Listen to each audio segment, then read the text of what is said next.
Hello everybody, welcome to day 2 of the Western European Closed Qualifiers for Season 28 of DreamLeague. I'm Epidamnos and joining me is Danog. We have got one big series for us to cover here. We're looking at a team that we looked at yesterday, which is Na'Vi, who are going up against Team Lynx.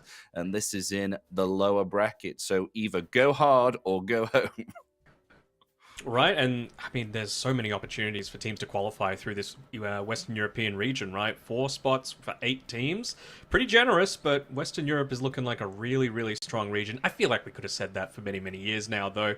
Bit of a different story as to how both of these teams got here. I thought Na'Vi were in a position to potentially take this series that they had against Maus, who then went on and qualified, beating Falcons in the second round. And speaking of Falcons, they're the ones that really just made mincemeat out of Team Lynx. And, you know, there's for good reason, right? Team Lynx, it's not exactly like a, you know, streamer stack or a little bit of fun, but there is, like, some, like, not hardened professionals on that team, you know? Whereas Na'Vi, these are the up-and-comers. This is the ex-Na'Vi Junior, where they've just added a little bit of that experience there with Zayat. So I'm keen to see if they're able to right the wrongs from yesterday, because they're my favorites going into this one.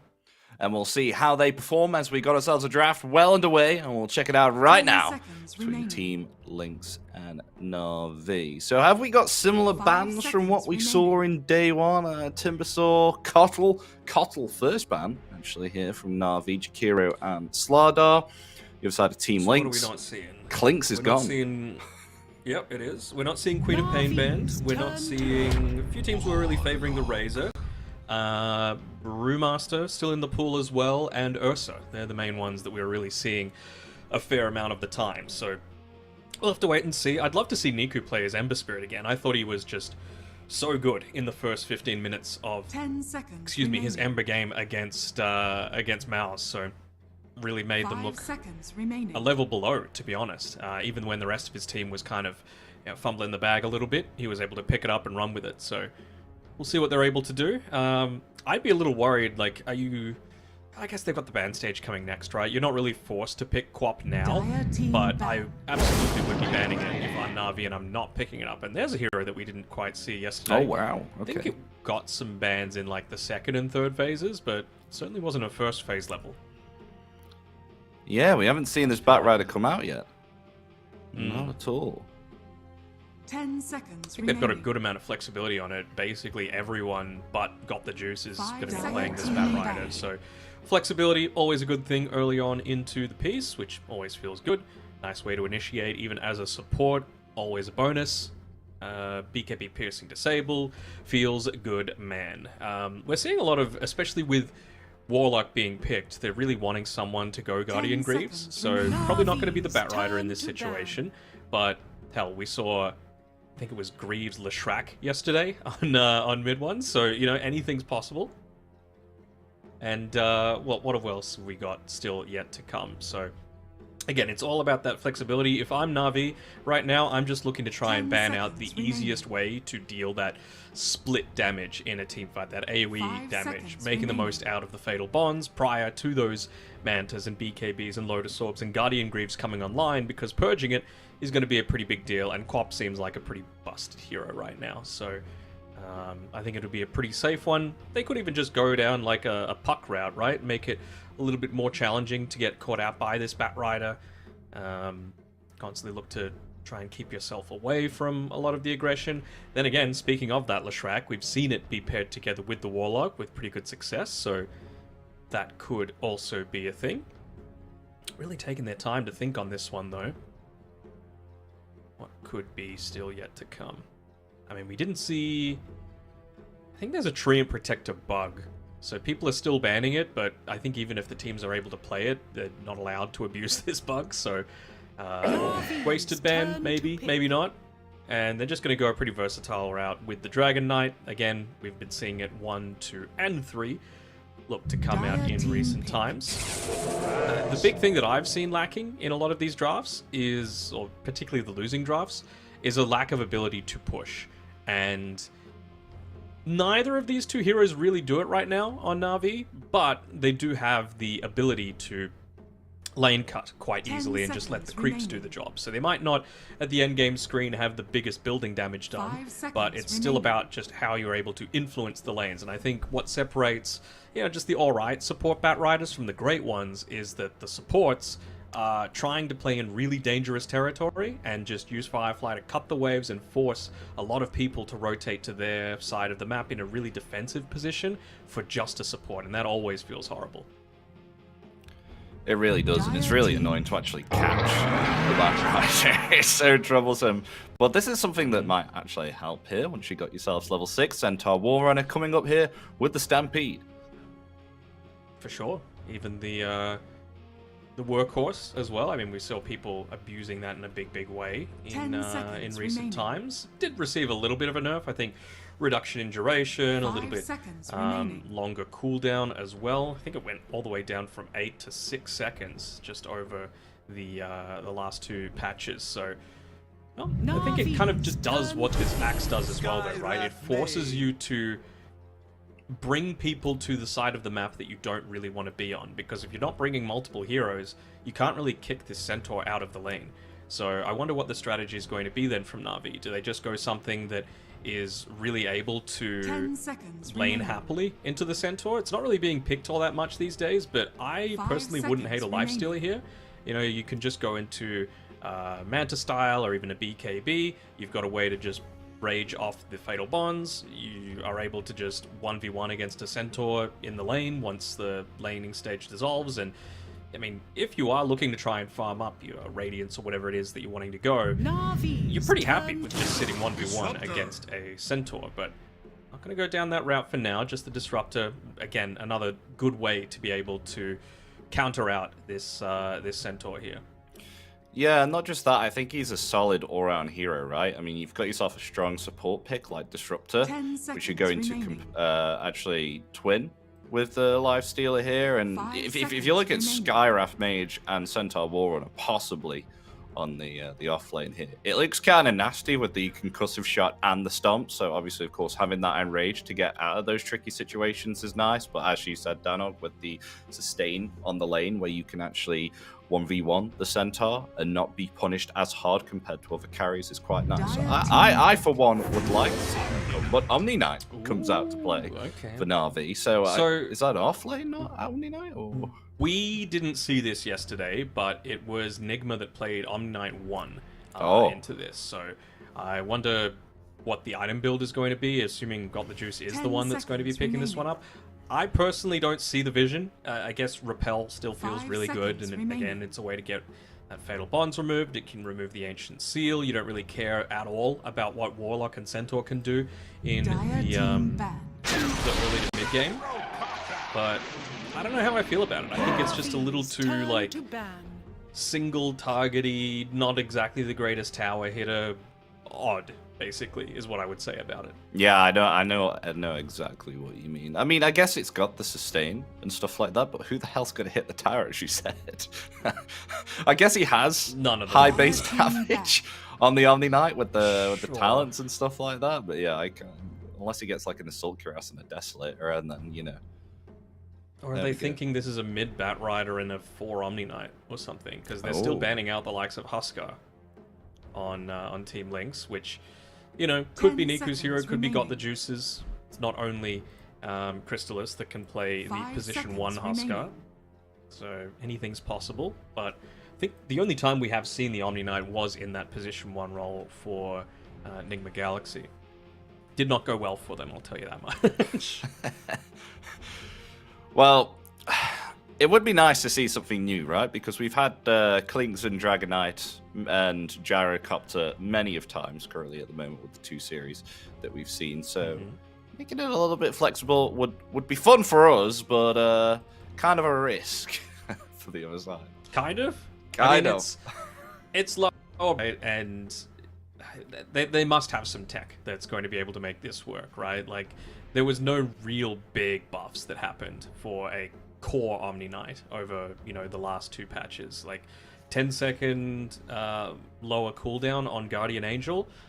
Do you really care if you're a carry? Not really.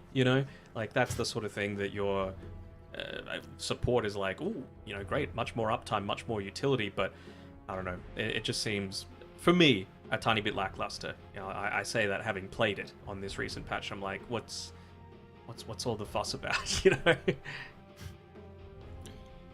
He did used to be really strong with his, what was it, the Purity Hammer before then, where it used to be even stronger, but then they turned it into a range now, didn't they? A long while It's back. like, not a massive range, but it's a tiny bit of a, like, let's say Monkey King attack range, as opposed to just Omni Knight previous melee range. Okay, Sand King final pick here for Team Lynx. So, looks like it's going to be Sand King mid. Yeah, and I think this also sort of protects against the Bat Rider going mid as well, because, you know, what Bat Rider wants to do is just shove out the lane, and then, you know, with his creeps, start diving into you. But Sand King, one of the better heroes, just with the Stinger, with the Sandstorm, of out-shoving you. You know, you just want to constantly be pressuring the map back into the Bat Rider, because, again, he doesn't really want to be playing in these super defensive positions, as we see a Shadow Fiend. Okay. And it is a 1 Omni. It is a 1 Omni. There we go then. So, Zach, he's on the Bat Rider. Bat Rider 4, Niku on the SF. It's an interesting Omni Knight set, I have to say, but fairly... And the Sand King set. Sand King set, yeah. Looks like he's got a beam sword from Halo in his hand.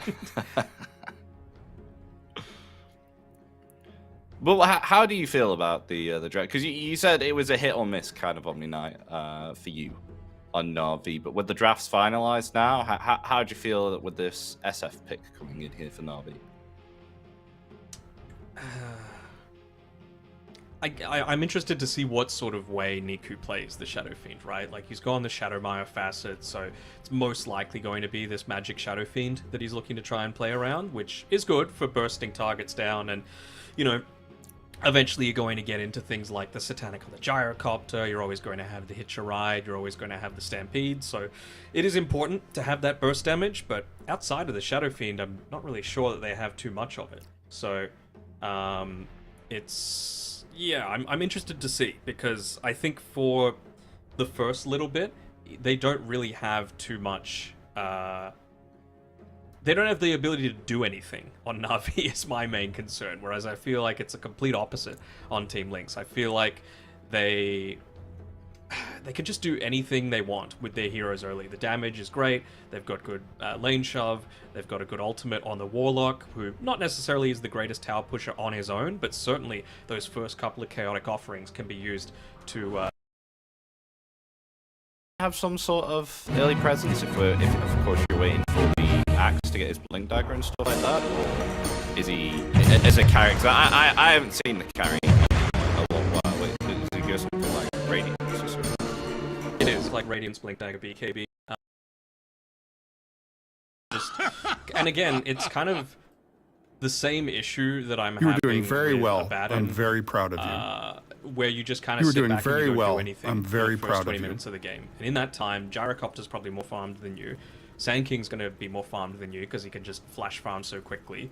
Centaur and Skywrath are doing whatever the hell they want, and you're going to have a couple of rocks dropped, and you've lost a couple of tier 1 towers by the 10-12 minute mark. So that's my concern. And I guess what I was saying about Lifestealer previously kind of is the same thing. Like, he still likes to go the Radiance sort of build. He likes to sit around and do not much. But at least him is able to just bully a Centaur, you know, not let Centaur just stand there completely unopposed just because it's a great 1v1 matchup. I think Omni Knight is a fine matchup, but it's just not as busted as what the Lifestealer would be.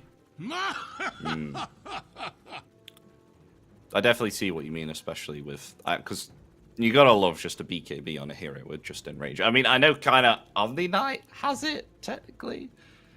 With his, Repel, but it's got such a long cooldown, man. Like, they reduced the cooldown a little bit, but it's still very, very long when you compare it to something like Rage.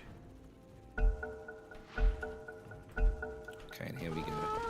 So, I don't think we've ever gone through a game, Danog, like a series when we start the day which doesn't have a pause at the start of the game. Nope, never. It's just a thing in Dota, you know? Like, what settings could have possibly changed in between yesterday and today from everything that you've done? Is there like pro Dota settings or is there pub settings? I don't know. Positive metal attitude. Господи, допоможи. Positive metal Господи, attitude. допоможи. Who have you got for this one, Epi? I'm interested to hear I your do. opinion. I do like Team Lynx, just because it's very not the word kind of common, but you know, it's like the heroes that work. You know what I mean? The trial and tested. Yeah, it ticks a lot of boxes. These heroes have been seen before. You know, we've seen them work very, very well. So I have very high confidence in these. Whereas Na'Vi, they kind of have to hit some of the timings on here, which they're a little bit punished by the fact of their hero choices. You know, like the Axe with the Blink Dagger, then you've got Omni Knight as well, who, you know, if he doesn't snowball, then he's not going to have the greatest time. Whereas on Team Lynx, you know what to tick, right? In terms of where you're going with your timings. Mate? Feel right? I don't think you will. Okay. Body block. Under leveled up, and yeah, some Jessu's going there to we be go. yoinking that one away. I mean, the thing is, and that's certainly going to go a long way towards helping them, because I think, again, what we've said about the heroes, still pretty confident with that, right? Like, the Bat Rider, still a good pick, but all over, I'm more confident with Lynx's heroes. However, I feel like Na'Vi can still just outskill them. You know, these are incredibly individually skilled players, and I'm not putting it past them to just outplay them at the basics of Dota. So we'll see how it all turns out, but certainly it's one of those instances of how much can just pure talent take you versus a draft idea. And also, I'm happy to be proven wrong. I'm going to have my eyes on Got the Juice for a fair amount of this early game just to see how he navigates this, and, well, pretty much expected build, right? Like just a Bracer for a little bit of sustain in the lane, into the treads, Windlace for a little bit of movement speed, and then straight Radiance beyond that. Yeah, I am looking closer to the mid lane as well for when we get level 2 move, perhaps in the Razors. Of course, Veligil be hanging around with Sandstorm, just like a prime target for the Shadow Razors. You may be able to get like 2 or 3 off and actually punish him. If he has some mana, he's currently I think got 108 at the moment, so he needs that bottle. Again, though, the thing is, Sand King is just so effective at shoving out these lanes, right? Like, he's completely pushed this one in. He's going to have his eye on where the next lane is. He's going to be body blocking, so it's in a relatively safe space. And if any time that, you know, they've got creeps hitting the tier 1 tower, for example, and it's around a water rune, perfect. You know, he can just look to refill his bottle, maybe even 2 of them. Deny that away from Niku. Let's try and put it in the play here. Scarif Mage trying to get away. Slowed down a little bit there. One more physical attack was needed to take him out. He does survive. Healing Self popped.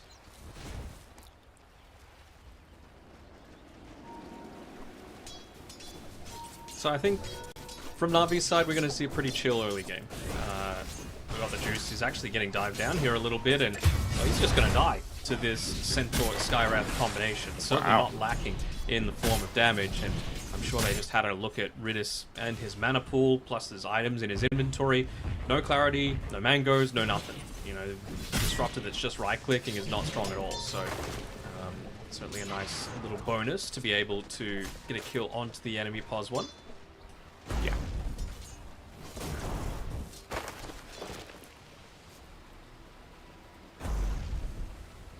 Ooh. Niku almost getting the kill there with a raise, but a Fairy Fire used from Eldridge. I wouldn't be surprised if he starts to purchase himself some raindrops on this lane at this point. Yeah, I'd be down for it. Sustain for himself. Probably is only going to stop the first raise, which is obviously the one where you're taking the least damage, but still, every little bit counts. Actually utilizing clarities here. Lane 2.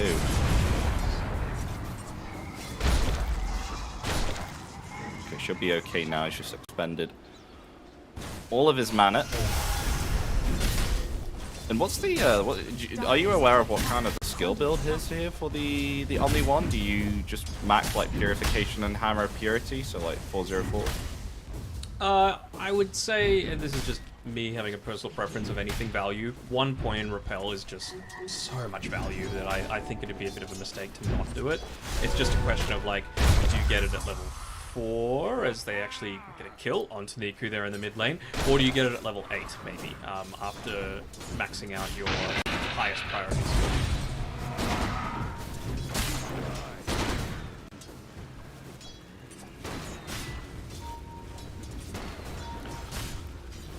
Oh, and already going on to the Omni Knight, losing half of his HP there within 2 seconds, and that was just a hoof stomp and a double edge, both level 1 with a concussive shot.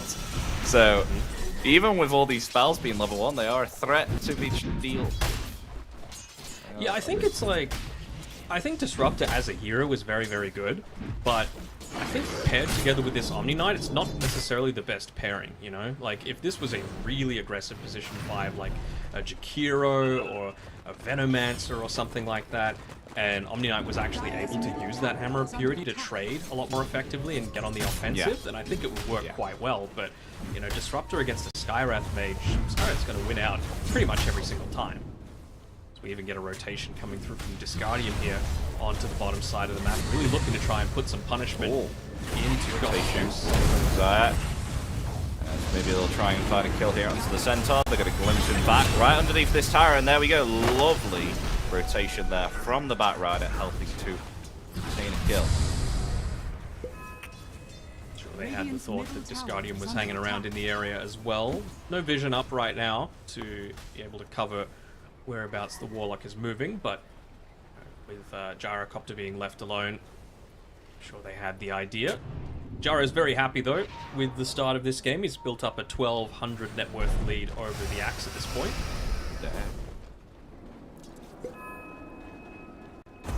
Dire are scanning. Yeah, I mean, a lovely time. 40 last hits in 6 minutes is pretty impressive. Plus the first blood. Plus the first blood. Oh. Creeped a little bit there by the creep on the top side, but that's okay. Level 6 built up now on both of these mid laners, so Epicenter and the Requiem both available. Well, now it was Niku actually getting the Arcane rune, so pretty big win, right? With the Arcane popped, you actually are able to continuously chain out those Shadow Razors a whole lot more effectively. Just a matter of having the control to enable you to do it, but a little lacking on that right now, you know? Axe still just needs to be this presence on the top side of the map. Batrider still not quite level 4, so how are they actually going to be able to catch him out? They might try and go in onto the low ground here. I was wondering if Jaro actually saw them then at first. Pushed back with the flame break. Some slows. Slowed down by the battle hunger, but Baloney is hanging around here. Skywrath, so pushes him back. Gyro is fine. Actually. Well, the Shadow Word. Take some stacks actually as well. So Omni level, nearly level 6. He's got this 1v1 going on against the Centaur, of course. So I'm interested to see how exactly this goes. Is the Centaur going to be completely bullied out of the lane? Can he still look to somewhat contest it?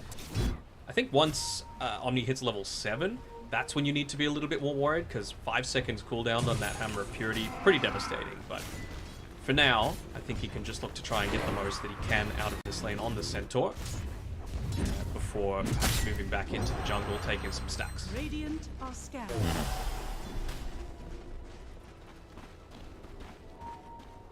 Although, have there really been any stacks built up for him? Not really. He's got Helm of the Dominator coming out now, I think, actually, though, so that's going to be a useful tool just to manipulate some of these lanes, maybe use the Helm Dom creep to cut a few of these waves.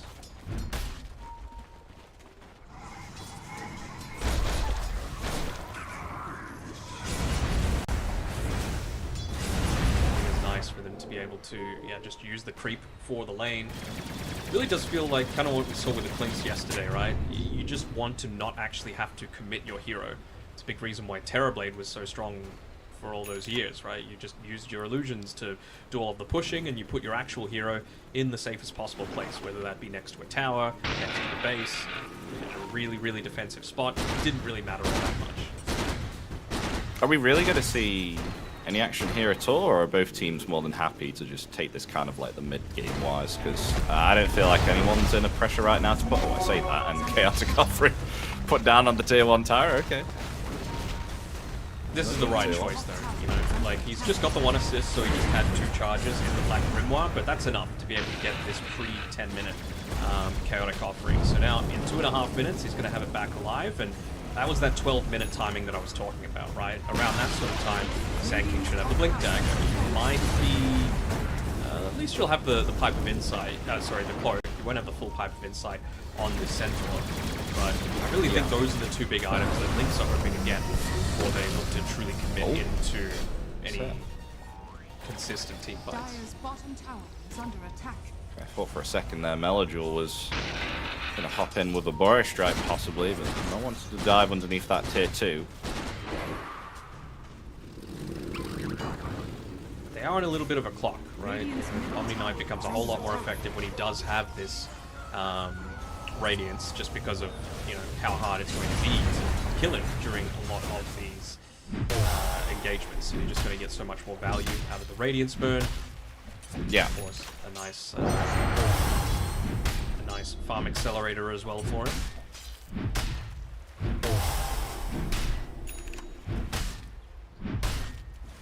Level 4 now. Radiant are scanning. There you go, just against that 1 value point that I was talking about in the Repel at level 8. Totally on board with this. I wouldn't hate to see him put a point into the Guardian Angel as well, just to level up the Degen Aura to level 2. Yeah. Doubles the movement speed slow coming from it. You can actually, you know, use it as a much more of an offensive tool than a defensive one if you're looking to go down that route. And they have somehow been able to place this vision up on the high ground next to Riz without it being detected. So they've got a good understanding of a bunch of stacks being built up, where this Shadow Fiend is looking to play, what sort of items he's been able to get up into. Just the Kaya thus far, but still, every bit of information is useful.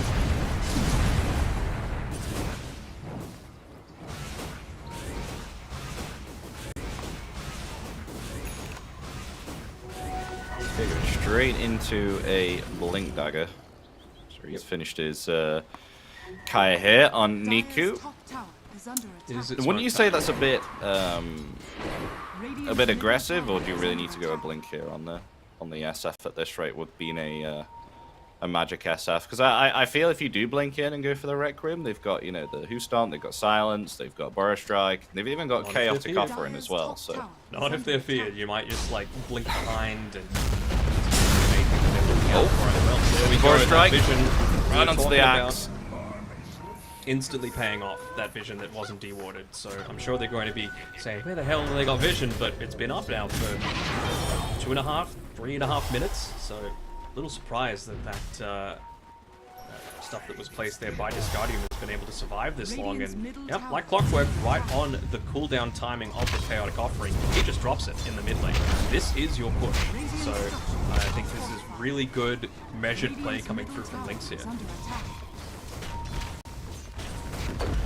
Fair enough, you know, if you can't use it in the team fight, might as well push. And Axe is actually going to TP here to the mid, and that might have caught here a Warlock. Yes, they have.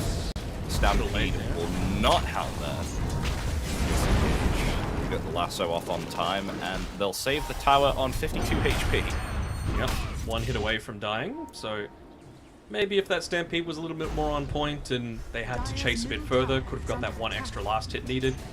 That won't be the case. Still though, he's done a good job to be able to help push out a lot of these lanes. So really, up to this point, it's been all Lynx with the playmaking abilities. You've got the Blink Dagger, you've got Epi up in another 40 seconds to be able to make plays with. Still working towards the Aghanim Scepter on the Gyrocopter. Centaur 400 away from the fight, so again, it's going to be around those sort of timings that they're going to be looking to make their next play, as Zayas is going to fall. Denies the tower, but also pays with his life. But what can Na'Vi do? Because we're seeing some movements come out from there. We're seeing Omni Knight starting to move towards some sort of engagement. Doesn't have the Radiance yet, but does have the Sacred Relic. So when you combine that together with the Hammer of Purity, it's going to be doing Well, they want a to kill the whole Sand lot. King. They have the the control for it, Static though. Storm ready.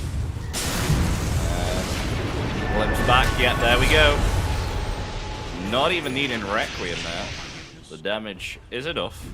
They'll start to pressure the tier 1 tower right now, but is there anyone who can defend this? I mean, Sand King down to 30. Centaur's going to respond here. Try and see if they can push them away, perhaps. Warlock coming in as well. Does he have his ultimate? It's down for 40 seconds. Another TP rotation as well. Really wants to defend this middle tier 1 tower. I'm not sure if they needed to finish that TP on some Jesu. They had the Pipe of Insight, so they wanted a fight to happen, but good presence of mind by Na'Vi to just back off when it just wasn't looking like a guaranteed easy pick. Radiant are scanning. Now though, pretty understandably, hold on, Batrider. Niku's sitting on the high ground. Lasso. Yeah, Batrider down. Radiant's bottom They don't want to tower go into is that under attack. 3v4 situation. Won't even need to drop the rock here for this tower. So all 3 tier 1 towers taken out by 15 minutes in a lineup that really doesn't have the biggest amount of push. This is a big win for Lynx, and they're just going to look to try and move up top, find a quick pickoff onto Got the Juice. It's all about that 100 to 0 burst, and the heroes that they've got to do it are the ones that have made this movement. Level 2 ulti on the Sand King, plus of course the Skyrath Mage with that Mystic Flare. He's going so deep. He's going so deep, and he's going to pay the price for it there as the silence of the Mystic Flare comes out along with the Epicenter as well. He is not surviving that one there at all. He's found and taken out. A little cocky, to be honest, thinking that he could go that deep, especially when there is still that tier 1 tower to be able to play around with, and really just highlights the importance of just having a tier 1 safe lane tower in general. You know, it just protects a whole bunch of your camps, means that these TP rotations are much easier to come through. There's the Gyrocopter making his move there. Crazy stuff. We found out, but the counter initiation turned back around with the Chaotic Golem coming down. Niku is still okay though, because he activates himself a shield rune. He's gonna cast the Requiem there defensively and get himself out, but no kills. I still haven't seen this Observer Ward either, given that it's nighttime, so good vision of the general vicinity. There you see the Golem actually. Slowly whack it down.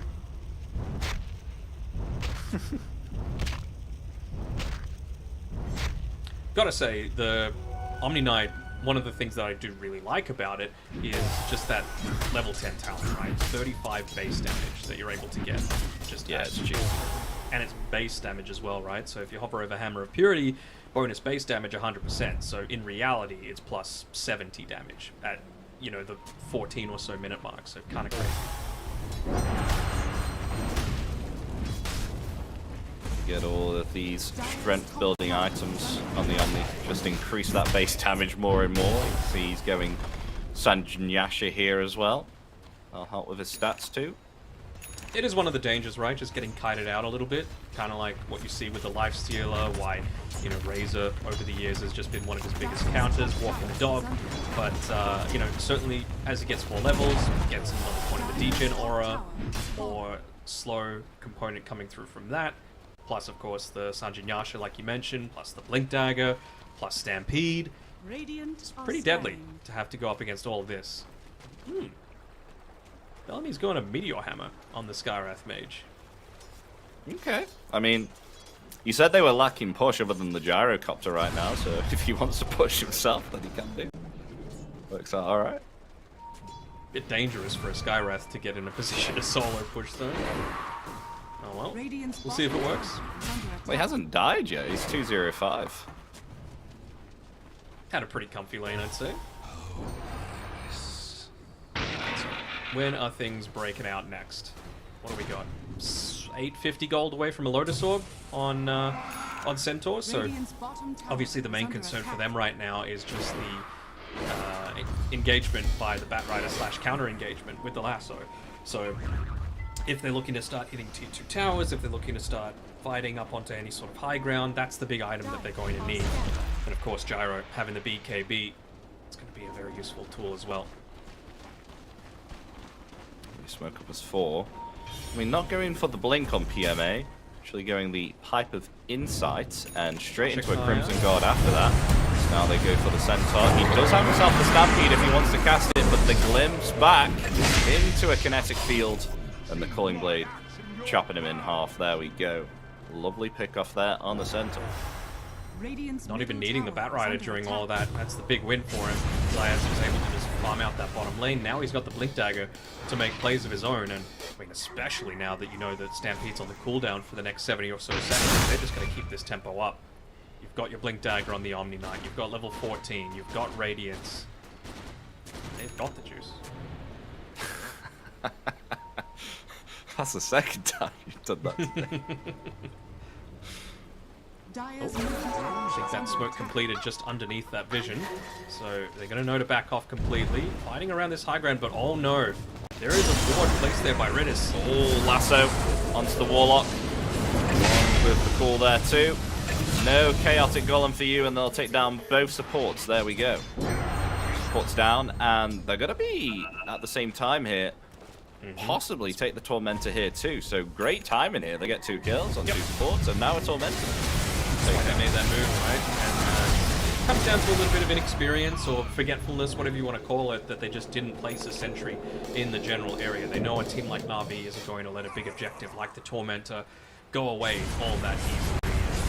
Well, over the years I did clown on Disruptor's Aghanim Shard, but for like the past 2 years it's been really, really good. Just, again, non-committal farming potential, right? You don't even need to show on the lane. You just play inside the jungle, toss the Thunderstrike out into a wave, and it shoves it in. It forces some sort of defensive play out of the enemy team, and feels really satisfying as well. Good additional way to be able to catch people too, whether they be inside of invis, whether they be inside of a tree line. A little bit harder for people to cut you out.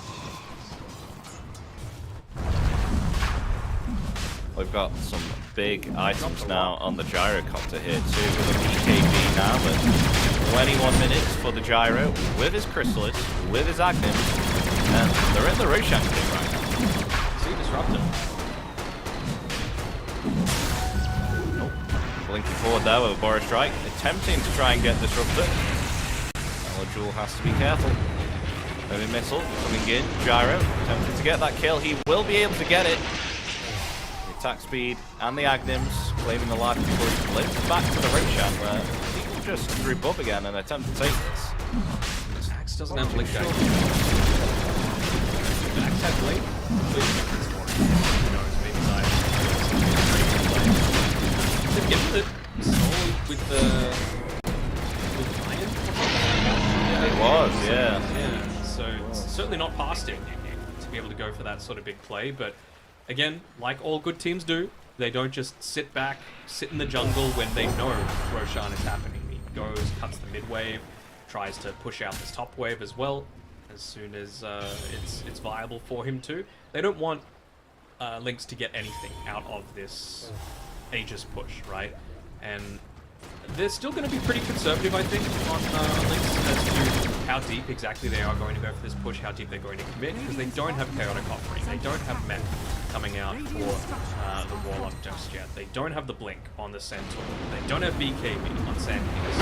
They're about 3 minutes away or so, I would say, from being able to actually really commit with a push, and that's the luxury that the Aegis is going to give them to be able to play around. But still, Jesu is probably going to be able to take down this tower almost exclusively on his own. As the rest of them just sit right behind him in case they get jumped, and there we go. Easy tier 2 tower, but big item for the SF. BKB is there, 4 staff as well for Zayak. He's got a Crimson Guard? He does. He does. It's okay. Yeah, it gets the Gyrocopter, it certainly nullifies a lot of the damage. Jesu is so deep. Oh, they're coming in with a lasso, bringing him right into the tier 2 tower, along with the cool there as well. He couldn't get off anything at all. So that Aegis is gone. They've got to attempt to defend him now, or else he could be dead. The BKB is activated there. To commit. They want to commit deep. What's the glimpse cooldown? If they've got vision of him, they could glimpse him back right now. Oh, they glimpse back the Centaur into a static storm. So they'll attempt to kill him right now. They've got themselves the Guardian Angels. The Requiem comes off now. Chaotic Offering comes back in return. They will find the Centaur, but Team Lynx are attempting to disengage right now. Zaya hot on their trails. He doesn't have himself a lasso as he already used it, but the flame breaks there. TT now from off the Warlock. The damage is too much there from the Omni Gyro? There's now they may have found actually Jesu here as well. He's going to TP away, and he gets away. That's what I was talking about though, right? Like, it just felt they were a little bit too short on items to be able to fully commit into a really, really dangerous spot like that. Like, they had the boys behind them, but again, how does that all happen with an Observer Ward up on a very obvious high ground spot? You know, this isn't a new warding spot inside of the Radiant Jungle near the tier 2 mid and bottom towers, but still it was just allowed to be there the entire time.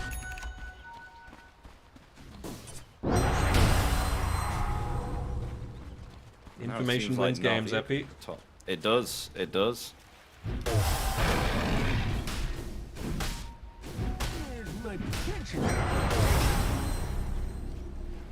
Couldn't have been a much better timing out of the Requiem, though, from Niku. Literally the second that Chaotic Offering was coming off cooldown, so could have perhaps made that turnaround happen.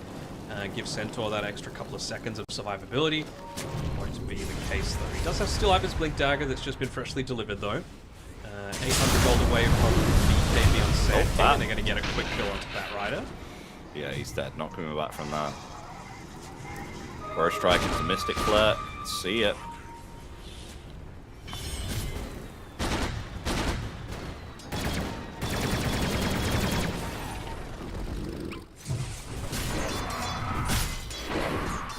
It's starting to feel a lot stronger now on Na'Vi. You can see. Starting to come out their part of the map now. It's their time to invade. They're feeling strong. I mean, level 19 on the SF. That's quite a substantial level. SF. Almost level 20 here, so he'll get the 2 seconds Requiem Fear per line. Since he's gone Magic SF as well, this Gunpowder Gauntlet is going to feel quite nice too. See a little bit of splash damage coming out. Still, you can afford to play a little bit more aggressively when it is nighttime. You know, if Centaur was just playing exactly where he was, he probably gets glimpsed back and dies there, but just that lack of vision due to the night ends up saving him there. Still, for me, the question is, when are they actually ready to go on Lynx? They tried it previously. Probably should have waited a tiny bit longer, but now they've got the BKB on the Sand King, they got the Blink on the Centaur. I don't... it's only 600 gold, actually, for the Gyrocopter to be able to get into his next item, so really wouldn't hate to see them wait for that Satanic, because, I mean, as long as you're able to quickly pop it before a lasso, before an axe bolt, you're probably surviving through all of it. Yeah. Just if they can... Wait. Hold on. Testing if it Mellow works. Jewel. Well, BKB down for a minute and a half, so expect to gives not them see time to any get that action far. around there. Okay.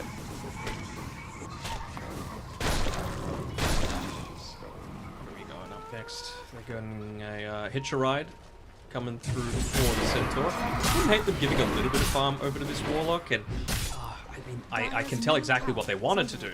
I mean, with this, the BKB being on cooldown now, I'm not sure if they'll actually go 15 seconds until that Wisdom Shrine is available. And what they really want is to fight in these enclosed areas, right? Like, you've got a Sand King, you've got a Centaur, you've got a Warlock. Prime position to just be able to lay down all of your spells inside of the Wisdom Rune area, but now without it, they're not going to be able to. Riddy's baiting there. Just waiting for... Got the juice from here with his big boppy hammer. And bop the Scarab. Killed him in Not like exactly the 2 highest. seconds. Yeah, 3. Not exactly the highest mana pool to be able to play around with on the... HP pool on the Skywrath, plus really low armor. Granted, Omni mostly is doing pure damage, but still the right clicks are going to do a decent amount, and the Harpoon, of course, has that double strike. Yasha finished now.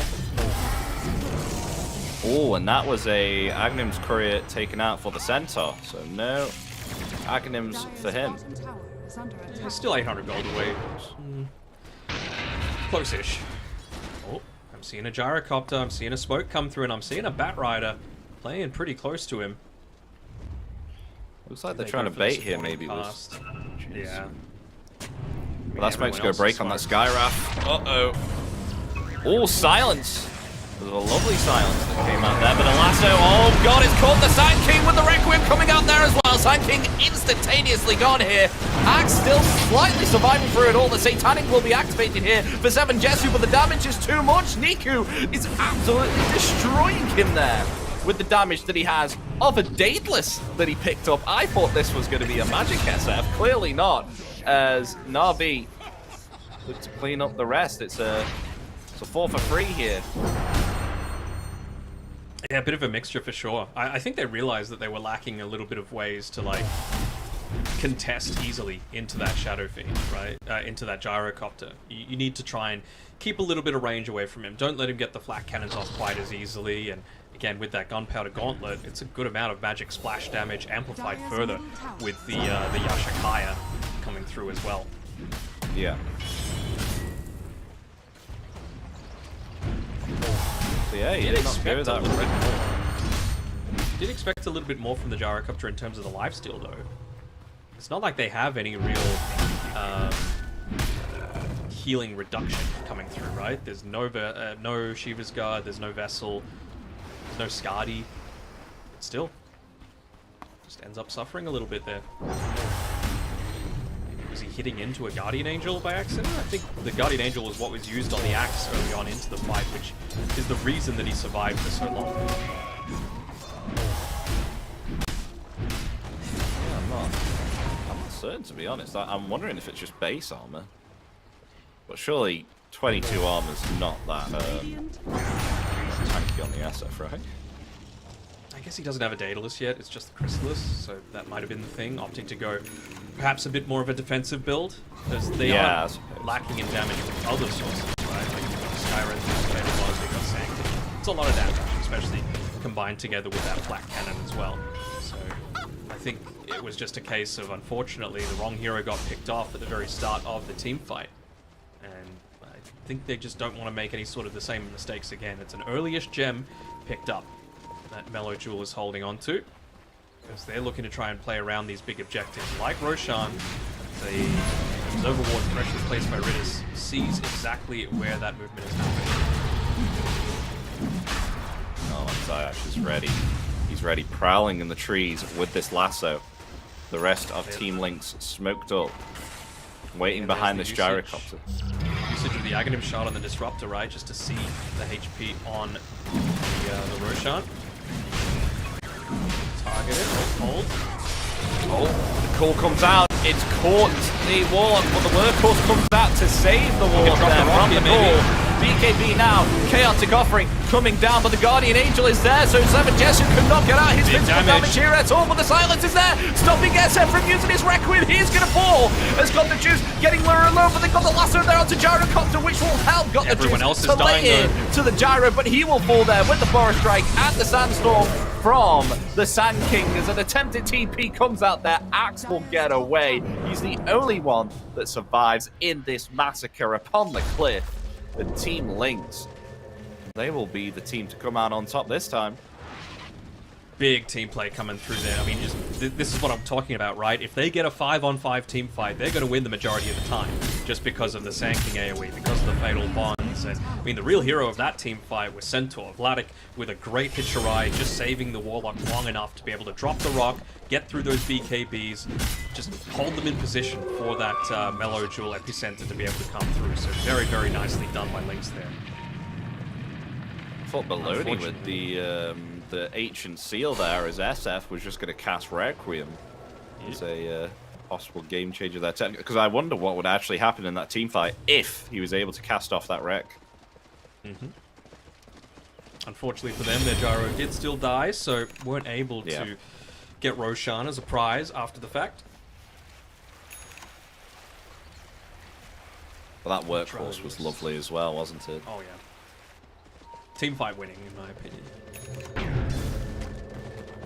Just gonna go straight back into the pit. It's okay. Ooh, Basher. Basher? For the Sand King, sure. I mean, any way to sort of try and interrupt a bunch of these BKBs being used.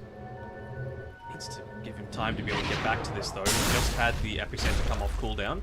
They might be treating him as bait. No, just wanting to shove the wave out first. But this time around, no rock able to be dropped. So we need another way to initiate. They're happy to grab anyone at this stage. I got the juice. Jumps in. Oh wait, wars. Okay, taking away the wall up. Bye. But he's going to be clipped back. Pretty tanky Wall boy, up though. Yeah, it's okay. The call will miss. They still have themselves lasso. They really don't have much vision. They've placed down a couple of wards inside that team fight, actually, by Discardium, which spots out the smoke, so they know that they're coming back. Once again, just putting Jessel on the front lines. Good use of the trees as well, just to be able to potentially hide out here. But that high ground ward by Redis is still going to spot out absolutely everything. So it's a bit of a game of chicken right now. Got all their ultimates available once again, both teams. And Roshan's actually going to start moving towards the top side of the map, so now things favor Na'Vi. Daedalus coming for Gyro too, so maybe perhaps now he is able to survive with the Satanic this time. Yep, that plus the Solar Crest as well from the Warlock if he's able to get into position. He's going to be able to man-fight absolutely anyone. Downside of this draft is that there's no one that really wants to be buying Nullifier or is in the position to be close enough to be able to use Nullifier. Like, they really just need a way to be able to get that Guardian Angel off of whoever the Gyrocopter is going to have main targeted.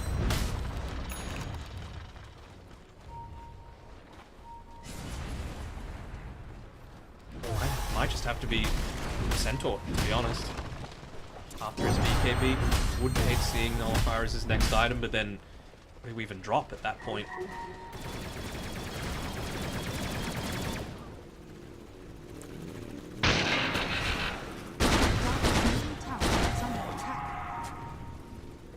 It's one of those situations where this movement's a little obvious.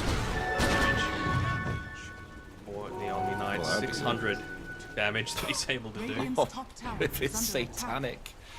Increasing damage even more there. Oh, Radiant Scan pops off. That gives them some information that they're hanging around here still on this cliff. Once again, the power of the Helm of the Dominator, though. Just push out the waves. Don't put yourself at risk. Get a bit of information as to where exactly everyone is, and yeah, they just go inside the Roche pit. They're saying, well, we know a bit of information. SF just one-shot that poor Croaker with the Shadow Rays applying attack damage with Daedalus and everything else he's got at his disposal. Poor Croaker. It's just so annoying that this Roshan keeps on roaring on the side of Team Lynx, because every time it is, it's They're a just signal walking for in. Na'Vi. They did not see this. Okay. Neither of them Jesse's see each gonna other go just in. yet. Now they see it. Now Roshan's getting lower and lower. Niku's actually blinking himself back in. He wants to try and take it now. Cooldown's coming. The lasso's there. Oh, the lasso perfectly cast in there, just so then that they can get themselves that Aegis. But there we go, the power strike along with the epicenter as well. He instantly takes down, got the juices. The silence is there now to Niku, who's going to activate that BKB. But his Satanic is not able to heal him up. But the BKB is already being used as the Aegis is going to bring him back. So he doesn't have himself a BKB here. The Na'Vi, they're just falling apart. They're melting. As Baloney has actually found Niku here, but there's no one to help him try and catch that SF a second time. But it all works out in the favor here of Team Lynx. Fortunately for them, Melodil was just a little bit off the mark with the Burrow Strike after the re-emergence there. Once again, what a great use of the Hitcher Ride there by Centaur. Again, this is without him having his BKB as well, so he just perfectly spaced himself and then jumped inside of the SF Requiem just to be able to get that save onto the Gyrocopter that enabled him to just pop absolutely everything and survive. That's a bit of a solo kill. Try and pick off the SF, but you know what? I think it's the peace of mind in knowing he's there. I think he's about to come back up though. He's still got this this lasso available, but Yeah. Well, they're going for the SF. He doesn't have himself Satanic here. He's in trouble. No one can save him now. He's gonna fall. You were doing very well. They've got him. I'm very proud of you.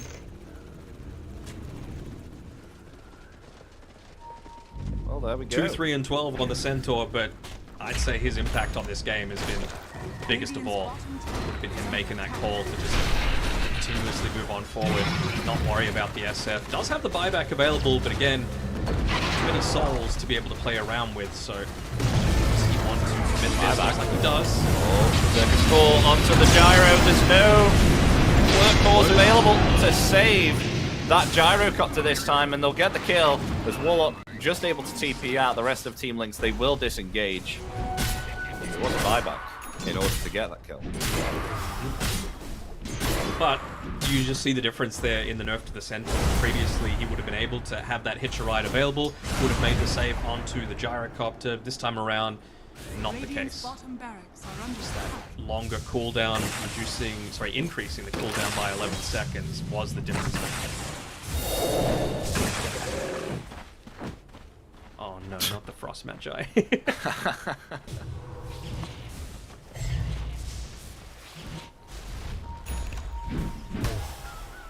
It's pretty damn close to his level 25 as well on Centaur.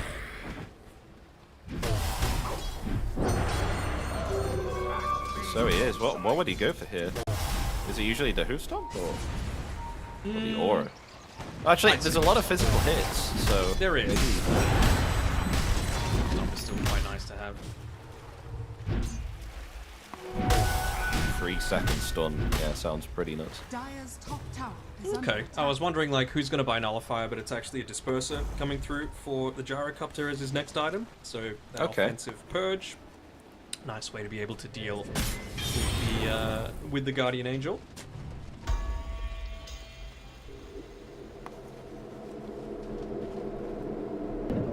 Things pretty much going as we thought they would, though, right, Epi? Like it's. Na'Vi have out-executed Lynx at some stages with their map movements, with what they were able to get out of these small openings, but just the power of this 5-man from Lynx is just way too much for Na'Vi to handle when they're able to pull it off. Yeah, it's really difficult for them to actually kind of counter it at the moment. This workhorse is really coming into effect, though, I've got to say. I mean, even though it's not on it was on cooldown that one time. It's like, can they replicate that again on Na'Vi, though? Because it was on cooldown, right, when they got the kill onto Gyrocopter, so... Yep. And Gyro's nearly level 25 himself, so lower downtime between flak cannons as well coming up for him. Refresher for the SF. Double BKB, double Satanic, I suppose. Not waiting for the 25 though. Dire are Trying to bait out this mid lane as much as possible. Who's going to get caught? It's daytime, remember. Seen an Arcane Rune taken by Melojule. Just a matter of who gets caught where.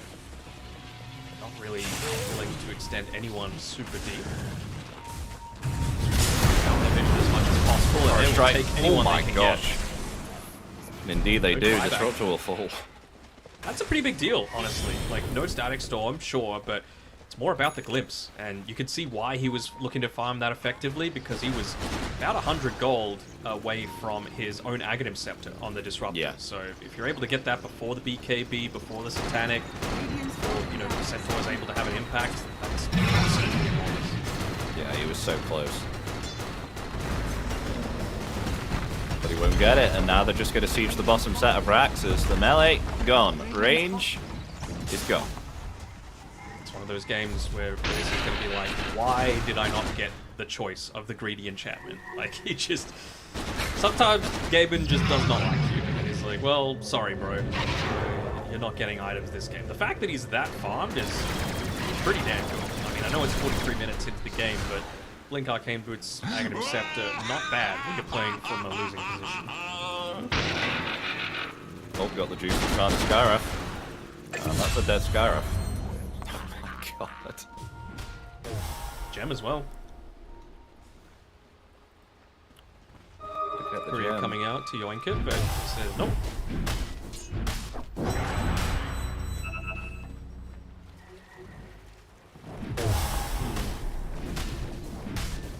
guess we're dropping the boots for Gyrocopter here. Maybe just backpack it. Hope to just get an Ag's Blessing, swap it back in. Would you risk buying the whole disperser over buyback at this rate?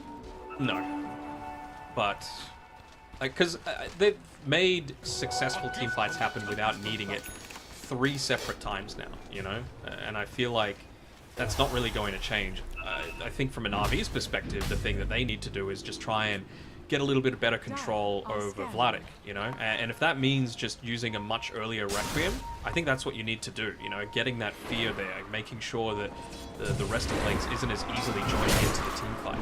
But it's a lot harder to do now that the Centaur has his BKB and the Sand King has the BKB. Radiant's top tower is under attack. Smoke rotation. Coming up to the high ground here. They do have the high ground and instantly trying to take down the Warlock, but the workhorse is there to save the Warlock. This lasso comes through, but the Lotus Orb came out on time, and a Requiem comes out in return. Gyro's still alive, but the workhorse again! One Centaur able to survive there and keep him alive. There's 2 gone here on the side of Na'Vi as the SF's going to fall there as well. Got the juice. He's the only one remaining within the midst of this fight. He's going to fall there. 2 Team Lynx have lost absolutely no one here, and GG is going to be called. They recognize the power of Team Lynx as game 1 there. Going to them indeed. It will be 1-0 off a well-deserved victory, and just showing this workhorse is really, really strong. He was the workhorse for that team. Good God. Like, that is as clear an MVP performance as I've seen in quite some time. You know, like, he did everything. He saved so many team fights for Team Lynx, and, you know, again, not going to go on the show on the stats sheet. He did the least damage on his team. I think he had close to the... Oh, they actually had pretty damn equivalent kill involvements, 4 of them having 20 kills involved across the board. It was really only the Sand King with a couple more, but in terms of impact, Vladik, for sure, my absolute number 1. Yeah, he did so much work here with this workhorse. I'm wondering how he got it off a second. Oh, refresher orb, of course. Of course, because I saw it with the Warlock, and then all of a sudden he comes in with a second save then again. You wouldn't think that the refresher orb would be used for a workhorse, but now that you've seen it in action, you can definitely be 100% assured that the refresher orb was definitely for that. That was a fantastic save, yeah. But yeah, I completely agree with you here, Danog. He was fantastic here, and I think if they didn't have that ability, then the fights would be quite substantially different. For sure, for sure. And now, questions need to be asked of Na'Vi, because I'm sure a lot of people had much higher expectations than what they're showing right now. You know, like, is this the right build on Niku, where he's kind of have a foot in two ponds, two areas where he's got spell and then he's also got the physical side of things, plus trying out an Omni Knight, which looked okay once things were going, but it's not like there's no answers to it. And again, we really did get that experience of, well, he didn't exactly have the greatest amount of impact. Like, I'm looking at this damage done chart, 24 minutes in, and he has the 3rd least damage done across the entire game, which I think is just way too long to be doing nothing in this game as a position 1. You know, you're not taking towers, you're not putting any aggressive pressure on, and he did the most building damage as well with 1400. So that's the big thing that I think needs to change on Na'Vi in particular, just a way to take buildings, and Omni Knight was not it. Well, we'll see if Na'Vi will be able to pull it back within this series and make it 1-1. We'll find out shortly in just a couple of minutes. Don't go anywhere, and we'll see you for Game 2.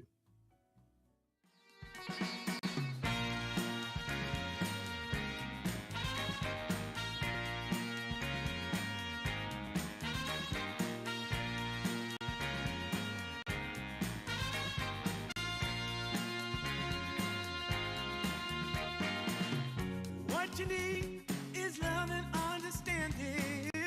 Find a heart whose love is true. Deep down, there's only one companion who's there for you when you need him to be. Your heart was broken in 1,000 pieces. So much pain that you've been through. Here stands a man who's your salvation.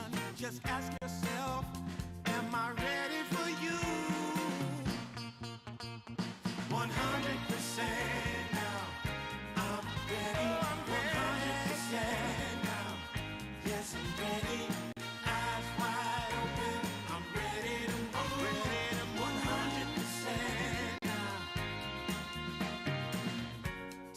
chance in a new direction.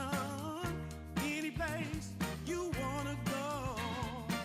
I don't have all the right answers, but one thing I know, I'm so ready for you. 100% now. I'm ready. 100%. You know I'm ready. I'm ready to move well.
If you wanna get with me, all you gotta do, call me when you need me. I'll be waiting for you. I know exactly what you want. I'll satisfy your need. We can have a good time. Don't you worry about a thing. If you want it here, or if you want it there, you got it. Have yourself a good time. Act like you don't care. You got it. Get that motivation. I got just what you need. You got it. I got just what you need. You got it. I got just what you need.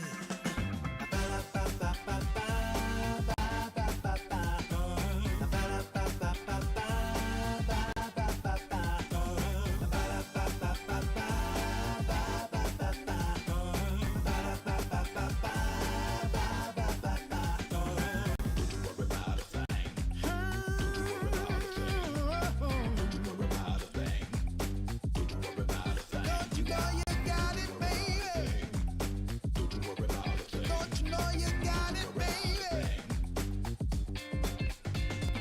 If you want it here, or if you want it there, you got it. Have yourself a good time. Act like you don't care. You got it. Get that motivation. You got it. I got just what you need. You got it. I got just what you need. You got it. I got just what you need.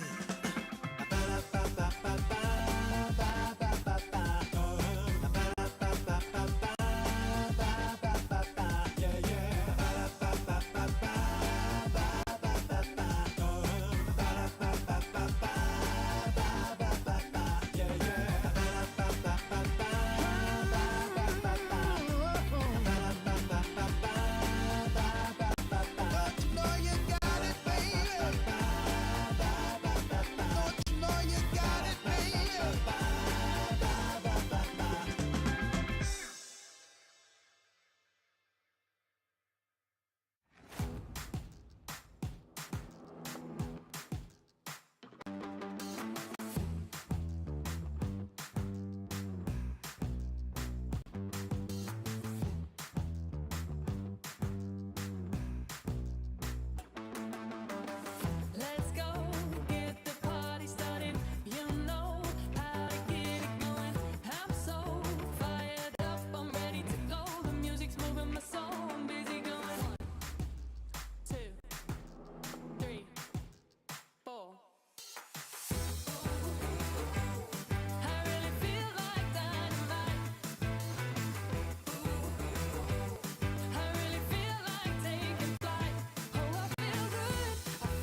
calm down, Pico.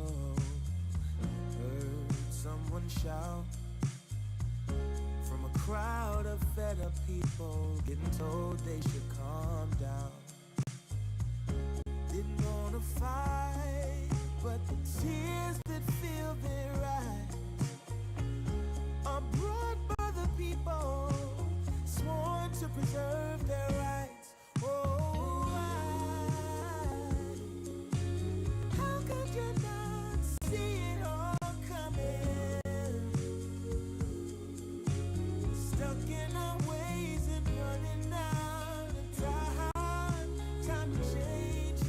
We've got to at least try. But what will they do when the people are stepping out of line? Oh, oh now, oh yeah. What will they do when the people are stepping out of line? By the ocean where we hit the ground, when just one block away shops were burning down. No surprise, the peaceful pain. We can't kick our feet out till justice takes its place. Oh, how could you not see it all coming? Stuck in our ways and running out of time. Time to change. We've got to at least try. But what will they do when the people are stepping out of line?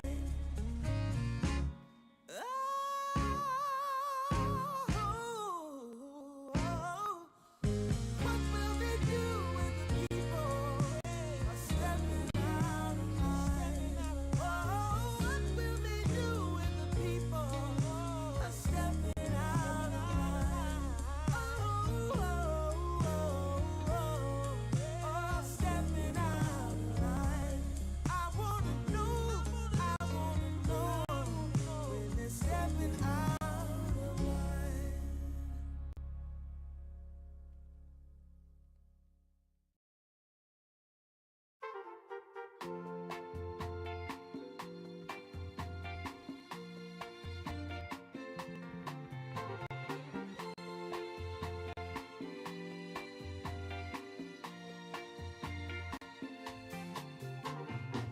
I got the sun in my pocket and the moon above my head.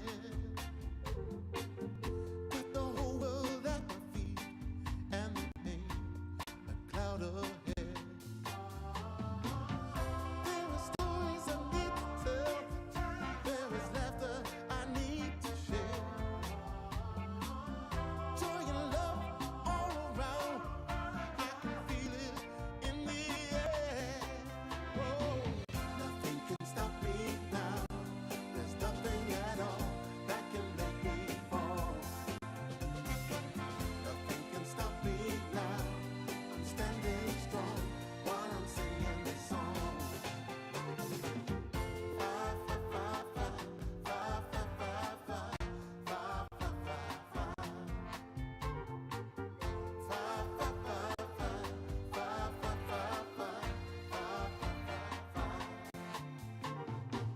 Let's get together now, baby. We will be the perfect team. Like the hand in a glove, like cherry pie and cream. There are stories we need to tell and laughter we need to share.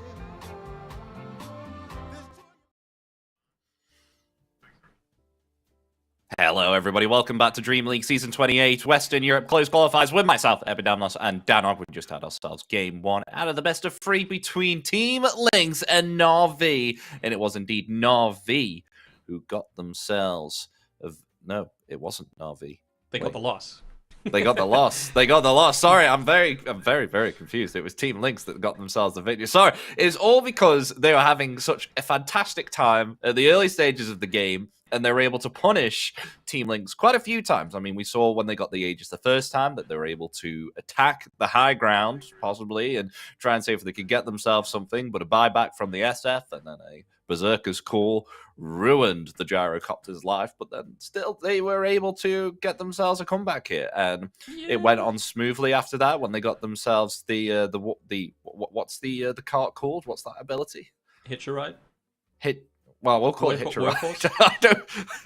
It is called Hitch a Ride. Yeah. We'll say it's that. But that worked out absolutely perfectly. And Team Lynx got themselves game one out of the best of 3. But do you think this will happen again? Do you think this is going to be a 2-0 Danog for Team Lynx? Because even though that they didn't have themselves the greatest of times during the early stages of game one, they were able to eventually start smooth sailing into a victory here. I mean, I really do think it was a draft issue, to be perfectly honest, right? Like, I'm having a look at the win probability graph now. It never left more than, like, 60% on Lynx's side from minute 1 to the very end. Even when Na'Vi had, like, a 7-8k net worth lead, a 20k XP lead, still very heavily in Team Lynx's favor. So, again, what I need to see... Give me some tower damage, Na'Vi. It can be a Jakiro. It can be a Pugna. It can be one of these other things that just allow you to open up the map a little bit more. But it just felt like they had so much trouble getting out onto the map and getting their farm and finding these pickoffs because there was always a tower for Lynx to be able to TP to punish them. And let's find out what Game 2 will bring us, folks. As we've got the draft well underway. And we'll see the bans that are phasing out right now between both teams. Kotl and Timbersaw banned once again here. Na'Vi taking them out. Clinks, Trient Protector, and the Abaddon. 5 seconds Those heroes remaining. 2 have gone. Banned by Team Lynx. I mean, I'm happy that there's no Abaddon just because I hate the hero, but first phase ban? Not sure it's necessary. Warlock. You know? I mean, Warlock is like... It kind of does everything, you know? That you want. You've got accepted an escape for himself and I guess mobility, but like big AoE damage, teamfight ulti, some sustain, some tower push. Like I think people really are waking up to the sort of stuff that we were talking about, right? Like that game, it was like 8 minutes 50 seconds. He popped the Black Grimoire, got his level 6, and started pushing in tower, and then by 12 minutes they'd taken a second one. Like, literally the second it came off cooldown, he just planted it in the mid lane, and then suddenly, so much of the map that they were able to play around with. You were able to use the Epicenter with the Blink Dagger really effectively, so I like it. I like it a lot as a hero, but good ban, I think, by Na'Vi, because they were able to do a little bit too much with it. I'm not sure how I feel about first pick Slaughter. I think it's a little preemptive. You know, you can just go heroes that are able to survive through that that initial burst. And I mean, Shadow Demon's a good save. You can just Demonic Purge as well, and suddenly Slaughter has a little bit more difficulty just running around in a lot of these team fights. Isn't Slardar a hero that you said you wanted to see? It was getting banned quite a few times, or did I mix that up with another hero? Over the second half of the last DreamLeague, it had it was the only hero with 100% pick ban rate. Most of them were bans though. It was like 4 picks and 16 bans or something like that. But nothing really that much has changed about him, other than the crush now gives a little bit of a bigger puddle. So I'm interested to see why teams are valuing it so highly. Maybe because, you know, there are still a fair amount of melee mid laners that you just want someone that has the potential to go there and dominate against them.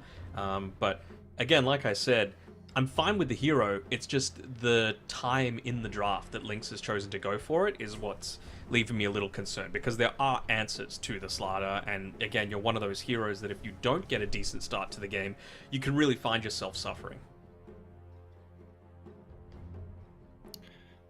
So final ban phase for Na'Vi. Dragon Knight's gone. I'm actually kind of glad to see Dragon Knight gone. It was getting a little bit troublesome. And Slark has gone in return as well. Oh, and Tide. The old Wide Hunter. So no Ursa, no Slark. I mean, other classic tide answers are like the Lifestealer and the Monkey King. Monkey King not as great into the 10 Shadow Demon, seconds plus it's not remaining. really being picked as much lately. Anything else 5 that's really able to seconds take remaining. advantage? Oh, could the... I mean, it's really early, but TA as a consideration. It's not tied TA on the same team, but, you know, Slardar TA on the same team can just rip through so many different objectives. Yeah, I could see that happening. Dire team pick. Style of strategy. Okay, this works. No, I'm dying. I wonder if they might Viper into this. You know, again, this is what happened against Lynx in their No, it happened against 10 Nigma in their seconds series against remaining. Liquid, where they drafted Undying Viper in a row. 5 seconds remaining. Nigma assumed that it was a Viper mid, and so they countered it, and then they just put it as a position 1 instead. I think I'd be totally fine with either of those situations, because Viper mid does shut off a lot of different types of heroes that you can look to pick in that mid lane. And Viper 1 against a Tide Hunter, totally cool with it, right? Like, the harass in the lane is going to be really good. You're going to have the Viper Strike, which is going to be effective at providing break, but they go with a different sort of break with the Hoodwink. Very, very difficult lane to have to lane into Slardar Hoodwink as well. It's quite a unique draft compared to what we've 10 been seeing. seconds Like, remaining. none of these heroes that Team Lynx have picked, that they've picked, sorry, 5 we haven't seconds seen them remaining. yet. So I mean, in this tournament, sure, but you cannot tell me you haven't seen Hoodwink over the past few years. no, I've definitely seen Hoodwink in the past. Yeah, I bet it's in this tournament. Yeah. Not saying I've ever seen them. That would be wrong. Are you not a fan of Hoodwink, Danog? I mean, I just think it was way too busted around the TI time, you know? Like, you just can do everything. You've got good mobility, you play outside the tree lines, you can shove waves out, you've got a great ultimate, you can trade easily, escape. Too good. Way, way, way too good. And a good attack animation and range as well for support. Okay, Gyrocopter.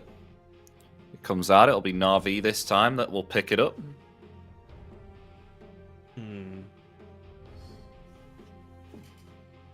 Wonder what they want going up against this Gyro, right? 10 seconds remaining. You have to consider, like, what is Flat Cannon actually going to be the most useful against? And you're another one of those heroes that does come online relatively quickly. They haven't really solved the issue that I had with their last draft, though. Like, how are we taking towers on this Na'Vi lineup? None of them do. Like, maybe Tide Hunter can, you know, just stay in the lane and shove it out slowly, but again, 10 seconds you've still remaining. got your Team potential answer to the Tide Drow Hunter to be Ranger. picked up right now, and there you go. Like, they Drow. don't really have any dive at all on Na'Vi, so if I'm Lynx, I'm just banning Puck and Storm Spirit as my next two here. Or, well, I'm basically 10 just saying, seconds okay, remaining. Melodule, what do you actually want to play if you 5 had the choice of seconds any of the remaining. Spirits, Heroes, and Puck? And what would probably be best at being able to, you know, address the Disruptor, address the Shadow Demon. I wouldn't even put it past them, like, wanting Ember Spirit, just because you can set up for, you know, the Searing Chains can set up for things like the Slardar and the Hoodwink very well. You're a much more natural BKB buyer as well than Puck in particular, so you actually don't feel too bad about diving in onto the backlines. I'd probably put Storm at the top of my priority list, though. So I would ban out... Oh yeah, Quap's a good one as well. I think they just need a little bit of extra control, and just any way that they can get on top of Drow, get rid of it. This could just be a bit of, like, let's not make it really obvious that we're trying to snipe the Storm Spirit, you know? And they're going to save the Puck for the very last moment. The Puck ban, excuse me, and then pick Storm.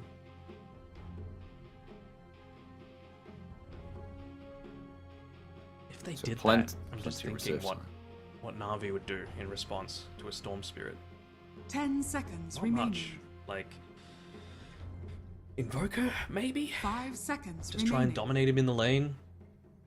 Go like Cross Wex build, more points in the Wex, play 4 Protect 1 around the Gyro. Be a bit more around controlling than just pure damage. I guess you've got Sunstrike plus Ravage, which is going to be nice for Cataclysm, but I think it's just more important to control whatever frontline tempo hero that they've got on Team Lynx, because they only have so many bans in this last phase, right? And Quap's pretty good against the Storm Spirit as well. Quap's great against Void Spirit, so I could see Void Spirit being an option for Lynx too if they wanted to go down that route. Yeah. This is literally just Mellow like talking to himself and saying, right, what are they wanting me to do? He's trying to get into their mindset. Because it's a pretty good Drow game outside of, you know, getting jumped on, which at the moment they have none.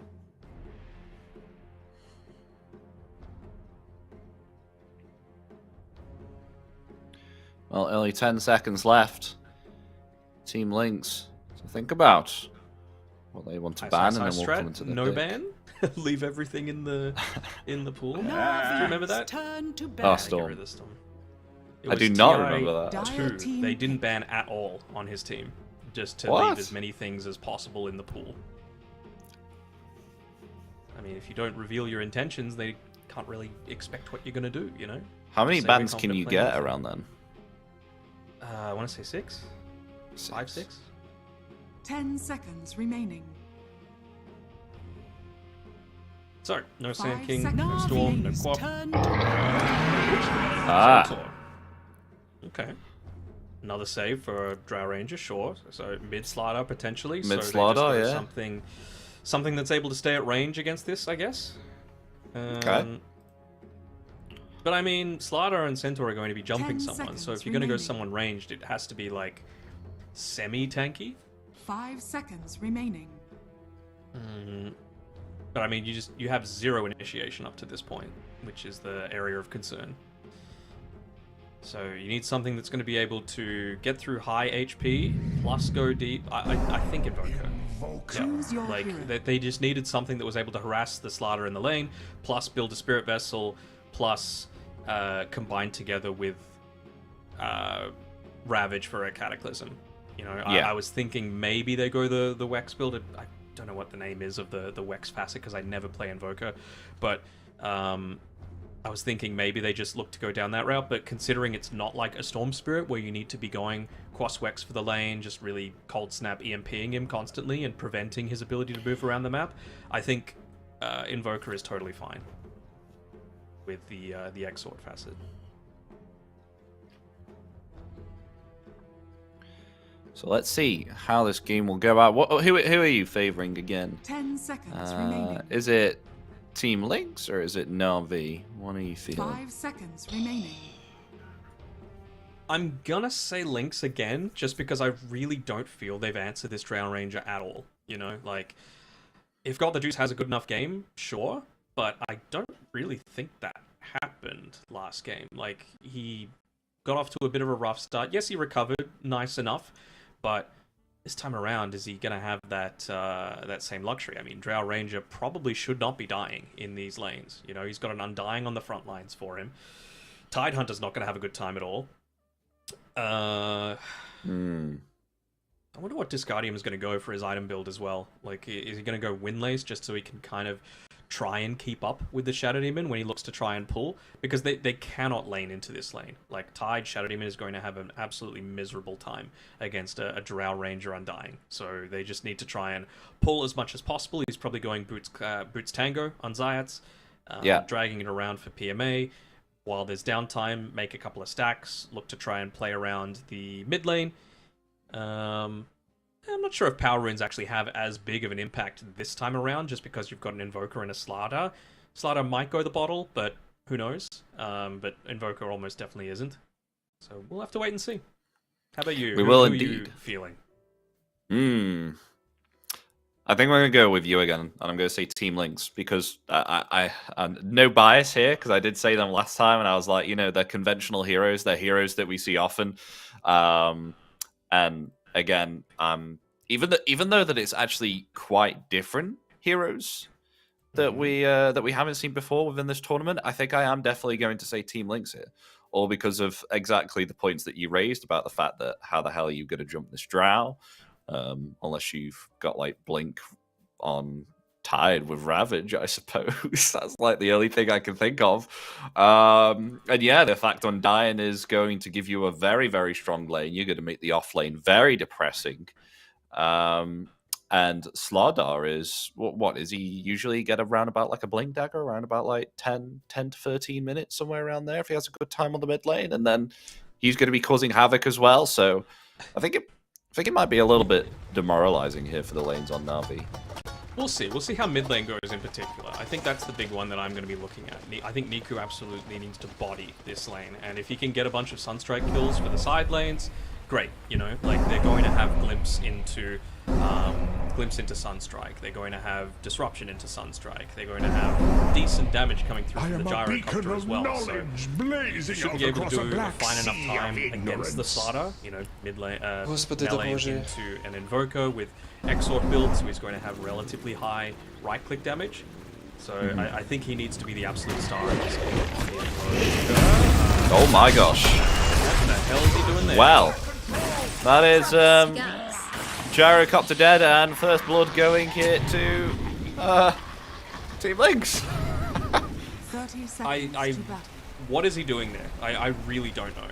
Like, on his own, essentially. Like, Ridis was there, but what are they actually trying to accomplish?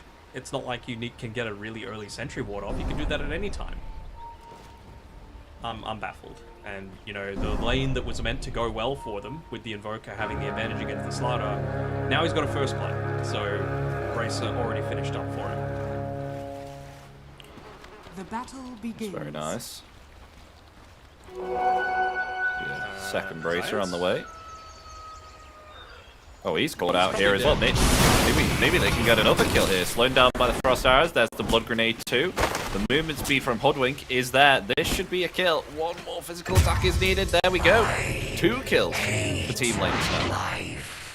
TP's all the way back to base. Might say, you need to grab anything, Centaur? No? Okay, all good. Just rushes on back out. Again, one of the advantages of Hoodwink is that fast movement speed. So 3:15 should be able to get back too much time at all. This is a little concerning for this first wave, but Vladik, we saw the MVP performance from him last time around, so I don't think he's going to be silly enough just to to walk on out and die easily. He already knows that the Thunder Strike is leveled up, so he knows he's not going to get pushed back into second or anything like that. It's actually like cannon is leveled up anyway on the gyro.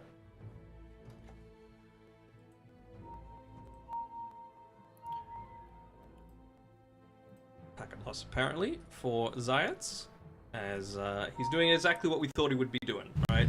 He's got the boots, he's got the tangos, and he is wanting to get the hell away from this Undying lane.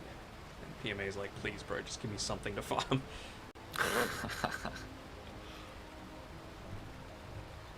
What are we looking at there? Drow? What's she wearing? That sounds so creepy, actually. What's she wearing? What's she wearing? What set is that? There we go. What are the cosmetical items? It's got, well, he's got the upgraded Arcana, right? Because that's the it's red. Think it's, oh yeah, it's not a Crimson Witness one, but yes, it's the upgraded version. What about this this bottom lane though? We know it's not going to be very happy time for Tide. What about bottom? How do you think it'll go between these two here? Because I think Centaur and Hoodwink is an old reliable combo, right? It is.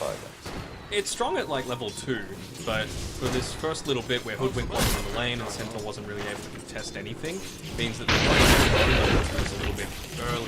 How did that bushwhack hit? What the hell?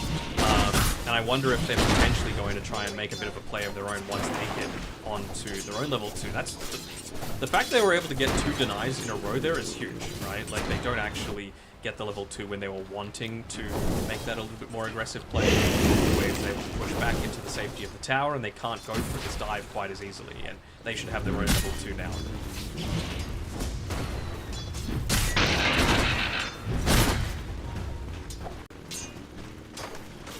So I've got one eye on that bottom lane, but my eyes are going to be elsewhere for now. Again, Niku's the one that needs to carry this game. And, well, he's going into a Midas as his... I don't think this is a rage purchase or anything like that, but, you know, it's important for him to continuously scale. It's important for him to be getting kills with his Sunstrike as well. Yeah. Assists, don't care. He needs the levels off the back of actually getting the last hits here. This is his game to win. It's the money creep there, even with the cold snap being used.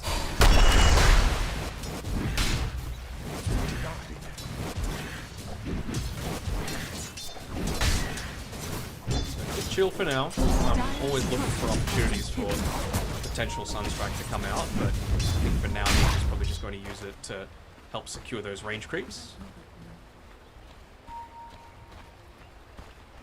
I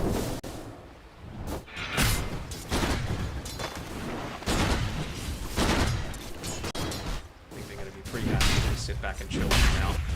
Because even like what we were talking about with the lack of abilities to get on the Drow Ranger, that doesn't really change no matter how late this game goes, right? Like, who's actually buying a Blink Dagger except for Tide Hunter and, I guess, Disruptor, but Drow really shouldn't be getting caught by Disruptor.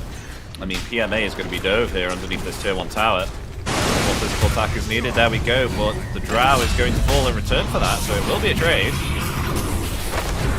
The tower's helping a little bit. I'm going to get the... Dire's top tower is under attack. What a potential change of gold there. Meanwhile, Bloody, he's going to fall. No Sunstrike needed. Virtus will get the kill. They didn't really have any vision scouted out this the wing moving towards the mid lane. It's actually Lynx that has the majority of the vision inside of the river, so sometimes you just got to go off vibes, and well, they're able to catch out the Oh, they're going to try and go for the Drow Ranger again. The Sunstrike play. Oh, it does not connect with that disruption, but still, I think it'll be enough to take down the Drow Ranger. There we go. Look at that rotation there, and they'll get the Undying here too. Na'Vi. The aggression, the glimpse back. There we go. Undying, one hit away. Oh my god, he gets the decay kill onto the Shadow Demon before he falls. And they're going to lose a lot of this XP and gold underneath the tower as well. Drow still 30 seconds left on her TP, has to take the Walk of Shame. I think she's smoked back. She's just going to have to walk back to the lane. Healing Power Tread's finished up, but this is a big win. A very nice rotation coming through from Ritis here, involved in 3 out of the 4 kills that they've secured so far. Now top lane's not looking as bad, you know. They're able to punish the Drow from pressuring in and getting that kill on PMA underneath the tower, and then the rotation there from Ritis. Very nicely done. I'm a big fan of this 2-point Thunderstrike disruptor as well. Like, it's just one of those things. Level 1 to level 2 is such a big increase in damage, more than double what it's able to do, and 3 second cooldown reduction as well just means you're able to be a much more consistent harassment presence throughout the entire lane. Yeah, it's really annoying. Well, speaking of, they want to put pressure on this top lane again. Both Gyro and Disruptor moving up to this top side of the map. No vision right now of the Drow Ranger, but Radiant's top tower is we're under going to need to be Oh. careful, and there we go. There we go.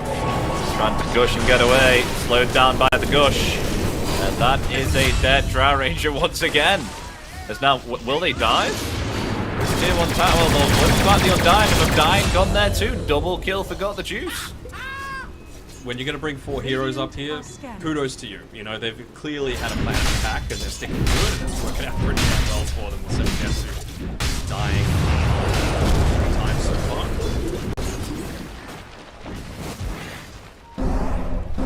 Double kill as well, going to Got the Juice. They made sure to shove out that bottom wave first before making that play, so didn't really lose out too much on it. He's going to take Lynx back, potentially here. Yeah. Getting teleport away, Sunstrike as well. Will that be enough? No. It was very, very close though. Short TP as well. Just going to this tier 1 tower, not wanting to be all the way back in the base. And they're making another aggressive move here. They are. Na'Vi. It's here though. Here this time though. Yeah. And they'll get the kill onto Ritis. He will glimpse back the Slardar though, so Got the Juice does get some extra leeway there to get himself away, so they won't be able to pursue him. But a nice Mission accomplished, though. Yeah. They got the Wisdom Shrine, so both supports claiming it. Level 5.5 already on this one. But I guess giving up the stream to the starter doesn't feel great, but well worth it for what it's going to do for the entire team.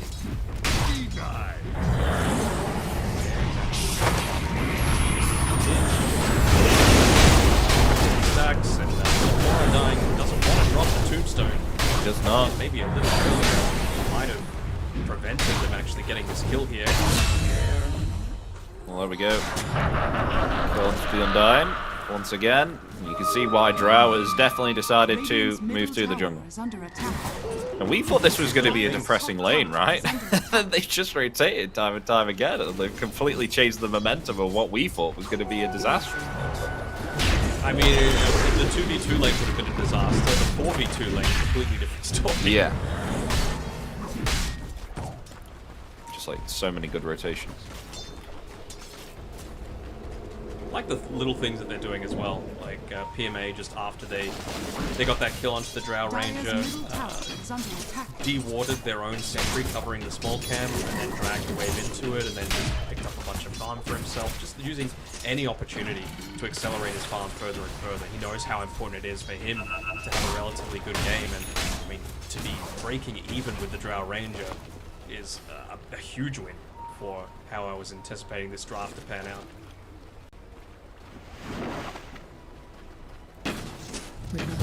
Radiant's middle tower is under attack. Going for a blink dagger straight up. I'm trying to get one. I think Jesu's going to be very happy if things just chill out a little bit. You know, just next, let's say 5 minutes. He wants to get into that Dragon Lance. He wants to get a few more levels up for himself, max out that multi-shot, just to be able to quickly clear out a bunch of these creep waves. Once they're able to get into that, you're probably going to have these things that enable you to be more frontline Slada. He's going to have his Midas though off the back of. He's actually only been involved in that one assist.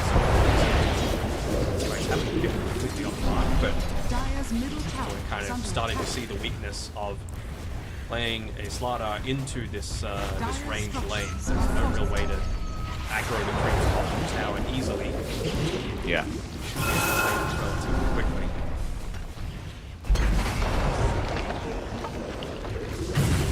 Perhaps they'll try and go for something here. Does not get the bushwhack. Never mind. Attempting to deny the tower here. Go that deny. Glimpse level 3. It's just out of range here from the Slardar, or else that could have definitely been a kill. Alright.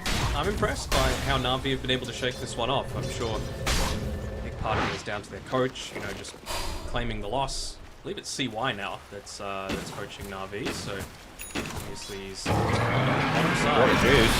Aggression being given to him. Actually able to survive there. He takes down the tombstone.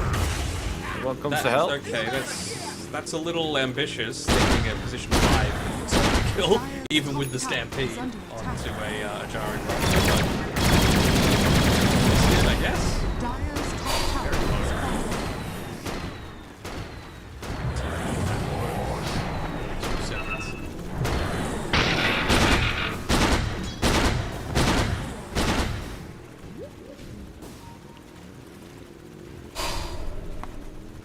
Looks like they're going to try and find themselves a Tide Hunter. If they can. Oh, never mind, they're going to go for Riddick.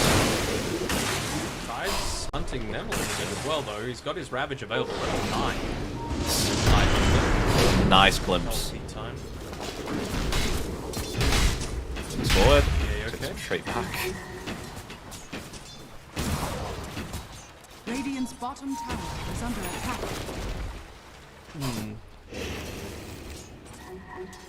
So how is this game going in the grand scheme of things? Invoker, even with everything that's happened, and the relatively solid lane that you've got against the Slardar, Dire's middle tower is less under network, attack. about 400 or so compared to Slaughter has his Blink Dagger available. Probably still wants the shard available just for that quick follow-up damage when he does blink in. But really the only thing that we're waiting on, it feels like, is Hoodwink hitting up onto his level 6. Once he's got that, then you've got the follow-up damage that's going to be coming off the back of things, but able to land the glimpse off the back of that Sunstrike, so no easy kill on the Melanie. What was that? Baloney? I'm gonna say Melanie. It probably is Baloney, but Radiant's bottom tower it's an is old under YouTube attack. skip that I remember. And Bellany just made me laugh.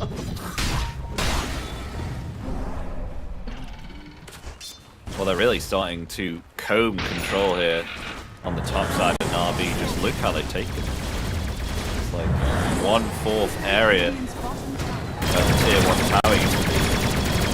And Drow is subsequently having to farm behind the tier 2 tower. And net worth wise, she's doing the worst out of all of them. 5,200 gold.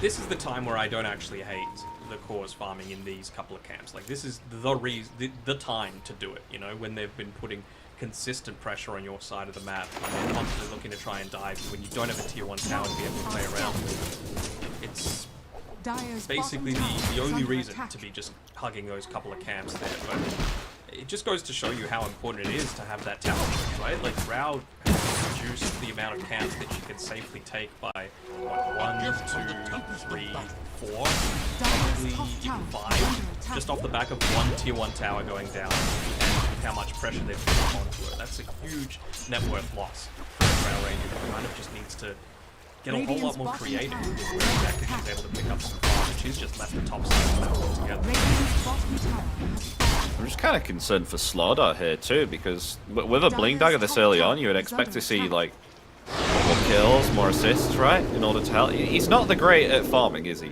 Radiant are scared. Sarah. No, definitely not. Again, I think it just comes down to he needs a supporting cast to be able to do anything. It's going to be quite nice that Hoodwink picks up. I really wouldn't be surprised to see a smoke come out from Hoodwink right now. They just need Dyer's top to tower connect is together under with the attack. Slardar, link in on 900 basically, and to try and blow them up, push them out of their jungle because they're having way too much freedom right now. They'll smoke up anyway. Let's have to try and find something, but there's no one at the bottom other than Invoker, who's kind of on this tier 2. I mean, if they can get him, that might be nice. He's Dust as well, so even if he does work with the Ghost Walk, be able to catch him out, and of course going up against a Slardar as well, so they're heading. other fingers on the TPs as well from the rest of the boys. They're heading in the right direction here. The smoke's broken. They find the Invoker. Oh, yeah. Yes, they do. All the TPs are coming out, though. It won't be enough. They're all trying to flee now, Riddies. He has Elder himself the split. glimpse. Oh, no. They found the Slardar. He's going to be glimpsed back. And they will find a mid laner for a mid laner. That's worth it. You get the kill onto the Invoker, all 3 of your other heroes suddenly have the ability to play the game. Like, they can get out on the map, they can get a little bit more farm. You know that there were 4 defensive teams. 75% of the map is yours to play around with for the next 30 seconds or so. Radiant's middle tower is under attack. Tanky boy on the Centaur. He's being initiated onto right now, but he's got 2,000 health plus a pipe. So I really don't think they're going to be able to take him down so easily, especially considering they know that Static Storm was used onto the Slardar to get that previous kill.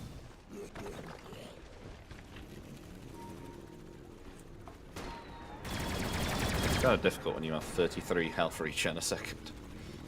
Mm-hmm. They're going to go for another aggressive attempt here. Seems like mid tower is what they're looking to try and play around here. Again, they know that there's no TPs available for the next little bit, so this should be relatively easy for them to be able to take. And that deep ward that they placed on that previous gank attempt is going to give them a little bit of information. If they're not overly careful by Na'Vi. They're pathing. Of course, they don't know where a lot of this Lynx vision is, but all three of these supports are underneath it. They could get a D-ward here. Oh, the Sunstrike. It scouts out the Roche. They take it pretty quickly, though. It's a Slaughter, after all. Plus the damage amp coming through from the Undying. They all smoked underneath that Observer Ward, though, so they're going to be able to plan appropriately. Forge Spirit's doing the scouting. Blink Dagger is available on the Tidehunter. That's going to be the big hero to watch here. Oh, here we go. Oh, they're able to come around and get the high ground here. It could be big if they take out the Invoker. He Ghost walks away. The Ravage is there. Counter initiation onto 3 along with a massive Meteor and a Deafening Blast. There we go. They get themselves Melojewel and the Undying there. 2-2 down. And the defensive Stampede comes out. Drow will TPLA along with the Hoodwing there too. So they are out. And maybe perhaps now, Na'Vi, they could get themselves the Aegis. Did they have any more vision for that high ground? No, they didn't. Everyone was just holding sentries, so perhaps just one ward placed up onto that high ground when the smoke popped could have been the difference maker, but they were obviously placing it all around the map just to enable themselves to hopefully get out and farm that little bit easier, but good little plays coming through there, right? Blink Dagger reveal, hit onto 3. Ghost Walk, Invoker is the one to kind of reveal himself a little bit, knowing that he had the ability to get back to safety. Nice plays coming through from Na'Vi here with their movement. You can see now that net worth and XP wise on the Slardar mid is looking really rough now. I mean, 19, 20 minutes in, 2 braces, a blink and power treads, and ages away from getting a BKB. I think it'll take him at least like 5 or 6 minutes to get this BKB. I'm gonna ask you, Epi, no cheating. What do you think the win probability is? Gaiman's been a bit weird these last few days. He has. I'll give you that hint. Gaiman's weird. I'm gonna say it is 60% in the favor of Na'Vi. Very good. Pretty much dead on, 62%. Oh wow, okay. 3 now. But really only jumped after that Roche attempt. Prior to that, it had still been kind of Lynx favored despite everything that had been happening to Drow on the top side of the map. It is still a good Drow Ranger game. She just hasn't been able to get into this at all. Yeah, if Gaiman wasn't weird, I'd probably say like 70 or 80 right now at this rate, even though it's early on. Because I'm just very unsure as to what they're going to do about this Slardar. And I mean, they have the Blink and a Ravage now on PMA, right? So that's Drow in trouble. And what is 7 Jessu actually going on the Drow next? It has a Yasha, Dragonlance, going for a Manta style. Sure. I don't hate it. Able to get out of a few things. Oh, Hurricane Pike's just come in. More of that farming potential. Yeah, Hurricane Pike. I think it has to be a BKB after that point, right? Like, yeah. You don't want to get caught inside a Static Storm. You don't want to get caught with Ravage. You don't want to get Cold Snap, a little less so, but you get what I mean, right? Like, they just need his ability to stand his ground and actually right-click. Could potentially consider the Aghanim Shard for himself, just to make things a little easier.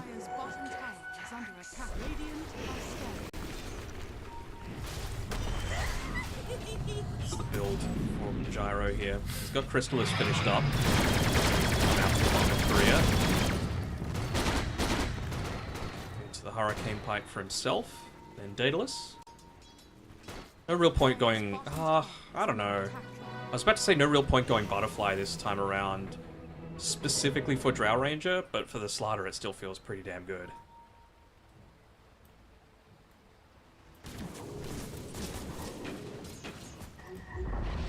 Much better job at controlling the Helm of the Dominator creep this time around, really just preventing a lot of these lanes from being cut. Well, he's got the Aghanims now on Invokers, so Cataclysm. Tide's really got his Ags. Talk about minus armor. Plus the additional, he's fully talented into Gush as well. Extra 20% slow, extra 100 damage. Pretty damn deadly. I mean, 60% slow. It's kind of nuts. For what's the duration? 4.5 seconds? Yeah, that's pretty good. Yeah, Gush is amazing on Tide. Coming back. Oh, that's a dead Hoodwink. That's a dead tier 3 tower. That's It a is, dead yeah. Undying. I mean, they're just not really. Oh, hold on. Gosh. Okay. It's a dead Centaur. Centaur gone. That's a no BKB Slaughter that can't really join into this. That's a full lane of Rax. That's very, very aggressively accelerating dominance coming through here from Na'Vi. Yeah, they've achieved this quite quickly. I mean, what can they do? Because if Slaughter blinks in, he's dead. I feel, especially with an Aegis and counter initiation of Ravage. Cataclysm, which I Exactly. actually don't know if Niku's revealed himself yet. He's just been standing way back. He did kill Hoodwink with that. Last little come there. I mean, they're gonna need to do something. They are. Smoke coming through. They're ending this game now. Desperately trying to get. Oh, that's a scout out. Down Slaughter. Oh, they have indeed. They've locked him in place. Meteor comes down, and that is a dead Slaughter down for 45 seconds. The Aegis has expired, but I still really think Na'Vi are in a very strong place. They're actually going to jump forward here, attempt to try and take down the Tide Hunter. The Stampede comes out there defensively. The rest of Team Lynx going to try and propagate themselves back a little bit, but they will find the Undying. Undying falls. And oh, Blink, Ravage forward. See you later. Cataclysm, goodbye, Drow Ranger. GG is called, and a very, very quick game 2 here for Na'Vi. A night and day difference for Na'Vi. You Yeah. know, like the draft. There were definitely plenty of weaknesses. Even just that first blood once again given up by Got the Juice. His only death of the game, by the way, was puzzling to say the least. But I thought the movement coming through was just incredibly solid. The way they were able to manipulate the lanes was good. Just the understanding of when to shove out, when to make these rotations, who they specifically needed to target. You know, we said, how are they going to be able to deal with Drow once the game gets to the later stages and they can't dive her? Turns out you can dive her if you just bring 2 more heroes and it's 5 minutes in. They can, and it was a really, really horrible lane for them. I mean, absolutely well played to Na'Vi for the rotations there quite early on, because it's kind of hit and miss, you know? If you don't get the kills, then you kind of suffer even more in the fact that, 1, you haven't got the kill, 2, you're not farming, so the fact is your scalability decreases, and then it feels a lot harder in the middle stages, early stages of the game. But they're able to achieve these pickoffs successfully, and with that, we feel that it really helped them within this game 2 here, just get themselves a clean victory. I mean, Got the Juice was farming up entirely free. I mean, there was that one time where Undying did try and get him underneath that tier 1 tower, but he was able to have a complete free time, and with that, they're able to push up, take the racks early. They recognized Team Lynx's weakness, that they couldn't do anything now, and they finished the game. And they did indeed. Our first quick game that you and I have watched all throughout these qualifiers so far, and I wonder how both teams are going to be able to approach this. This has to be a good understanding of Na'Vi of, okay, we realize what we stuffed up, we realize what we needed to change, maybe even we know who we need to target in future games, with Seven Jessu clearly not having a good time there once a little bit of extra attention was given onto him. So we'll have to wait and see. We've got game 3 coming in about 10-15 minutes. Stick around and we'll be right back. Right from the moment we met, I knew that I couldn't let my fear get the best of me.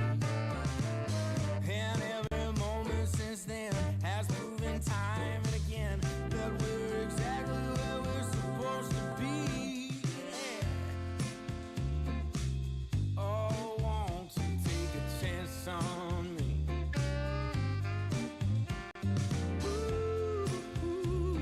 Oh, won't you take a chance on me?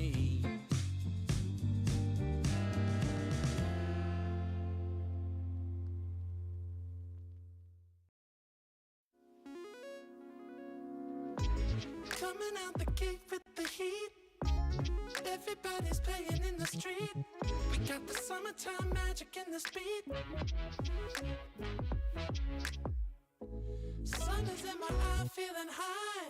Only good vibes, I'm alive. And if you see me driving by, don't be shy. I'm so excited. You know just what I wanna do.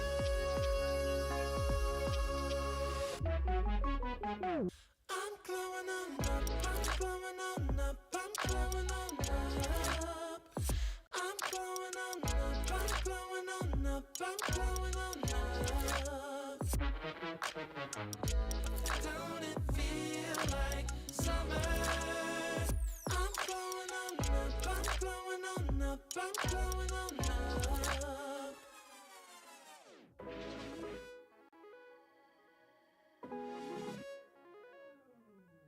Blow up, show up, soak up, aromas, float to Sonoma, roll up, Tanola, trope up, blow up, slow up, show up, get real, choke up, you're flowing, you're glowing. Astral samosa, you're landing on Europa, your horns blowing, you're chosen, all the deep cuts you know it. I got the pre-glow and the post-glow, inspiration knows no boundaries where it flows. Your fingertips to the globes tilt to the universe on stilts, hold on and chill. I'm so excited. You know just what I wanna do.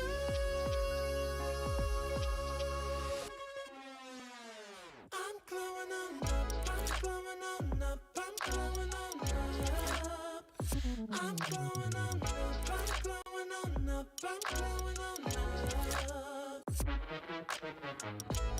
Don't it feel like summer? I'm glowing on up, I'm glowing on up, I'm glowing on up. I'm glowing on up, I'm glowing on up, I'm glowing on up. I'm glowing on up, I'm glowing on up, I'm glowing on up. Don't it feel like summer? I'm glowing on up, I'm glowing on up, I'm glowing on up.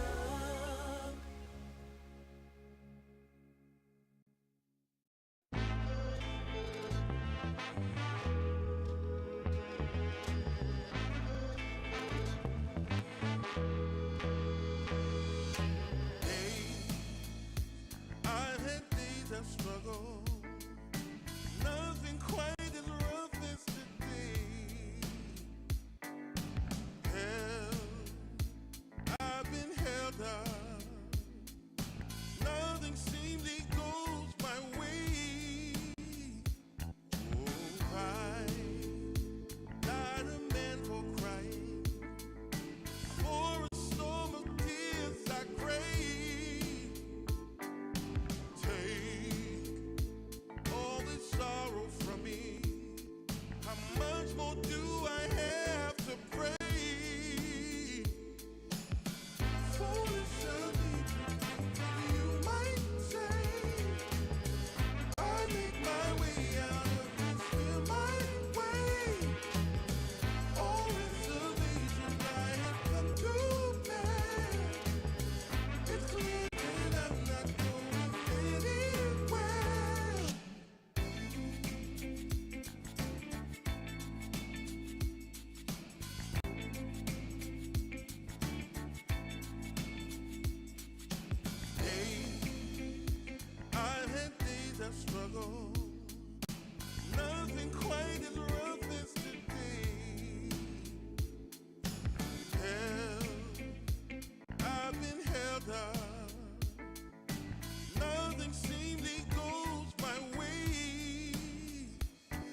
feeling. This love is an open sky. Can't shake this feeling. I want you know I can't lie. These doors are open. Welcome, darling, won't you stay? And you got me hoping. Forever's here, today's the first day. I wanna be closer to you. Closer to you, yeah. Want you to be all mine. I got all these choices, but I so made up my mind, yeah. There's nobody better. Gotta be you. A thousand voices, 'cause it's so good to be alive, yeah. There's nobody better, so it's gotta be you. These myths are busted. The grass is greener on my side. It's done and dusted. I'm never getting off this ride. Life with you is golden. So how can I go back to silver love? I'll be holding on, can't get enough. Wanna be closer to you. Closer to you, yeah. Want you to be all mine. Oh, yeah. Got all these choices, yeah. But I so made up my mind. There's nobody better. Gotta be you. Got to be you. Voices, 'cause it's so good to be alive, yeah. There's nobody better, so it's gotta be you. You, yeah. You, yeah. You, it's gotta be you. Gotta be you. Gotta be you. Gotta be you. Yeah. Gotta be you. Oh, it's gotta be you. Yeah. All these choices, but I so made up my mind. Nobody better. Gotta be you. Thousand voices, 'cause it's so good to be alive, yeah. There's nobody better, so it's gotta be you. Hey. Nobody else, no. It's gotta be you.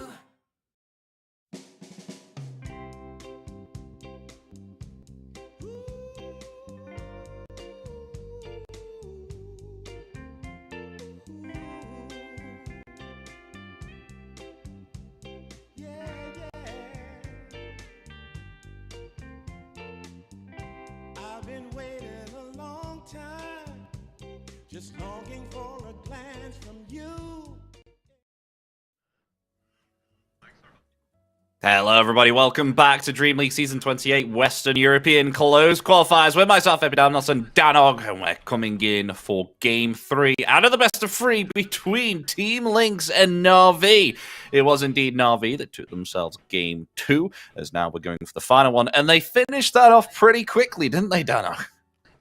Yeah, it was, 24 minutes or something like that? Something not, along those lines, not yeah. long at all, but really, despite the first blood being given away for basically free, Got the Juice had it that time around. Like, he was just everywhere. He dominated the lane, constant rotations, farmed up a storm, took away some of the farm that the enemy team was trying to go for, and wouldn't you know it, he started hitting some towers as well. I think Niku did a pretty good job of that as well, with his Invokers, Forge Spirits, just constantly sieging, even when he wasn't present at a lot of these team fights, and I think that was the difference there. Like, it's hard to say what one thing Na'Vi did different to Game 1 relative to, you know, what Team Lynx did, just because it felt like a combination of many different things, right?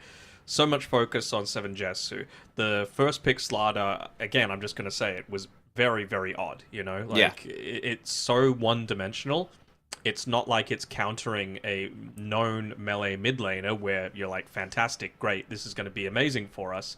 So it's like, well, what's the actual purpose of this pick? And I think, yeah, Na'Vi had second pick that previous game, and they have it again this time around. They won the coin flip. So I think you can't, like, first pick a hero like the Slardar. I think it needs to be when you've got second pick as a draft finisher-upper, or if you're like, if the enemy team is first picking Ember Spirit, for example, sure, you can Slardar then at that point. But yeah, unless that sort of thing's happening, I really don't want to see a pick like that happen again from Team Lynx, because this is it. You know, it's lower bracket, 1-1 in a best of 3, win or you're out. And we'll see for sure whether that will happen again as the final draft is underway for this series between Team Lynx and Na'Vi. And what's in the ban pool this time? Around about the same heroes that we saw last time, except Na'Vi are going to ban out Warlock first hero of their ban phase. And Abaddon's gone as well. Kind of the usual bans that we're seeing at the moment. Nothing targeted other than the Warlock. 10 seconds remaining. Yeah, I guess. I mean, the Abaddon's been banned out against Na'Vi 3 times in a row now, so that feels a little targeted. I don't think it's a strong enough hero just to warrant a first phase ban regardless. Coddle, similar sort of treatment coming through here. So, won't be seeing that hero either. What does Lynx choose to first pick for themselves? 10 seconds remaining. What do I want to see? Oh, Batrider. Sure. Yeah. I mean, Zayat's played that in game 1, no? And he didn't feel amazing. You know, there were a few Lotus Orbs that really made his life a whole lot easier. I thought his Shadow Demon play was far superior to that, building up a ton of stacks. Enabling got the juice to really start to skyrocket his net worth, because, you know, you weren't really going to see an Invoker take all those stacks. So, very happy for them to go down a similar sort of avenue here. I really want to see something else that's just able to easily get onto the backline, find the Shadow Demon, and kill it. And I don't know if it's just because of the years and years of trauma that I have playing as a 4 and a 5 against a Night Stalker, but there is no hero that I would rather not play against as a 4 or a 5, with the exception of, like, when Necrobook was in the game, Necrobook Lycan. Like, that was the only thing. But, I don't know, it just feels like a Shadow Demon is complete dead meat if you just play something like that, especially when you've got a Batrider as well, so there's not even just like one avenue to success. You said that the Abaddon was kind of a targeted ban as well for Na'Vi. Is it only Na'Vi that are playing the Abaddon, or is it other teams as well? Are you aware? A few other teams are playing it, but it's just like extreme comfort for them, you know? Extreme comfort. And yeah, I think Falcons in their series against Maus yesterday, the game that ended in 19 minutes, Amar went 8-0-2 on a Night Stalker against, wouldn't you know it, a Shadow Demon. So it just feels like exactly the sort of hero that you're wanting for this situation. I wouldn't be surprised if they go a Disruptor here, just because, again, you're playing into the Centaur. But if that's the case, I don't want to see Lynx making the same mistake that Na'Vi made when they were playing the Disruptor into Lynx's Centaur in waiting too long to make their plays, because even Ag Static Storm, all well and good to have it, but as long as Centaur is, with his Aghanim Scepter, has BKB pre-popped, doesn't matter, you know? You're still going to be able to get that workhorse off, and you're going to be able to make saves in the middle of the team fights. So I think you just need to get a whole lot more aggressive. I still think it's a great pick. I wouldn't hate seeing Puck either, even though it... maybe Puck with the last pick of this phase, and you can go Disruptor plus... Ooh. Disruptor Night Stalker now, and then go Puck with the last pick of the phase, is what I would do if I was Team Lynx. But that's just me.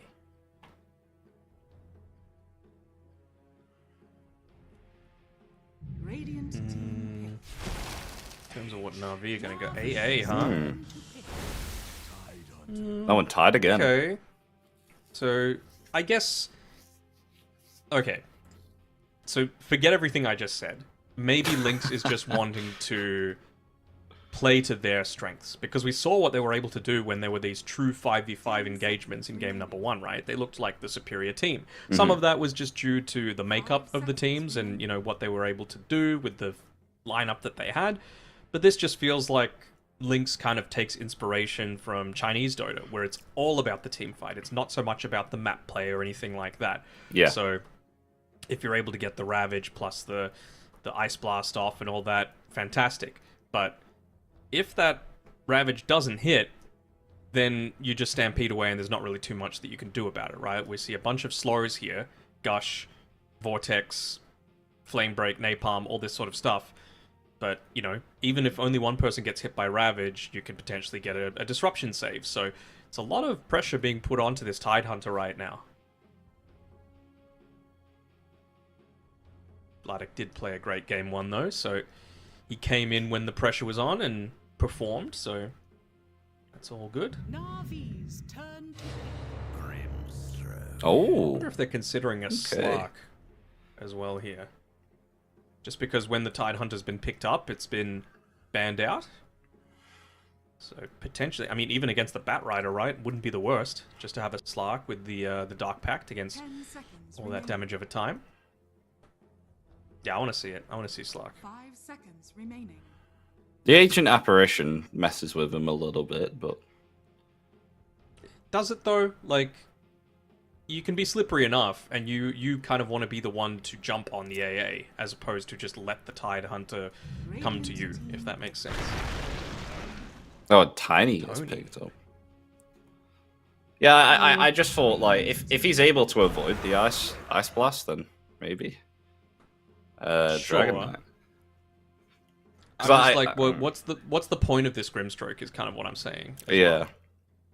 Like, Mm. I see the value of it when you're playing with an obvious, you know, connector like 10 seconds Doom or remaining. Lich or Necro or something like that. Or if you're playing with a core that really needs the stun, whether that be as a position 5 or a position 4, doesn't really matter, but, you know, you see the likes of Weaver or Slark or Lycan or these sorts of heroes that can really just bully heavily if you've got that additional layer of stun for the laning stage. But does Tiny need it? Not really. And I would much rather see Shadow Demon as a position 4. Just, I guess with the Grimstroke you can go the facet that lets you like curve the Stroke of Fate to be able to make some easy stacks. Yeah. Navi's turn to ban.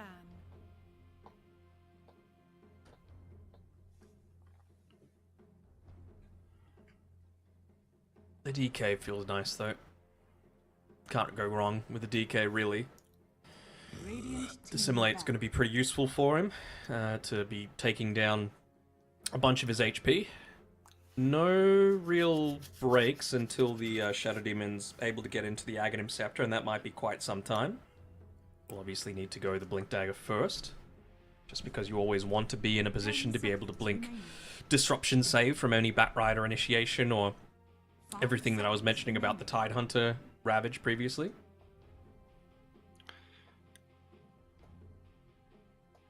Yeah, so far Navi's early is looking nice, but Team Lynx's late game's looking kind of scary. I mean, I would not like to go up against a Dragon Knight late game. We've seen that. I mean, we've seen DK lose before, but has he ever not been strong at the late game?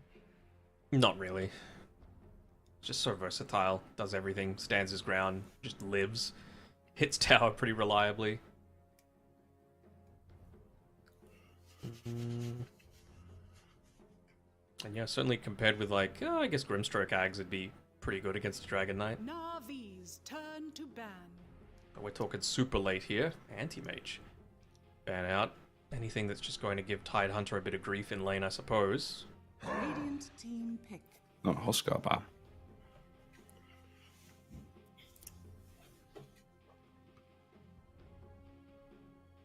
So is this a tiny one or is it a tiny mid? Because I don't think Tiny would hate playing against an Ember Spirit. Maybe more so against a Huskar, for sure. 10 seconds But remaining. it certainly is still open for Na'Vi to go either way. 5 seconds remaining. I guess DK could also be 2 or 1, so you could maybe choose to go something else that's a little flexible. Nope, they just go Sand King. Sure.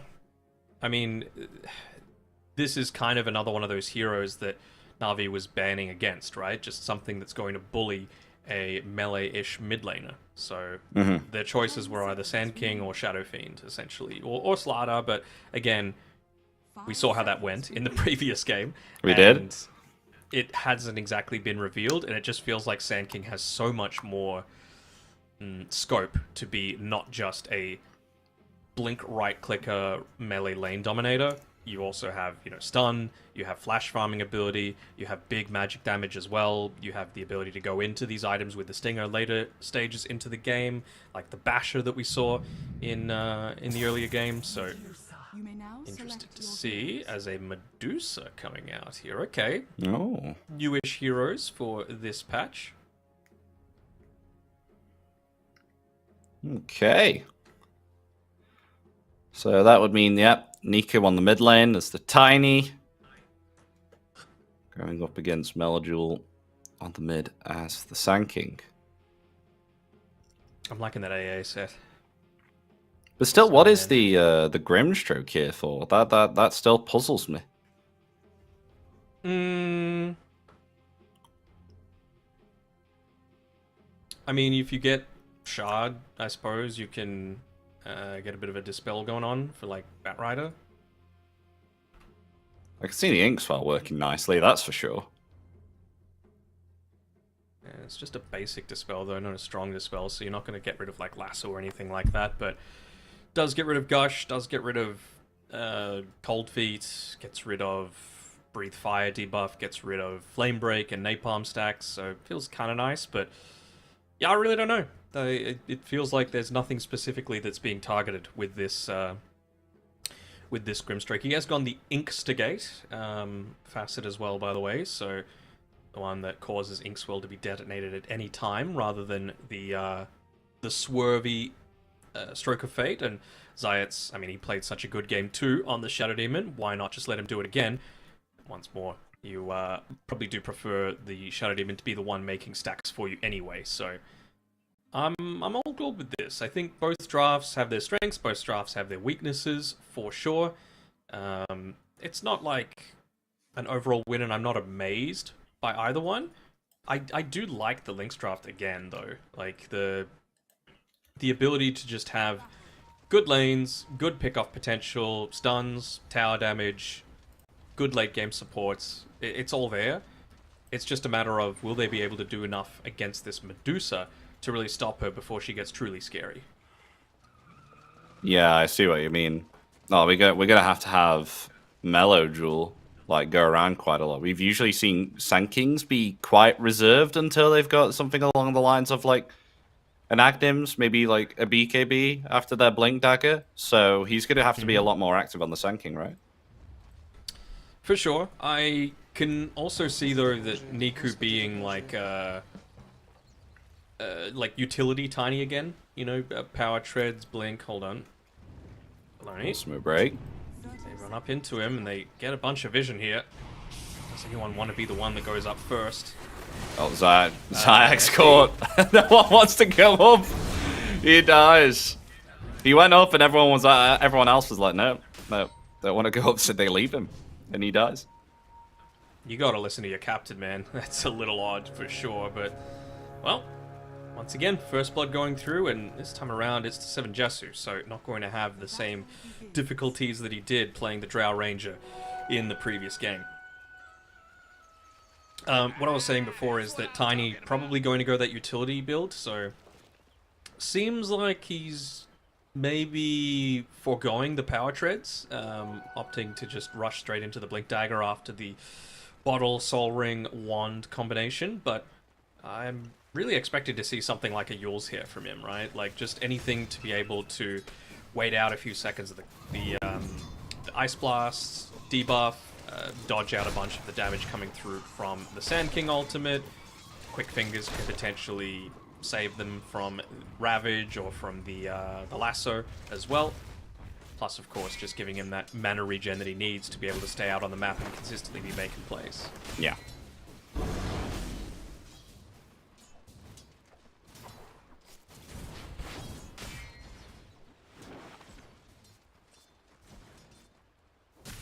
What will Ritters do is my main question.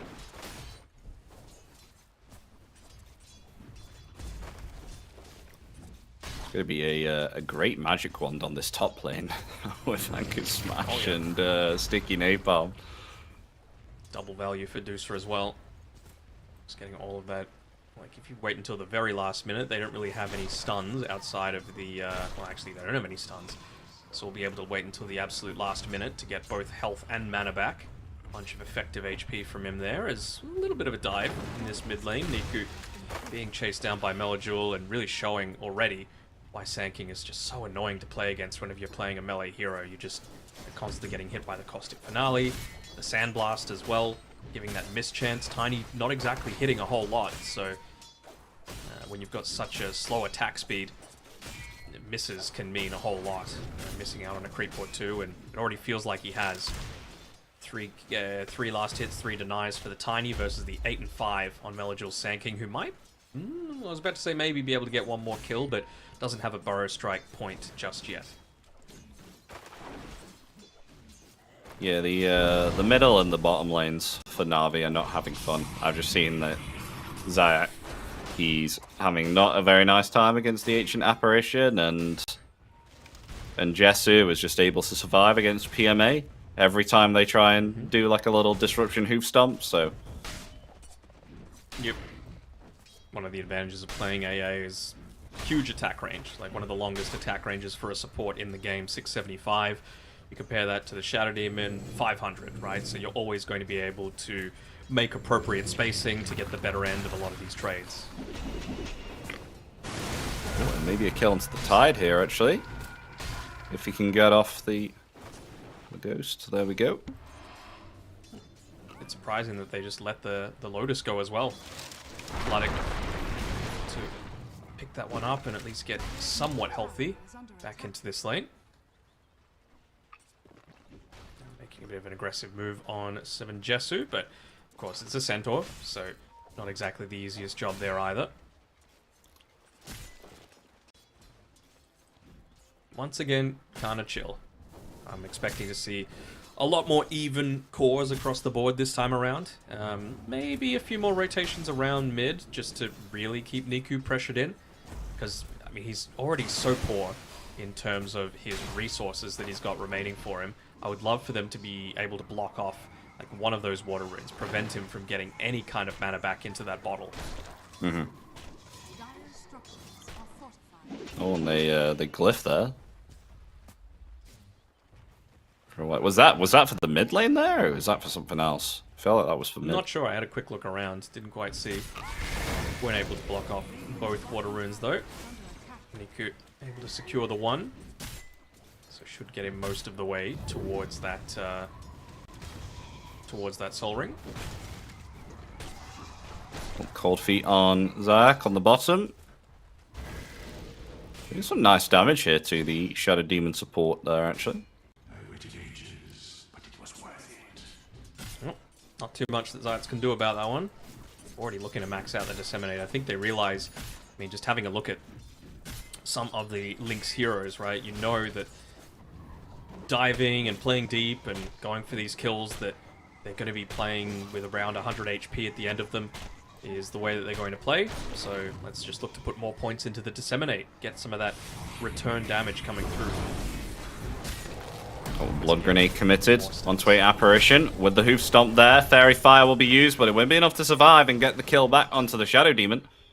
So, nice kill there for Na'Vi. It's being pinged out here. Seems like they're still chilling pretty easily on this top side of the map. Tidehunter is having a bit of a more difficult time as he's trying to cut this wave a little bit here.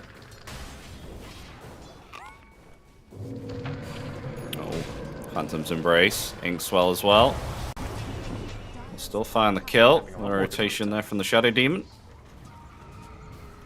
It was a necessary TP to come through, and it was a good one because he was dragging that creep wave away as his own creep wave with the siege creep was coming in, so they kind of had to make a decision. Which one do they deal with first? Gets them a tiny bit of tower damage onto that, but still certainly somewhat challenging. For the River Runes.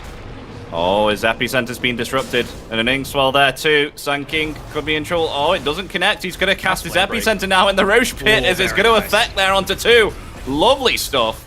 As there we go. Can they get Tiny as well? No, he'll just survive TPing away there. So they'll only get the support. But very nice rotations and lovely turnaround there from Team Lynx. This Guardian ended up getting the shield rune as well, so denying that one away. from the Sand King. And the Tiny in particular. And once again, this is something that I think Team Lynx has done quite well, playing around these siege creeps. Playing around their timings when they can look to take some of these objectives and open up the map. Taken more than 3/4 of the HP now. And probably just going to start building up a few more stacks.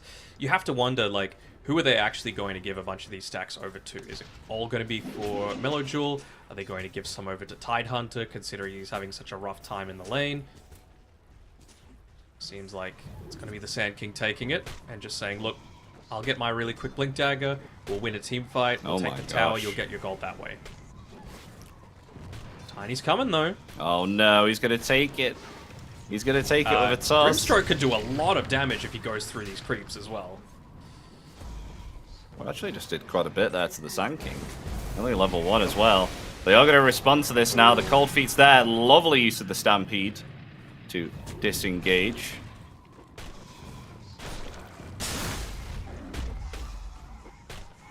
They still retain, what, 90% of those stacks that they were able to build up, so nice little farm looking at those net worth charts there. Downside, of course, is that Tidehunter had to use the precious time that he had to try and get anything done.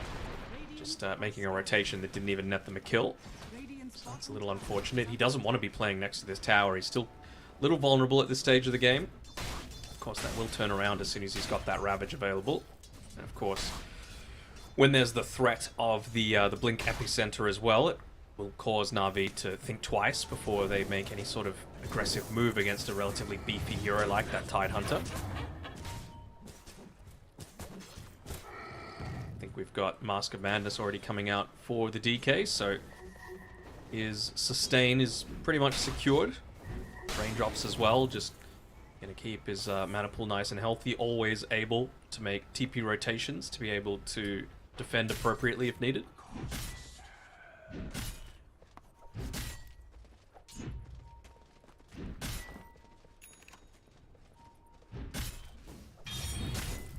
Really not spending much time at all on the lane is Sand King, but I guess that's one of the bonuses, right, of playing this sort of style.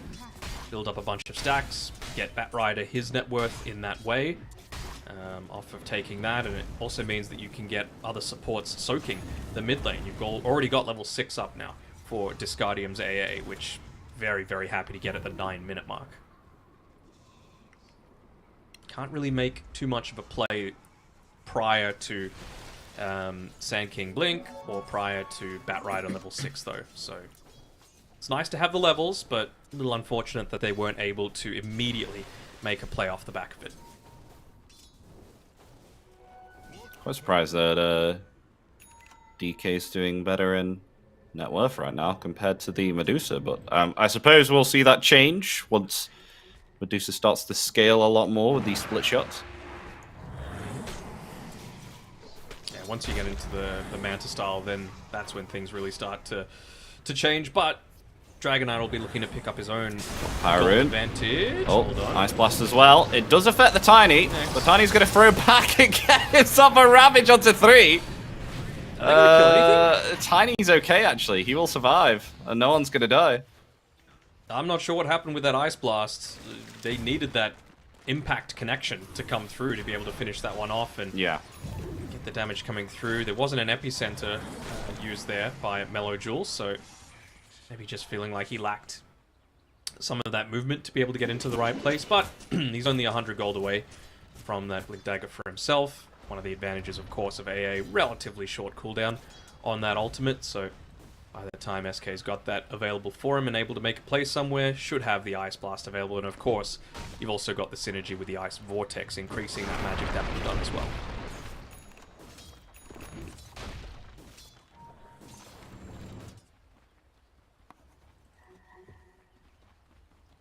Bottom tower being pinged out. Maybe anticipating that there's a bunch of stacks being built up for the Medusa or the Tiny, so wanting to try and take away one of those safeguards in the bottom tier 1 tower to be able to protect it. Right now, PM8 using his Helm of the Dominator with the Centaur Conqueror to just drag this creep wave away. Wow. As annoying as possible. Might even stun it, yep. just to be able to kill it, but this is such a dumb item. It's still alive. Off it goes.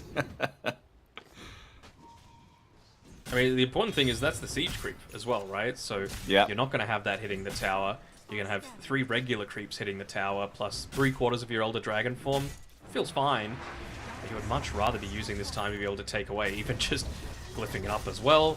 You probably don't have too much of a creep wave to be able to play around with. Smoke rotation coming through as well. Wonder if Niku wants to just hang around, see if the power rune's bottom. It's not. But I don't think he has the time to be able to go up north. They need to just look to try and get down there and stop them from continuously contesting the tier 1. But this smoke looks might like break. they've made the choice to back off. Smoke breaks, blink, and the toss. That's a dead ancient apparition. Armlet coming out for Jesu though.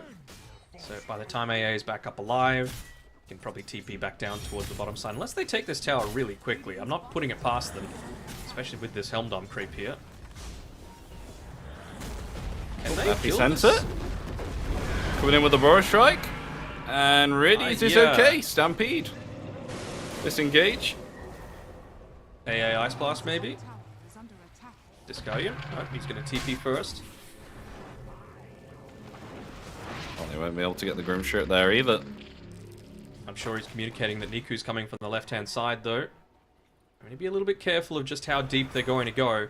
I mean, things could have gone a lot better for Lynx for sure. They should still be able to take this tier 1 tower though. I mean, Tiny, not if he has anything to say about it, and well, that's going to help in a big way. Is that full Vlads that they interrupted? Don't think so.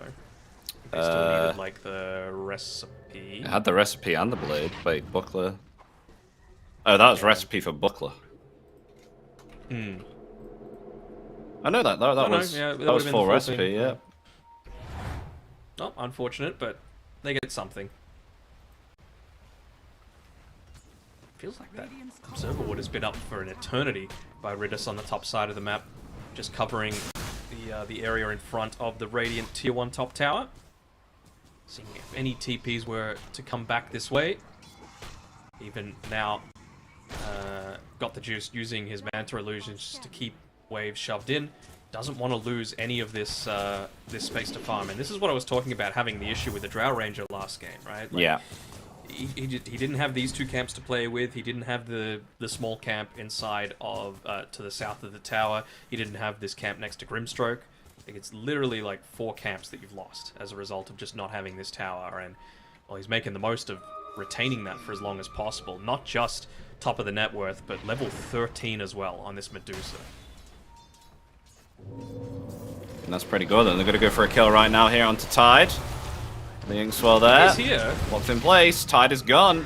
Oh, maybe perhaps they can get a kill onto DK here too. Who is hanging around here? Avalanche. See, it does connect. There's the toss 2 back. As they got the Stone Gaze now there also. And there we go. Not able to armlet toggle through that. They get a DK there also. And maybe a Bat Rider? Oh. I mean, the Avalanche connected. Well, didn't see him due to the vision.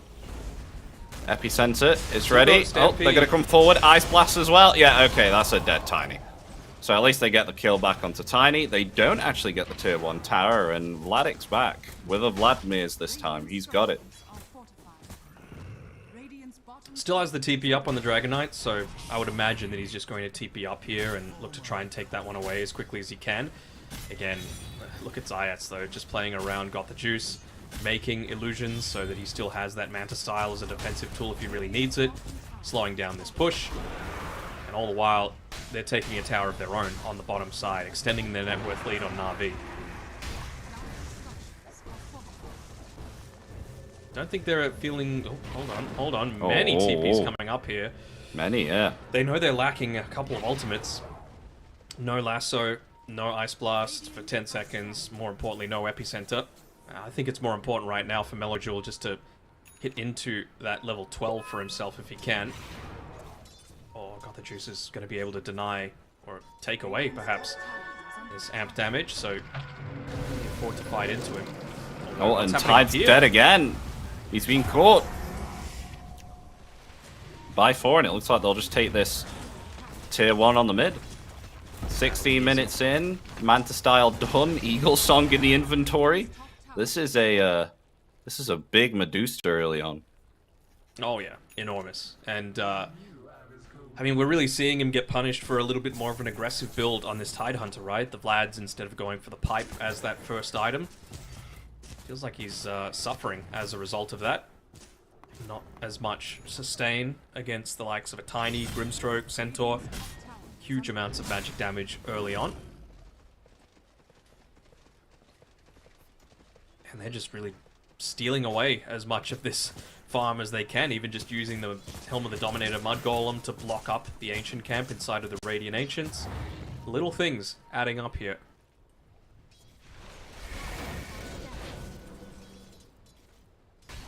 So maybe they need to change tact. Like, it feels sucky to do, but I think you just gotta resign yourself to the fact that Medusa, she's had a great start to the game. She's gonna be pretty farmed, but right now, you're not doing any damage and the counter measures. So, level 12, you've got Searing Signet on the Sand King, you've got one item away from your Aghanim Scepter. Seems like they want to make a bit of a play earlier than that, though. Not sure if this is the best option. No Tidehunter is there. Again, you've still got Stampede, you've still got Disruption available. Who is the target that you even want at this stage? Is under attack. I don't think they can kill the Dusa.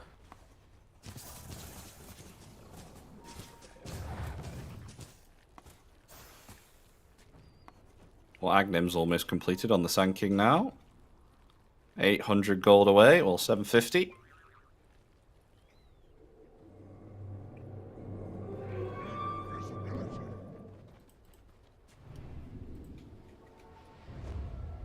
I'm wondering if Vladik might be jumped again, because they're heading in that direction into the triangle. Under attack. That's exactly the plan. Prevent this Tidehunter from having an influence. At least he's got the cloak now, so has a little bit of that extra magic resist to be able to play around with. Might survive for an extra couple of seconds, but well, they've said, you know what? We've got our timings. We've got our butterfly for the Medusa to be able to play around with. She's got the Defiant Shell. She's got the Manta style. Plenty of farm, although Ice Blast is being sent through right now. It is. Well, there we go, scouting it out. Sand King was a little late. Team Lynx are going to there, rotate. fire. They're still staying in here. Oh, Baloney. Whoa, whoa, whoa, whoa, whoa. He didn't get the lasso off. He blinked in way too early there, and now they're just going to take down the Tidehunter here, too. Disaster. And they've got an Aegis. What was that? I mean, that was a mess, to be honest, right? Like, the Ice Blast comes too early, the Sand King's not there, the Batrider jumps in solo, the Tidehunter jumps in and gets immediately Phantoms Embraced, and they were fighting underneath a Observer Ward the entire time, so they could see everything that was happening on Na'Vi. So, yeah, I don't know what that's all about. 5 different mistakes in one team fight is pretty big. Tiny can be anywhere and everywhere now. He's got Boots of Travel. We've seen DKs do amazing things, though. And still having a pretty good game is Jesu. Has the BKB picked up for himself. There we go, they finally do get that D-Ward off. Might want to... okay, they don't wait. They're saying might want to wait until at least he's got the Chrysalis available, but is anticipating that this is where Na'Vi has been at the 20-minute mark every single time, and they're going to be kind of low at the end of this as well. This smoke's going to break on Ridis. Dragon Tail's there.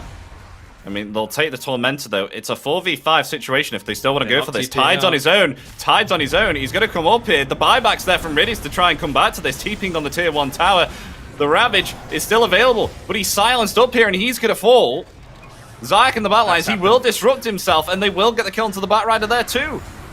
Batrider gone, but in comes DK now, on his own. He's on his own at the moment, within the midst of 5. Ice Blast comes in. They do at least find the Grimstroke there, but here we come. Here comes the Epicenter and the Board Strike. But Medusa's just living through it all, and they turn it back around, and there we go. 4 is gone. And they only lose the Grimstroke. That's it. They lose him twice. By far the MVP of Game 1 was Vladik, but there's been 3-4 engagements now where he's just sat back and allowed himself to get Phantom's Embrace. Maybe just not realizing that Ridis had bought back during the havoc of a lot of that team fight, but again, he just waited and waited and waited and, well, enabled himself to get silenced once more. 0-5-1. Has there been a Ravage juice this game? Maybe once. Yeah, once it was. Really once, doesn't yeah. feel like there's been an impact, though.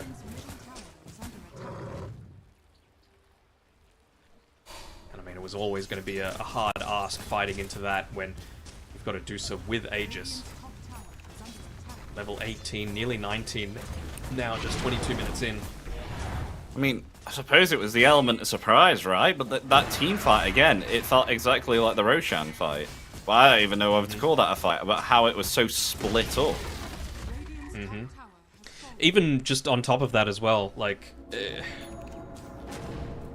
if they could have taken that tier 1 tower somehow prior to that, then it opens up a few more ways for them to path into the Tormentor, right? But because it wasn't, they had to go a really long way around. They end up running into Ritis, fine, they get the kill. They do end up taking down the tower, but it just means that they're so slow to actually get up onto that high ground that it's a little bit more challenging. I mean, of course, they couldn't have known it, but they were actually pretty safe to just walk up the regular way to get to the Tormentor as quickly as possible. But again, that's what the power of information, right? If you know more, you're able to make better decisions, and well, they just were completely unaware of the Na'Vi positioning outside of a hunch, right? Like, just outside of saying these guys take Tormentor at 20 minutes every single game, and they tried to make something happen, and I'll commend them for that. Oh my gosh. But it just didn't work out. They're a little too far behind, and with the Skadi, Yeah. maybe they're a lot behind.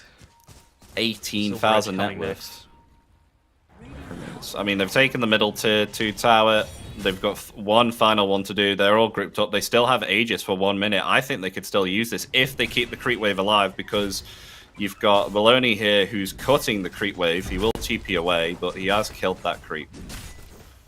So they've got 2 creeps here. They need to keep these alive. Keep going. So I presume that the juice is going to tank it. Where are all the boys? Like, they're not even using the Ice Vortex to be able to kill these creeps. They're going to use that multi-shot to be able to do it, and of course, the wave being cut previously. Hold on. That's going to be backdoor Going protection soon. Maybe in about 10 seconds. Look at this big wraparound. What's the vision look like for Na'Vi right now? They just smoked. No high ground vision for themselves. There it is. It's the backdoor protection. The got the juice is not getting through that backdoor protection. It's too much. Still under the cover of smoke here is Ritis. It gets revealed on the ward. And that Aegis expired now as well.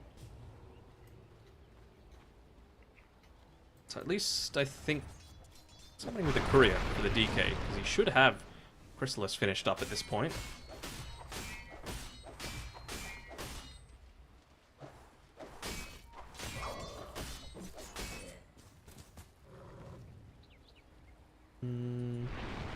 It's just on the courier. Alright. Could probably use that damage, but you know what? Go for your life.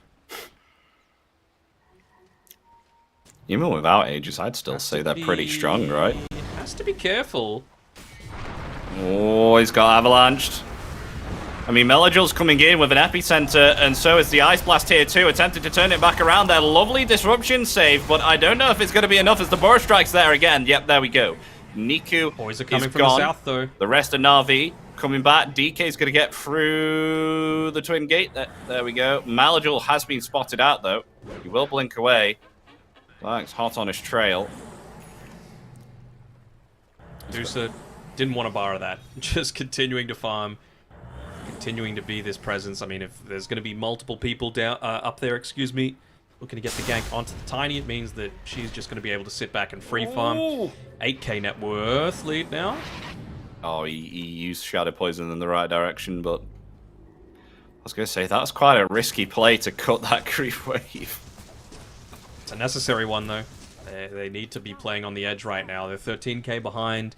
I think Gaben is going to be a lot more reasonable with the win probability, and yeah, he is. 92% for Na'Vi this time around. I know he has a bit of a thing for Medusa, but even without that, like, they've just been in a pretty dominant position all throughout this game. Yeah, I know they're looking to siege high ground. Looks like they are. mean, they're pretty taking strong. any opportunity that they can. Like, if the lane wasn't cut, I feel like Medusa would have gone one more set of camps to farm, just because she's only 200 gold away from Silver Edge. Scratch that. She's actually got it now. She just sends the courier there. Well, there we go.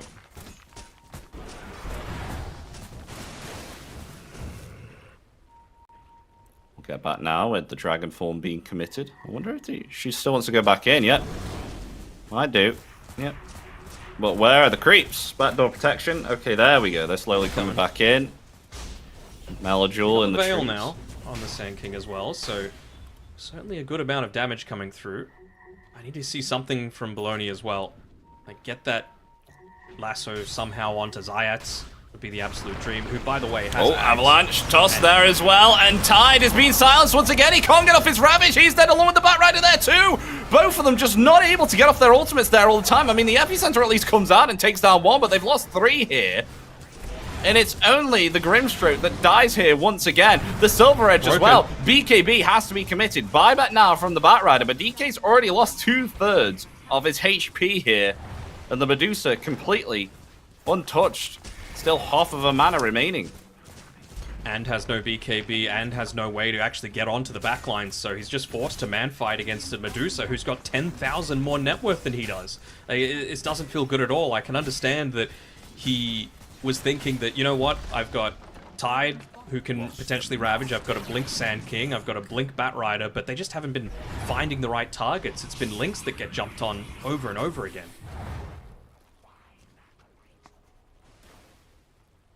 Two lanes down, one lane remains. Bunch of Deucer Illusions just slowly chipping away at it. I mean, they Really feels like just the inevitable. Relatively quick Roche respawn as well. Oh. Coming up in 10 seconds. I mean, DK able to get a kill there, He but doesn't have BKB. oh dear. Dead Dragon Knight. Not worth. My Roche Sandwich just spawned up as well. I mean, they could take it if they want. Wait for Ridis. There's no way that Lynx are winning a team fight around the Roche pit with no Dragon Knight for a minute. So I think this is a very, very safe play to go for. Don't take the bait. Don't go for Roche. Like, how are you supposed to kill this Deucer twice, though? They're in between a rock and a hard place, and that's not a tiny pun. Like, they are just really struggling right now to try and make any sense of how to get back into this game. Uh-oh, Batrider's dead here as well. Trying to cut. Again, I see the vision. I see why he's doing it. He messed up with his blink. I think he double-clicked his blink and he went backwards a little bit. Or he messed up with it. I'm not sure what happened there. He could have got away, but he didn't. We've seen people use their BKBs a little prematurely as well. Remember, that was a dieback as well, so Batrider on the deck for 50 seconds. They know it. Well, this definitely looks to be Megas. I mean, how the hell are you going to get through Medusa Aegis?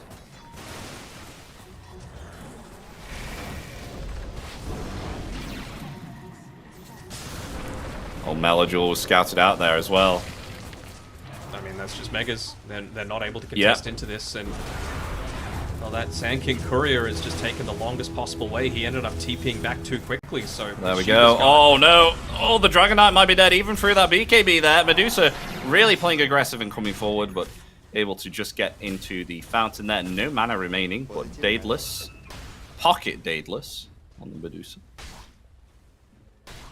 Pocket Daedalus. The dream.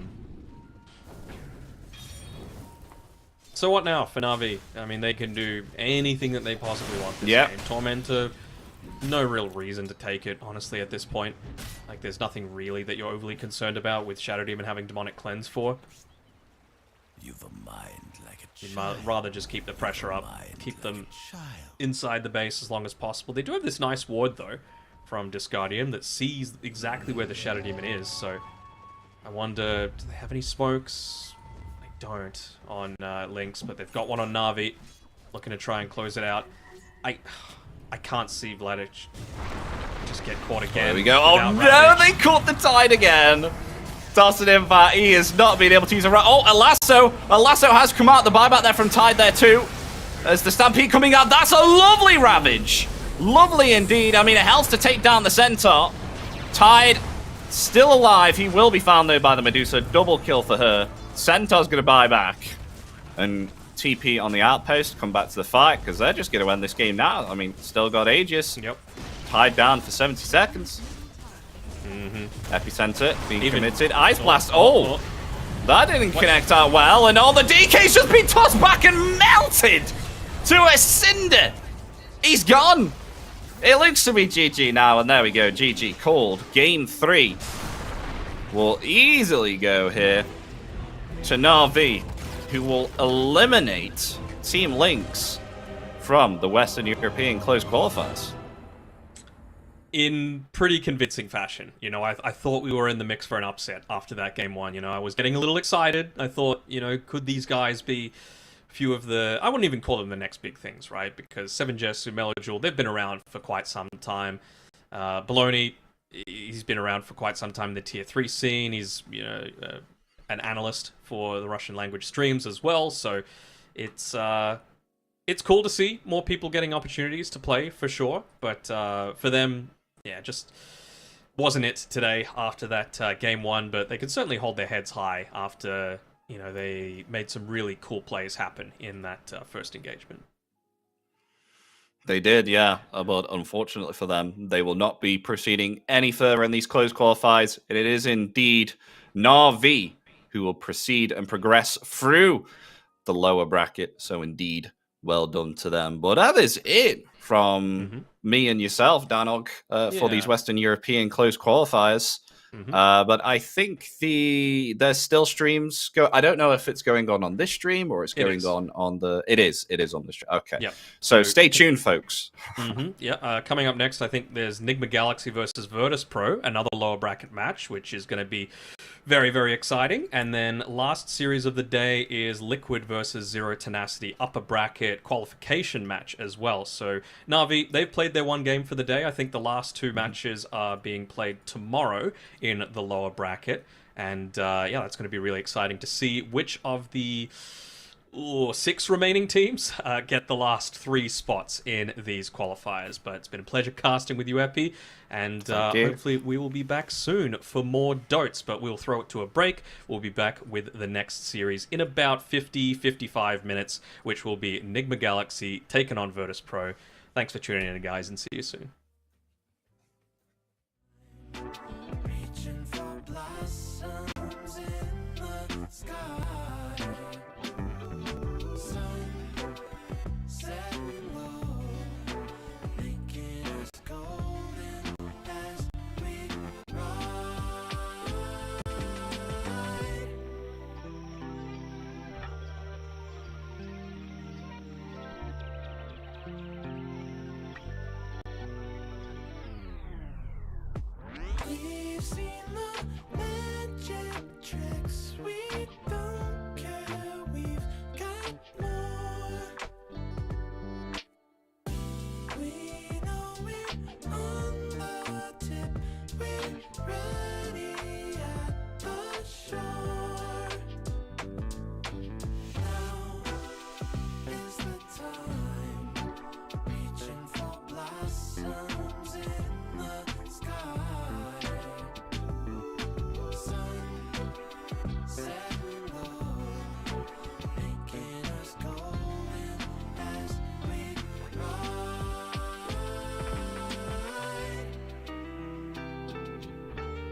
dance in the dark.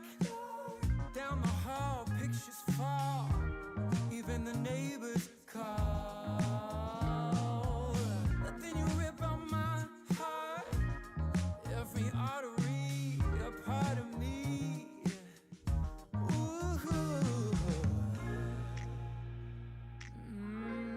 It's obvious to me that you love to watch me bleed.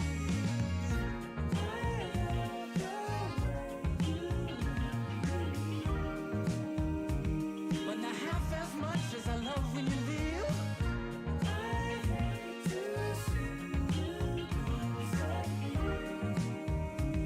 But I love to watch when you're walking away from me. Walking away from me. Yeah, yeah. I could be anything you want. I could be anything you need. Baby, tell me it's something real, and I'll give you everything. Every now and then wicked smile. You know I can't help myself. They play around with me for a while. Keep tearing me up until there's nothing left. Ooh, it's obvious to me.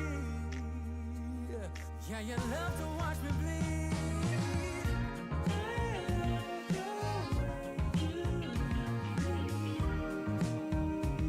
But not half as much as I love when you leave. I hate to see you disappear. But I love to watch when you're walking away from me. Yeah, yeah.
Today's the first day.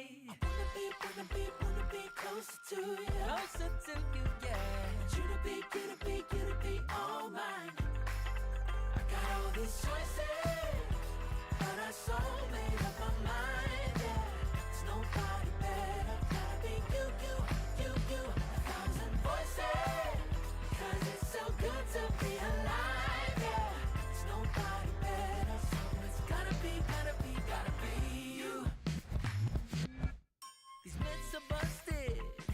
The grass is greener on my side. It's done and dusted. I'm never getting off this ride. 'Cause life with you is golden. So how can I go back to silver love? I'll be holding on, can't get enough. I wanna be closer to you. Closer to you, yeah. You to be all mine. Oh, yeah. Got all these choices, yeah. But I so made up my mind. There's nobody better. Gotta be you. Got to be you. Voices, yeah. 'Cause it's so good to be alive, yeah. There's nobody better, so it's gotta be you.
Well, I can tell just by the way that you're smiling that you're still unsure. And I can tell just by the look in your eyes that you've been hurt before. But baby, no one can promise you forever. Right now I only know that we should be together. Because it's now or it's never, so won't you take a chance on me? Well, it's fine if all your previous guys, they made you run away. You can bet you'd only have one regret, and that's if you didn't stay. Walk my way. 'Cause baby, no one can promise you tomorrow. But today you take away all of my sorrows. You know I'd beg and I'd borrow for you, so won't you take a chance on me? Right from the moment we met, I knew that I couldn't let my fear get the best of me. And every moment since then has proven time and again that we're exactly where we're supposed to be. Yeah. Oh, won't you take a chance on me? Ooh, oh, won't you take a chance on me?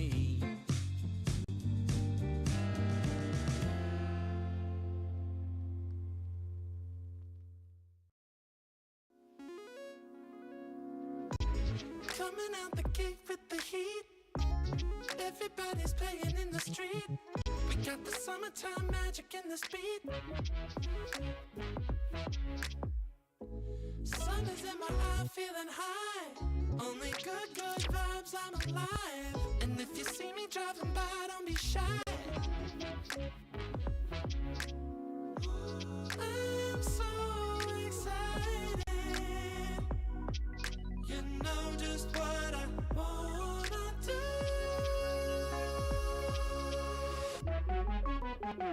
I'm glowing on up, I'm glowing on up, I'm glowing on up.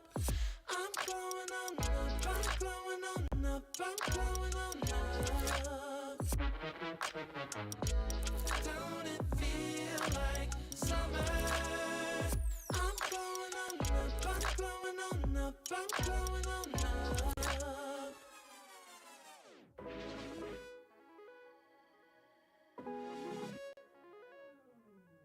Blow up, show up, soak up, aromas, float to Sonoma, roll up, Tanola, trope up, blow up, slow up, show up, get real, choke up, you're flowing, you're glowing. Astral samosa, you're landing on Europa, your horns blowing, you're chosen. All the deep cuts you know it. I got the pre-glow and the post-glow. Inspiration knows no boundaries where it flows. Your fingertips to the globes tilt to the universe on stilts. Hold on and chill. I'm so excited. You know just what I wanna do.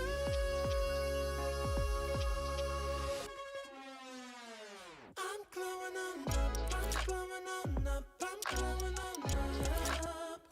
I'm glowing on up, I'm glowing on up, I'm glowing on up. Don't it feel like summer? I'm glowing on up, I'm glowing on up, I'm glowing on up.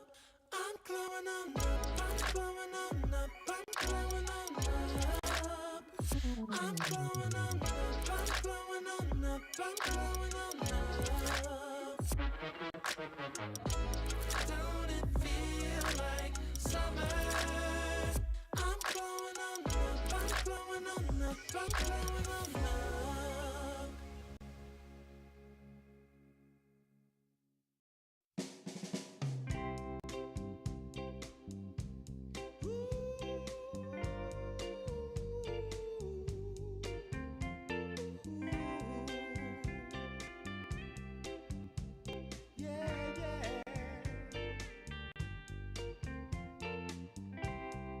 waited a long time, just longing for a glance from you. Yeah. A chance to look in those big brown eyes. No telling what my heart would do. Hey, when we met, I sure knew it felt as good as it could be. In that moment, though it felt so good, I wondered why you noticed me. If you gave me just a little time, it would sure ease my troubled mind. Don't tell me that you don't feel the same inside. Don't tell me. These are feelings that I ought to hide. I don't care where you came from, just tell me where you wanna go. If there's a chance to be together, that's all I really need to know. Is it real or make believe that keeps me thinking of you? If you've got time to walk with me, I'll show you how my heart is true. And here I stand, waiting for you. Tell me, baby, what I gotta do. Don't tell me that you don't feel the same inside. Don't tell me. These are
It's just a waste of time and we don't care. But I'm holding on and hoping that will be another chance for what we had, what we had. Never gonna be, no more windy days. I'm back, I'm gonna find a way. Yeah, back to me. You're gonna be a cold winter, baby, without your loving around. Baby, I will be waiting until you come back home. You're gonna be a cold winter, baby, without you here with me. So come on back. Baby, don't keep me waiting. Don't you set me free. Baby, pick up the phone. Baby, pick up the phone. I don't want to be alone. Please, come on back to me.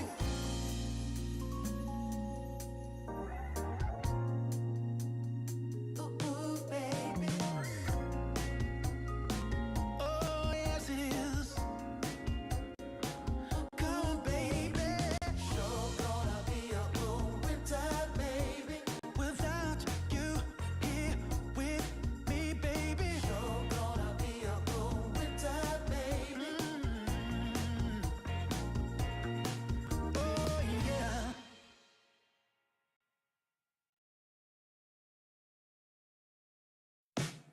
You're gonna be a cold winter, baby, without your loving around. I will be waiting until you come back home. You're gonna be a cold winter, baby, without you here with me. So don't keep me waiting. I need your company. Ooh, I know I did you wrong. I'm hoping it won't be too long. Oh, come back. Tuesday, you took my heart and then you ran away. Now it's been 16 hours and 7 days. And now the hardest part is begging, baby, begging, baby. People say it's just a waste of time and we don't care. But I'm holding on and hoping that will be another chance for what we had, what we had. Never gonna be, no more windy days. I'm back, I'm gonna find a way. Yeah, back to me. You're gonna be a cold winter, baby, without your loving around. Baby, I will be waiting until you come back home. You're gonna be a cold winter, baby, without you here with me. So come on back. Baby, don't keep me waiting. Don't you set me free. Baby, pick up the phone. Baby, pick up the phone. I don't want to be alone. Please, come on back to me.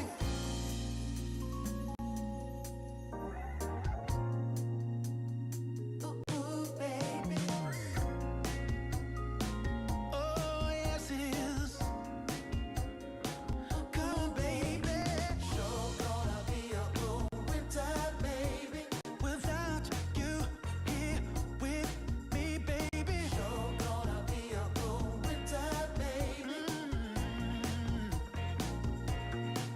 Oh, yeah.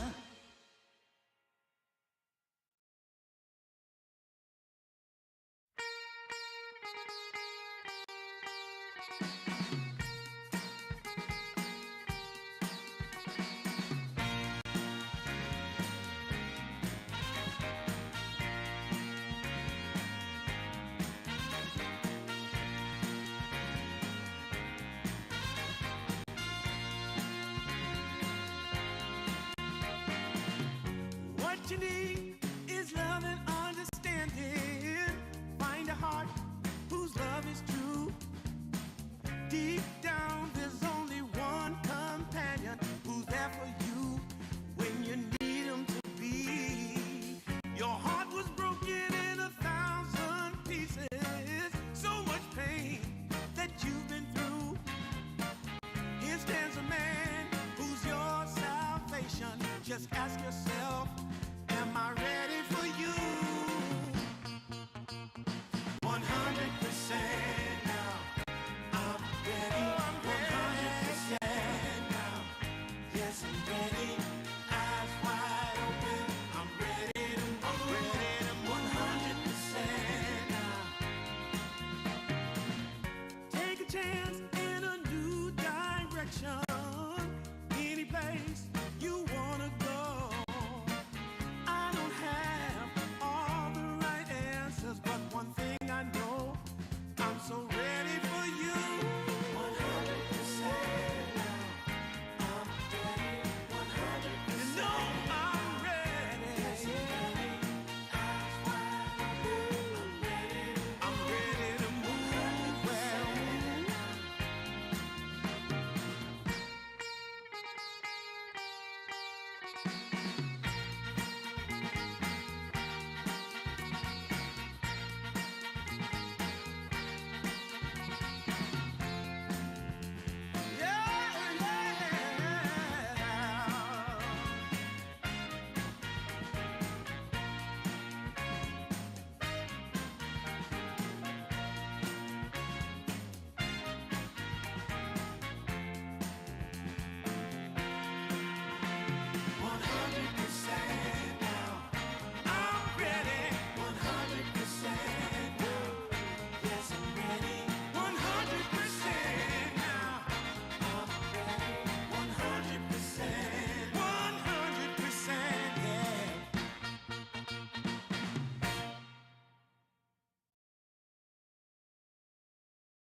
how I used to be was so good for me. In my mind all the time, no one I could turn to. Now that I can see your love has set me free. You came along, made me strong. I've waited such a long time, and I just can't believe in this new love I have found. Yeah, don't want it to stop when you know you got a good thing that makes me feel fine. Ooh, wherever it leads me, you know it's all fine.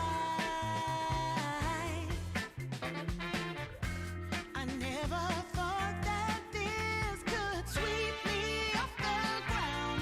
Oh, I don't want it to stop when it's feeling this good.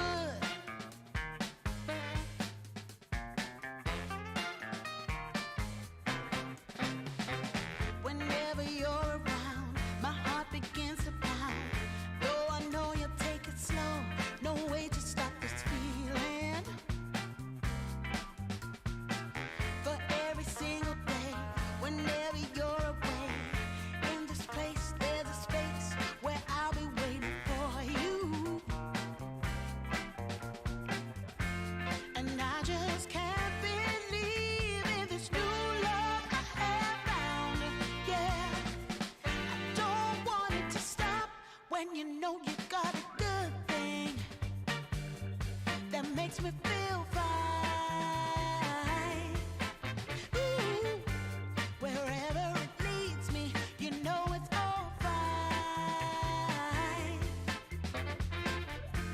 I never thought that this could sweep me off the ground. I don't want it to stop. No, I don't want it to stop. I don't want it to stop.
I'm out of my mind. But you don't go messing around with a girl like that. A girl like that. You know she's gonna take your heart and you're never gonna get it back. So don't go messing with a girl like that.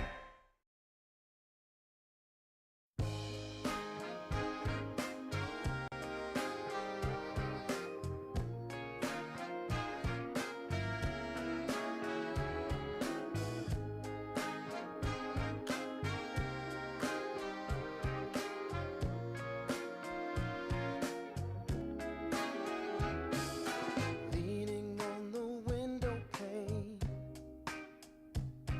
I found my mystery woman. The flame drives me insane. She's heavenly creation, the spirit of the hot summer day, controlled by her emotion. Tomorrow seems too far away. Now I've got my shot. I'm meeting my soulmate. Lady, can you see me? You're my everything. You're my lady. Lady, can you feel me? I fell head over heels. You're my lady, lady. Maybe you can't hear me, my sweet little thing, my sweet lady. Lady, can you see me? You are my everything. You're my lady, lady. Some might think I'm crazy. You're my constellation. My vision's far from hazy. I need no confirmation. Take my heart and don't let it stray. True love and affection will come again another day. As the sight of your light always takes my breath away. Lady, can you see me? You're my everything. You're my lady. Lady, can you feel me? I fell head over heels. You're my lady, lady. Maybe you can't hear me, my sweet little thing, my sweet lady. Lady, can you see me? You are my everything. You're my lady, lady.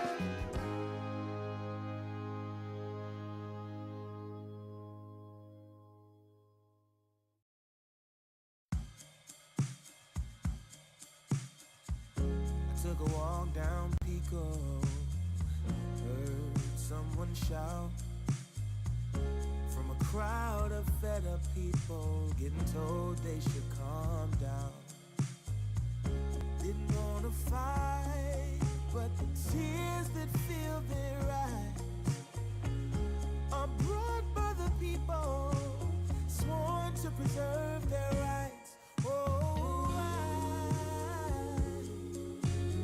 how could you not see it all coming? Stuck in our ways and running out of time. Time to change.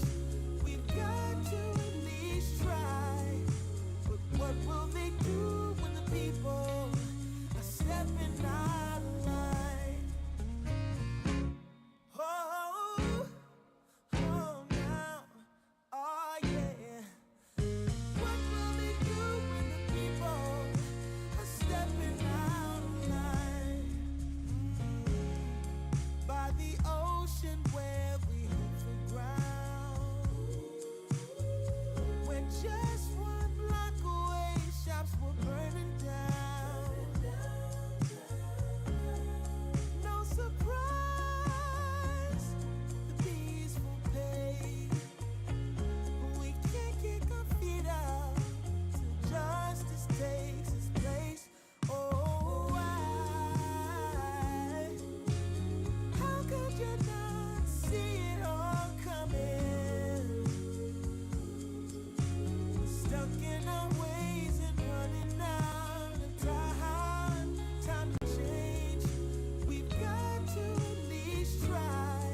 waited a long time, just longing for a glance from you. Yeah, a chance to look in those big brown eyes. No telling what my heart would do. Hey, when we met, I sure knew it felt as good as it could be. In that moment, though it felt so good, I wondered why you noticed me. If you gave me just a little time, it would sure ease my troubled mind. Don't tell me that you don't feel the same inside. Don't tell me who. These are feelings that I ought to hide. I don't care where you came from, just tell me where you wanna go. If there's a chance to be. What is up, everybody? Welcome back to Dream League Season 28. My name is Cryptic, here with the one and only Quixotics. We've got more Western European qualifiers about to begin, and these are the elimination games. You know, we're in the bottom half of the lower bracket. It's Nigma Galaxy versus Virtus.pro coming up next. I'm super excited about this one, but Zach, I want to ask you, man, how are you feeling about it? I'm excited because I'm sure there'll be fun games. I'm a little sad, you know, because it's like, ah, man, we got to start knocking out some teams that everybody likes, and unfortunately, only one of them can make it. Honestly, whoever wins here has to go play Falcons, so it's a very tough road. Neither might make it, but that's for later. I think tomorrow. We'll see how. First, you know, you gotta beat your opponent in front of you, and the fact that both these teams dropped down clearly shows, you know, they were having a little bit of a rough spot. So there's a lot of work to be done here, but we're invested. You know, we've seen these teams play a lot. I mean, not each other specifically, since this roster from VP used to just play in NA. Maybe had a smoother road to some of these qualifiers, but now they're here in Western Europe, really duking it out with all the other teams now. Yeah, I think the biggest surprise to me was the Virtus.pro versus Zero Tenacity series yesterday. I think that was the one upset that a lot of people probably weren't expecting. Obviously, the Mals versus Falcons could have gone either way. I think recently Mals has been able to beat Falcons. So that one was just a very fun, really cool series. But yeah, the Virtus.pro versus Zero Tenacity, I think, caught a lot of people off guard. And as a result, Virtus.pro now has the hardest run through the remaining teams, right? They've got to beat Nigma Galaxy, and then and then they've got to beat Falcons. So it's not going to be, like you said, easy for either of these teams. I was hoping to maybe break the news on the unfortunate, you know, yay, you won, now here's Falcons, you know, situation later. But yeah, it's going to be a tough road for both these teams regardless. There's a gauntlet of a lower bracket. VP gonna be kicking themselves because if they had won, they would go play Liquid, which still tough, very difficult, but I'd say easier than Falcons, less intimidating perhaps. Liquid may not like hearing that. But then if you had lost, you would go face Na'Vi, which I think would be much easier for VP compared to now having to beat Nigma into Falcons. So it's certainly the toughest road they've taken. I know Zero Tenacity is not a super well-known team, often smaller, doing these kind of qualifiers. But if you look at the players on them, they have had their stints on various teams who have made it through qualifiers. So I'm not too surprised to see them beat some of these teams, especially like VP, which that roster very recently formed. Kind of the old, you know, the jokes have been made at this point. The old Shopify, new Shopify, into the newest version of VP.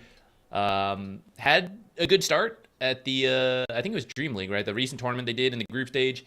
Had a good start and then started to like decline a little bit. And I feel like they're still in that valley of trying to figure out, okay, what was just working, and then teams started to figure us out, and we haven't further evolved yet. So I'm not surprised to see a team like Zero Tenacity be able to beat them. I do think it's funny to see Moose, who's actually a Peruvian player, make his way over to join Zero Tenacity to beat his old NA rivals once again over here. That part is pretty funny to me. I kind of want to see them keep going, just because that'd be a really funny story. Moose flies to Europe just to beat NA once again. You know, like that is the. There's no high like beating the NA teams one more time. Just can't get enough of it. Zero Tenacity does have like some like history though. Like even though this is like a new org, like in terms of like this lineup, Warwick and Desire have been playing together for years. Like these guys were on. The Night Pulse, I think, right, was what it was. They were on Night Pulse together for like 2 straight years, playing in qualifiers and other tournaments. And now they have Nefrit, you know, Dream and Moose. So there's a little bit of history with some of these players, right? But we'll see how they fare. They're not even, you know, who we're watching right now, but it is an interesting team to talk about just because it, you know, probably it was surprising. Yeah, you know, it's like a lot of people probably just don't know who this team is. But Virtus.pro, Nigma Galaxy, I think the biggest question people had for Nigma coming into this event was going to be their carry, right? You're playing with someone fairly unknown, Rinsey, who has played through various stacks and other qualifiers and stuff like that, but this is the first time we've really seen him on like a more established team. The biggest team he's been on by far, for sure. Yeah, easily. And this is one of those tournaments where, or one of those qualifiers where like there's 4 slots, which is a lot, but that also means the quality and the caliber of team is extremely high. Mm-hmm. And like we mentioned, it's 4 slots, but due to the double elimination bracket, it's not like a Swiss stage where you can have a little bit more confidence, like, oh, we can beat certain teams depending on, you know, our best efforts. You're still going to try that, but, you know, for example, now you got to go play Falcons, which with the Swiss stage, you're probably not interacting with Falcons. You're trying to compete with the other, you know, maybe bottom teams. 0-1s, you know, 0-1s or 1-1 teams, you know. Yeah, so now it's, like I said, tough road ahead, and you've got to figure it out. VP, I have a little bit more confidence in them just because I think all the players have a bit more experience and a bit more history of success, I want to say. I know these guys haven't been winning tournaments recently, but they've been going to bigger events. They have their good showings. So I kind of have more confidence in them to be able to figure it out. Nigma has also recently made a bit of a resurgence, you know, showing up to more events and having time. You know, every event is like, oh, they're back. They're doing it, you know. This is the one. But then there's always a roster shift, and then it drops again, and then they're back, and then down again, and back again. So it's with the new player again, it's that it takes some time to sort out, and it seems to be the case. You know, they're not looking too hot right now.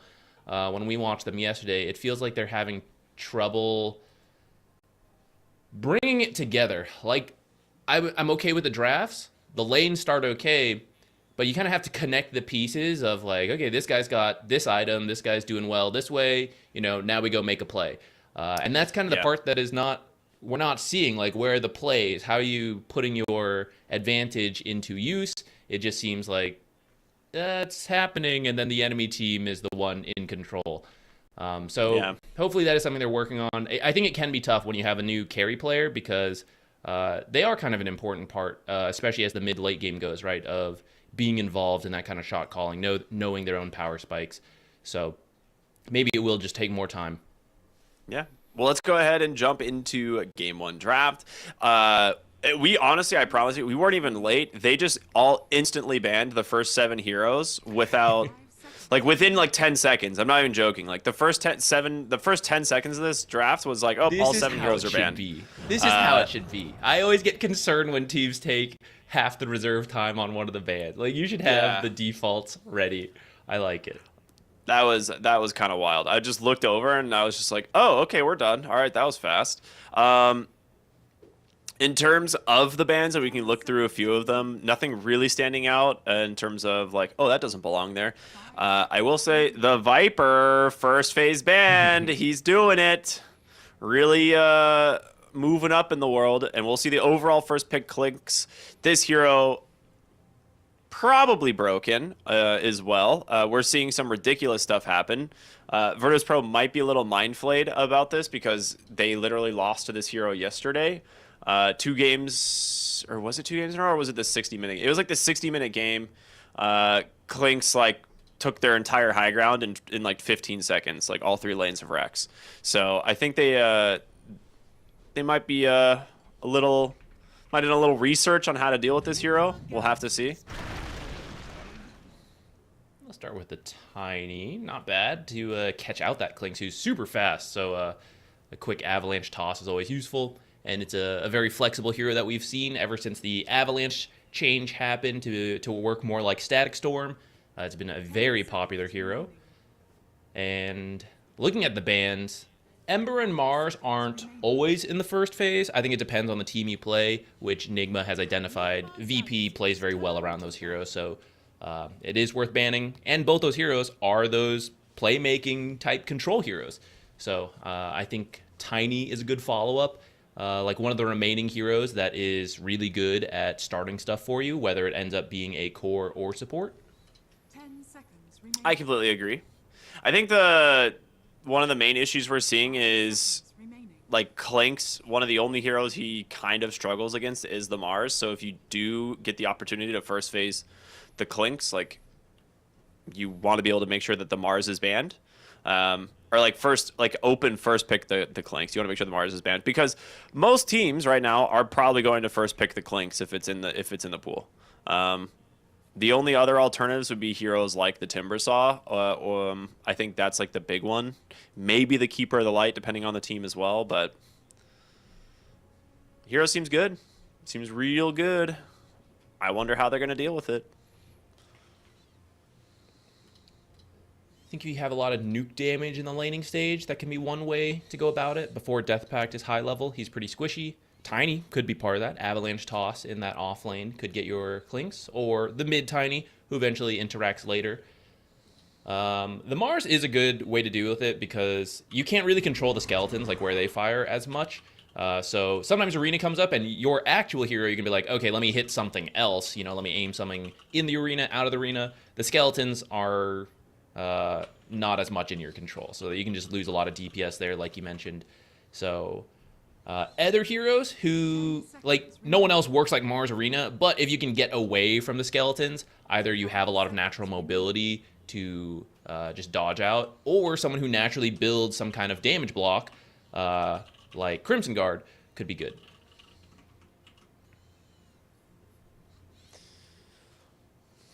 In terms of I'm interested, like the Enigma ban is kind of cool. I do like the idea with that one. They're really targeting Saberlight's hero pool. That's 4 offlaners. I mean, we see Timber mid, so like 3.5 we can say. And then on the other side, Slardar's out, Viper's out. So we're getting down there in terms of the top offlaners. I'd say Axe and maybe Beastmaster, Tide. Those are some of our remaining top tier offlaners. Tusk is a good pairing with Clinks. I do like the Tusk actually quite a bit. I do worry because like Tide is not a hero I think that can actually sustain the lane against the Clinks. Okay, they go the Warlock. I mean, this doesn't reveal too much. Good team fight. Fatal Bonds is always strong. There's a lot of carry pairings, the main one being the Gyrocopter that's still available, and there's not really an opportunity for Nigma to take it unless they want to run like a 4-position gyro. 5 seconds remaining.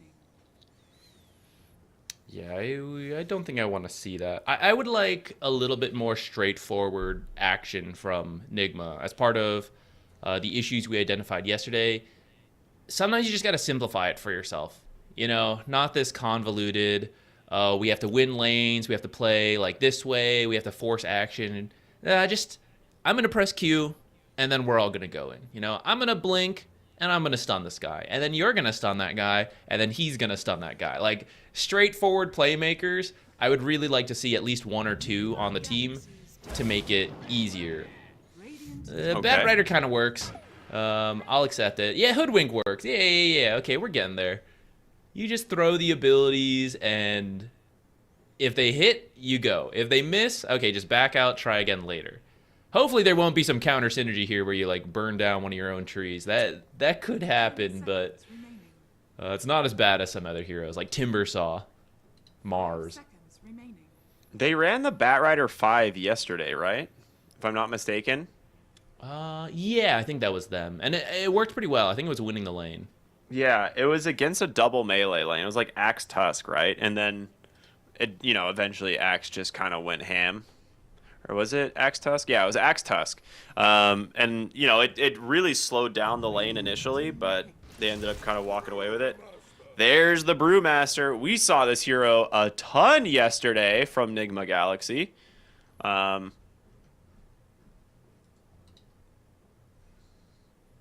No, I'm sorry, not Nigma Galaxy. Who played this one 3 games in a row? 10 seconds remaining. It was Mouse. That's right. It was Mouse. Boom played it 3 games in a row. Yeah, I was like, I knew I saw this. Uncertain on this hero when he got that huge. I don't know. Is rework? I guess it rework. Yeah, I mean, It's a a lot of his rework, abilities yeah. are the same. It just lost the Void Panda, so a lot of things got buffed. And I feel like unless you actually play Brewmaster, you don't fully understand everything going on there. So when I saw that whole like 2 pages of changes, I was just like, there's a lot going on here. I'm just gonna wait to see what the pros think about it. I'll let them figure that out. And it seems like maybe it needed the extra buff in 7.40B, but since then he is gaining stonks. We're seeing him more and more, like you said. I'm a little bit surprised by that Abaddon. Yeah. I think it's not like a typical Warlock pairing, but... Yeah, because I think that's where it's going to go, because this is now looking like Tiny 4 or Mid-Tiny, and then Abaddon carry. But it is very good versus the Batrider, even though it's not great with the Warlock, like you said. That counter for yourself and for your allies, because you can save them, is great. And then same with something like Sharpshooter, right? You get stunned, they line up a huge nuke on you. It's just not really going to work on an Abaddon, unless they also pick up a silence, and then, they combo that silence and break, mess up your passive ult. That could happen, but if it... you can just manually activate it, before the silence comes in, and you're fine. You're very safe from that. They actually banned the Weaver. Has Saberlight been... Like, Saberlight's playing the Brewmaster, right? There's no way they're running... We saw some wacky drafts earlier. Maybe yeah, it's maybe like, what if it's someone's moving this Brewmaster around. mid for... Is, like, Abed, like, experimenting with a Brewmaster mid? I feel like it's going to be... Dude, I mean, that's such a weird ban. I mean it's now that possible. Pango's out... Well, they do I mean, run the Pango's offlane got to be for Pango. noob, is the thing. Like, that's usually offlane Pango for Nigma. 10 seconds. The Weaver ban is very weird. I will be honest. That one I'm confused about, but it's very possible that they're like, Abed or someone has been experimenting with like a Brewmaster in a different lane. Well, you could run Abaddon 4. It is weird with the Brewmaster. That's not a usual pairing either. But if Or they're Abaddon making the read 5. that this is the Batrider 5 that we saw yesterday, then the Dispel in the position 4 makes a lot more sense. Right. And then you could still run mid Tiny and then take a carry Weaver that Pango would not have a ton of fun versus. That's a good point. Yeah, I hadn't really considered that they could play the Abaddon in the 4 position. We just don't really see the support Abaddon very often. To be honest, I don't know if I'd want to see it. Even though I put forward the possibility, I think I'd rather just see this be a carry Abaddon. All right. Queen of Pain, Invoker banned out for the mid lanes. We'll see what's left here for Sumail. In terms of the picks, you have all the Embers, and they banned the Nyx, or all the Embers, all the Spirits, but they banned the Nyx Assassin. So you have the option of going for something like an Ember Spirit if you want. There is still like a Monkey King, though, which makes it a little bit... Oh, no, Ember's banned. My bad. It was first phase banned. So they go Void Spirit. I think Tiny's fine playing into this lane. And I don't know if you actually want to run Tiny into a Batrider. It does sound kind of sussy. You do have like Avalanche and Toss to make space, but maybe you do just run the Abaddon in the 4 position and you pick a carry here. Nope, Storm. So it is going to be 4 position Tiny. Is it? Okay, yeah, it is. Yeah, I think that's fine. You can always just creep drag top if it's too annoying around the Bat Rider.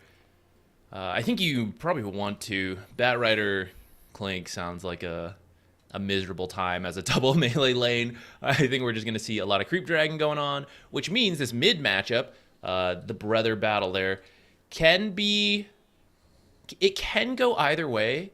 But now you have a Tiny who might be making a lot of trips over to help out, which could save Abed's game if he starts having a rough time. Not that I think he should, because I think Storm will be A-okay as the ranged hero with the static slide, or electric slide. No, it is static slide. What am I saying? Static slide.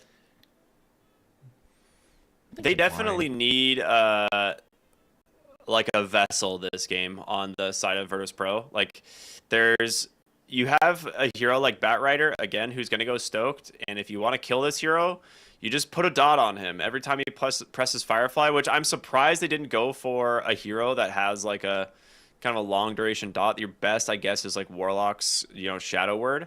But overall, this is a pretty slick draft for both teams. We haven't really seen anyone come up with a good way of dealing with Clinks quite yet. Like, the hero's win rate is exceptionally high.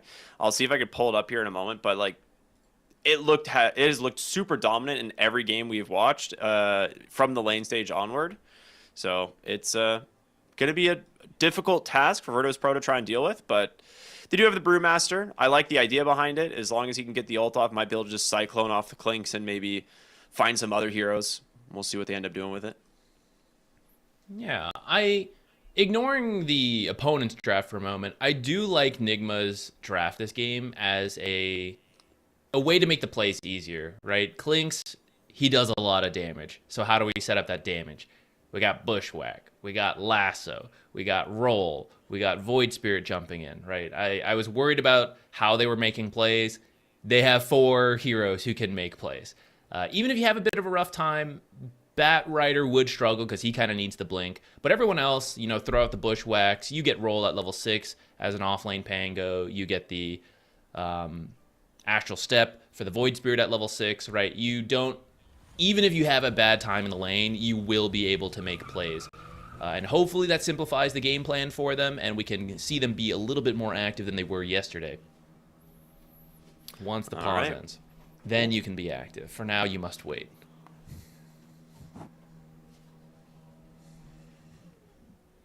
The Brewmaster, actually, you mentioned the dots for the Bat Rider. You do have the Cinder Brew. Hey, since Stoked, I actually don't know. Stoked hurt yourself. Can that light the Cinder Brew? No, I don't think so. I think Cinder Brew specifically says, if the enemy receives magic or pure damage. He's receiving it from himself. It only makes sense. He's literally on fire as he flies. It should ignite immediately. That would be sick. If that's the case, it would be very funny. You blew it. But Brewmaster has looked pretty dang strong, I will say, based on yesterday's performances. I would be shocked if we don't start seeing more and more of this hero just based on yesterday's games. And I like the no Radiance build, honestly. I think the fact that we're just seeing this hero go like stats into, a Vessel, Aghanim Scepter. Like, this hero has a lot of value in team fights with just that. Yeah, some people still do get the Radiance, but it's less the default build and more an option you can go for, which is nice. It's always helpful to have multiple builds, because that felt like the worst part of Brewmaster in the past, which is if things go well, great. We're getting a fast Radiance, I'm unstoppable. If things go poorly, okay, I don't have another build. Like, I still need the Radiance, guys. We still just need to AFK for 20 minutes until I get this late Radiance. And that felt like one of the biggest weaknesses for the hero. Rinsey Q up here. Uh-oh. They don't realize he was... Dude, I mean, You don't I check really there, not thought one guy. Abed was gonna like Abed remnant check there? check it. Dude, I mean, there's Nobody? no way you don't check this little spot, right? Maybe it's the If long Rit- con. They're baiting him.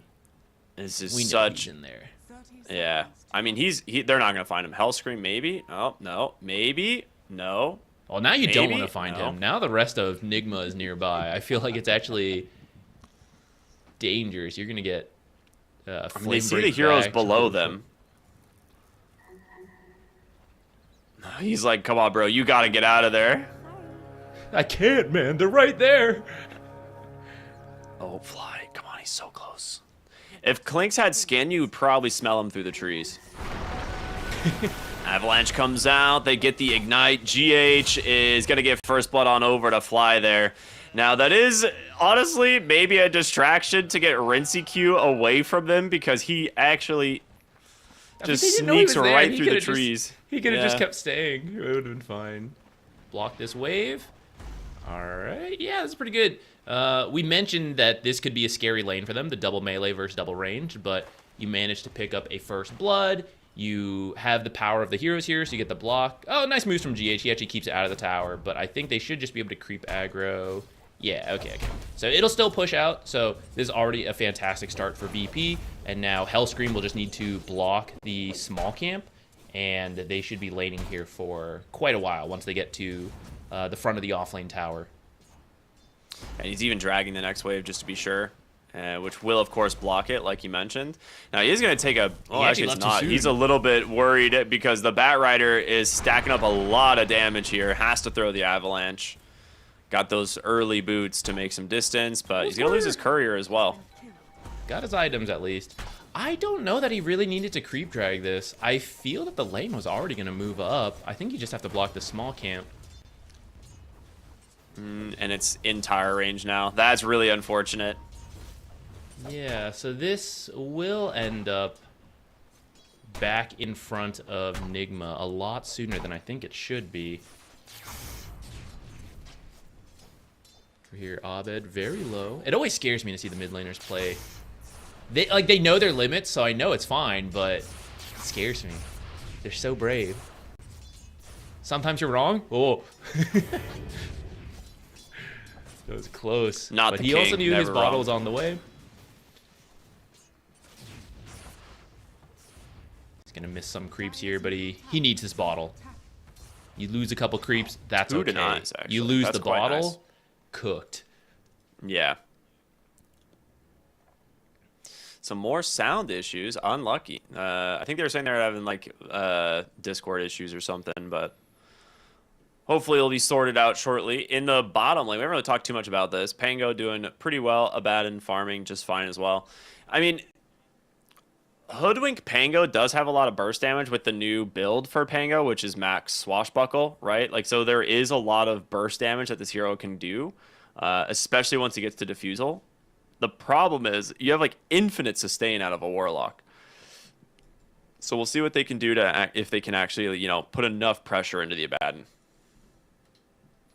Yeah, I think it'll be a bit tough, especially as more levels of Aphotic Shield come up. But you will at least be able to double stack with a hero like Hoodwink pretty easily since she has such long range, and you can maybe you can just recover that way. I think. Let's see, the other lanes seem fine. Mid, there is like a slight advantage towards Abed, but I think that's expected. You're like the ranged hero versus the melee.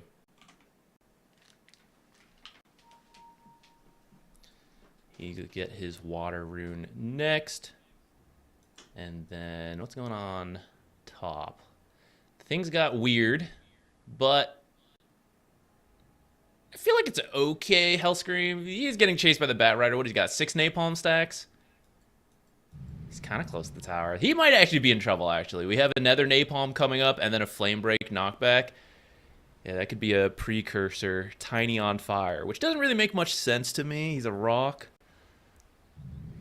I suppose you're putting napalm on him, so I guess the napalm is on fire with your little chameleon bat here.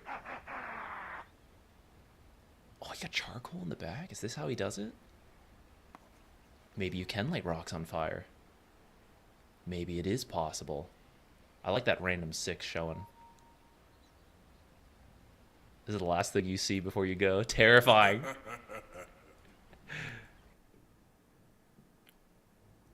Who else is terrified right now? Clinks? Oh, yeah, he's scared. He's being tipped. All right, let's see. Is GH going to get him? Avalanche. He has a TP right away. So you just bait the TP, keep moving. All right, good call from Hellscream. He had a lot of time to do some math there, calculate the numbers. He's not from NA, so his math was good enough. Decided he had to get out of there. Saberlight, though, stuck around maybe a little too long without the Tiny. He's got the drunken move speed. Let's see if GH gets it the right way. Okay, he's still out of there. But you're very low health now. Flame Break, not enough mana for. So Saberlight will live. But you now kind of too low to really show up anywhere in the lane. You just have to watch Clink's farm, get what XP you can. Say that, he's stepping up a little bit now that Hellscream's back. Well, the fight for the Lotus is going to be a big deal. They're going to jump in. Avalanche, Stomp, Blood Grenade. Saberlight's surviving for the moment. The Lotus just gets tossed right into him. Oh my goodness, the toss back. Rinsky with a nice stick. Try to buy himself some time. Gets the kill. Hellscream, as long as he runs no away, spells he's okay. for 5 seconds. Yeah, he'll be okay. On the other side, they do get Fly. But Tomato farming perfectly fine. Really, it's just going to refill Warlock's mana. Yeah, right? It's like, oh, come back to the lane. Full mana. Tons of Shadow Words to start spamming again.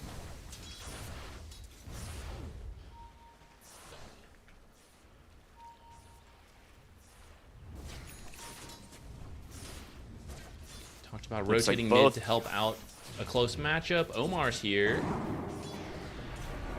Looks like Storm will still be able to get his top rune, though. He needs to Oh, it's kinda Avalanche? close, actually. Oh my goodness. He did not have the mana for it. Abed's dead. He will get punished for this. Really good rotation from Nigma Galaxy. As all set up, honestly, from the Aether Remnant pullback of Sumail there. Like, just stalling him an extra 1.5 seconds there, 2 seconds, was all they needed. These are the kind of plays you need to make, because Sumail was about 10 CS behind Abed as part of the matchup, but when you make these kind of rotations, this is how you can recover their games. Saberlight taking a bit more pressure once again, but with that move speed, there'll just be a little bit of health lost. Radiant's courier has been This is what makes Brewmaster so good, is the changes to the stances and the fact that his Liquid Courage is pretty much always, you know, available. Very fast hero. Very durable as well. We're gonna see the combo again. Toss into the Cinder Brew. Hellscream really does not have the mana until, yeah, it was like until he pops the mango, so does go ahead, get themselves another kill in this top lane. Saberlight gonna just salve up and drag the wave. Okay, very nice. Rinsey Q here with his Death Pact. Won't mind too much. He does have it level 3. So he can just eat up the camp and then bring the wave back. Yeah. This is why Clinks is very good. Bottom lane. That's going to be a nice rotation. GH comes and helps out. Meanwhile, Fly is already mid for the 6-minute rune, and maybe a little bit too early because I think the other supports are going to be here very soon. But they get the level 6 on Abed. The Avalanche toss. He's got to get a Remnant out. No Astral Steps available. The kill will go to the Storm Spirit, and he actually lucks out on the rune as well. It spawns top. Nigma was hoping to make that play bottom and then rush mid to the rune, but VP, the reason you lost the Abaddon is because the supports have already gone mid, and once they see all them bottom, they just make their play. So it's a great call from VP to respond to that, and I think it's the better play, because I feel the mid lane is more important right now. Abaddon is just going to farm up, Pango also wasn't that close to 6, so like he's also in a farm mood. Although a second kill on Abaddon will be problematic. Phase Boot's active, heal. I think he's okay. And the rotation in for the rest of the heroes, they're smoked up coming bottom. Rotation, Storm's gonna be able to pick off GH very quickly. Avalanche toss, delivering the second support over to the Storm Spirit. Pangolier gonna have to run away, but this is the Wisdom Shrine. That is gonna be a massive net win here for the side of VP. Yeah, this is kind of what I mean, where I think the mid play is better because it's much easier to make Void Spirit or Storm Spirit turn their level 6 into actual plays. Whereas, you know, they go for a second kill on Abaddon. Even if you got him, like Storm would still clean up the rest of the fight, and then they would get your Wisdom Shrine, right? And Void Spirit couldn't go because he had to go back mid because he died. The wave shoved in, right? He had to go deal with that, so he wasn't able to help out bottom. Doing it again? Okay, no, they're going to find the Warlock. They're like, okay, we're actually tired of going for this Abaddon. We're going to pick on Fly a little bit. 0 points Firefly this game, actually, which is quite funny. Sumail, mid lane, looking for Abed. Maybe Abed. Has to Astral Step to safety. Rolling Thunder's going to be canceled. Missed the Swashbuckle. But 8-minute power rune's coming. Yeah. They don't have vision of where he was, so he had to guess which way he walked. Unlucky. I think that Swashbuckle could have finished the job. Especially with the current build is to skip Shield Crash, so you just get Swashbuckle and Lucky Shot. So especially if you proc some of the negative armor on Lucky Shot, the Swashbuckle does more damage than you might be used to.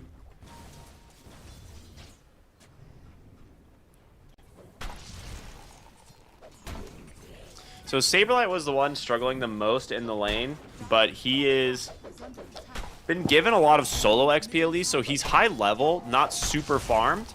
Does have that urn, looking for what is a soul ring next into a potential vessel after that, but they're rotating in the Abaddon. They want to try and take down this top tower. Pango, not the fastest tower pusher either, so looks like they should be able to get this tower and then still protect their bottom tier 1 if they want. Oh, they will find the Batrider.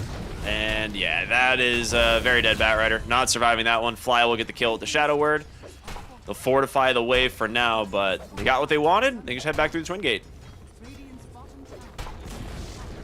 I don't know if you should even be there. I guess maybe Nigma was thinking about defending, but once you lose the Batrider too soon and no one TPs, I guess it's over. Yeah, I mean, fighting it into the... Like, it's just a bait from VP, right? You have Brew Split, and right now, Brew Split is the most powerful ability on the map. So I think if you should just leave it and go jungle, work on that Blink Dagger. Yeah, I agree. Well, now that nobody is top, maybe you can chase a little bit, but that Liquid Courage zooming on out there.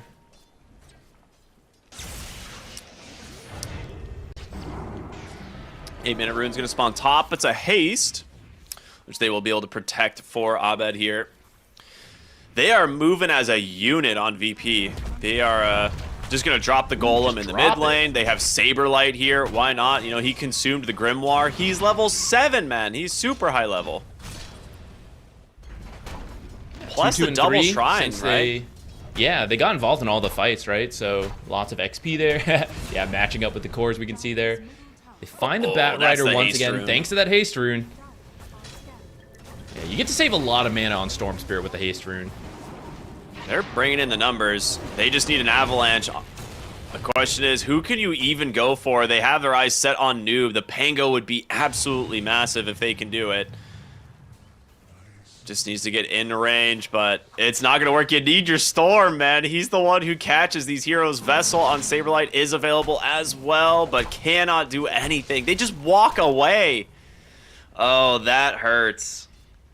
You do waste their time as well, though, because it's not like Nigma found anything from that. They're walking back in. Saberlight, oh, almost loses enough mana there to prevent the split. Will he have enough for do his power? Fly, caught out with the bushwhack. He will be sentenced to death. I think he was trying to push out that wave while they were chasing Saberlight. Storm going Guardian Greaves, by the way. We've been seeing more and more of this. Like, first item, Guardian Greaves for Storm Spirit. It's kind of cool. It reminds me, one, way back in the day when mids would get the drums to be the tempo for their team. And now, if you think about it, a lot of these heroes that we've been seeing do it, like the... we saw Leshrac before, which that one made a little bit more sense to me. The Storm surprised me a bit, but he hates silences. And then the Dispels is like, what, Yules? You always feel a little iffy having to get Yules because you put yourself in the air for a while. You don't really want to build Lotus on a lot of mid heroes. And then BKB, you are going to get that eventually, but you don't want to get it too soon just to deal with the silence. So Guardian Greaves again helps you play with the team while giving you an instant Dispel, which is cool. GH got away. I could have sworn Abed saw him, but maybe not.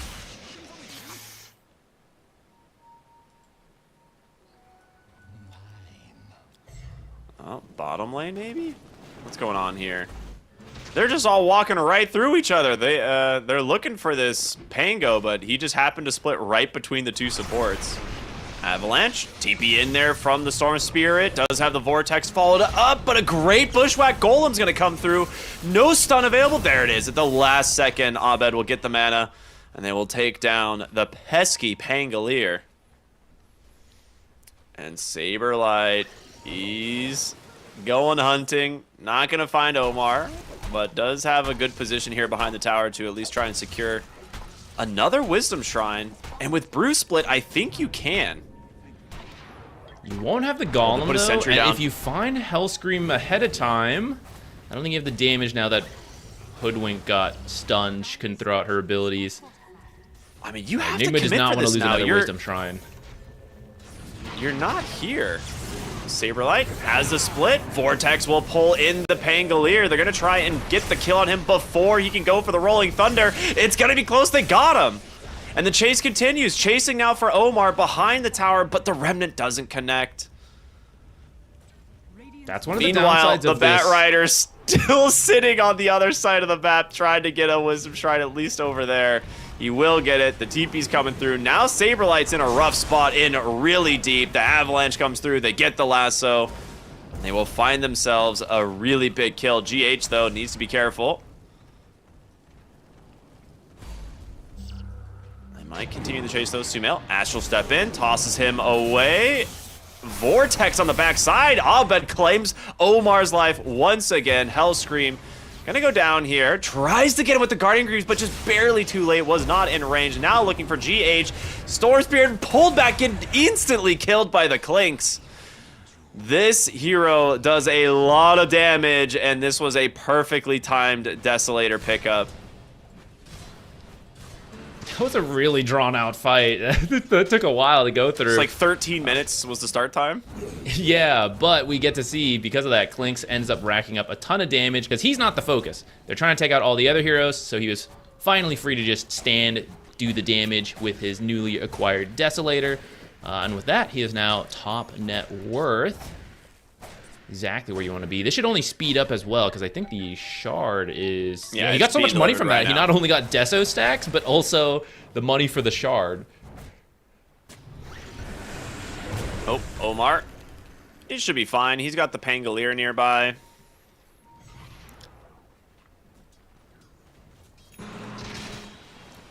Dude, his Pango defusal timing is so nuts.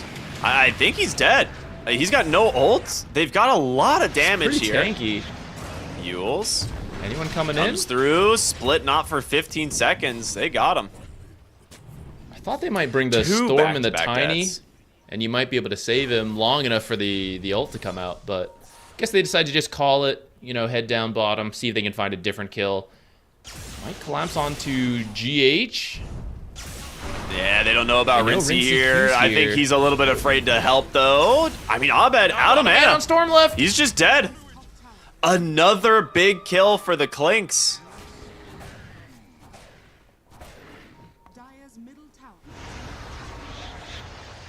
Sumail's gonna find Fly here in the river. not the easiest kill. He's gonna need some help from the Apango. Drops the Golem. In comes the Primal Split. Sumail now in too far. No Astral Step to safety. Saberlight's gonna look for the Cyclone here onto Noob. He gets him. That's a long-range Cyclone.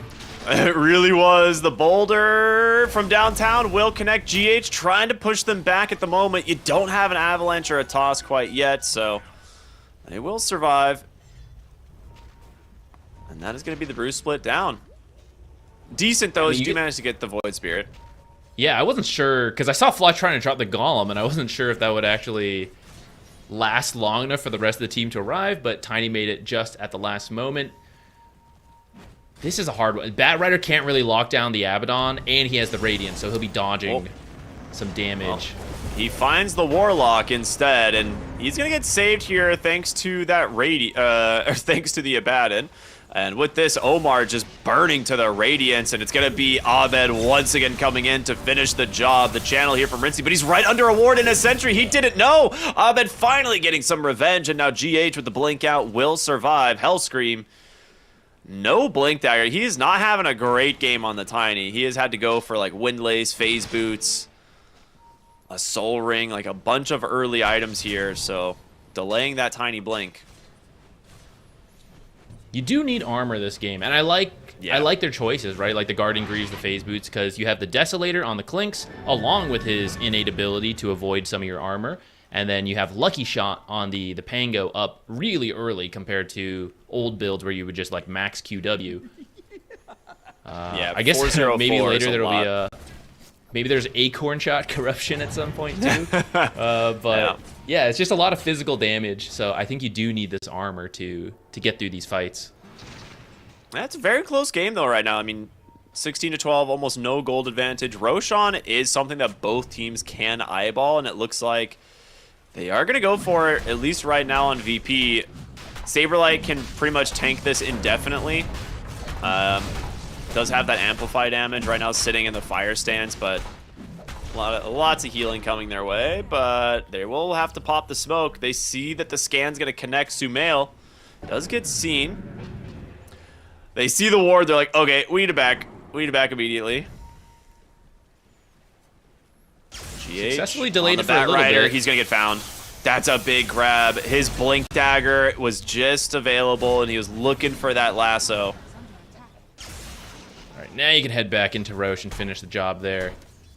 Once you deal with the waves a little bit. Oh, actually committing a Golem for this. Wow, they really want to do this before the Batrider gets back. Well, it's also moving sides in 30 seconds, right? That's true.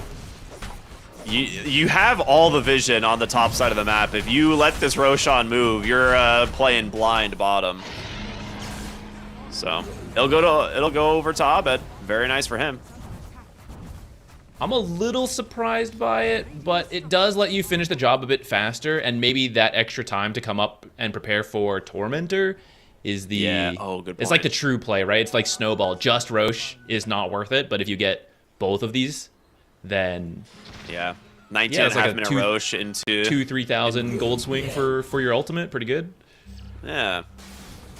Now they are gonna cut bottom wave here on Abed. That was a massive play because Clinks was about to take your tier 2 tower. So really good heads up stuff there from them, and then we'll get the shard for Fly. Not the biggest shard this game. Really, actually, for either of the supports. I think the biggest thing is just taking away from the Hoodwink, where that combo would have been pretty strong. Get the Abaddon ult here. Oh, and his Courier, actually. Not the... Oh, that actually had the Yasha on it. Yeah, full Yasha on there from the previous fights. He just got all the gold.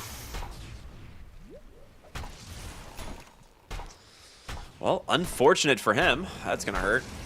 Top lane, looking for the initiation. They hear the Rolling Thunder. It's going to open up here onto the story. Dies so fast. Oh my goodness. That's the negative armor comboing. You had Lucky Shot and the Deso, along with a recently finished Crystallis on Rincey Q. There's just so much burst damage coming in at once. In some trouble they need here. Armor. Yeah, he's popping them phase boots, trying to run. Sharpshooter's gonna miss. Even a Tumbler's toy. All right, he's out. Yeah, I need to look at the death recap. What in the world? Clinks did 1,500 damage in 1 second. Yeah, it's a lot legitimately at once. 1 second. 1,500 physical damage. I mean, looking at Brewmaster, right? He has the Spirit Vessel, but that's only 2 armor, and then everything else is just, you know, some other stats. So he has about 2,100 health, but only 18 armor total, which when you put in the Deso and the Lucky Shot negative armor, it's like you're a 5 armor hero at that point. It's not a lot. He kind of got RNG'd, I'll be honest. He double crit into an immediate Burning Barrage crit. Skill, I believe, is what you meant to say. Yeah, like 1,200 damage was just like crits immediately. RinseQ pops the smoke there and manages to get away. They see the Batrider trail, though, and Abed, he's going to try to go for this one. GH, he can't hide from his own fire. Does have a blink in 1 avalanche. He might, I mean, maybe you get the 4 staff there and then blink, but unfortunate for him. Yeah, tough to react to that. He may not have seen it through like the tree line. Sometimes it's a little funny as you're weaving between trees, but we'll call it time wasting. You know, Tiny and Storm went to their own half of their map pretty deep, and really you're just wasting out this Aegis time as much as you can. There is about 1 minute and 40 seconds left on it, so if you can not lose any of your tier 2 towers in this first Aegis, I think you're going to be relatively happy. It is still a very close game, you know, despite losing Roche and Tormentor. It's barely a gold lead either way, so if you just avoid a major fight during this Aegis, I say as a small fight breaking out here. Oh, the damage, it's so much. Yeah, I mean, this hero, man, is insane. They're going to be able to grab Abed. He's got a lot of mana here to try and escape. Does manage to for the moment, and TP's to safety, protecting that Aegis just a little bit longer. Yeah, RinseQ is, I mean, again, I'm just going to do a quick peep at what happened here, and this one was 2 seconds, but 1,400 damage out of the Clinks. One of the natures of being a high armor hero like the Tiny, you know, he's walking around with like 20-something armor, more than that. Yeah, about 20 armor, almost died, and still dies in 2 seconds. That's impressive. It might be 1 second next time, because now the Daedalus is finished on the Clinks, and they're looking for a play. Aegis, 25 seconds left. I don't think you're going to be able to wait this one out. Struggling here to the Storm Spirit, does get the kill. There's a regen rune there as well in the river, and Rincey probably going to be able to just take that away from the Storm Spirit. Top lane, wow, they actually found Abaddon. He gets cycloned off during his entire ult. Saberlight comes in, though, does go ahead, get the Primal Split off. These Fatal Bonds are crushing at the moment as they will continue to chase. Income Storm grabs Sumail, trying to finish the job as they now have taken 3 heroes across the map. There will be the 4th, and Clinks forced to hide. He wants to see if he can find any stragglers, but that was a fantastic fight for VP. And now you've still got the Golem. Abaddon is a pretty good tower taker. Brewmaster's not bad either. Your tier 3 is going to take a beating here. Clinks too scared to go cut the wave versus the Storm. That was a really good use of the Aegis expiration. He immediately used it to zip across the map. Avalanche off the mark! Allows him to get the grab, but RinseQ under detection needs some help as Abed's found him, and the toss from downtown. Hellscream will finally take down the Clinks. And with this, the tier 3 tower low, but still not dead. They might just finish the tower and back here. There's not a lot of resources left. Now they're gonna commit. They know the Clink's dead. Maybe trying to get the buyback. The toss back. They find Sumail. The avalanche into a vortex. He's gonna get a Yules here to buy a little bit of space and gets the disruption out, and now just goes in aggressively to try and finish off the Abad, and he gets the borrow time back at the last second. Tomato back to full HP. Hellscream in, another avalanche and another toss back. This one onto Noob. This vessel is there. Vortex will pull back Sumail once again. In some trouble, goes aggressive here, trying to get as much barrier as he can. But they will finally bring down that lane of Rax, but the Clinks, it's respawned and it is time to leave. This felt like a little bit of a strange sequence to me for Nigma. I know you lost the fight, and I know he said the tier 3 is going to take a beating, but they only had the Batrider and the Clinks available. I think they were hoping for another 1 second pickoff off of Abaddon using shield. They wanted to lasso and get a quick kill.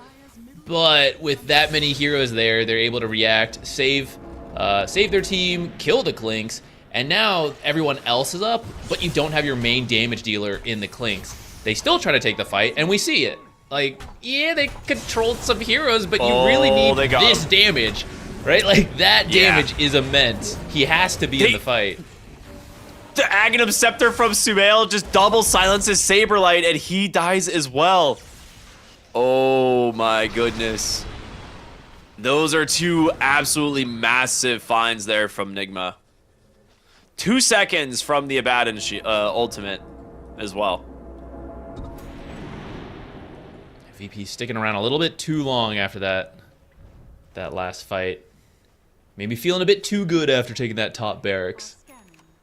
Yeah, they gotta definitely respect this Clinks' damage.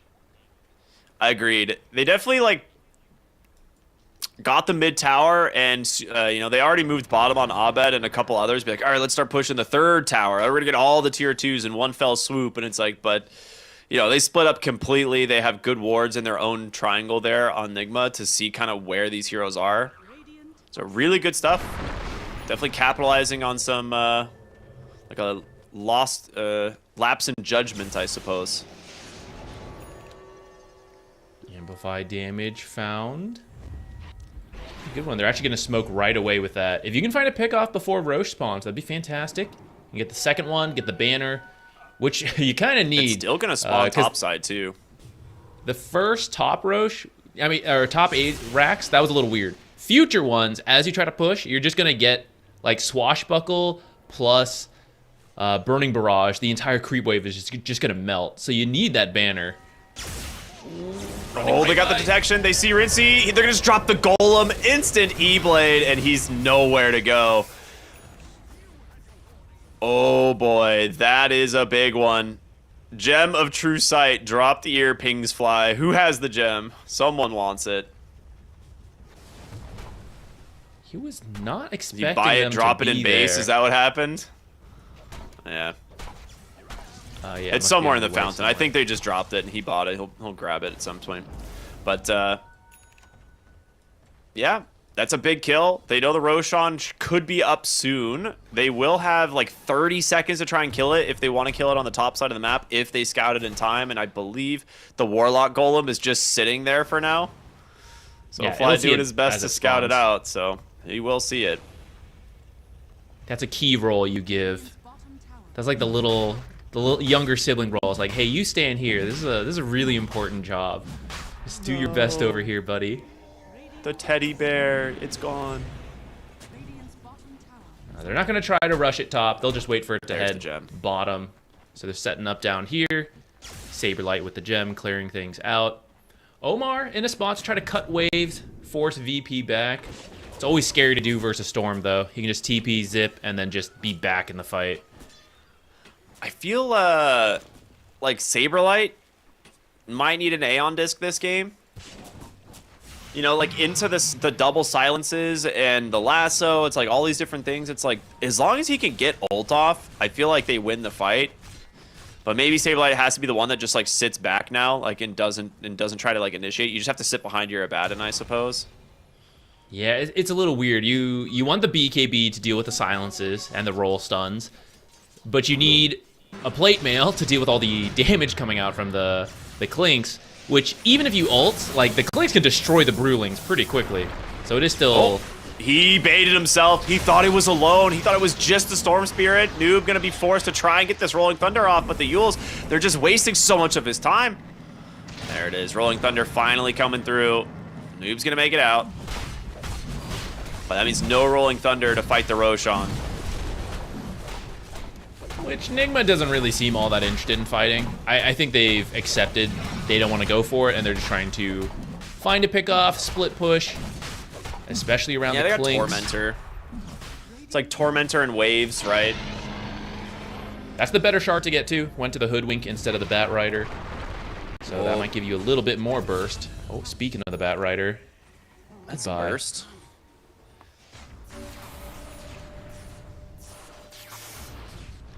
RinCQ working on his Ags. Needs 800 gold. If you can get that before VP makes it to your high ground, I think you have a good shot at being able to take the fight.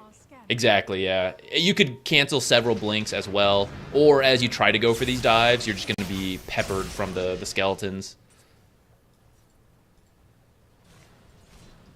Needs to find that money, though.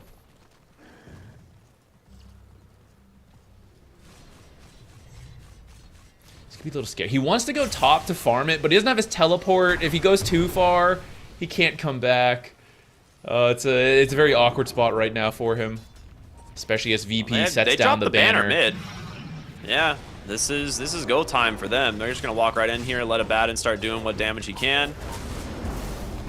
And there's gonna be the upheaval attack speed. Okay, you got to give this one up. Klinks has the money, but he still has to run back. Maybe one of the barracks will still be up for you to fight over. It's gonna be Tower's close, yeah. gone. I mean, he's running. The tower's gone. They're doing a good job of stalling with the remnant span from Sumail and just the bushwhacks and everything from Okay, Omar. Nuke's coming back. This is it. There's gonna be the blink, the lasso, the BKB, and there he is. Saberlight dies. Your Panda cannot be the one tanking on the front line, and they punish you for it. Looking for Fly now silenced up. They got their eyes on RinCQ, but you just lost both of your big team fight spells. It's time to leave on VP. That was their gem too. I'm sure Nigma knows it's currently hidden by a couple skeletons all over the place. So I'm sure they'll see it at some point. But now you have no gem versus a Klinks who is fully online with that Ags. That is the peak of the build. Deso Daedalus is already great, but the Ags makes team fights so hard. I kind of agree. The Brewmaster's in a weird spot where someone has to be in the front. I mean, you're but he has a blink dagger. The barracks. Yeah. I don't know. Yeah, maybe he does just have to let the Abaddon do it, and he just has to be further back. The idea is like, oh, well, I'll just aphotic shield him, but he aphotic shielded himself because he was getting constantly spammed. And then they just blink lasso the Brewmaster. I mean, they can do this again. They still have 2 minutes on the Aegis. We'll see what they learn, because lasso is back up.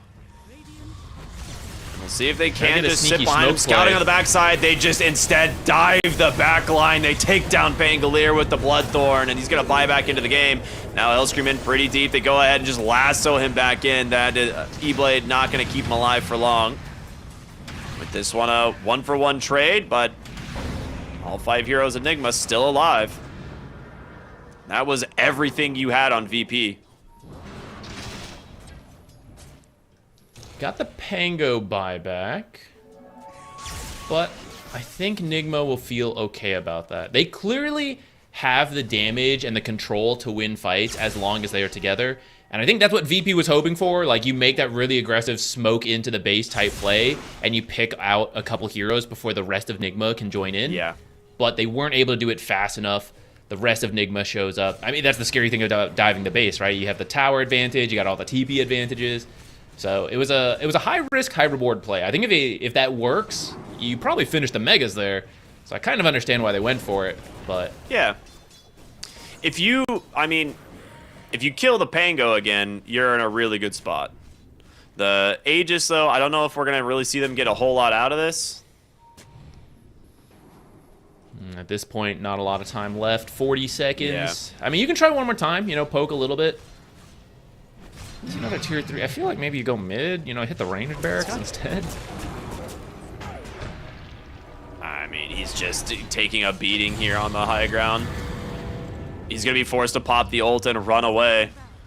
He can't hit this rack. He can't hit the tower. It's just constant bushwhacks followed up by remnants. Like, the cooldown of these is so low, and they know no borrowed time, no Aegis. They're gonna smoke themselves and look for an opening here on Nigma. I think you should know this is happening because Sumail cleared bottom and now he's clearing mid. So, clearly the other four heroes are doing something. They found him. They found both supports. E-Blade's coming out to try and save them, but it's not going to be enough. Instant D-Ward as well. And this is the downside of losing that gem. Like, this is really what it comes back to. These wards would not be allowed to exist in that jungle if they didn't give up that gem earlier. With that said, I feel like VP should have known not to... Like, they had the 3 cores in their own jungle and then the 2 supports doing aggressive wards. Which, to be fair, if you're going to lose someone, at least the supports. But Aegis is expiring. Nigma just held their base, right? They forced out the Abaddon fight. I feel like you know they're going to do something. And then only Void Spirit is showing in both bottom and mid dealing with the waves. I feel like you should be able to tell the other heroes are going top. At least making some form of gank, you know, trying to find someone. Yeah, whether they're pushing, ganking. I think at most you send 1 support in to look for wards. I don't think both should be there. Or you could just not have anyone in there and then waste Nigma's time as they go around looking for something. Klink's just getting the tower for free here, thanks to the Aghanim Scepter. All right, they will be able to save it, actually. They bought the fort, though. Yeah.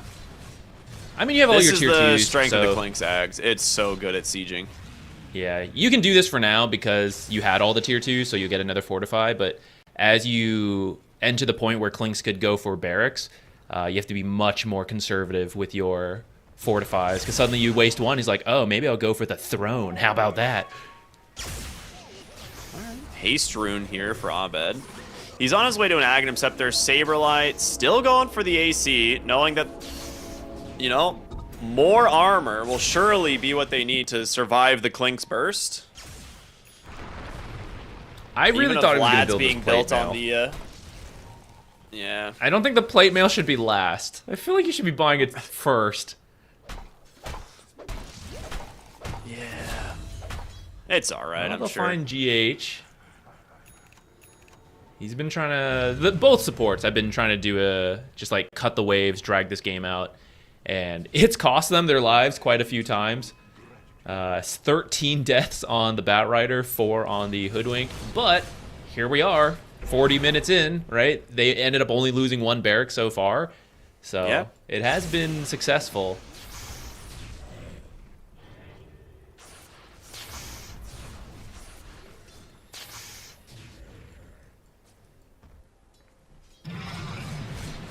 BKB done on the Klinks, so it'll be a lot harder to just jump him at this point. I don't know if you really even wanted to at this, this stage with the Ags, but you know, if you see him a little far out, you could try to burst him. And without him, I really don't think you have the damage to take the rest of the fight. A lot of the others have gone more utility builds.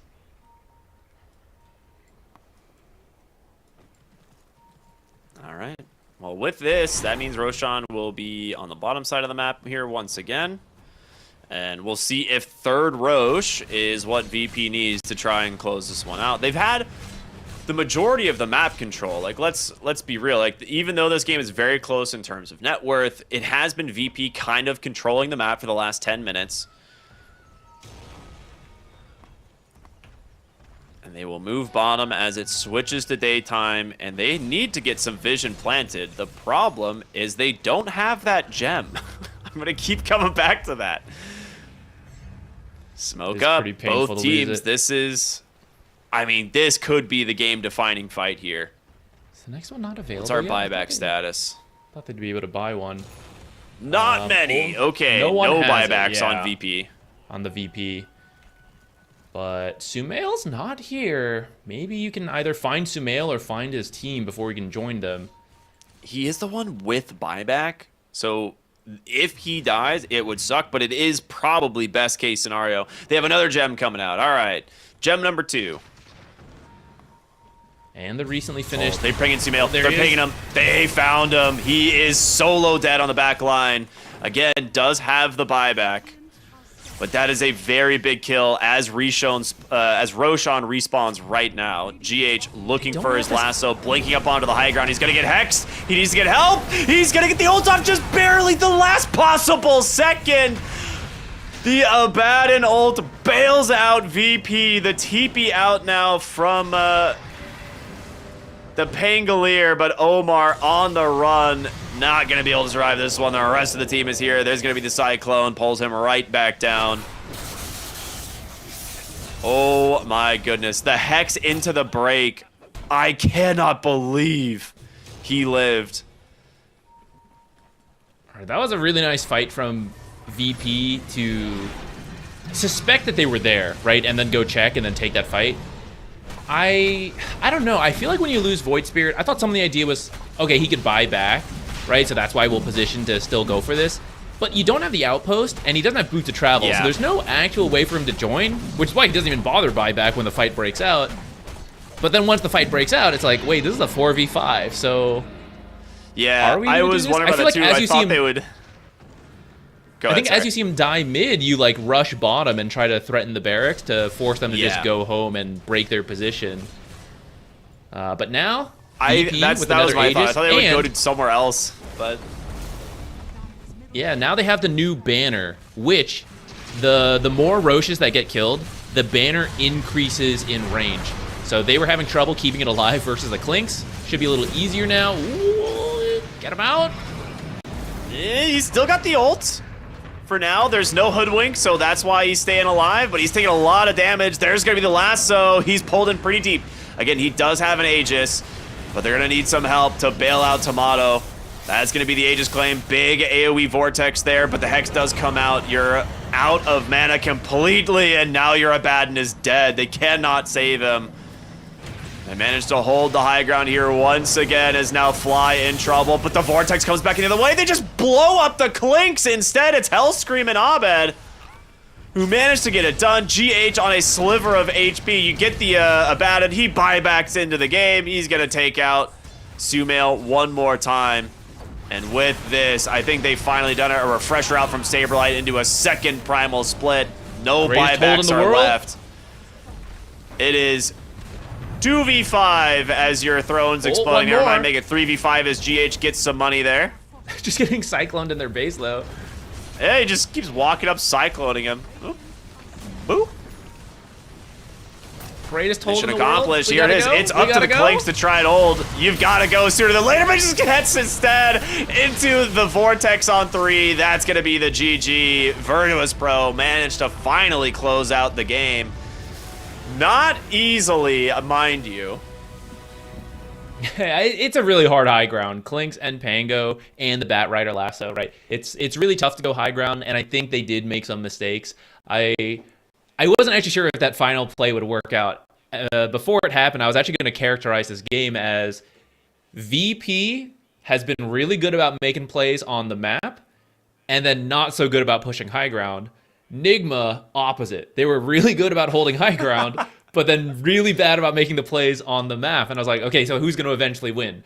But with the third Aegis, you just have enough power. It was actually a great play. The Abaddon ult gets procced, lasso him out now that he can't remove it himself. They pulled him really far back, but he has the Aegis. So you get him once, he respawns, and the rest of VP is able to go in and make use of the power of Roshan, why it's so good at ending games, pub players, think about it. Why it's so good there, right? You use it, you finally close out the game. Yeah, this was a fun series. It's one of those things, though, that Virtus.pro is going to have to look back and be like, okay, what went wrong? Because the game felt like it was fully in their grasp multiple times, and then it gets delayed out, right? Like another 10, 15 minutes even. You know, this was a 43-minute game, but at, what was it, like 25, 26 minutes into the game, you know, they've got Raxes down, they're ready to go, and then that's when, you know, they just lasso Saberlight into the base and then kill Abaddon shortly after. And you're like, okay, well, back to the drawing board. We got to wait for next Roshan, guys. You know, and so a little bit of slip-ups, but they still managed to walk away with the win. I think overall it was a good draft. You were correct in your, you know, judgment early on and how the draft would play out. Abed popping off on his signature Storm Spirit.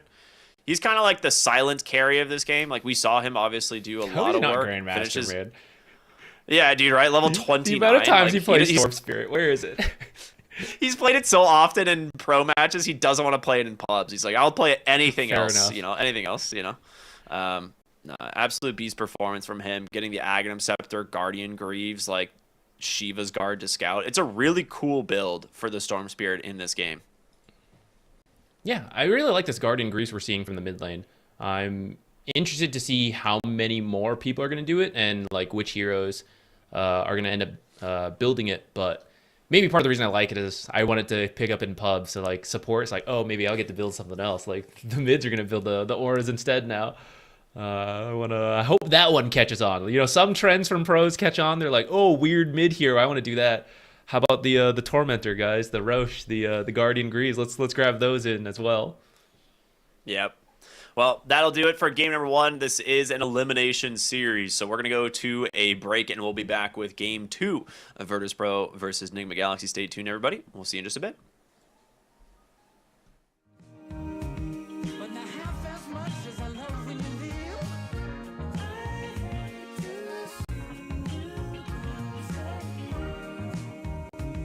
But I love to watch when you're walking away from me. Yeah, yeah.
Well, I can tell just by the way that you're smiling that you're still unsure. And I can tell just by the look in your eyes that you've been hurt before. But baby, no one can promise you forever. Right now I only know that we should be together. Because it's now or it's never, so won't you take a chance on me? Well, it's fine if all your previous guys that made you run away. You can bet you'd only have one regret, and that's if you didn't stay.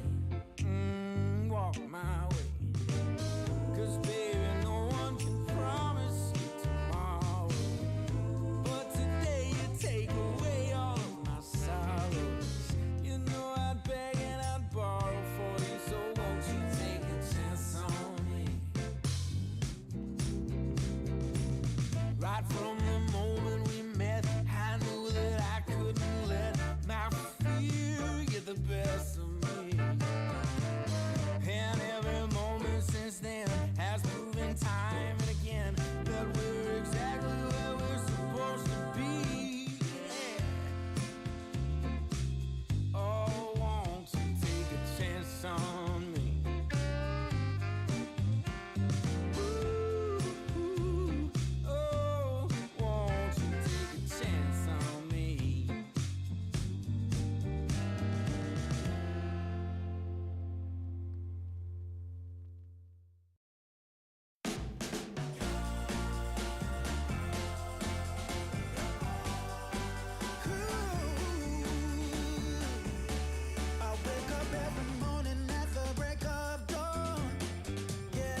What you need is love and understanding. Find a heart whose love is true. Deep down, there's only one companion who's there for you when you need him to be. Your heart was broken in 1,000 pieces. So much pain that you've been through. Here stands a man who's your salvation. Just ask yourself, am I ready for you? 100% now. I'm ready. 100% now. Yes, I'm ready. Eyes wide open. I'm ready to move. 100% now. Take a chance in a new direction. Any place you wanna go. I don't have all the right answers, but one thing I know, I'm so ready for you. 100% now. I'm ready. 100%. You know I'm ready. Yes, I'm ready. Eyes wide open. I'm ready to move. Well,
I've been waiting a long time, just longing for a glance from you.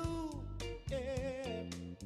A chance to look in those big brown eyes. No telling what my heart would do. Hey, when we met, I sure knew it felt as good as it could be. In that moment, though it felt so good, I wondered why you noticed me.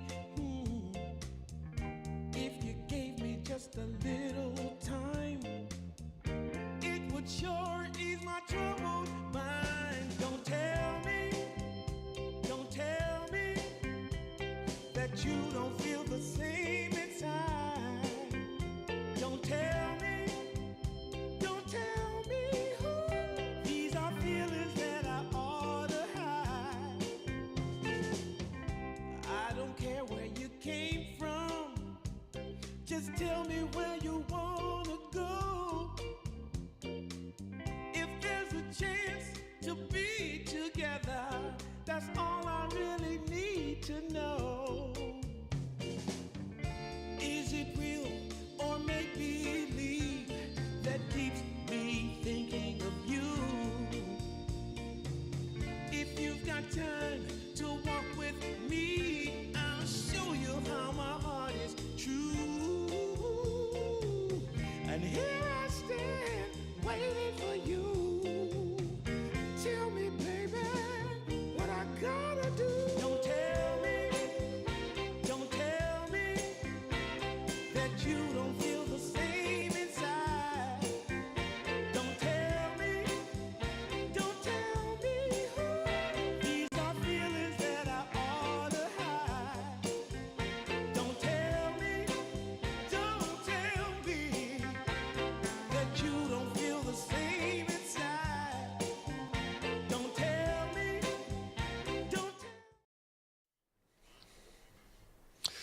What is up, everybody? Welcome back here to DreamLeague Season 28. We've got Game 2 in an elimination series for the Western European Quals underway.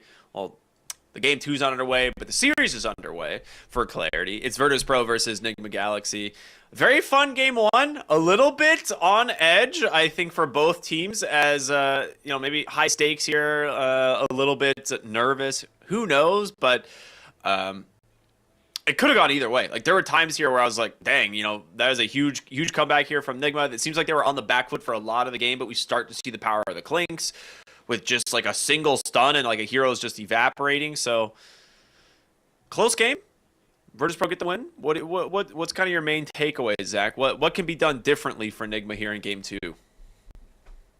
I do think they're improving. Based on the last series we saw yesterday, it wasn't looking great for them. But I feel every game they have played is looking better. They're getting more comfortable, getting the new carry, Vincere, involved in these plays. So that's a good sign. Are they improving fast enough to make it through these qualifiers? I'm not so sure for them, unfortunately, for the Nigma fans out there. But it is at least promising to see them continue to improve. And you were asking, how do you deal with Lynx? He does seem super strong. VP showed one way to do it is you jump him. Right, and I think that was some of the idea behind the Blink Brewmaster, that we were, is that the right choice or not? But it kind of follows that logic. Like, Storm is going, I am going, Tiny is going. Like, we have to get to Clinks, because if he is allowed to do damage, like, it's too much of a problem. So now that we've got our next draft going, Nigma actually, they ban out the Clinks. They don't want to run it again. They don't want to be giving it over to VP, so they ban it out and take the Tiny instead, with the response being the Shadow Shaman. A lot of lockdown in that support. Too bad no Clinks to work with. Is there 4 bans the same for VP here? Is this the same 4 bans? Because I'm trying to think if they moved anything around. I know we saw the Viper. They changed the order a little bit, but it ends up being the same bans, yeah. Okay, that's what I thought. I was like, it looked like the same 4. The Coddle, obviously, you kind of always ban against Nigma Galaxy. And the Slardar, Jakiro, and Viper always kind of in consideration for the first bans. They end up banning Clinks and taking the Tiny, like you said. I feel like Tiny is more reliable and is just such a strong hero that you can first pick and just have a pretty solid draft built around it almost every game. The Shadow Shaman is interesting. I'm not really sure what the main idea behind this is, but a lot of lockdown, like you said. Hellscream, he's like, well, you take my Tiny, maybe this is what he likes as the counter. We'll see. I think he's not bad. He dropped a little bit out of favor because he was getting hit by nerfs. But he still brings a lot of lockdown as a support, and then his ultimate is still one of the best early objective-taking ults. Like, you can use it in team fights, that's fine, but you can actually take buildings with it, much like the Warlock. So maybe that's a style VP is going for, where they want the support to be able to bring some objective pressure. First it was the Golem, this time it could be Serpent Wards, and that it also frees up your cores to pick up some not crowd control, sorry, the lack thereof, right? They can build more damage-oriented heroes because you have the Shadow Shaman covering you in that regard. So one thing, I said, like, oh, maybe Hellscream's taking this. This could be Fly's hero as well. It is flexible, because if you run this Tiny as a position 4, Shadow Shaman is one of the most oppressive, like, direct lane counters. Tiny being 0 armor, Shadow Shaman with like 73 to 75 damage at level 1 as a ranged hero who then shackles you is pretty difficult to deal with. So I'm wondering if that's the idea. Like, it gives them the option to run this as a position 5. We don't really see position 5 Shadow Shaman that often, but maybe that's their idea. We'll see, though. There's still a lot of bans. They get rid of Chen and Warlock, so none of that shenanigans. And then ban the Juggernaut into the Treant Protector. All right, well, everything I just said doesn't matter, because I like to describe Shadow Shaman as the ranged Treant Protector from the support position, because he hits so hard, but now they just actually pick Treant Protector. I kind of like this idea. So here's my current take on the new Treant Protector. The laning stage is stronger. And then because you have the invis on the nature's guys a lot sooner than you did before, and the ag shard is now the extra vision, you play kind of like a bounty hunter. You're trying to find the pickoffs for your team once you exit the laning stage.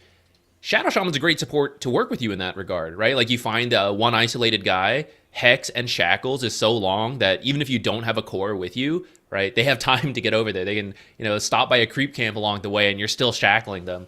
So I like the idea of the combo, and a lot of the meta side laners are melee right now, the cores. We see many of them banned out already. We got other things like the Ursus, Slardar, Centaur, Axe, Jug, Dragonites, Abaddons. There's a lot of melee heroes, and both these supports are pretty good versus melee heroes in that lane and working with them. So strong support duo here. I really want Rubik to enter the meta again, because this would be a fun Rubik game, right? You're like stealing all of Shadow Shaman stuff. Treant's abilities are pretty good. One day. I'm trying to think. Well, okay, they go for that's Dazzle. good I was like, I'm versus trying to Treant. think what lane, like what heroes you can pick from the support position that counter these. Yeah, the Dazzle is quite nice. I distinctly remember like Treant Protector being very good with heroes like Spectre, but with the rework back to Haunt as opposed to, like the Shadow Step, that used to be there.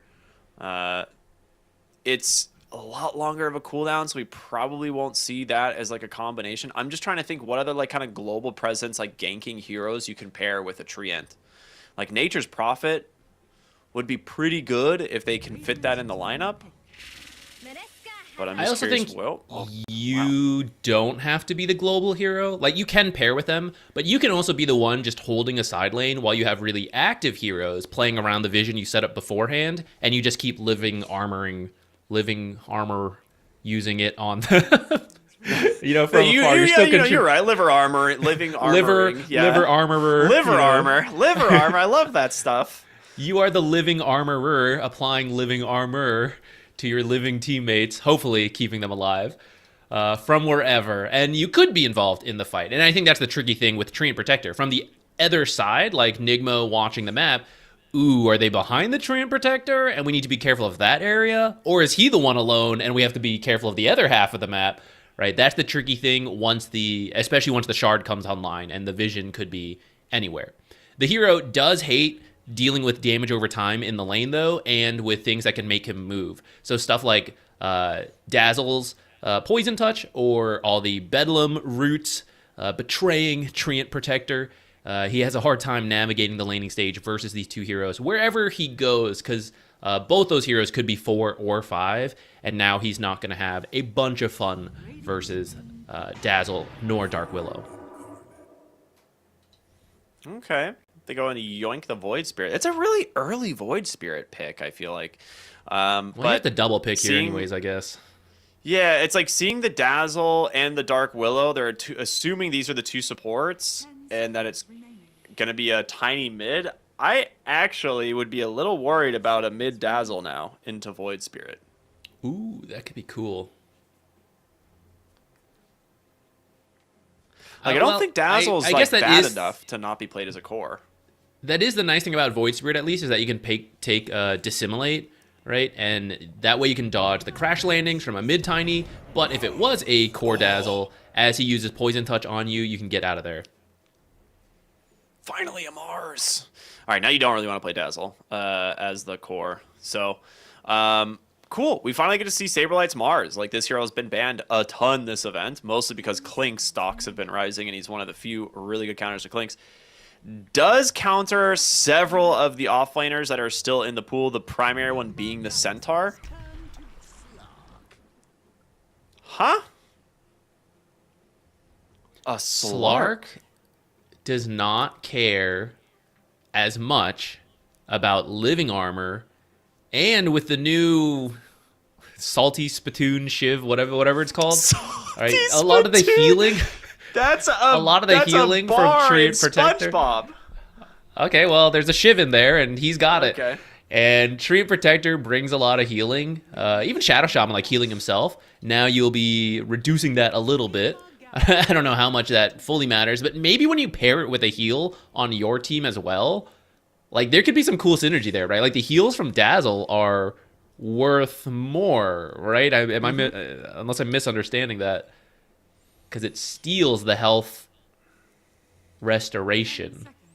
Yes, it's the salty shiv. I'm gonna always remember this as the salty spittoon now. Saltwater shiv is the appropriate. Saltwater shiv. Yeah, steals restoration, which is pretty cool. So we'll see. I am curious to see how. I don't think anyone's leveling this in lane. I think you're still pretty much seeing like max Dark Pact and putting like max points in Pounce, then going into the Saltwater Shiv later. They did have to kind of buff Saltwater Shiv quite a bit in the B patch because initially there was no reason to get this ability at all. It was only usable once it had, I think it was like 3 points in it. So there was like, it was like one of those abilities where like, all right, it's just completely useless until it has 3 points. So why ever level it in the lane? Now people might be getting like 1 or 2 value points in it. We'll see. I am curious now that like what has changed with it. Last sets of picks though, what do you think? They get rid of the Beastmaster and the Bristleback. I like those bands. Ooh, so it's actually going to be Tiny off lane, and they'll go for the... Or... Could be. The Queen of Pain mid into Void Spirit. You don't max Q like you do versus most melee heroes since you can dodge those. Well, I guess you still could and just be careful when you use it. But likely to just see the regular old Scream build. You don't care about the Mars trapping you, and you can easily get to the Shadow Shaman, especially if you get the Shard. Just silence him up for your team. That's sick. Okay, you can't really run offlane Tiny into this now. I'm curious if they move it and do the offlane Dazzle. You have to. Okay, they're going to do it. Oh boy, that is going to be really scary. You have the highest base damage hero in the game paired with a Shadow Fiend versus a 0 armor offlane hero. Queue up those rings of protection. You will need them. Yeah. He has to go like Ring of Protection level 1 into like phase boots. Like I actually like this is gonna really delay the Tiny's items. I wonder if he actually has to just build a Crimson Guard. I'm not really sure, but this is gonna be a very difficult lane for the Tiny.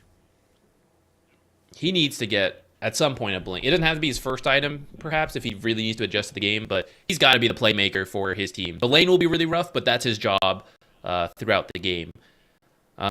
Dark Willow is not the greatest creep dragger, but Treant Protector, he can struggle to deal with it because he is kind of slow.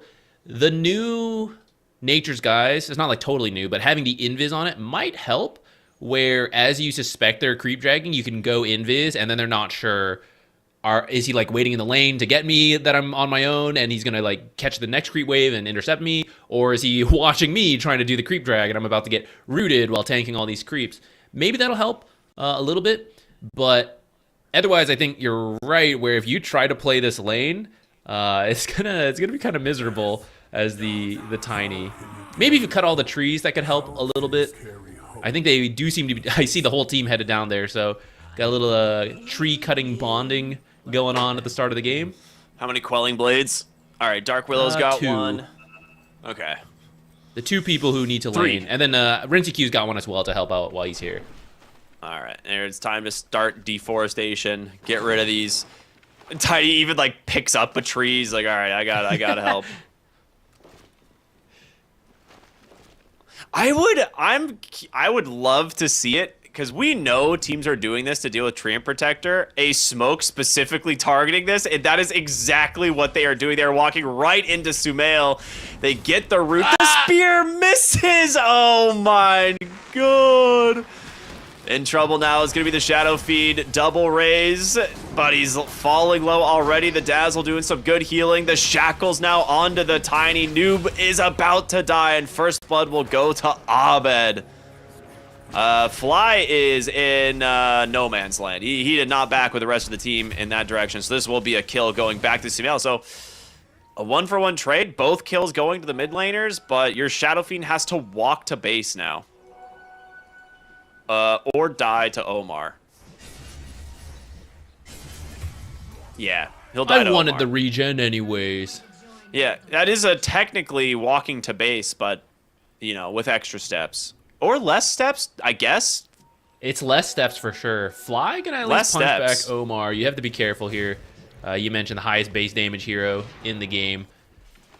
He didn't lose creep equilibrium for having to go back, so I think they still... Like, you can still do well on this lane despite that extra death. Yeah. I mean, we'll see if this mid lane ends up getting modified at all because of these, like, first bloods. Like you said, you don't really max dagger on the mid lane quap, but you will get it level 1 for sure. Abed should be okay on the Void Spirit here for the first few waves. Yeah, mid lane we've seen that kind of matchup before. Queen of Pain should do fine to start, and then as you get more levels on Void Spirit, especially as you have your 6, you can't really threaten him like you like to other heroes. Top lane, Dazzle taking a bit of a beating, though maybe it was a bait. Saberlight now in some trouble.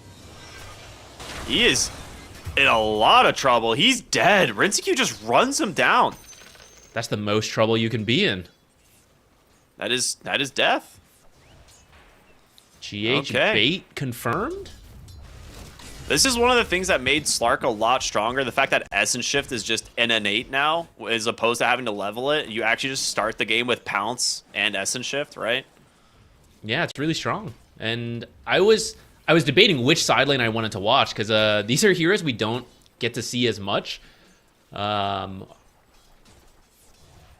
lane, I'm trying to think through this synergy. I guess you apply some negative armor with Dazzle and the stronger start because of the Dark Pact Pounce plus the Essence Shift passive, right? You got to respect this a little bit more than you had to in the past.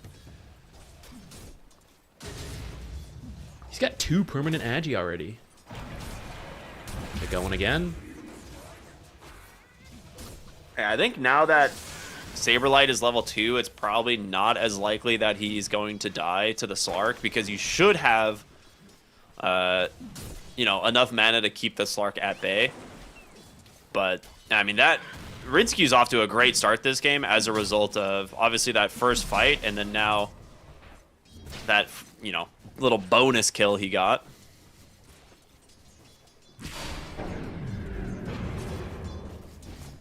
Bottom's also going better for Noob than I thought. Maybe that's the kills that help make the difference. Lots of regen coming in from the Dark Willow, though, thanks to the Pixie Dust innate. Yeah, see, Tiny already has his boots. He's had them for a little bit, but that helps you position versus the Treant versus the SF. Something that goes back to that fast fight. Hellscream, can he get out of here? Passive is on cooldown. Has a salve. All right, he'll be fine.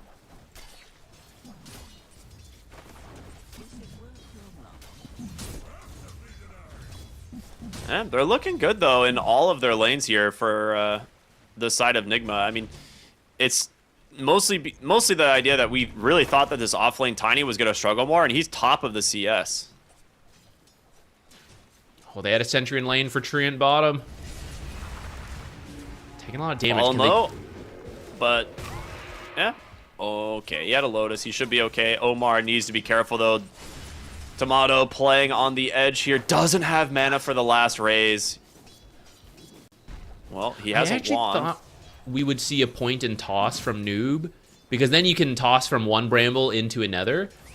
And that would have gotten the kill. It does use more mana, so I understand why he's skipping it, but it might have given you more kill potential.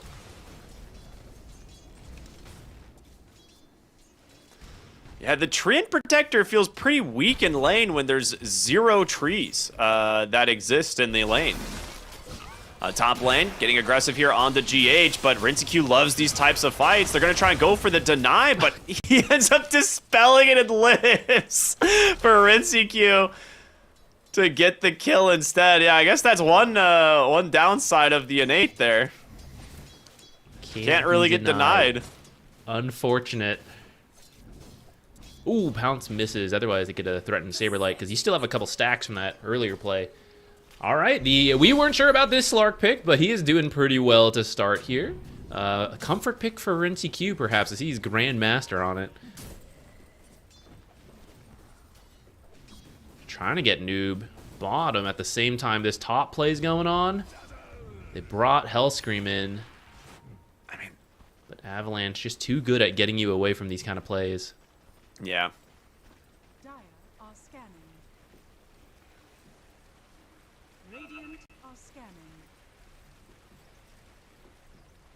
Now, I know we focused a lot on the side lanes, but in the mid lane, Abed actually once again picked up an early lead versus Sumail, who last time needed some help getting a kill to recover. See if VP learned their lesson from that. This time they want to... Nope. There's the shackles. Astral step in. And they're going to look for the burst. They get the kill. GH does not have the grave to save him. And just as that power rune spawns, they will take it once again. Hellscream forced to grab the regen. Unfortunately, they wanted to save that for Abed. Can't really do it.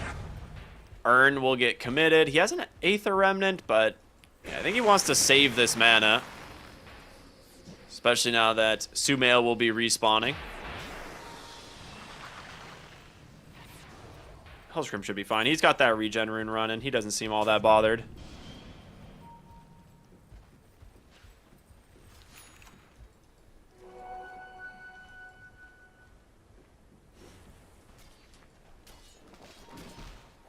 That means Wisdom Shrines, I don't think we'll see any of them get stolen.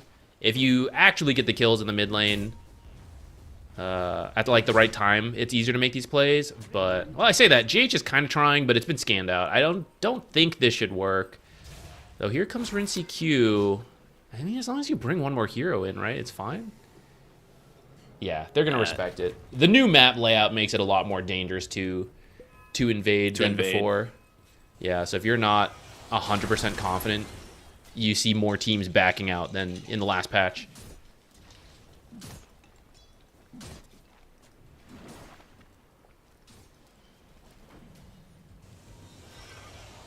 Fly back to the top lane. Looks like they want to try and find an opening. I mean, RinseQ is level 6 in a lane that we... Honestly, I didn't think was going to go super well for him. They do have the arena on Saberlight. Does get the pounce away. Arena's going to connect. He immediately pops the ult to try and buy himself some time. He'll have another death pact here in a moment. Shackles from Hellscream. It's available. There's just no damage, and RinseQ's going to easily turn this around. It's got to be Abed who comes in. He gets another death pact to survive. He doesn't have an Astral Step available. They're healing through everything, and it's going to be Fly that ends up dying, giving the kill on over to the Slark. That is not what you were looking for. I'll lose the mid rune too. Yeah, the fact that RinseQ has been having such a good game means he's already level 6. That makes the gank harder, because you would have loved Treant to just walk in and set it up, but now you know when you're being spotted by this Invis Treant, and later on the Shard, goodbye, Shadow Shaman. So they have to nail the Spear and the Arena first, which gives him the warning time to just throw out the ultimate, and that extra healing saves him, right? Abed does connect, brings in a lot more damage, but not enough to finish the job. Yeah, he had to Astral Step to get there, so he didn't have a second charge. If he did, he kills the Slark. So really unfortunate there for VP, but really well played by Nigma, and bottom lane, they're really hunting this Shadow Fiend.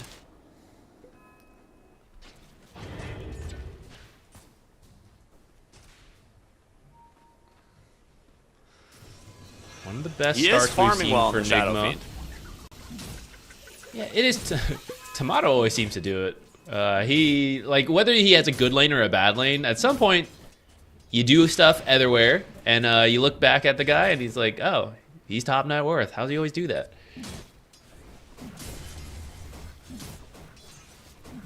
He's been making a lot of rotations through the gates on the Shadow Fiend. He's been trying to participate in both side lanes. With this, looking to take the tier 1 tower, open up this top side of the map. The downside for Slark is that the matchup into Shadow Fiend, especially early on, is a little bit not great because Requiem will just kill you. You can't really stand on top of the Shadow Fiend. And if you happen to get caught with a spear without your without like Death Pact or Dark Pact, sorry, I keep saying Death Pact because you've seen a lot of Lynx. Dark Pact, you will just die. They're gonna look for the arena bottom lane here onto Tiny. Abed will come in and finish the job. Omar actually barely surviving. There was a ward there, not anymore though. All right, well now your Shadow Fiend is dead. Surely, right? No, he's out. Okay. Oh, the pounce. Classic Requiem TP. Well, like you mentioned, you can't just hit the guy. You got to respect the Requiem or you will die instead. So you see them have to back out enough times that he does land the Requiem. I suppose if you really wanted to make the sacrifice for your team, RinseQ could have pounced as Requiem lands and he would have died, but there would be no TP out for the rest of his team to finish the job. I don't think a lot of carry players are willing to make that kind of sacrifice, though.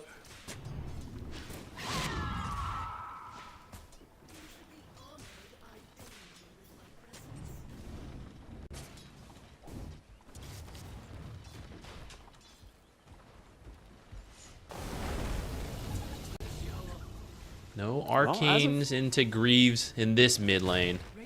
I was hoping to see a little bit more of it.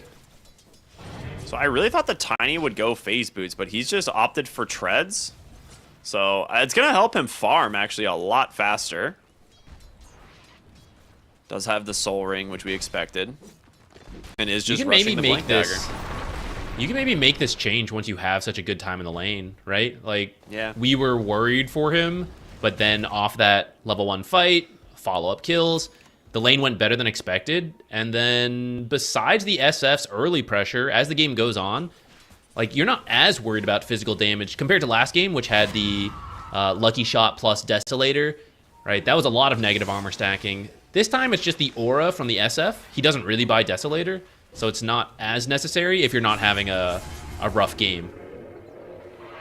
Denied amplify damage. They're trying to find Omar here. He's going to just pop the Bedlam to try and get anything. He gets the kill on the Shadow Fiend. That will be a lasting presence stack.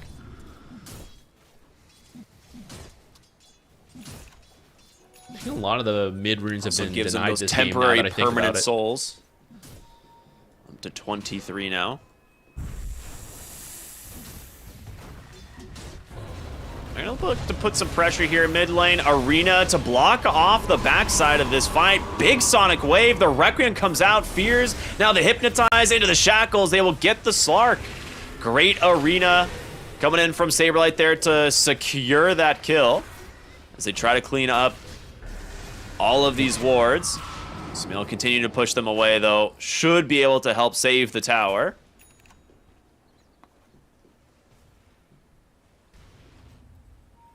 All right. I mean, they defend the tower. Kasi or Slark.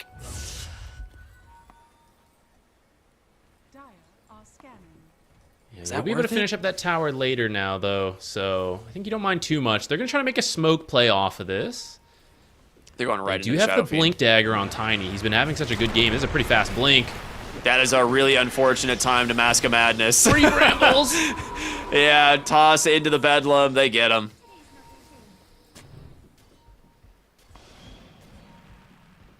Really good smoke gank. And bottom lane, they'll be able to take the tier 1 tower as a result. Back to an even game. Oh, is Fly gonna get this? The time it takes to spawn doesn't look like it. Without the blink, he would have done it. If that grasp had come out just a little bit sooner, maybe. A great attempt. I thought he can had, get out like, alive. he didn't have Nature's Guys. All right. Nice kill there. Nice rotation back from the... Oh my god, they're going to get Shadow Fiend again. Oh no. He's underneath the ward. They do see him. He's got to know that this is coming. Them. There's an Invis Sumail, though, that he doesn't see. Gonna go for... Actually, just doesn't have Requiem. Just turning around, trying to get the raises, but... Alive for now, looking to maybe get more. The toss should finish the job, and it does. Big Arena is going to catch two. Another save coming in, though, from this Dazzle. Is it going to be enough? There's Big just no overgrowth. damage coming in from the side of VP, and Rinseq is just going to clean these heroes up one after another. Abed held in place by another Avalanche. No Astral Step for 10, now in trouble, has to dissimulate, try and get the safety, turns it around onto Noob. Shallow Grave will keep him alive for now, and Rinse's just gonna continue to find the kills as they still keep the Tiny alive. Oh boy, what a nightmare scenario here. Final one. I want to see the damage done in this fight when the recap comes up, because Nigma heroes got so low so many times, but the Dazzle healing coming in, the Slark healing, it's not as extreme as I thought, but 7,000 damage dealt by VP, and they can't get a kill, right? Like, we're talking with heroes who have like 1,000 to 2,000 health at this phase of the game. So all that damage just constantly being healed by Slark's, his ultimate, the Dazzle, and the downside of their support duo, the Shadow Shaman Treant, not a bunch of actual damage in the early game.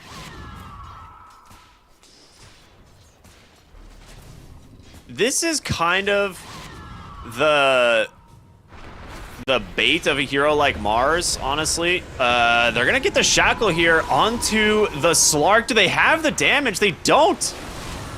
Again, they just don't have the damage to find these kills. They'll look for the Dazzle here as they do manage to get the kill on that one. But Rinseq, Sumail, both alive. There's the Arena. A nice Avalanche. Now a Terrorize. They need to finish off the Slark. He's so low, but he will live. No, ticks down at the last second.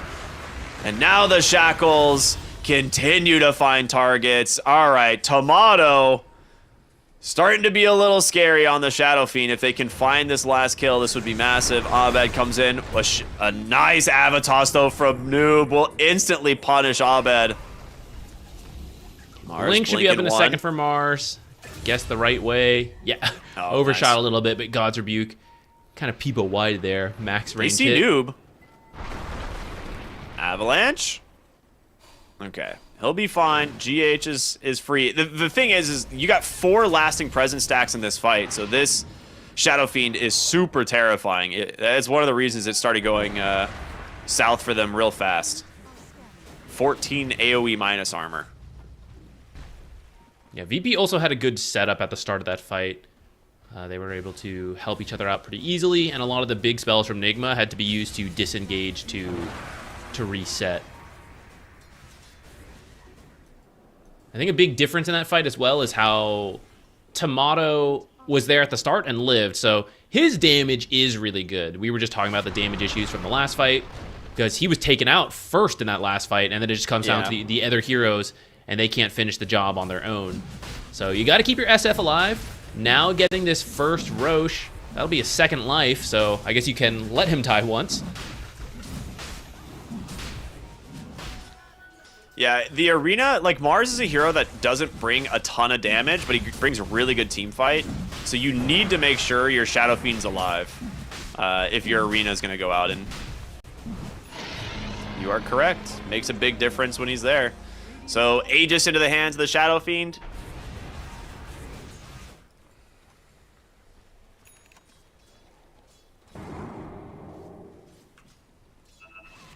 Tormentor will be pretty big this game. I think the Shard is really good for Tree and Protector. For Shadow Shaman, it's not bad. And then Dazzle and Dark Willow, theirs are not as important, but they're okay.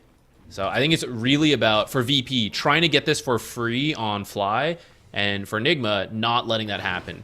Because Slark is actually pretty good at dealing with it of all the heroes out there, but it is still a big pain to have to be thinking about where all these extra trees are and all the vision, especially when dealing with these instant catch heroes like the Blink Dagger that just finished on the Shadow Shaman.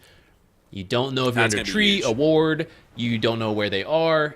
You have to be scared, even if you have a rough idea of where things are.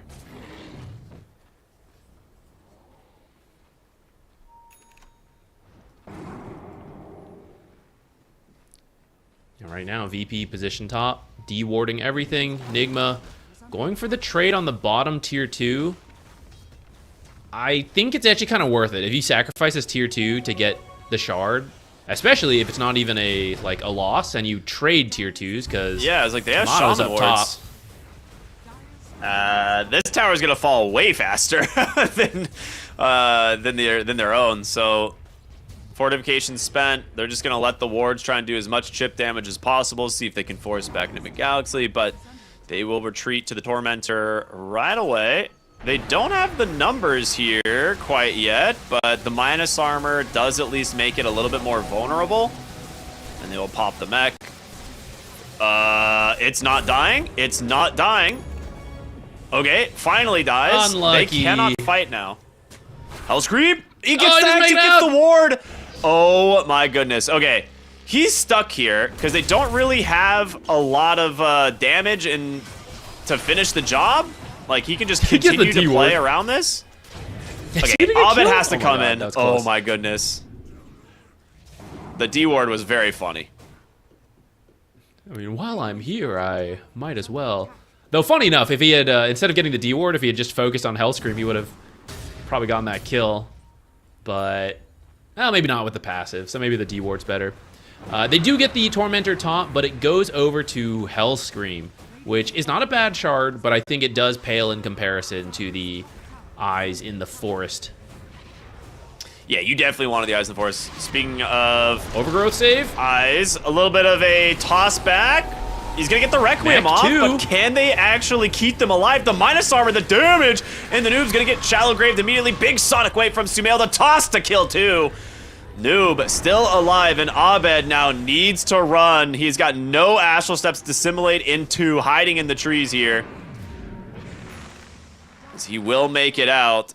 You didn't have the numbers. A lot of your team was back in the fountain because of that last, engagement with the Slark. So they do manage to take the Aegis. Sumail comes in very aggressively, gets hexed. The spear pins him down. The Dazzle's not close enough. They get the kill. Rinseq blink in aggressively with that pounce. Abed will have them trapped inside the arena.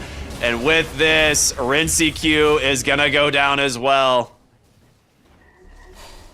You mentioned they were in the fountain from the last play, but VP retreats. The teammates that weren't there join in, and Nigma did not respect that. Pushed a little too far into that instant catch.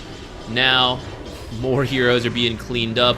Omar trying to steal this rune away. He's going to fall, while at the same time, on the other side, GH gets found. So a little bit delayed, but a full team wipe for VP.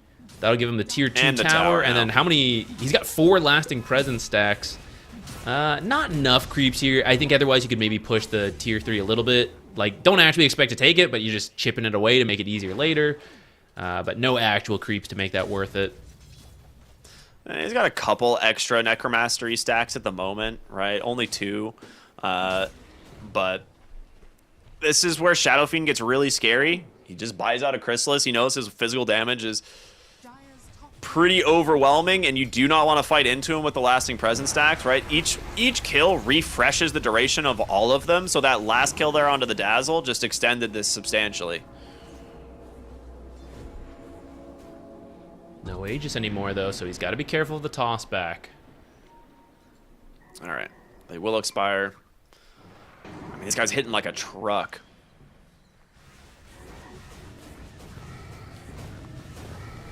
The arenas have been very good in these last couple of fights, making sure to not only like isolate the enemy heroes, but keep Tomato alive and able to just like whack away at whoever he wants.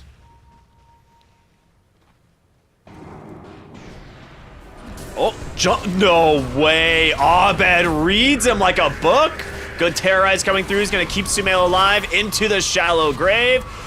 We'll be able to get the kill there onto the Shadow Shaman, but the question is, can they find any more? Rinsey jumps in aggressively on the Slark. Tomato on the side here with this Shadow Fiend looking for an opening. The Requiem not going to be there. I think they got a glimpse of him for a moment. They will back away. This time, no Shadow Fiend with the arena. No. And the nice thing about Dazzle is that when the arena comes out, other save supports have to either have vision inside or blink in themselves.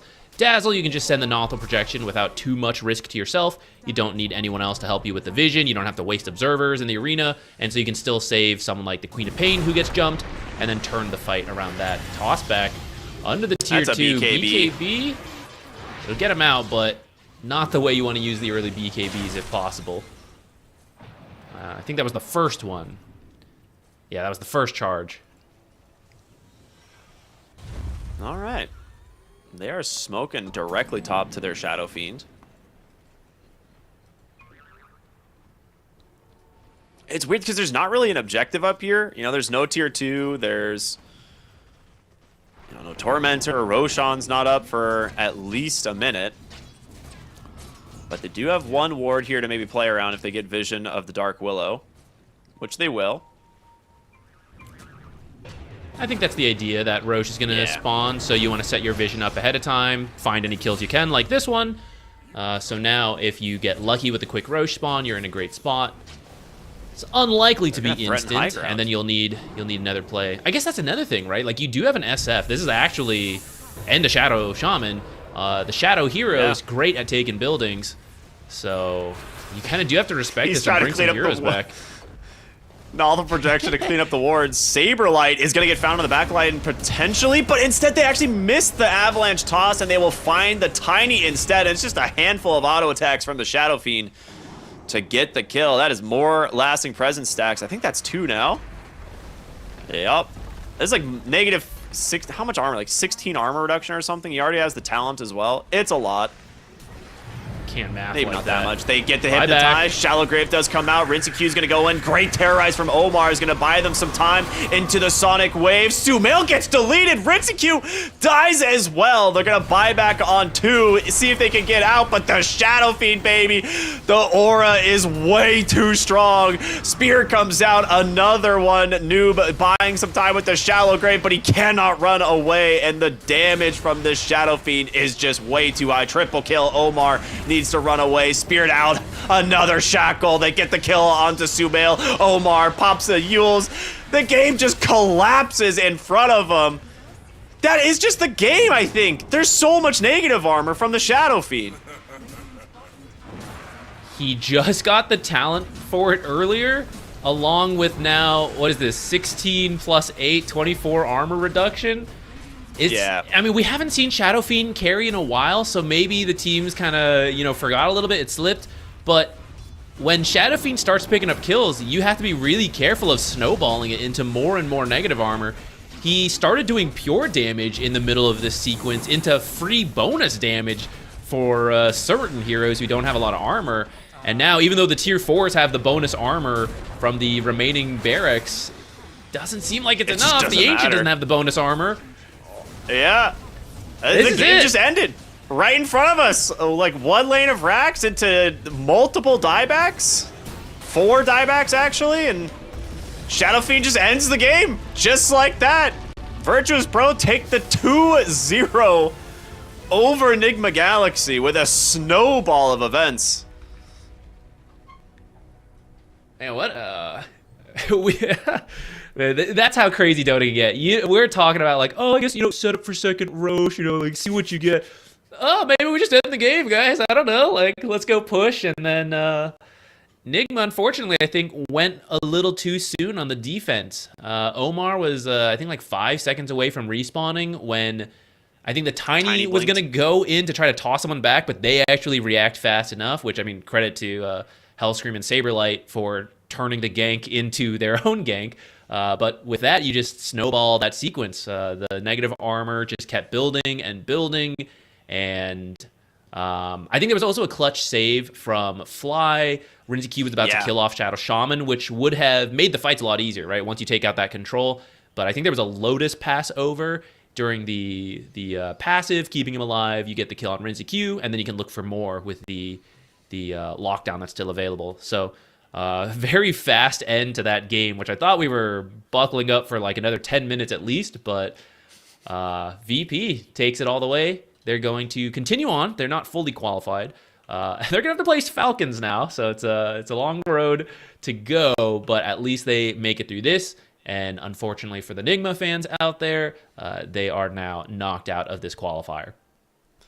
Yeah, I mean, you mentioned it at the end of the game. It was 24 AoE minus armor to anyone near this hero. I actually can look at their items. I don't think they actually bought any, like, I don't think there's any other form of negative armor on this team, but he just rushes dataless. So the moment you come near this guy, he was just chunking you for like 800-900 damage and auto attack, because you're taking like 200% damage like on all of these heroes, except for maybe the Tiny initially because of his ult. Yeah, it is absolutely something you have to respect on Shadow Fiend. And those staggered deaths, right? Like that, like there was a couple of times where they, you know, the stacks were about to fall off and then they get one more kill. And then suddenly you're like, oh, well, we have to reset the timer now. And it's good recognition from Virtus.pro to kind of keep that ball rolling and looking for those types of plays when they had it. Yeah, Tomato is a very experienced Shadow Fiend player. I'm sure he knew exactly as he started picking up that damage. Well, both, I guess, damage and the negative armor. He's like, wait, we don't forget Roche, guys. I don't need that. Like, we can just keep going. So great call from them. I do think they stepped it up from what we saw before. And I know they lost. I do think Nigma looked a lot better than yesterday. Unfortunately, they are knocked out, but it was signs of improvement. You know, I thought they did a lot better job of making plays together, of getting involved. There's still work to be done, but it's in the right direction. Yeah, I like that. I think that's a good way to point it. It definitely was in the right direction. I don't know, you know, what this means for Vincere, because he is just kind of like a stand-in for the event. Like, Miracle is still on leave. We don't know if they're gonna trial a new carry, right? This has been kind of like the difficulty of Nigma Galaxy for this last year is stability, right? Like they went from having Ghost to TA2000, now to Vincere, and who knows what is next for this team. There are a lot more qualifiers happening like very soon, specifically with ESL. We're going to have ESL 1 qualifiers, I think like next week. So, you know, Nigma Galaxy, maybe they'll come back and perform better in that one. But for DreamLeague, this is going to be it for them. They will be eliminated, and Virtus.pro will be moving on to play against Team Falcons. And that series will be tomorrow. But coming up next, we have one more series here today. It's in about an hour and 50 minutes, and that will be Team Liquid versus Zero Tenacity, and this one will be not an elimination series. This is a qualification series. The winner of this will be the second team to represent Western Europe at DreamLeague Season 28. So it's going to be a lot of fun. Make sure to come back for that one. Again, it's going to be about an hour and 50 minutes. I was going to make a milkshake reference, but not yet. Well, for those of you who weren't here... For those of you who weren't here yesterday, you know, maybe it wouldn't make a whole lot of sense. Anyways. Yeah, go get some milkshakes, guys. We'll be back in a little bit with our final series of the day. We'll see you then.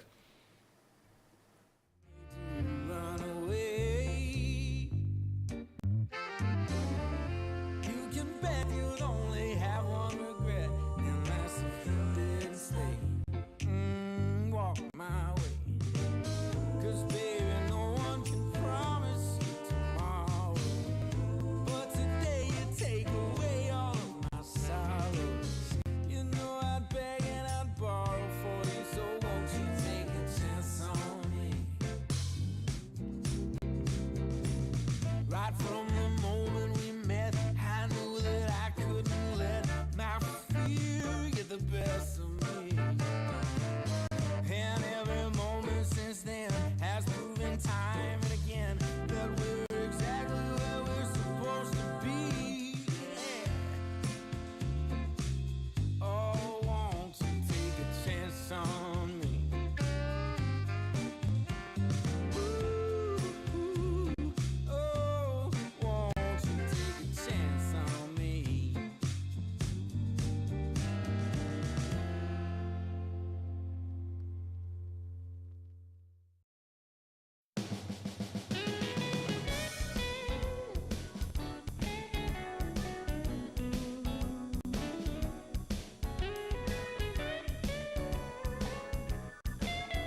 she sees in me. Ooh, I've been drinking too much, staying out all night. I can't remember my left from my right. I'm kinda blurry from my head to my toes. It might seem like nothing, but there's one thing I know. I got the prettiest little girl.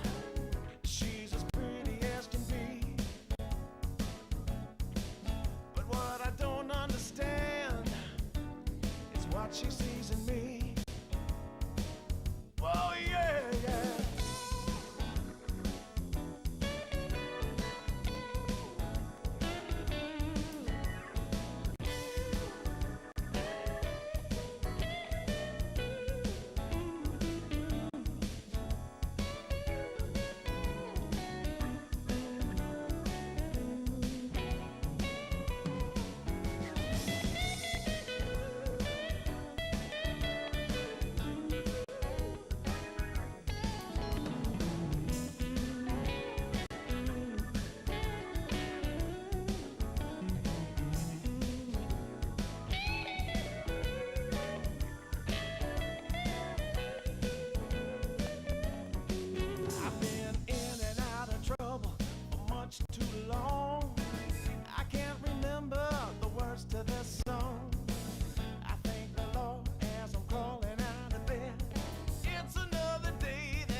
Yeah. Yeah. Yeah. Ooh, everything I want. Everything I need. Got everything I want. Everything I want. Everything I need. Everything I need.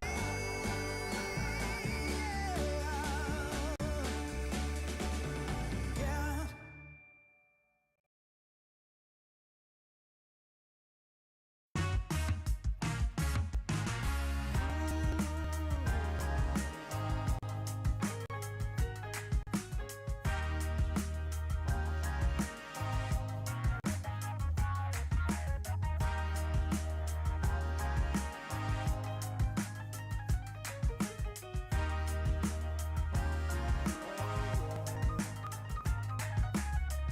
Turned on the dime when I saw you walking by. Something about you caught my eye. Yeah. Ain't trying to waste my time, just standing in your line. Gotta take a shot before you pass me by.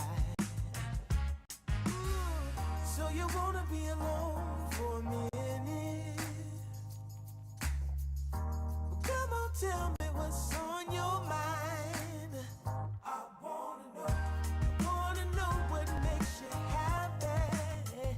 I wanna know, can I make you mine? Ooh, I wanna know if you know that I treat you right. I wanna know, can I spend the night? Well, I had my eyes on you for a little while now. But you never noticed 'cause you had a man. Ooh, yeah. And it's plain to see how bad I want you, girl. I'm trying to be much more than friends.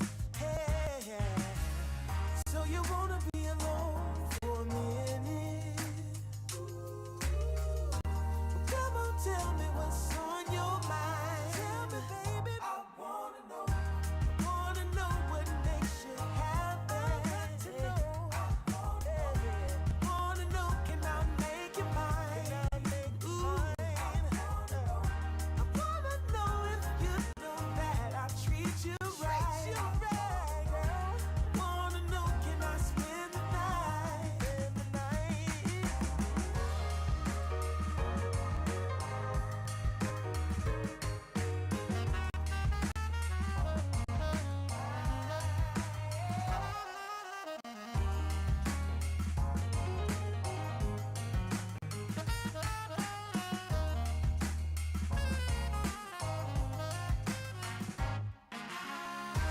Wanna know what makes you happy. Wanna know, can I make you mine? I wanna know if you know that I treat you right. Wanna know, can I spend the night?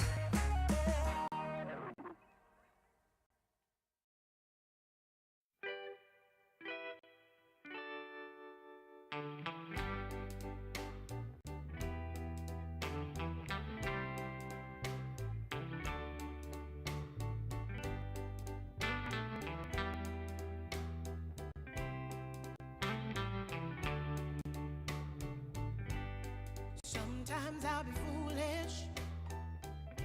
Sometimes I know I get mad. Sometimes I say the wrong thing to you that makes you feel sad. But one thing is true in all that we've been through. You've never stopped loving me, no matter what I do. So let me say, yeah, that every day I try to find the words from my heart to say thank you. 'Cause you take me as I am.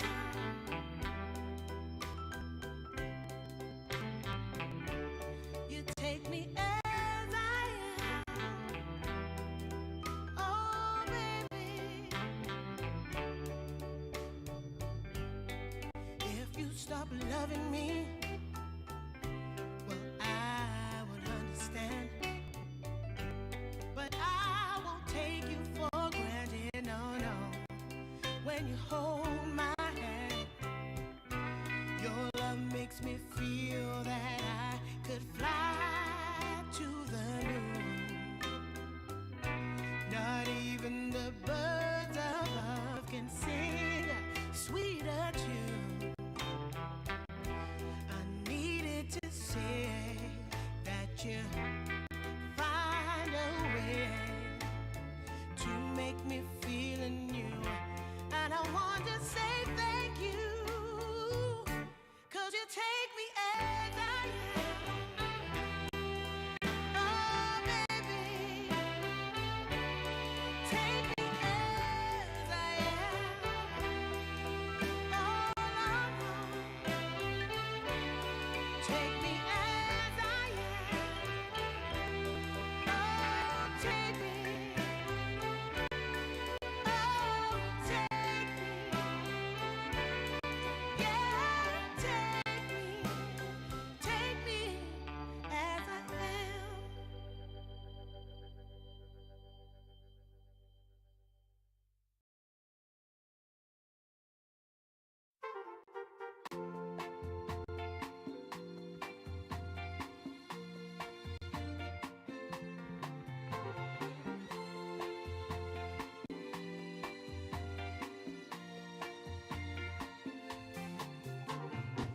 I got the sun in my pocket and the moon above my head. Got the whole world at my feet and there ain't a cloud ahead. There are stories I need to tell. There is laughter I need to share. Joy and love all around. I can feel it in the air. Oh, nothing can stop me now. There's nothing at all that can make me fall. Nothing can stop me now. I'm standing strong while I'm singing this song. Five, five, five, five, five, five, five, five, five, five,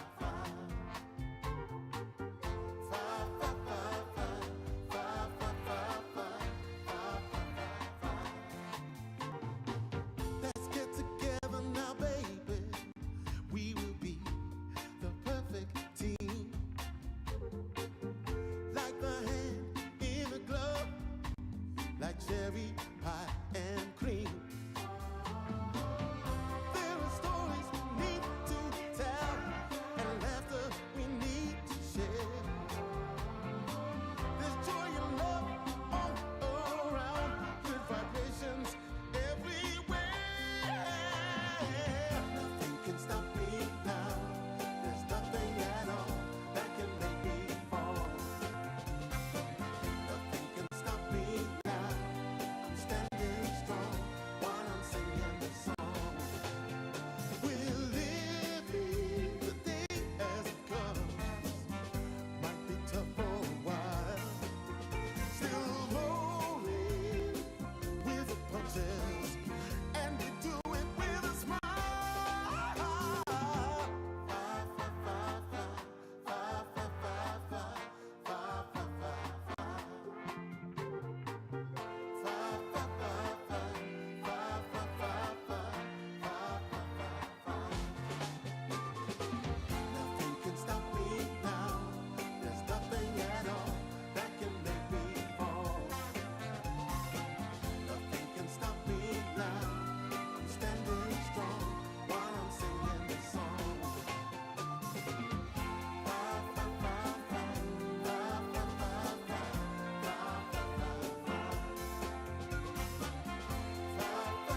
that you're smiling, that you're still unsure.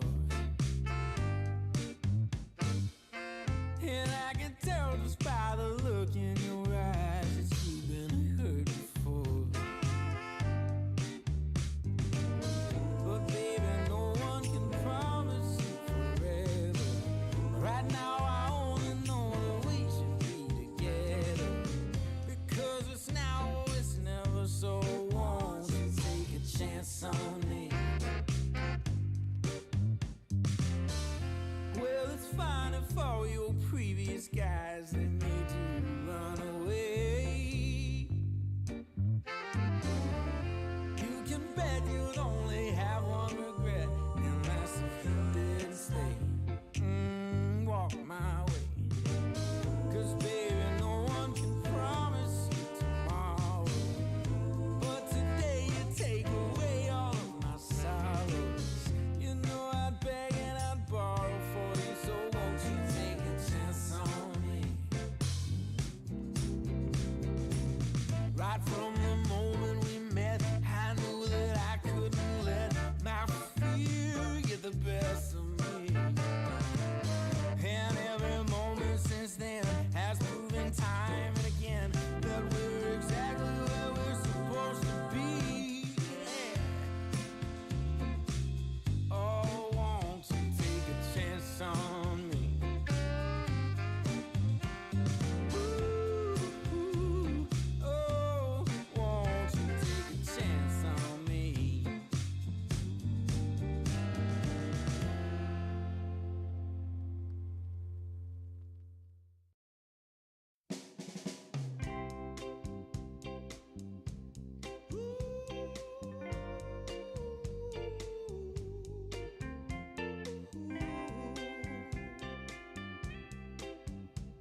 Yeah, yeah. I've been waiting a long time, just longing for a glance from you. Yeah, a chance to look in those big brown eyes. No telling what my heart would do. Hey, when we met, I sure knew it felt as good as it could be. In that moment, though it felt so good, I wondered why you noticed me. If you gave me just a little time, it would sure ease my troubled mind. Don't tell me that you don't feel the same inside. Don't tell me, these are feelings that I ought to hide. I don't care where you came from, just tell me where you wanna go. If there's a chance to be together, that's all I really need to know.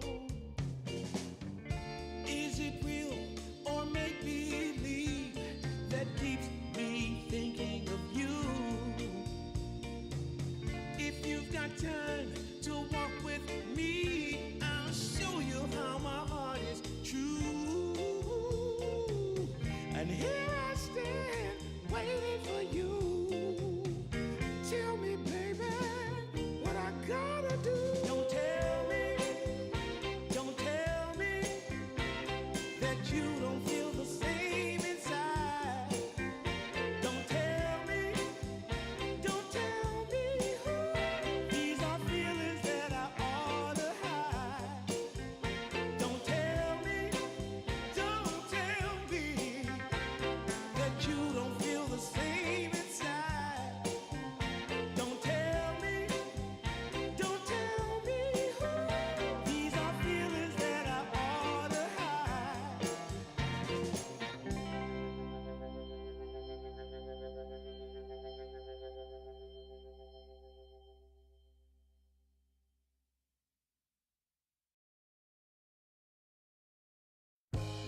I'm the street woman.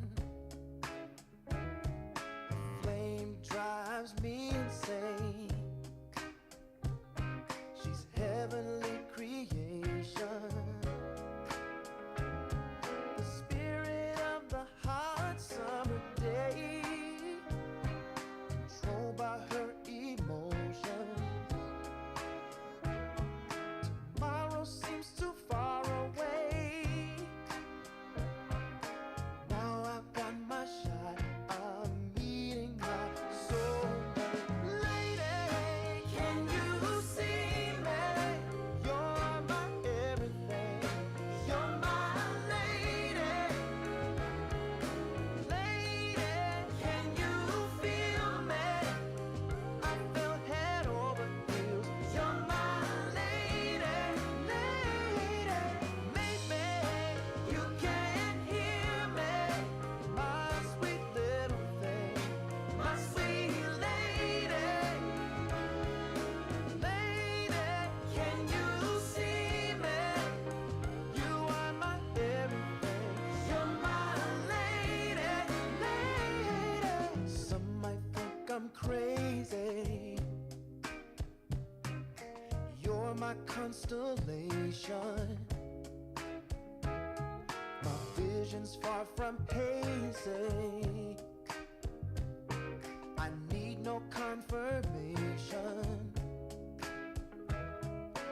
Take my heart and don't let it stray. True love and affection will come again another day.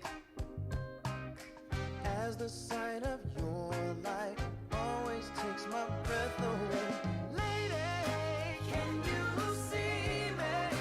You're my everything. You're my lady. Lady, can you feel me? I feel head over heels. You're my lady, lady. Maybe you can't hear me, my sweet little thing, my sweet lady. Lady, can you see me? You are my everything. You're my lady, lady.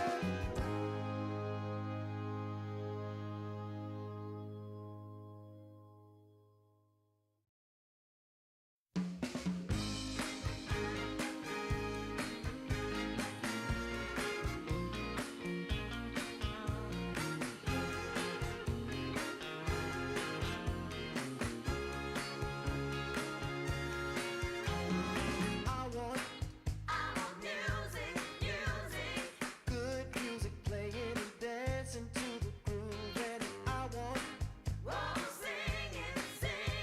to sing at the top of my lungs. The evening has just begun. Hips are swinging and feet are stomping. Happy people gather round. We will party all night long. This will be magic night to remember. A joyful celebration for a whole new generation. This will be magic night to have together.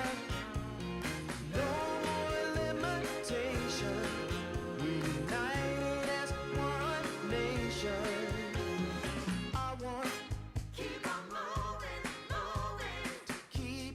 moving. The sweat is dripping. I want shake it to the beat of the drum. No need for hesitation. Bass is pumping and everybody smiling. Happy people gather round. We will party all night long. This will be a magic night to remember. A joyful celebration for a whole new generation.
I never knew what others do.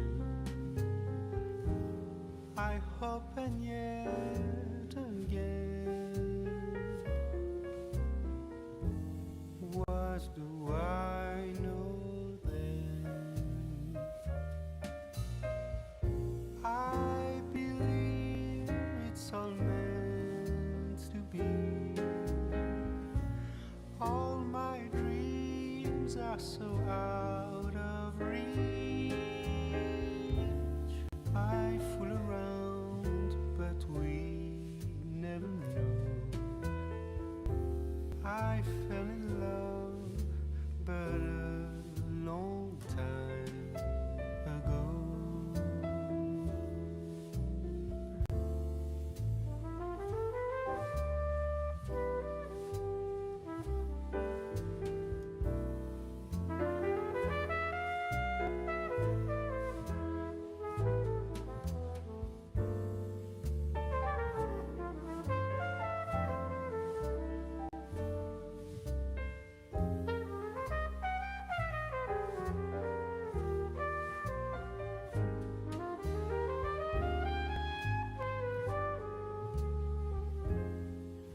I sing the same old song, been going on for far too long. I hope and yet again, what do I know then? I believe we're all meant to be. All my dreams are so out of reach. I fool around, but we never know. I fell in love, but a long time ago.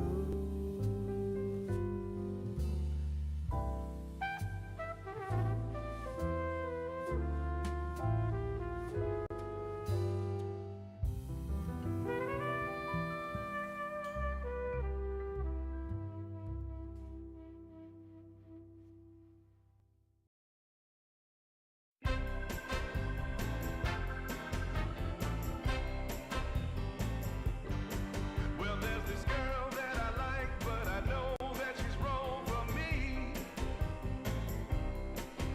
But as hard as I try, you know I can't seem to break free.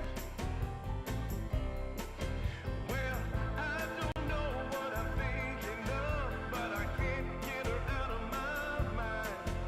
When she walks in the room, I take one look at her, and all I wanna do is make her mine. But you know that you don't go messing around with a girl like that. A girl like that. You know she's gonna take your heart, and you're never gonna get it back.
a struggle. Nothing quite as rough as today. I've been held up. Nothing seemingly goes my way. Oh, I not a man for crying. For a storm of tears I crave. Take all the sorrow from me. How much more do I have to pray? Foolish of me, you might say. I make my way out of this here my way. All reservations I have come to bear. It's clear that I'm not going anywhere. Foolish of me, you might say. I make my way out of this here my way. All reservations I have come to bear. It's clear that I'm not going anywhere.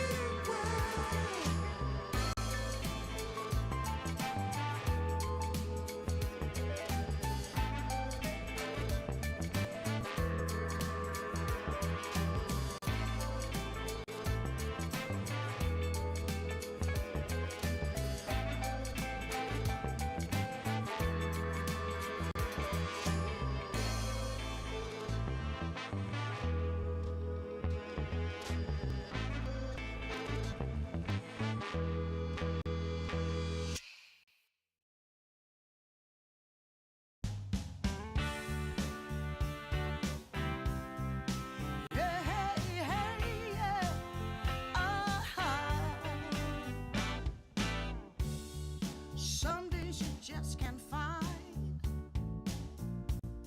the right words to say. And deep in your heart of hearts, where it feels like you're losing your way. Yeah, yeah. I know that it's hard sometimes when the world's closing in on you. But as long as we stand together, there's not a thing that we can't do. Oh, we can do this if we have to climb another mountain. 'Cause baby, who's counting now? We can do this if we have to swim another ocean. As long as we got the notion, yeah, we can do this. Yeah, hey, hey, yeah.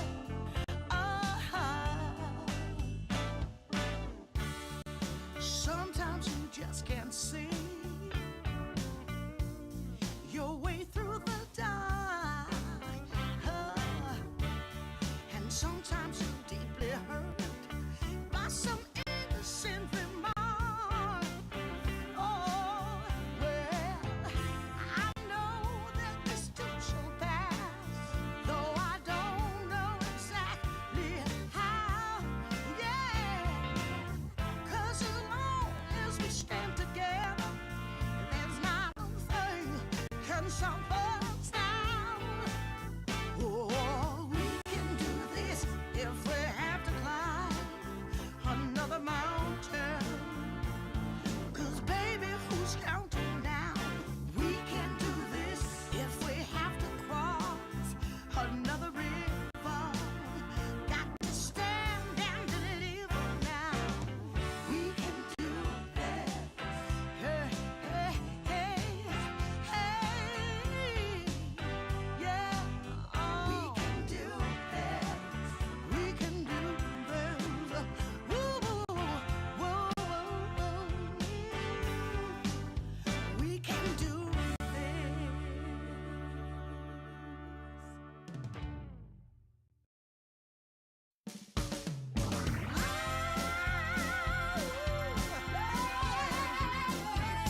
good for me.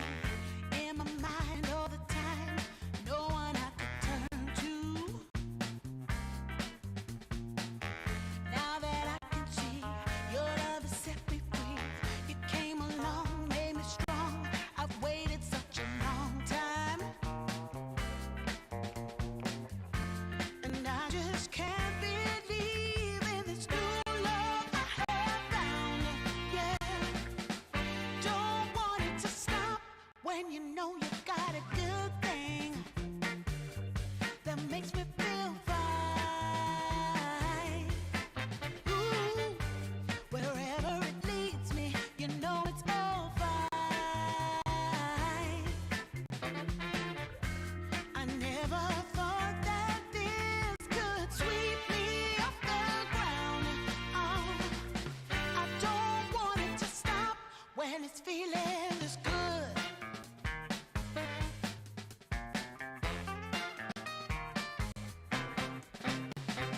Whenever you're around, my heart begins to pound. Though I know you'll take it slow, no way to stop this feeling. For every single day, whenever you're away, in this place, there's a space where I'll be waiting for you. And I just can't believe in this new love I have found. Yeah, I don't want it to stop when you know you got a good thing that makes me feel fine. Ooh, wherever it leads me, you know it's all fine. I never thought that this could sweep me off the ground. I don't want it to stop. No, I don't want it to stop. I don't want it to stop when it's feeling this good. Feeling this good. Feeling this good. Ooh, feeling this good.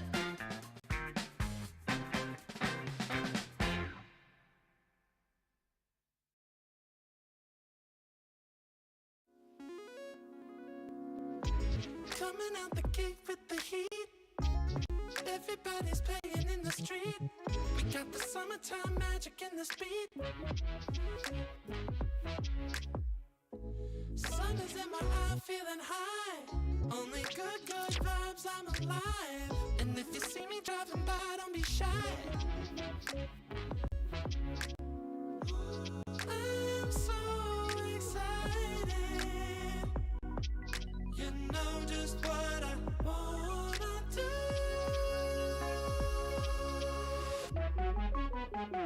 I'm glowing on up, I'm glowing on up, I'm glowing on up.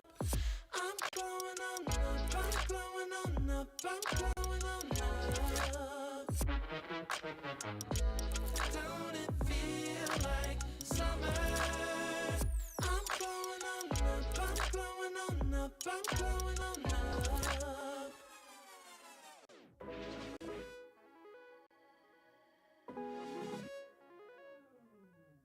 Blow up, show up, soak up aromas, float to Sonoma, roll up to Nola, trope up, blow up, slow up, show up, get real, choke up, you're flowing, you're glowing. Astral samosa, you're landing on Europa, your horns blowing, you're chosen. All the deep cuts, you know it. I got the pre-glow and the post-glow. Inspiration knows no boundaries where it flows. Your fingertips to the globes tilt to the universe on stilts. Hold on and chill. I'm so excited. You know just what I wanna do.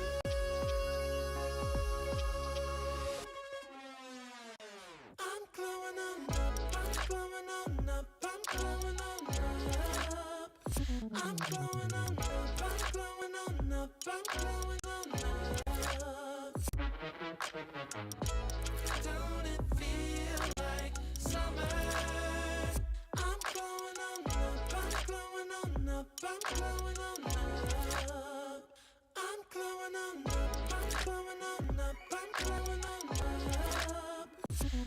blowing on up, I'm blowing on up, I'm blowing on up. Don't it feel like summer? I'm blowing on up, I'm blowing on up, I'm blowing on up.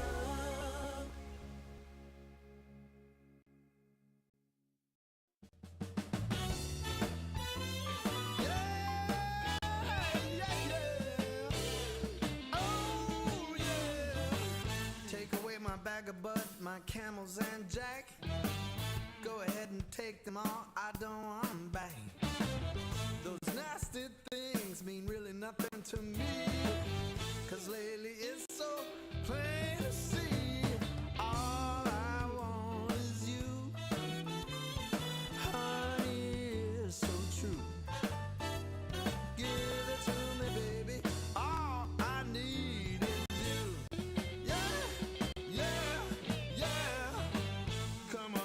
take away my mint Cadillac.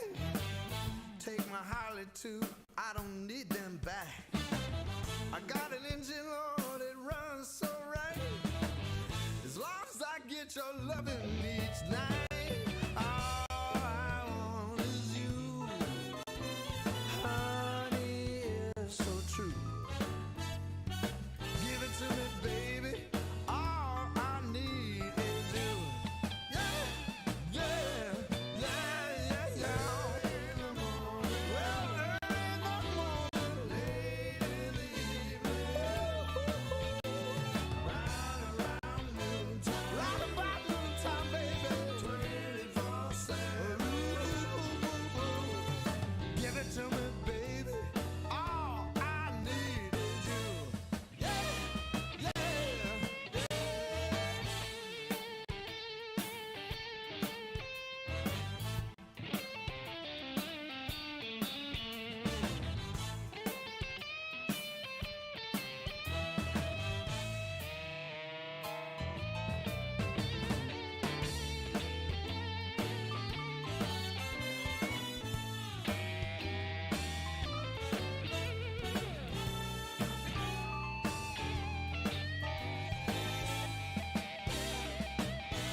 Camels and jack.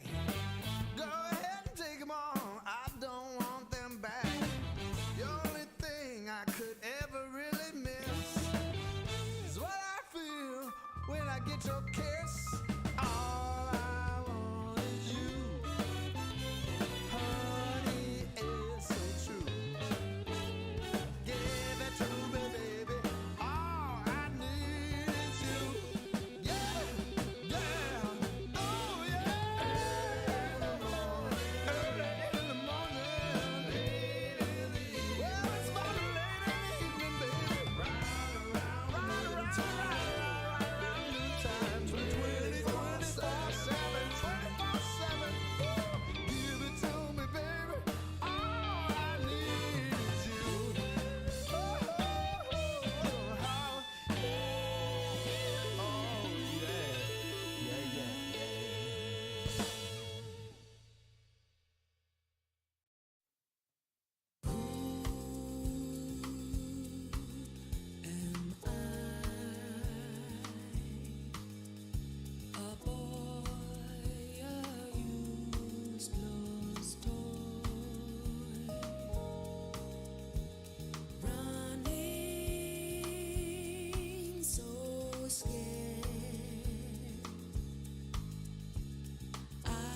dragging on the floor,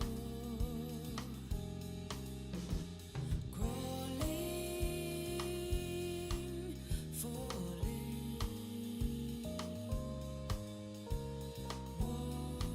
washed up on the shore. This fight we blind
What you need is love and understanding.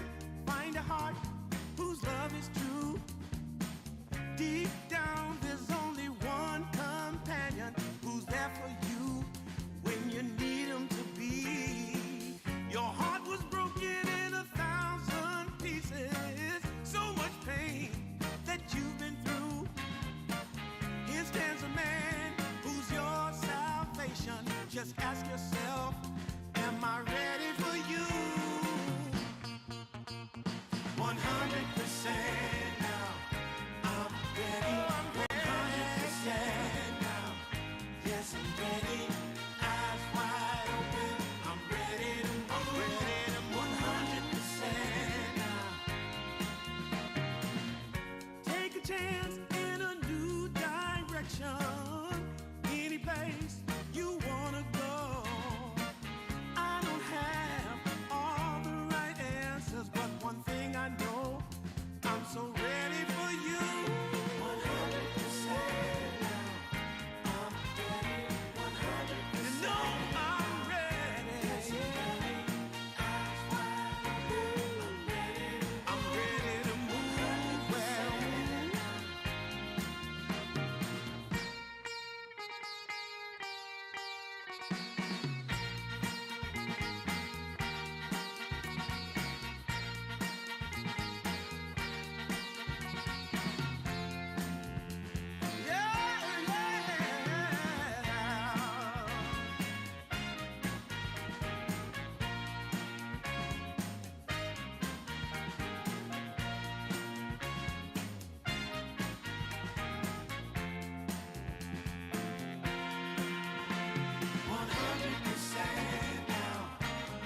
better come out in the street.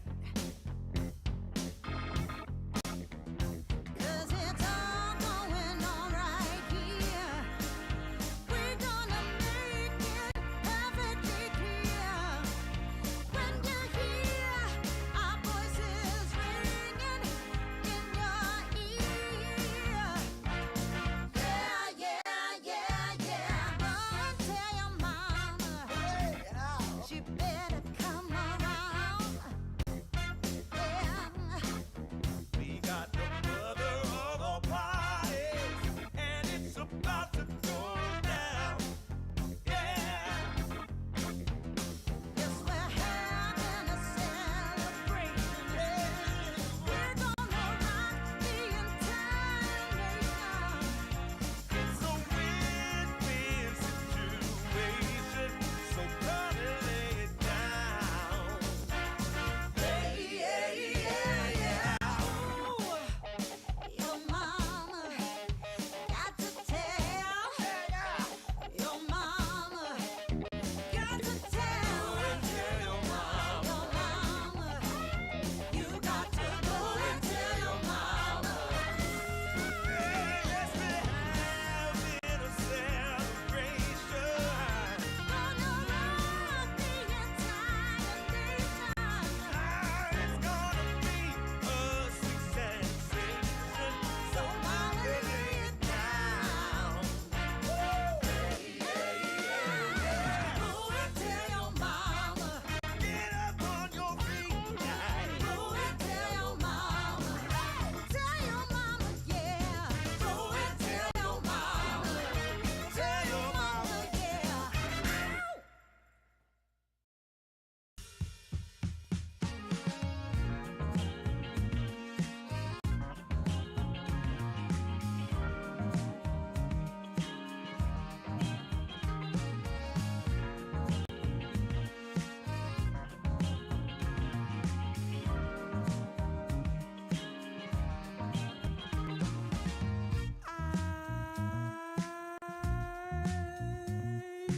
My eyes are closed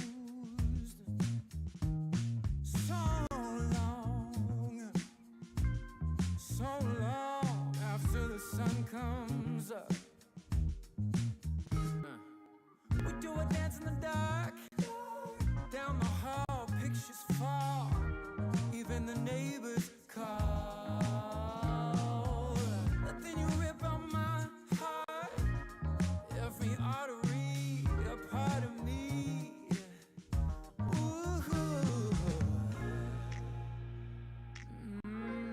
it's obvious to me that you love to watch me bleed.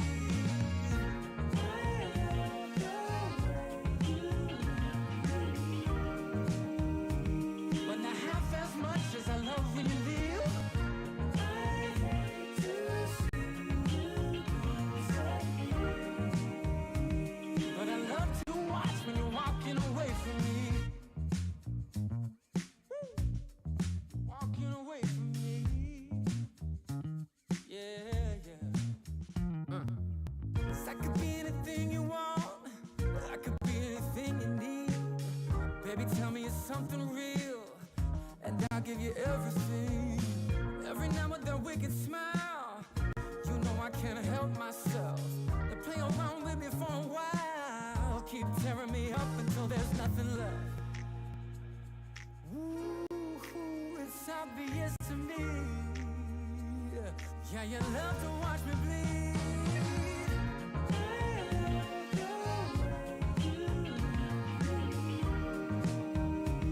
But not half as much as I love when you leave.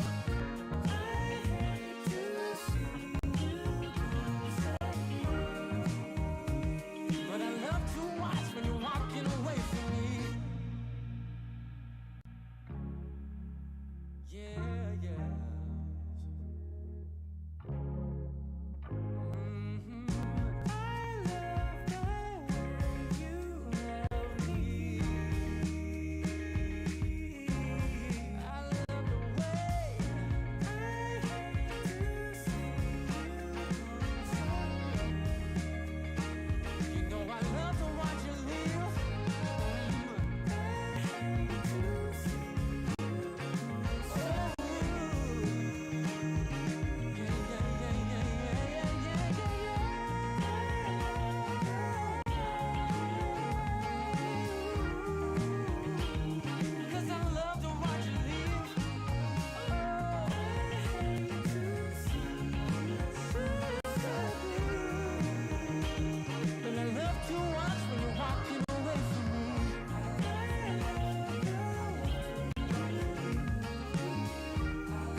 took a walk down Pico, heard someone shout from a crowd of fed up people, getting told they should calm down. Didn't wanna fight, but the tears that fill their eyes are brought by the people sworn to preserve their rights. Oh, how could you not see it all coming? Stuck in our ways and running out of time to change. We've got to at least try. But what will they do when the people are stepping out of line? Oh, oh now, oh yeah. What will they do when the people are stepping out of line? By the ocean where we hit the ground, when just one block away shops were burning down.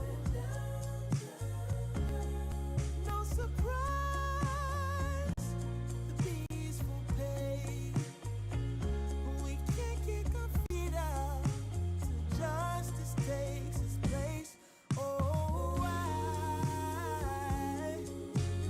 how could you not see it all coming?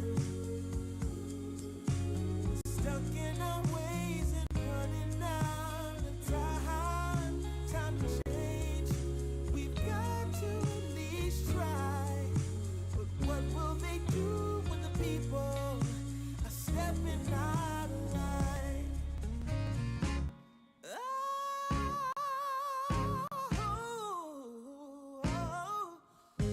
What will they do when the people are stepping out of line? What will they do when the people are stepping out of line? Stepping out of line. I wanna know when they're stepping out of line.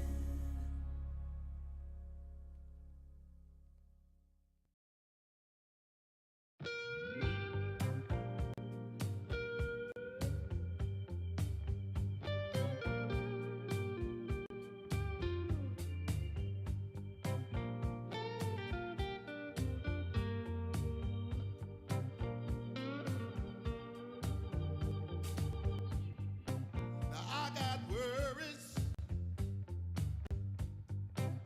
pounding in my chest. It's so hard to sleep, baby. I can't get no rest. All sorrow and sadness. Tell me what I'm gonna do. 'Cause baby, without you, I'm all wrapped up in blue.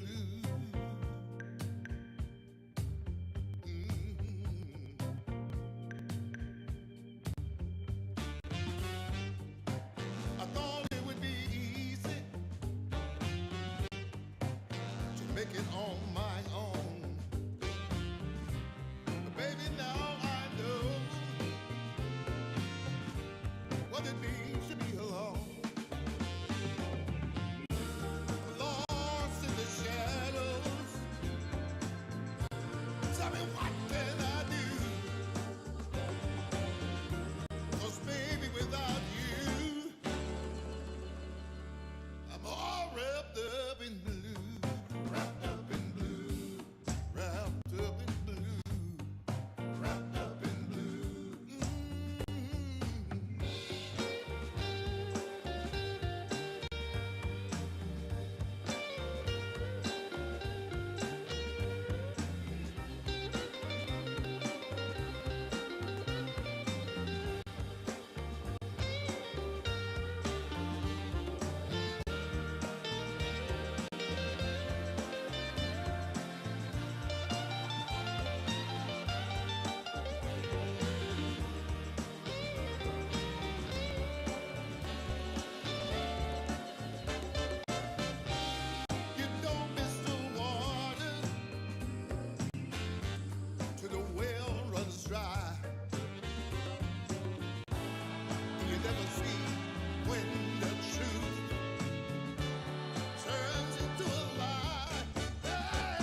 been waiting a long time, just longing for a glance from you.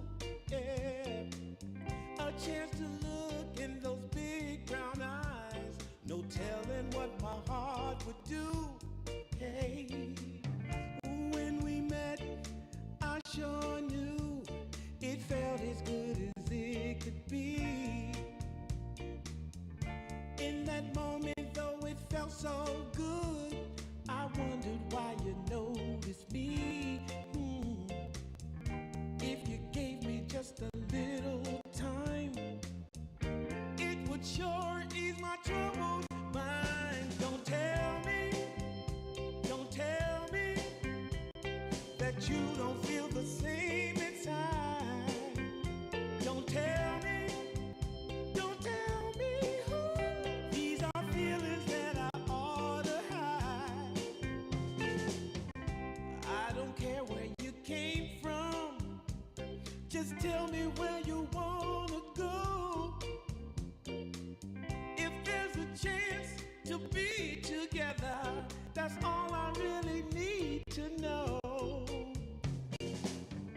Is it real or make believe that keeps me thinking of you? If you've got time to walk with me, I'll show you how my heart is true. And here I stand, waiting for you. Tell me, baby, what I got.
set me free.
If you wanna get with me, all you gotta do, call me when you need me, I'll be waiting for you. I know exactly what you want, satisfy your need.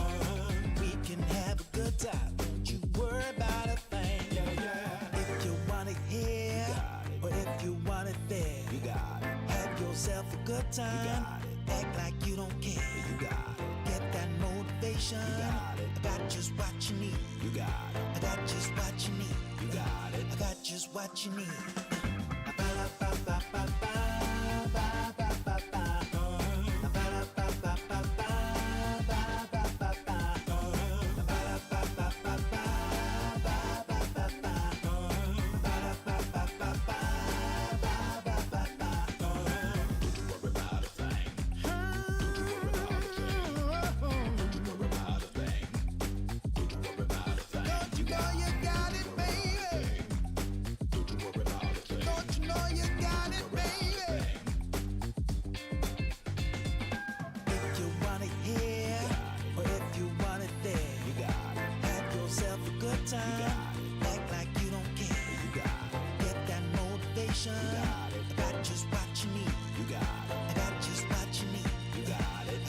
What you need.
to the party.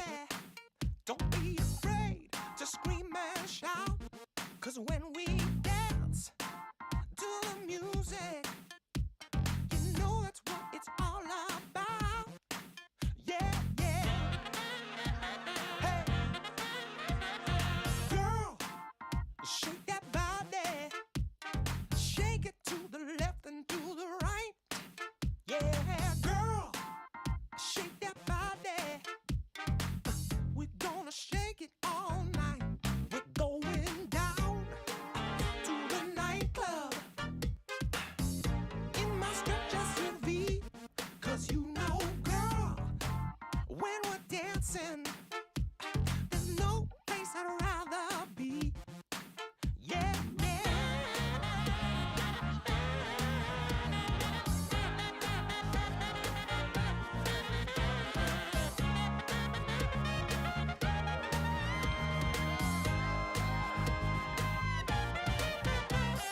Girl,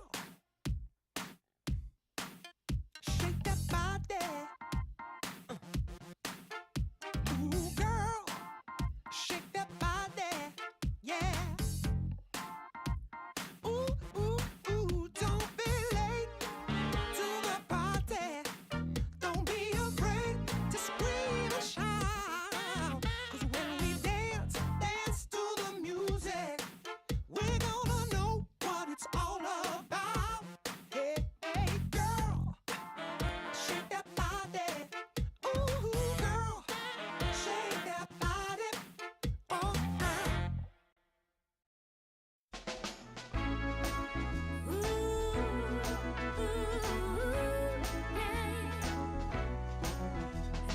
Never been so happy like I am with you. You make me feel so good that I can't believe it's true.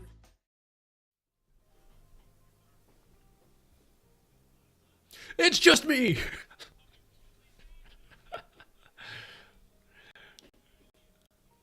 I mean, I think you're talking. I think you keep going like you're Ricky, and I go wow wow wow wow wow. You have to like the mime it. mouthpiece. Oh no, darn! Oh darn, you're here. Just close your eyes. Block All that half of the screen. It's fine. We're just having a good time. Welcome back, everybody, to Dream League Season 28. We've got our final series of the day about to begin. It's a qualification match for the main event, right? One of these two teams is going to make it to Dream League Season 28.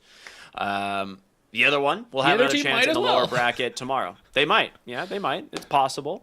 But it's going to be Zero Tenacity and Team Liquid coming up, which should be a very fun series. I think a lot of people may be surprised Zero Tenacity is, in the upper bracket going for the qualification. It's still a very good team. It's just not what I think a lot of people expected. Liquid, definitely one of the favorites, I would say, going into the qualifiers, though. Yeah, I mean they're a crowd favorite, whether they're favorites or not. People just like this team, and they certainly have the potential. We've seen them be a little shaky at times, but their series yesterday looked pretty good. Though I also think that that was probably one of the weaker versions of Team Nigma that we had seen. So maybe this is a better test versus Zero Tenacity. Like you said, also a relatively unknown team, but some pretty decent players. Dream, otherwise known as Kami, otherwise known as Cut. He's gone through a couple different name iterations, but I think people might recognize him. You got Moose and Desire, Warwick, Nefrit. So especially if you've seen these qualifiers, tier 2 tournaments, you definitely recognize these names. They occasionally qualify to the bigger stuff. Moose actually is probably the most known since he has made it through with a lot of the SA teams several times. So great players, and apparently something's clicking for them because they did beat VP, and we'll see if that dream can continue. Knock out Liquid to qualify. I mean, that'd be a pretty hype way to start a new stack. It would be pretty cool. I mean, that would be a great way to do it. It wouldn't be Liquid without, struggling in Dream League. So this is like their bane in terms of most tournaments go. I think they're going to be okay. After yesterday, they looked pretty solid. There was, like you said, against one of the weaker versions of Nigma that we've seen, but their drafts were solid, and I think they played well. So, showing no real signs of struggle at the moment, but we'll see what this series has got in store for them. In Zero Tenacity series, they did happen to get the Clinks up against Virtus.pro, which was a really big one, but they did run this like Jakiro Bristleback 2 games in a row. So I am curious if we're going to see the Jakiro slip through. It's very rare that it's not banned in phase 1. So I'm a little bit unsure of how that happened in their last series, like what was that made allowed the Jakiro to slip through. But, we'll have the draft coming up here in a little bit with these two teams, and, maybe Liquid has got a different idea.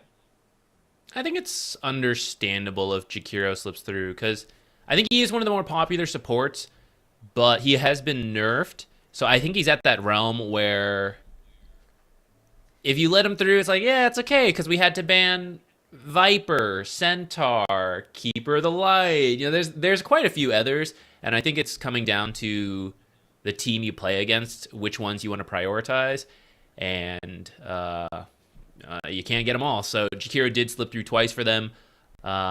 It's certainly something Liquid could play as well, so I don't think they have to ban it. You could grab it. I also think even if you don't want it, you can let it through because you kind of know what he does, right? He's a strong hero. He's a strong laner, but you're very accustomed to playing versus Jakiros at this point. It might be easier to handle than like Clinks, which is more recent back into the meta and still pretty strong, right? Take him out and deal with something you have more experience with. We'll see in a moment because I think both teams are about ready, and we'll be hopping into the draft in a moment. Oh, yeah, right now. The moment is now. The moment has come. So with this, change up in certain bans and picks, right? We know like the Coddle, the Timbersaw, stuff like that's usually first phase banned. They are going to get rid of the Jakiro. There is Tiny and Monkey King also is banned, which I feel like we don't normally see a phase 1 Monkey King. You do it versus Brewmaster Liquid. pushed up in priority. Yeah, that's true. Yeah, I think even after Monkey King dropped down a little bit, Liquid was still one of the best because they would run it mid or carry, something that a lot of teams, they preferred it mid most of the time. But Mickey has always been comfortable playing it, so they always had that flexibility over other teams, and I'd say they're one of the strongest Monkey King teams, so it still gets banned out. And like you said, the Brewmaster making his way up, which means something else is gonna have to slip through. Clinks, perhaps. Okay, they take out the Ursa, so yeah, there he is. One of the other best heroes remaining. What do you think about the how's the Kez versus Clinks matchup? I don't know. I personally it's one of those things Clinks has never been viable in the time that Kez has been a hero. Mm-hmm. So that matchup does seem like a little bit odd. But the fact that they've banned the Ursa, to me, does indicate that they want to play the Kez. They'll grab the Slardar, though. That's pretty good versus Clinks, too. Pretty good, yeah. Giving you the vision, a hero that just wants to get on top of Clinks and kill him. Like we saw in the previous series, like they had 4 heroes with the ability to just dive the Clinks, which was, like the Slardar it's like the Storm Spirit plus like the triple blink daggers, and Slardar, a great way to start. That type of idea. I am curious to see what they're going to pair it with because there is no Tusk. That's a typical lane pairing, and it is now banned. I think it's also you don't want to give away the Slardar. Like, not only is he decent versus Clinks, but if they have Clinks Slardar, that negative armor is terrifying. Especially once you get the Shard and you can actually apply the negative armor to the whole AoE, and then Clinks hits you with the Burning Barrage, hitting everything else with the Desolator. We already saw in the last series that Clinks can kill people in 1 second once you get the Crystallis Daedalus. So I think it's too scary to give away. 10 seconds remaining. I think we're also unlikely to see the Chen that Liquid played in their previous series. I think Clinks is decent versus it. Tusk was something I was going to call for if it hadn't been banned out. I think they're a great team around it, and it has some I'm going to say it has some good combos, but really every offlaner doesn't mind having a Tusk. Every carry is pretty happy to have a Tusk. He's just a safe pick overall. Treant, also kind of a safe pick. Getting up there. Yeah. Definitely seems more like that second phase support pick that a lot of people seem to like. I'm not really sure how this plays versus Clinks. Like we were talking, like sometimes you'd rather have the armor against this hero, so the damage block probably going to get eaten up very quickly. This is the weird thing about this new living armor that I just legitimately don't understand. Like, it's basically refraction, right? I'm not misunderstanding that, right? Like, it's basically like giving a target refraction. It's worse refraction because refraction, like, it doesn't bleed into the next one, right? Like, say you do 500 damage in one instance, it just takes off one charge. It doesn't go through the next one, right? Yeah, it doesn't. Does this actually do that though? No, so like one instance of damage, like say you did 500 damage in one instance, it doesn't tear through the entire living armor, but you take the remaining damage after the damage block. So yeah, it only blocks the 120. Yeah, it's not as good as refraction in that sense, but it is still like a way to think about it is like you're just applying a barrier onto somebody. You are still just taking up a good chunk of damage, and the part that is supposed to be then better than those other abilities is that you have the HP regen, but once the living armor is gone, the HP regen is also gone. So I'd kind of like to see an adjustment to that, but even though I think that's a weakness of it, here he is still being picked pretty competitively, so perhaps he doesn't really need the buff. Seems to be in a decent spot right now. The change to Nature's Guise and Leech Seed being a punch was good for the laning stage, worse for his team fighting, because it was much easier to just plant a tree on the ground. Now you have to actually walk up and punch things, which is much harder, so people are moving away from the Leech Seed, maxing the living armor, the Nature's Grasp most often, and pairing it now with this Shadow Fiend. You could do the mid Shadow Fiend, but I think it's likely to see the carry Shadow Fiend that has been getting popular, more negative armor synergy with the Slardar. And then you have the Treant Protector, walks in invis, punches somebody, sets up double raise, some auto attacks. That's going to be very scary.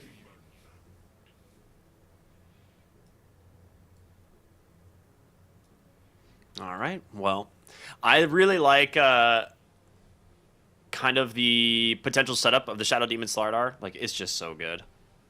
10 seconds remaining. I was reading through a lot of the Treant Protector's living armor to try to understand it because it is just very confusing to me. I think I get it. We're getting there. We're getting there. For this last pick here, I feel like we need another big boy to get in the middle of the fights here because you have to put bodies in front of the Clinks. You have the Clockwork already go in there, and this is, this is a Moose classic. This is like one of his favorite heroes. Okay, Beastmaster. Actually, very good against Shadow Fiend, especially the carry Shadow Fiends that just want to stand there and attack. This gives you, similar to Clinks, he does not like being the the primary target. He wants to be able to just sit back and attack. Beastmaster kind of makes that impossible with Roar. So Axes and I like boars. it. That's a good pick. Yeah, the axes and boars are also good versus Treant Protector because you can just remove all the trees. I guess that's a downside for the Hoodwink, but I'd say it's overall still okay for you. And that just limits what Treant Protector can do in the laning stage, and he can't really chase you because of the boar slow. I will say, though, the Roar kind of countered by Disruption. Like whoever you jump, you can just save them for that entire time with Disruption. So Beastmaster can maybe target that Shadow Fiend, but you're going to need Clockwork or Hoodwink maybe to go find that Shadow Demon. I guess Clinks as well, right? I mean, he is an invis hero, so if you surprise the backline while jumping somewhere else, that could be another way you go about it.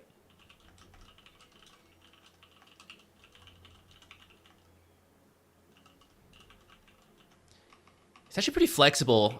We've been talking about it as if it's like Slardar offlane, carry Shadow Fiend guaranteed, but you could do the mid Slardar, and you could do the mid Shadow Fiend. Actually, going into this final pick for Liquid, they can shuffle these heroes around to make sure they get the best matchups. Zero Tenacity has a little wiggle room because we have seen some mid Beastmasters, but they're going to have to reveal it first. And it looks like Liquid may be a little bit more worried about some mid lane matchups. So far have banned out the Queen of Pain. Viper still in the pool. You've been Yeah, on I was the Viper just thinking, train. like, not banned. They do have last pick on Liquid. They banned the Invoker. I feel like they're gonna go Viper. Like, Invoker is one of the heroes that we've seen, like, people pick into the Viper lanes because he's very difficult to actually, like, pressure in the lane. He just has Forged Spirits. It's really easy for him to still CS. And with the new build where it's just like Aghanim Scepter Rush, like Roar, it makes it, and even just Clockwork and Hoodwink, like they'd have a lot of ways to set up Cataclysm. It's a good ban. Yeah, you just get bushwhacked into the boomerang somewhere random on the map, and then Cataclysm comes down and deletes you. You would not have a good time. It'll instead have to be the Storm Spirit, which is still a great setup hero. I think it's really important to have with the Clink so that he's free to do his damage. And Hoodwink is a great pairing too, but you're going to have to help him out since the counter pick does end up being the Nisha Ember Spirit. You'll have a good time in the lane. The first couple levels can be a little annoying because of the ranged hero with Static Slide, but after that, you deal fine with him, and then the root is very annoying from Chains for Storm Spirit. And you can also scout out for your team. Go find that Clinks. Give your Slardar a target to go initiate on. I'm curious if Warwick's going to go for the Guardian Greaves build we've been seeing, because that is a great way of dealing with the Ember Spirit. That's true. I will say, like, you know, we were thinking of maybe it being something like a Viper for Team Liquid, but once the Storm comes out, like, it would win the lane pretty handedly against the Storm Spirit, but then you run into this issue of, like, well, mid-game, Storm Spirit's just going to be looking for Shadow Demon or Shadow Fiend, and we won't have ways of preventing that from happening. So I like the idea of the Ember Spirit giving them control at all stages of the game, and still some, like, early team fight with a Vessel Builder. It makes sense to me. I like it. They are going to have a lot of physical damage between the Slardar and the Shadow Fiend. This is a ridiculous combo. So minus armor on Team Liquid and a lot of physical damage coming out from Tenacity with the Clinks as well. So we'll see which one ends up being the case. We saw Shadow Fiend in our last series kind of snowball a game into a victory in a matter of a few minutes, thanks to the lasting presence facet. So we'll see how well they can either utilize that on Liquid or how well, you know, Zero Tenacity is able to avoid the snowball stacks. Yeah, they actually it was the same lane. It was a Shadow Fiend and Treant Protector that didn't have as strong of a start as we thought, partly because the Treant Protector's trees got all cut down, but also there was a first blood attempt that I really liked from, it was VP that was running it. I really liked their attempt, but then it got kind of messed up a little bit, so it, I won't say it totally backfired on them, but I think it did throw off the game plan of that safe lane combo, the Treant Protector and Shadow Fiend. Dude, they're doing it. I said it last guy. I was like, you know, all these teams are running straight down here to cut all Treant's, lane trees. And I was like, I would like teams to start smoking to defend these because it's a really big deal that Treant has these to play around the lane. So they smoked down here. They placed a good ward, a very deep ward in the lane, and they'll see what they can get done with it. Now, 30 seconds to battle. I am curious because you do have Beastmaster, so he might be able to just, you know, delete the trees anyway. But yeah, that's what I was gonna say. Is that from Zero Tenacity? I don't know if they were expecting the smoke, but if they were, it's a good read because you don't need to cut the trees when you're Beastmaster. You do it so quickly. It would be the same with like Timbersaw. There's no need to cut the trees early because you can just do it in a single instance once the lane actually begins. The times we do see it is like 2 or 3 people buying Quelling Blades, so you do need to be there early, and everyone like spams the button and cuts the trees one at a time. Moose being a nuisance on Clockwork already. He's like, oh, you want to go down this cliff here? Bonk. Making sure he doesn't give up the last hit on the cog as well. I love it. I know. Moose is a ridiculously good Clockwork player. Nice TPN from Boxy, though. They're going to maybe get some revenge, try and trap him here. Yeah, they're going to try and hold him in place, stuck in the river. And with this, Moose, he's got barely any HP left, but he does have the Windlace, so he should survive. Pretty painful, though, for a melee hero to lose all the health, and he doesn't have a salve on the courier coming out. So it'll take a while to heal up enough to feel comfortable running out against the Slardar, and Boxy is ranged, so he should just keep his distance most of this time. Boxy does not have a... Oh, he used the sentry to block. Okay, that makes sense. Yeah, so this is going to continue to be the case. Like, anytime they go for this, like, disruption play, moves will just be close enough to drop the cogs to make sure the stun doesn't come out. So it's a pretty decent way of handling the setup there, I see.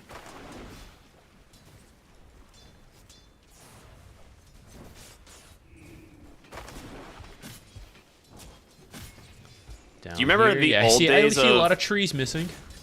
Yeah, I was gonna say, do you remember the old days of the axes and how good they were at clearing trees? It killed everything in the middle AoE of the axes as well as where the axes flew through. You could like deforest an entire lane in like one throw. Oh, a little bit of a mishap there. Cuts down the trees for the bushwhack. Yeah, that's a little bit of the counter synergy where it's easy to overthink or overlook the bushwhack needing a tree to stay alive for the stun. And you end up thinking of countering the tree and protector a little bit too hard and forgetting about your hoodwinks abilities.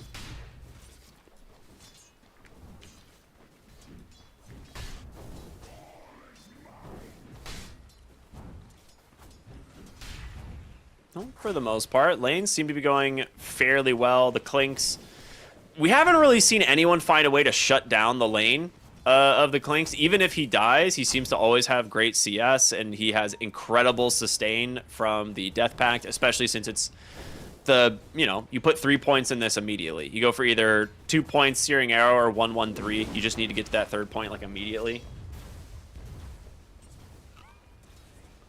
The Searing Arrows gives you plenty of damage to CS with. Yeah, that's the big thing, right? You get that Searing Arrows, and that's why people can't really shut you down in lane. You just have such good damage, you can't focus on denies. He out-harasses you, Death Pact for healing. So it is really hard to shut him down in the lane. But his farming speed isn't that fast, so as long as you don't let him get a bunch of kills, he doesn't get terribly out of control, and then you try to gank him later, especially if he doesn't have Death Pact active. He is still pretty squishy in those times. So it's you kind of have to go for like the mid to late game counter. Or I'll say mid game, because late game Clinks is also pretty scary once you have like Ags, Refresher, Daedalus, all that. Ooh, big trade here, Warwick. I think he thought the Flame Guard was going to expire. He might just fort this wave. No, he has no Searing Chains, doesn't have the mana for both, so... He could have with the stick. He actually might have been able to go for the dive if he forwarded the wave, but I think he miscalculated the damage to the shield and didn't quite get the pop. That's big though. Forces him to walk all the way back. He will double Water Rune here on Nisha, and he's gonna miss like 3 creeps of XP. Pretty painful. You are very likely to now miss out on the power rune timing you want to get, which is level 6 at the 6-minute mark. With that many creeps missed out, and now the level disadvantage, so you're going to continue being punished. You are going to need to bring supports over on the side of Zero Tenacity if you want to try to get that 6-minute rune. Yeah. And Liquid will make the same read. We should also bring some supports over to make sure we get that rune and keep that lead going. And depending on what rune it is, it usually influences the first Wisdom Shrine as well. Especially if you're a hero like Ember or Storm, like any of these spirits who have really high mobility. And Nisha is definitely going to be level 6 when this power rune comes out. Warwick might not be. He's a full creep wave behind, actually, in XP, but he can go jungle a little bit. 5.5. He might still make it to 6, actually, if he can... Well, actually, I think it'll be tough. It's kind of close, but I think it's too much got missed out. Yeah.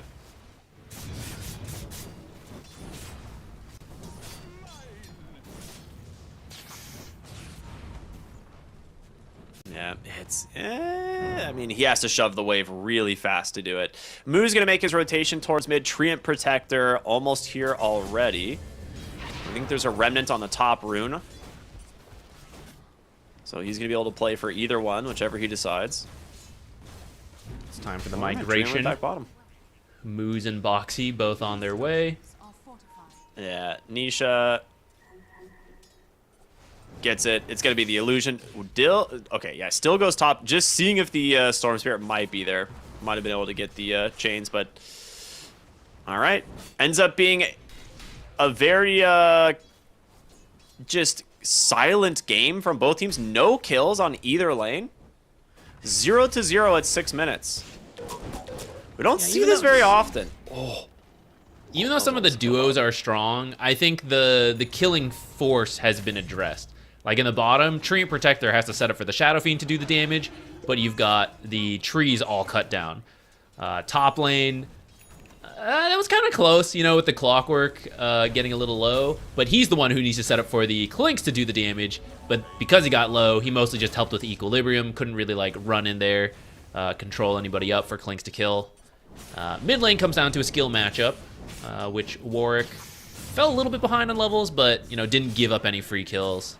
Even though it's a little painful to have to go home, at least you're not giving that kill. I say, getting pretty low now in a mid fight. It's only 1 point searing chains.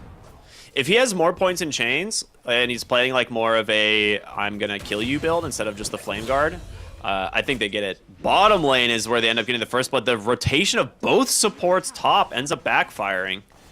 They don't manage to find the Slardar, and they will finally get on the board here, and it's for Mickey on the Shadow Fiend. Yeah, this is the benefit of not the hero you want to die to. No, he's gonna get some extra damage. Part of this is the buff to Nature's Treant, Nature's Guys, where you get it much earlier for free.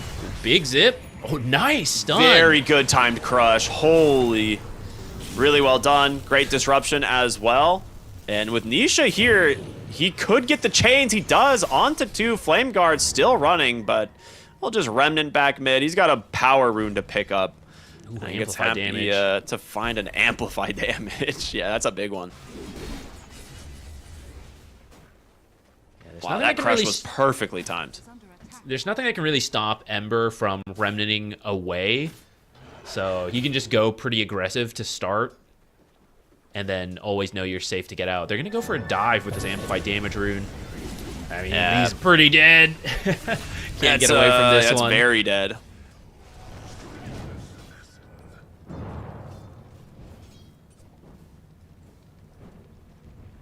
Is that another soul? No, he didn't. Shadow Fiend was not able to pick up that kill. So it's at least not a soul for the Shadow Fiend, but it does mean this Ember Spirit, who's already having a good start, is getting even more gold under his belt. Yeah. I mean, anytime he's in the vicinity of a kill, he just gets to farm slightly faster for a little while because he just applies additional minus armor. But Nisha is having an insane game. Yeah, that vessel will be done fairly soon. Yeah, you can tell how confident scan again here on the Dire side. It does connect now, but I'm not sure if he's aware if it's the Shadow Fiend. He will figure it out now. He doesn't. Did he not have chains? Decides not to use it for now.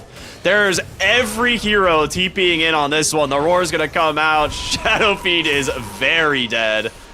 And Nisha, now on the run, does have a remnant back to safety, or at least pseudo safety, and he can TP to safety now.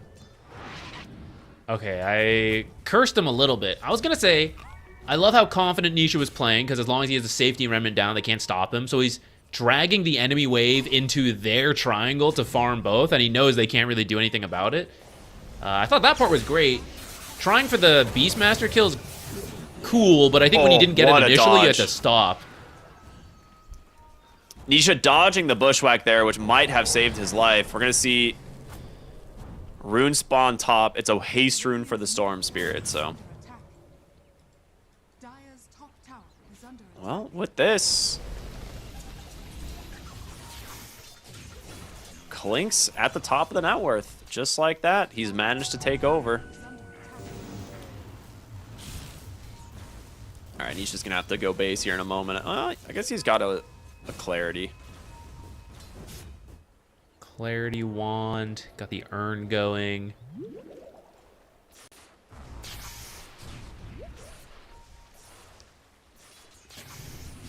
haven't seen much out of Ace on the Slardar quite yet. I feel like this hero is like typically playing for we're gonna come to that in a moment. I was like, he's typically playing for a Blink Dagger, but instead he's going Phylactery on the Slardar to just spam Corrosive Haze with.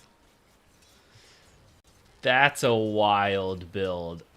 What's Phylactery cooldown, by the way? 9 like seconds right now. I was gonna say 8 seconds, but yeah, okay, 9 seconds. So every other Corrosive Haze, basically, if he's casting off cooldown. But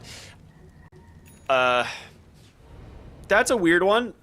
Definitely, we'll see how that pays off. They saw Clinks come bottom. They know he's here. Looks like they're gonna try and all in for the tower. Tofu level 6 on the Treant Protector does have the Overgrowth, but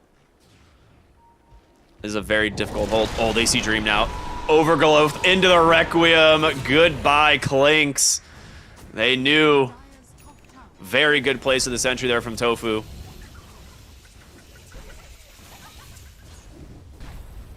I can't get over this Phylactery idea.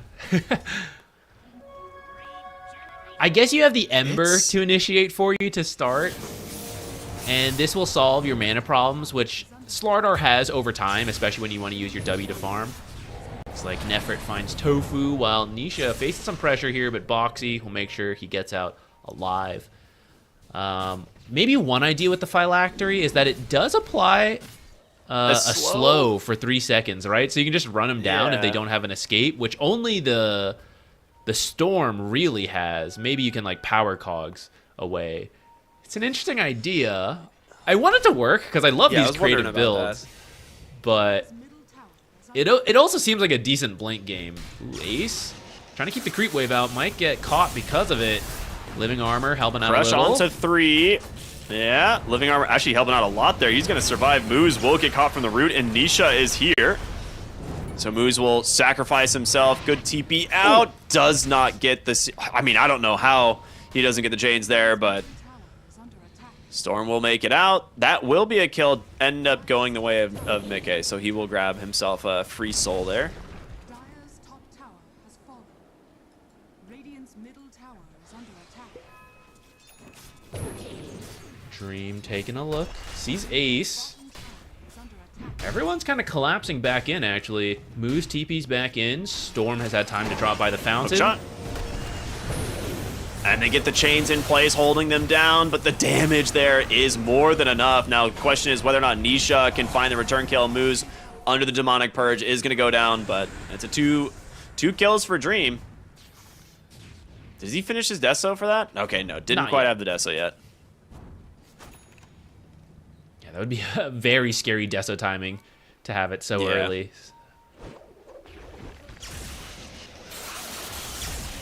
Ooh, Wisdom, not Wisdom, Power Rune. Oh, nice Power Rune pickup. The Shield Rune of all things might have been enough to keep him alive. Warwick might have died otherwise. And now they will fall back for the Wisdom Shrines. I don't think there will be any steals. And it looks like Warwick is going the Guardian Greaves like we were talking about.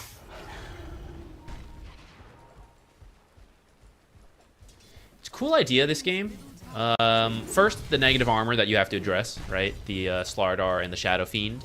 Then you've got a couple dispels you would like to remove. The chains from Ember Spirit, but then the Treant Protector, who maybe he won't have many roots to provide.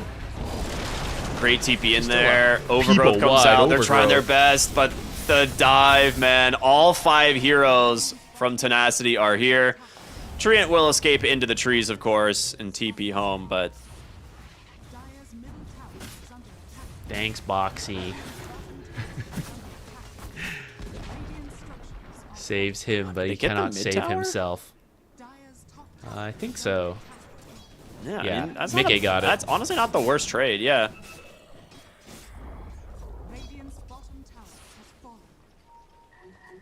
Yeah, this is Treant Protector's job. Very low kill score. Yeah. This is Treant Protector's job, which is to make the side lane pushes take forever, so then you feel like you have to commit a lot of heroes for it. You do it, you maybe get the Treant, you maybe get the tower, but you have to bring so many heroes that the rest of your team should be farming up.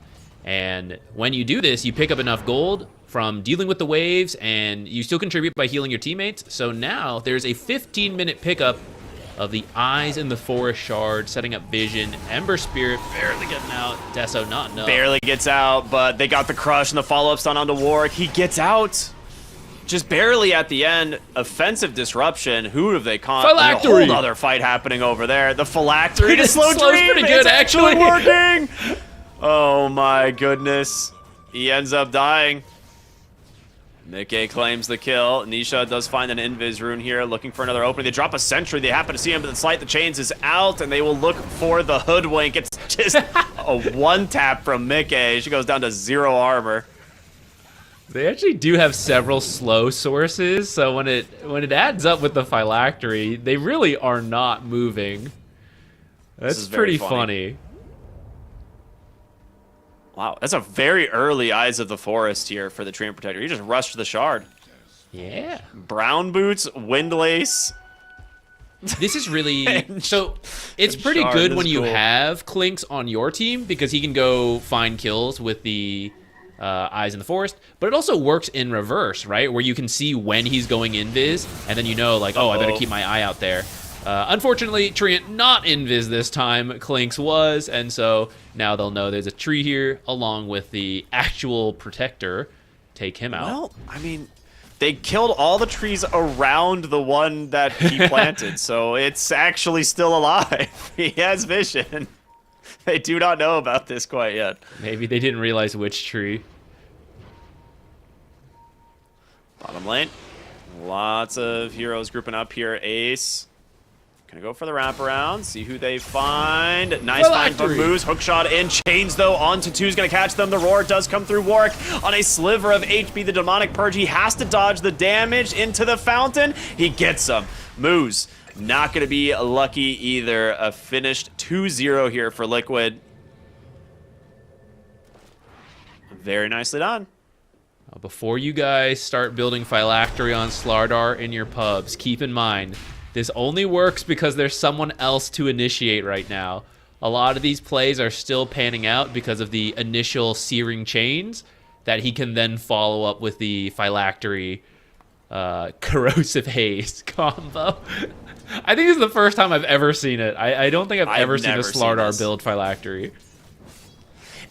I mean, the thing is like phylactery has great stats. Like, it does give you decent amount of all stats and HP and mana, so it's not like it's a bad item. It's just typically you're building this to synergize with a specific damage dealing spell, not Corrosive Haze.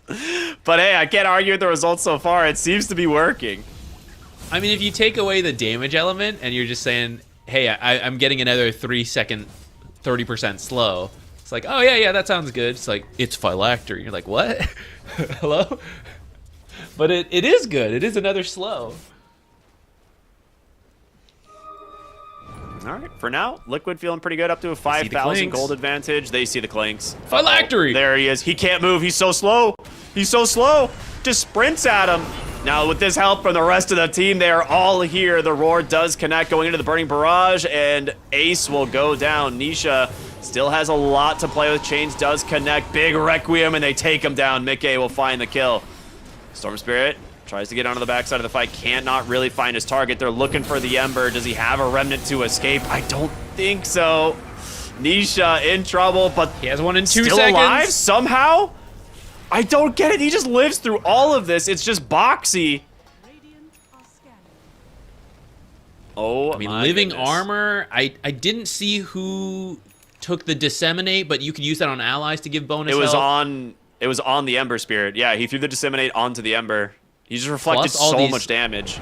Yeah, the living armor at level 4 is, I believe, 420 total damage block, along with whatever health you regenerate in that time.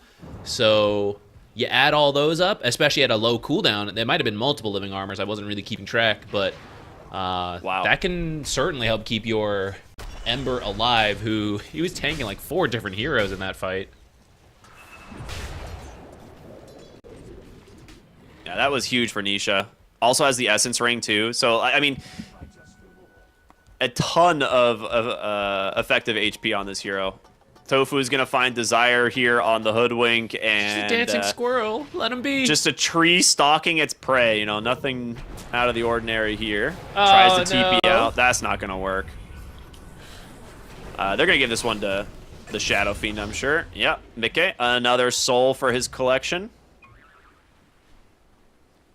Up to 28. Actually, maybe more than that. No, it's 28. We'll see. Yeah, he's at 28 right. Oh, 29. No, 29. Yeah, because he did use 30. Feast of Souls. So, yeah, I was going to say he used Feast of Souls, so I'm not sure exactly how many he actually has. Okay, 30 is his max right now. Pretty good. That's pretty good.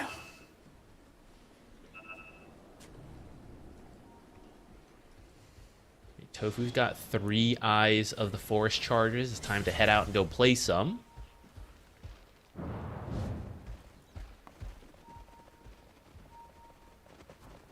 I thought they might want to set some up bottom, because I think if you get 1 kill, I think you can force Roche between Slardar and Shadow Fiend. But for now, setting up a lot of vision top.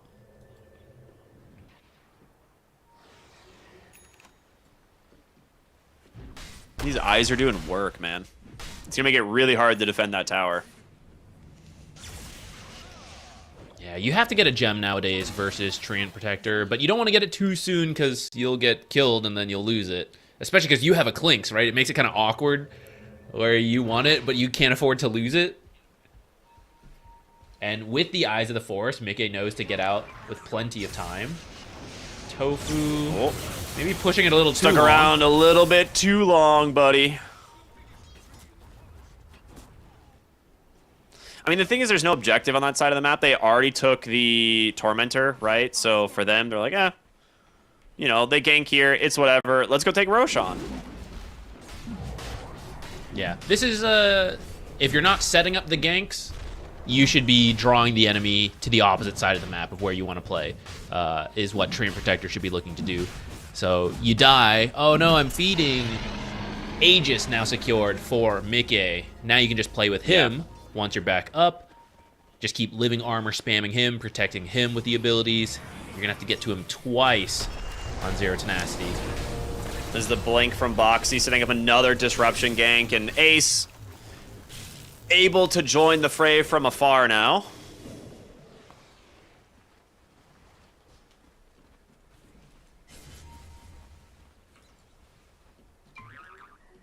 So Blink, Phylactery on the Slardar. He's got 2,000 HP. I'm curious where he goes next with the build, right? Like, oh, Tofu in trouble. Goes for the Overgrowth, but the tree, or the Burning Barrage there from Dreen gets up, and now he can't run. He's so slow. Treant Protector did his job, and Ace will clean that one up. Now looking for Desire here on the Squirrel, and Phylactery slow. She's got nowhere to go. Nice slight chains in from Nisha. 2 for 1. As they find the Shadow Fiend, they do get the Roar. He's got an Aegis. Ace thinking about finding a target, looking for moves. Tumbler Toy to the high ground. Very good movement from him. See if they can get away. Boxy is hunting. They'll at least get the Helm of the Overlord money. But that's the Aegis. Didn't really get an objective out of it. You have grown a 10k lead, though, so... I mean, yeah, you have a... It's not like it did pretty substantial nothing. lead now. But I think they were hoping to get a couple of towers out of that Aegis. I think you can still try. You just have to be a bit more careful. You got to make sure at least one of the supports is nearby to help protect Mickey, and you can't be splitting the map like that. They only did that, I think, because they had the Aegis. Yeah. To try to get the Clinks and the Hoodwink. Overall, a decent trade. We'll see what they can get. They're invading. They're looking to play super aggressive right now with the vision that they have from the Treant, but also just... I think I saw a Shiva's Guard finished on Nisha, right? Or is that what you were saying? Yeah. He was working on it. Yeah, it's done. Yeah, it's done. So, huge item spike for this guy.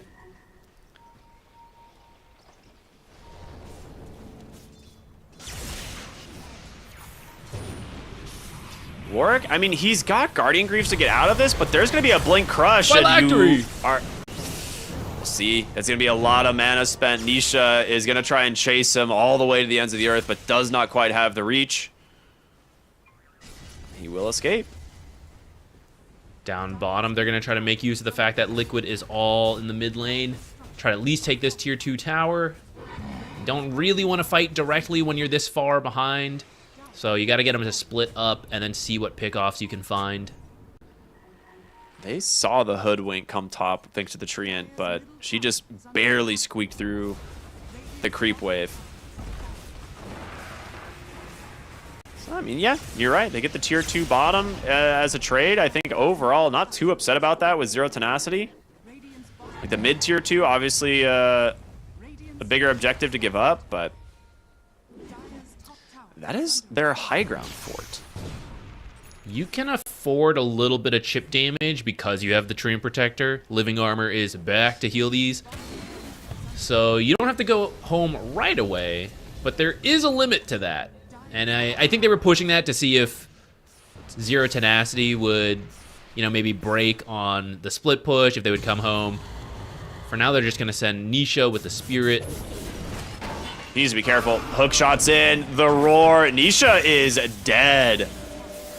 They were ready for that one. He was using Shivas to scout. Did he not see any of them? I thought he... No, he didn't. He Shivas, dusted, That's looking for unfortunate. anybody like Clinks or whatnot, but there was a ward behind him. And Moose was on the mark with a hook shot. Huge play.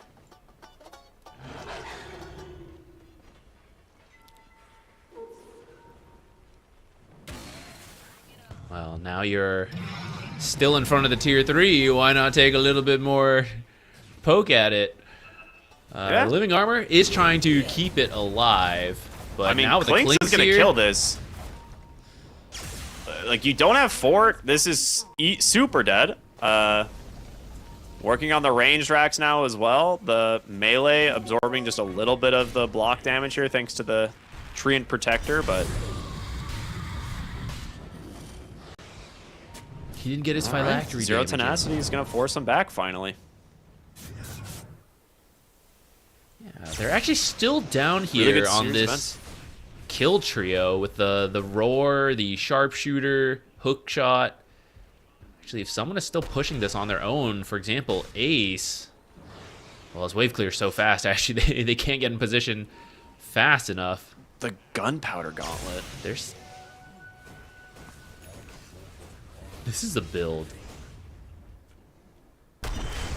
I mean, when you crush into the Gunpowder Gauntlet, you, like, clear the entire stack at once. Yeah, it's nice.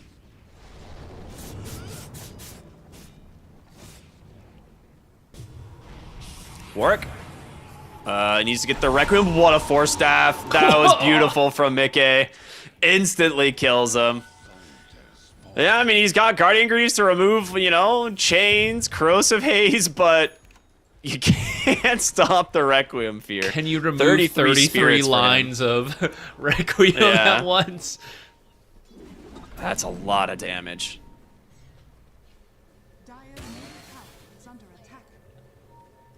Dire's top Liquid's making the read that Zero Tenacity is going to try to split push again instead of engaging. Oh, they need to see the Beastmaster. No way. No way. They legitimately did not find him. They will, however, find the supports. So Moose tries to fly away with the jetpack. Tofu committing the overgrowth to make sure he dies. He ends up getting the kill too instead of the Shadow Fiend, unfortunately. But dude, I don't know how they didn't see the Beastmaster. That was a wild TP. I think the tree angle was just enough perfect. to block it as they ran forward. That by the time they saw him, they were out of vision, nighttime vision. In the daytime, I think they catch him. So pretty lucky there, or we can say really good placement of when to TP out from the Beastmaster. You might want to. It's weird. You could put a tree down there, you know, to make sure you see them in the future, and they seem to be split pushing a lot. At the same time, you want to be playing more aggressively. I think you want the eyes a little bit more up front than right in front of your own tier 3. 198 damage being supplied from these souls from Mickey as he got his level 20 talent. He's on his way to do a Silver Edge as well. plus a BKB. I mean, here's the thing. He's got more than enough damage. He just needs to be able to not die. So the Silver Edge as well as the BKB should keep him a little bit hidden fast. here. Okay, that was used to be a Tormentor. he's got a Shard now shard for himself. the Shadow Fiend. This one's kind of... It's not Not that great. Not great right now. When he hits 25, though, if he does take the Shadow Rays applies attack damage, that's kind of good. He should. They usually do. The Feast of Souls cast range, it's like situationally good for like mid Shadow Fiend, but I don't even think I think most often people are still taking the attack damage one. Especially now that he has more souls than he used to.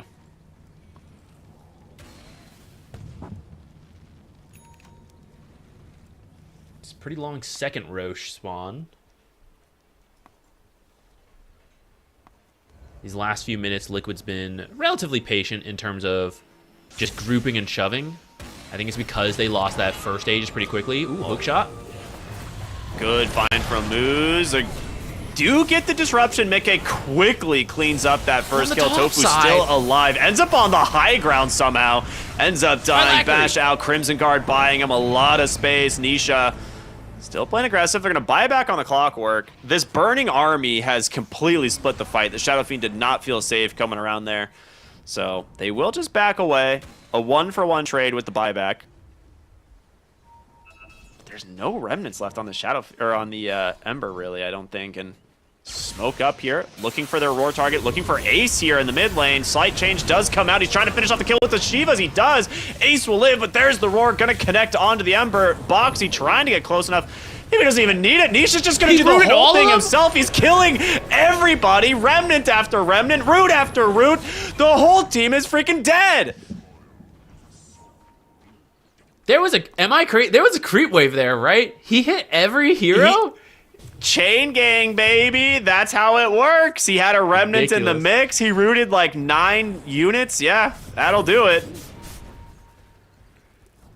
What a turnaround. Ridiculous damage thanks to the Shivas, plus the neutral item as well, just amping even more of his magic damage. That many kills, Wow. you don't even need to wait around for Roche, which is spawning right about now. But instead, with the death timers, why not take some tier 3 buildings? He has 4 stacks on the off his lasting presence right now. You cannot afford to die before these resets, so they need to just wait it out and give up the racks. You go Roche exactly now. I don't that. think you try for mid. It's a little too I agree. dangerous. Clear the wave. Go Roshan. Do the safe play.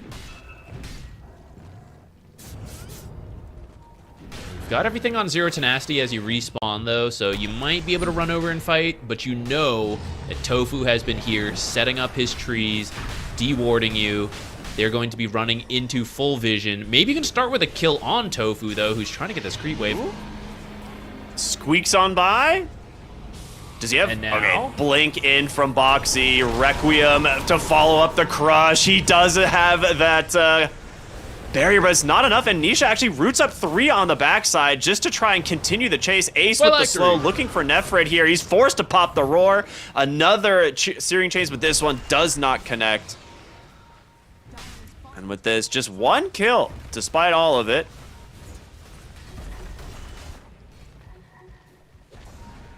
It is a kill as you move into the enemy half of the map, though, so he's got 1 lasting presence stack to work with right now. Up to 35 temporary permanent souls. There's the banner. Phylactery. Oh. I don't know if you can stand your ground there. He gets the kill. Shadow Demon disrupts him. Moo's about to get absolutely popped. He's still alive. Mickey still alive on 100 HP. The barrier from Tofu keeping him alive. The Solar Crest, everything just being dumped into this Shadow Fiend to make sure he does not die. Still alive. He still has BKB. Guys. He still has an Aegis. Yeah, this guy's scary.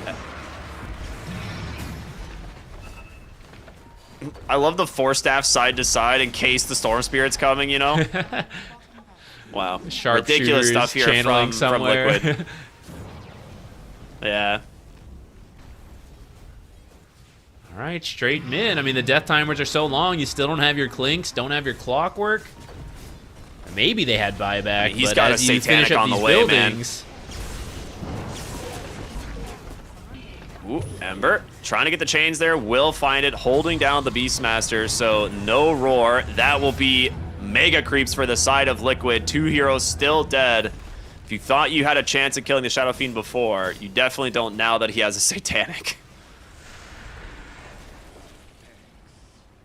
and now he's got to be completely isolated from his team.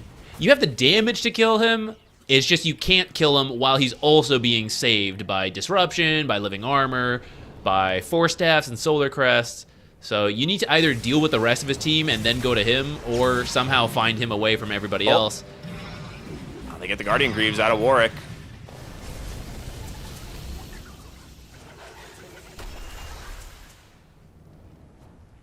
Whose base is this? Liquid has as much vision in here as Zero Tenacity does. True, man. These little trees are everywhere. A ward just straight down under the tower. They know how strong they are. Why not? Blink in, crush out from Ace. Nefrit's Electri. instantly dead. Dream drops everything he has to try and get the damage out onto Mickey, but it's just not enough. There's no follow-up here. And there it is. They GG out. Hopeless at this point as Liquid rally behind their cores. Incredible stuff. Dude, Nisha just blew this game open with that mid play. They were already in a good spot, but that like 1v4 was ridiculous. Yeah, Nisha had a great game this time around, giving him that that last pick. It usually pays off, giving that to Nisha. But I also think a question you and I have been having is, okay, Clinks, clearly he's very favored right now, gets fixed, nerfed with his innate, but then how do you deal with him still? Treant Protector was a really interesting idea with the Eyes in the Forest, because it felt like despite having a good amount of setup on the side of Zero Tenacity, and then the Invis hero who's supposed to sneak around and find you, right? You add in 4 or 5 extra wards, suddenly it's pretty easy to know where is the Clinks, where is his team, who are they trying to kill, and so you do still give up some kills. It's unavoidable in every game, but we never really see the Clink start to snowball, to get terrifying, like, oh, I'm too scared to show anywhere. There could be an Invis Clinks getting me. There could be all these heroes getting me. You just have so much more vision to work with that I think that was another great way to handle the constant Invis pressure of a Clinks. Yeah, I actually really agree. I think it worked out pretty well. The Phylactery Slardar, pretty hilarious in terms of Very a cool way of working out this game. Like, he doesn't want to actually fully commit. He just wants to get the Corrosive Haze on, and if he thinks he can commit, he can just chase after him. Eventually goes into the Blink Dagger, but at that point he's got, you know, the Blink from Boxy, he's got Nisha as well with mobility, so it makes it a little bit easier for him to you know, commit later in the game with the Blink Dagger, like you said. Like, he had someone else to set up for him initially, which it worked out, man. Liquid looking really good here, 29-12 the final score. Mickey with 13 kills, 1 death. Great stuff from him. So we'll see what happens in game 2. Again, this is the qualification. The winner of this series goes on to the main event. So we're going to go to a break, everybody, and we'll be back with game number 2. We'll see you then. Good thing that makes me feel fine. Ooh, wherever it leads me, you know it's all fine.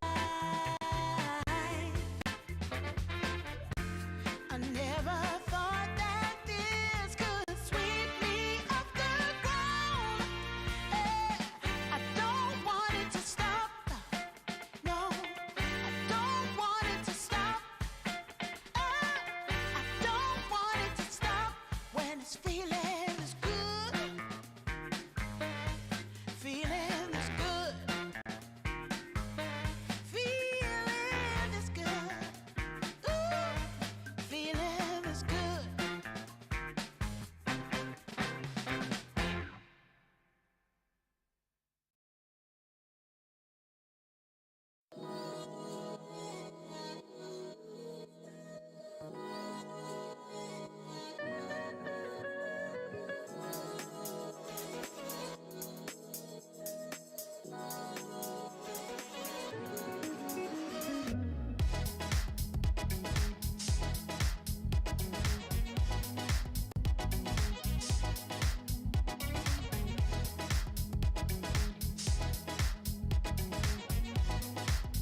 just longing for a glance from you. Yeah. A chance to look in those big brown eyes. No telling what my heart would do. Hey, when we met, I sure knew it felt as good as it could be. In that moment, though it felt so good, I wondered why you noticed me. If you gave me just a little time, it would sure ease my troubled mind. Don't tell me that you don't feel the same inside. Don't tell me. These are feelings that I ought to hide. I don't care where you came from. Just tell me where you wanna go. If there's a chance to be together, that's all I really need to know. Is it real or make believe that keeps me thinking of you? If you've got time to walk with me, I'll show you how my heart is true. And here I stand waiting for you. Tell me, baby, what I gotta do. Don't tell me that you don't feel the same inside. Don't tell me. These are feelings that I ought to hide. Don't tell me that you don't feel the same inside. Don't tell me. These are feelings that I ought to hide.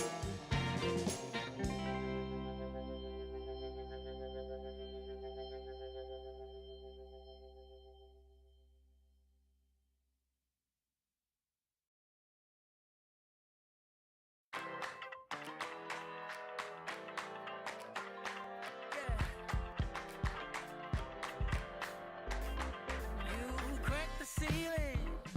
This love is an open sky. Can't shake this feeling. I want you know I can't lie. These doors are open. Welcome, darling, won't you stay? And you got me hoping. Forever's here, today's the first day. I wanna be closer to you. Closer to you, yeah. Want you to be all mine. I got all these choices, but I so made up my mind, yeah. There's nobody better, gotta be you. A thousand voices, 'cause it's so good to be alive, yeah. There's nobody better, so it's gotta be you. These myths are busted, the grass is greener on my side. It's done and dusted, I'm never getting off this ride. 'Cause life with you is golden, so how can I go back to silver love? I'll be holding on, can't get enough. Wanna be closer to you. Closer to you, yeah. Want you to be all mine. Oh, yeah. Got all these choices, yeah. But I so made up my mind. There's nobody better, gotta be you. Thousand voices, 'cause it's so good to be alive, yeah. There's nobody better, so it's gotta be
Welcome back, everybody, to Dream League Season 28. We're in our final series of the day here. It is a qualification series, right? The winner of this moves on to Dream League main event. It's Team Liquid versus Zero Tenacity.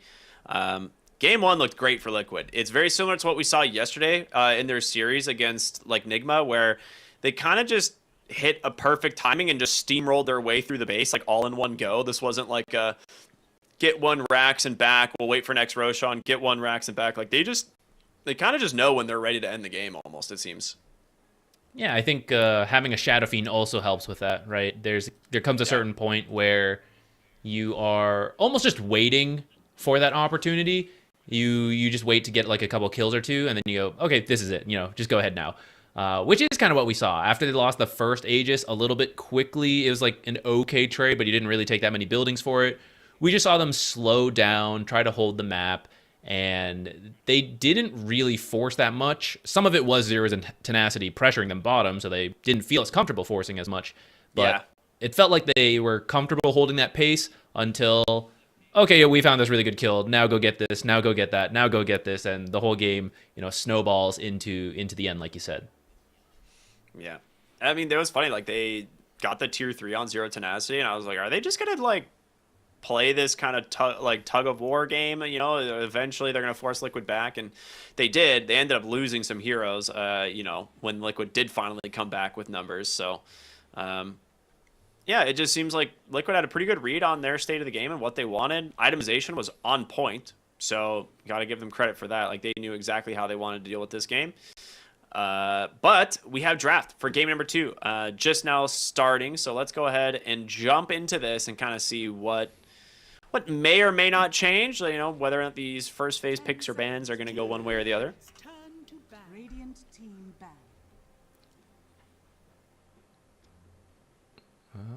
Doesn't. So it's the same pick priority. Zero Tenacity is first phase. This time Liquid will be on Dire, though. I wonder if that'll shift up which heroes they like. The bans so far are the same. Team Liquid's turn to ban. So I think you're questioning if you want to open with Clinks again.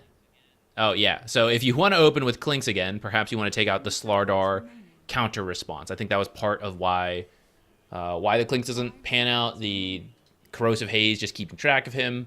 I think it was a multi-part counter, like the Treant Protector we highlighted it at the end of the series. Or end of the game, sorry. Agreed. But if I were to pick one, I would probably start with the Slardar. 10 seconds. Yeah. I mean, this hero has been getting first phase banned for a little while. Like, a lot of teams have high stocks in the Slardar right now. Like, they just think it brings a lot to the team fight. And then late game, Corrosive Haze, Blink Crush, all this is very strong. And he's not an easy target to kill. Like, Slardar is fairly tanky thanks to his innate. So we'll go ahead, just get rid of it this time. We'll see what Liquid want to do. They have the option of going for the first pick Clinks if they want. There is still, or I'm sorry, not first pick Clinks, to ban the first pick Clinks, but Zero Tenacity will have the option themselves. They actually ban out the Bristleback, something we saw in the series Zero Tenacity played against Virtus.pro. Yeah, last time there was an Ursa ban there, so yeah, maybe you can choose between that. Go back for it.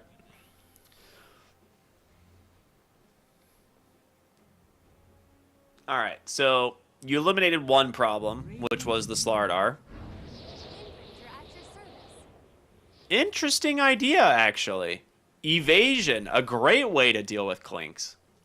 Burning Barrage, still will hit you, but if you're not, like, stunned in the center of Burning Barrage, you should be able to just wind run and kind of avoid the Clinks. Yeah, you don't like building. If this is going to be the carry Wind Ranger or not?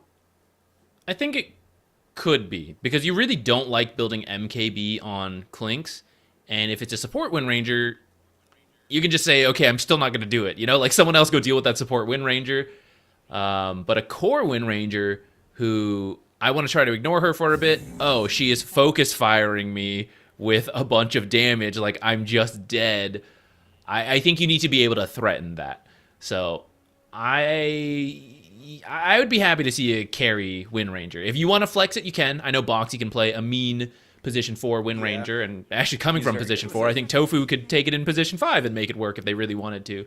So you do have that flexibility, but I think Clinks is already going to have to start thinking about where can I fit an MKB into the build, even though I don't really want to. So you've got to be able to deal with this Wind Ranger, which maybe you can try to have the other 4 heroes do it. For example, Shadow Demon, I think Liquid should ban out or pick for themselves in that next slot. You can't let that be a free counter to your Wind Ranger. Yeah, I'm very much open to this being Boxy's Wind Ranger as much as it could be the Mickey's. I think Boxy is really good on this hero, like you were pointing out, and Clinks really does not like being out of position, and with things like Shackle Shot and eventually the Aghanim Shard with Gale Force, like you could put Clinks in a really awkward position. So I kind of like the idea with it. They do ban out the Shadow Demon on Zero Tenacity. I think you were correct. I think they could have just picked it next on Liquid, and they probably would have. So it's a good hero in Demon general, but it's also pretty good versus Clinks, because Clinks has to use Strafe, and that can actually be dispelled. Without that ability, you lose a lot of attack speed. You and the skeletons. So if you have to deal with the Shadow Demon, that's a big pain.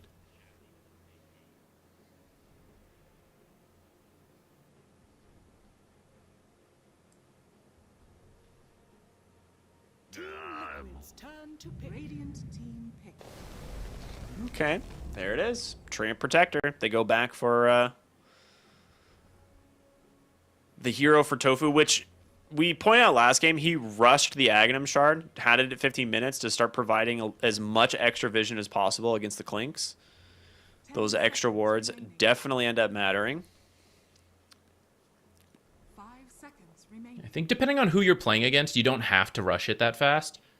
Last game, I thought it was a good idea to deal with the Clinks, and then you also have someone like Hoodwink hiding in the trees, Clockwork hiding in the trees waiting for the hook shot, Storm who can zip in far. So there were a lot of heroes that being able to know where they were on the map helped you get what you want out of the map.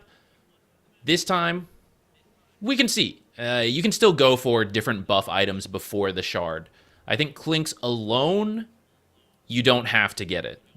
But the more pick-off heroes that are comboed with Clinks, you may want to prioritize it earlier and earlier.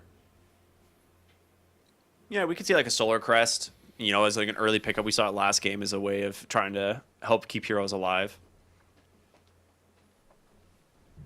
Or just a 4-staff. They go back for the Clockwork for Moose, so they felt like this lane was strong enough. I agree. I think the lane was pretty good. Clinks didn't really struggle too much. And it is just a Moose classic. Now that is a Desire classic. I have not seen Sky. We don't really see Skywrath Mage all that often, but it is something Desire used to play actually quite a bit. It's getting a little bit more popular. He keeps getting buffed. It's not like Bounty Hunter, where for a while he got buffed every single patch, and at some point he's got to be broken. And now he is. People, not broken, but people play him. Skywrath keeps getting buffed. The Shard, now there's 3 attacks. Oh, that's got to be broken. People try it. Not quite enough. Gets another buff, and he's like, oh, surely this is it, right? I think he's just about at that point where he's actually pretty viable given the right matchups. And this time, Wind Ranger does have the evasion, but she is very susceptible to magic damage at the start of the game. So Skywrath is pretty much the king of early magic damage for assassinating someone. Now you got the power cog setup into the Skywrath ult. I think one more setup from your mid or your off lane should be great. There's your off lane setup that they take away from you. Right? Axe Skywrath, a classic combo.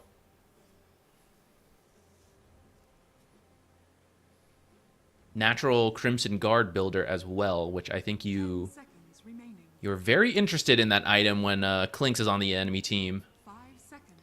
There are so many attacks flying in. I was surprised we weren't seeing more Axe picked into the Clinks, because if you do get like the Blink call with a Blade Mail, I feel like Clinks does die. Because he is doing, like tons of damage back to him with the Blade Mail. doesn't attack super fast without the strafe though, so you're not getting as many like counter helixes as you would on some other heroes, but I think that's it exactly, right? Where you want to be able to call and surprise a core, and they hopefully die to blade mail and spins. But if Clinks is not ready to attack, then he's not using strafe. And if you call him in blade mail, he just isn't attacking that much. Plus, a lot of his attack comes from the skeletons, which don't really reflect. So it's not the perfect call target, even though your build is good versus him, like the Crimson Guard, and you spin a lot because of the skeletons. Like, that part's good, just you can't actually stop the Clinks on your own. But you got the Wind Ranger for you to do it, or maybe this Dark Willow bringing all that magic damage with Bedlam. That could help you finish the job in the call. I'm not gonna say it. I'm gonna piss too many people off in chat if I say it. I'm gonna do it. Do you think he goes phylactery on Axe? I don't see why not. I think he should. The Dark Willow does mean we're going to see a carry Wind Ranger, of course. So, I mean, I guess you could run it mid for Nisha. It's not guaranteed to be the safe lane, but I think right now, probably a core Wind Range. Well, yeah, it's got to be. I can't imagine you'd want to run, an off-lane Trient or something. I want to see someone do it, actually. I would love to see that. I don't think it's good enough yet. Maybe when the facets come in. But yeah, that'd be fun. The Ags is really cool on paper, but it just doesn't have the scaling. Yeah, the issue is like a combo. Falls flat. If you got it soon enough, you could say it's a tempo item, but it's an Aghanims, and this is a slow farming hero, so it's not fast enough, and it doesn't scale hard enough. So it's this weird middle ground. But maybe the facet could change that. So kind of fingers crossed for that. I would love to see a core Treant be a thing. 5 seconds remaining. I had one thought I was going to say. I kind of forget. Oh, something we don't see right now, and part of the reason is I don't know who would do this right now. The new Phylactery setup, the Vanguard can be disassembled and completely used in a Conda. So you can get the Vanguard, work towards the Phylactery, disassemble the Vanguard to have the Ring of Health for the Phylactery, and then the health booster goes into the Conda.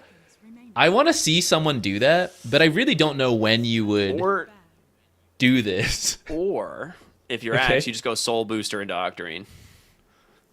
That too. Disassemble You're that. right. I Back feel to like the Conda. Octarine is an...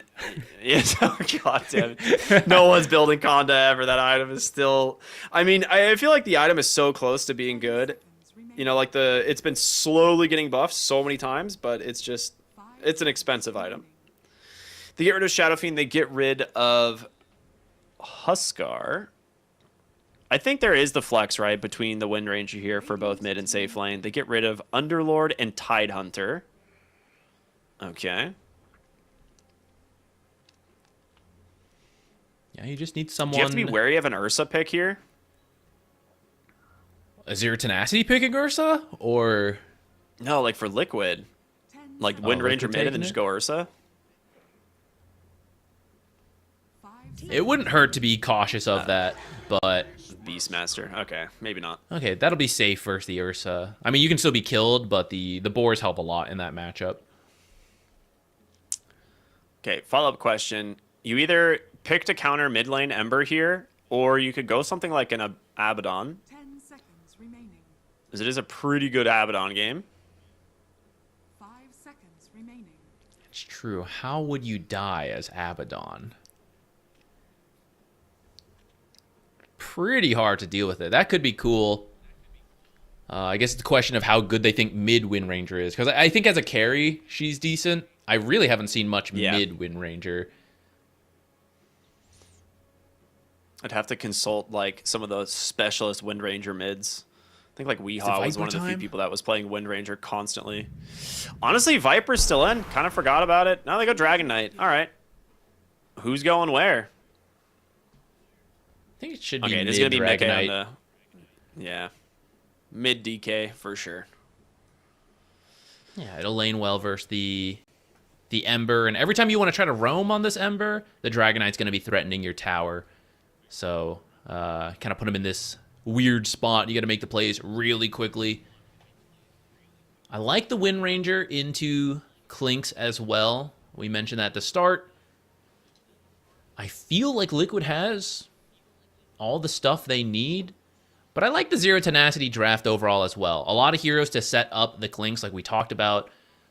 He does all the damage. You just need to make sure the heroes aren't moving too much so that he can hit them with the Burning Barrage so that the skeletons, which can't move, can attack. The Skywrath has a lot of teammates to work with. Either the Hookshot from the Clockwork, you got the early Root from the Ember Spirit, the Roar coming on eventually, and amplifying all that damage too with the Silence. So I like the draft from Zero Tenacity as well. Yeah. There's just a part that feels like... Yeah, there's just a part that feels like... I guess the way we saw Liquid play the last game, especially around the Eyes in the Forest, which I think Tofu should go for again, right? It's kind of... It's different heroes, but the same game plan. See where the Lynx is, or see where these initiators are, and then we can choose where we want to play and out-efficiency them until we feel strong enough to just end it, just like in Game 1. Yeah, I'm curious what build Nisha is going to go for, because like a lot of times with heroes like Dragon Knight, you have the option of going for like the first item Blink. We see some people go for like the first item Armlet into like a Mask of Madness. We see, you know, Mage Slayer occasionally on this hero in the very specific games. This I don't think is one of them, right? We think, you know, being that the Lynx is probably your heavy damage dealer, I could see an Armlet being an option, as it is like a little bit of extra armor for him, gives him some damage. But eventually you're going to need, you know, like BKB or something, because Ember is going to build that Vessel, and boy, is it a pretty good Spirit Vessel game. Yeah, I also think if there is one weakness to the Liquid draft is that their playmaking is slow to start. Like, eventually these heroes get blinks, and then you can do things, but it's not always the first item that Axe wants to rush, that Dragon Knight wants to rush. Compare that to the other side, where you've got Hookshot, and you've got the Chain Gang Ember. They really don't need much before they start going.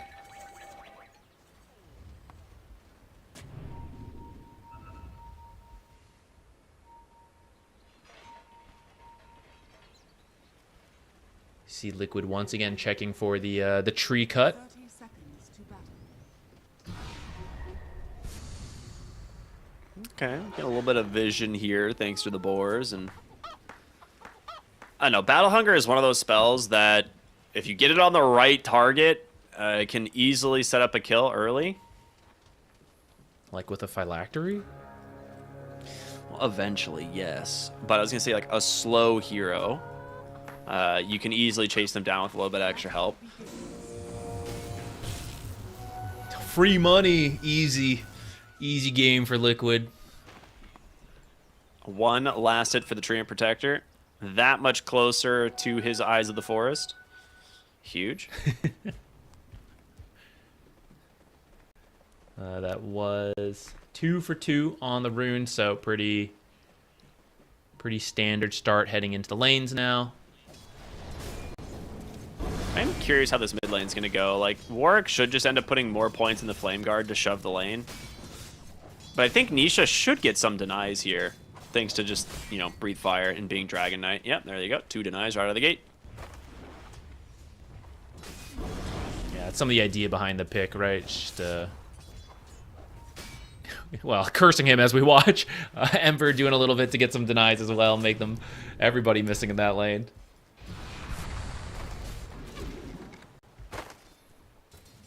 The Skywrath Mage That is a lot of damage. Ooh, scary. Mickey got a huge shackle there. Ends up getting a ton of bonus damage to play off of. Almost kills the Beastmaster. I guess that's the downside of the boars. More things to shackle. Yeah. The interesting thing about this matchup for Skywrath versus Treant, Treant's a pretty slow hero, so Skywrath as a fast, long-range hero can usually keep his distance, especially if you get some help cutting down the trees. But if you do get close, Skywrath has 0 armor versus the highest base damage hero in the game, as you see, and you're just forced to run away because he will beat you down if you try to take a trade. Yeah, he's realizing this firsthand. He's not having a great time. And now that Tofu's level 2, right, like, it gets a little bit worse, so... See what they can get done with that Nature's Grasp.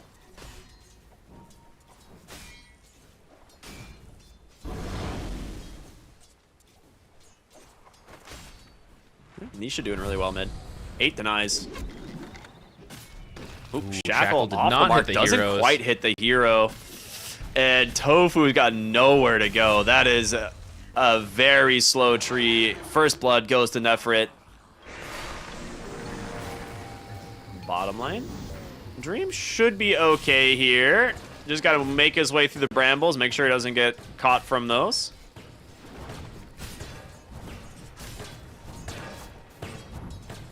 Last game, we saw the same safe lane duo, the Clinks and the Clockwork. I think they're strong, but in the last game, we saw Moose get caught out on his way back to the lane, and he lost a lot of his health, which then prevented him from really being too aggressive.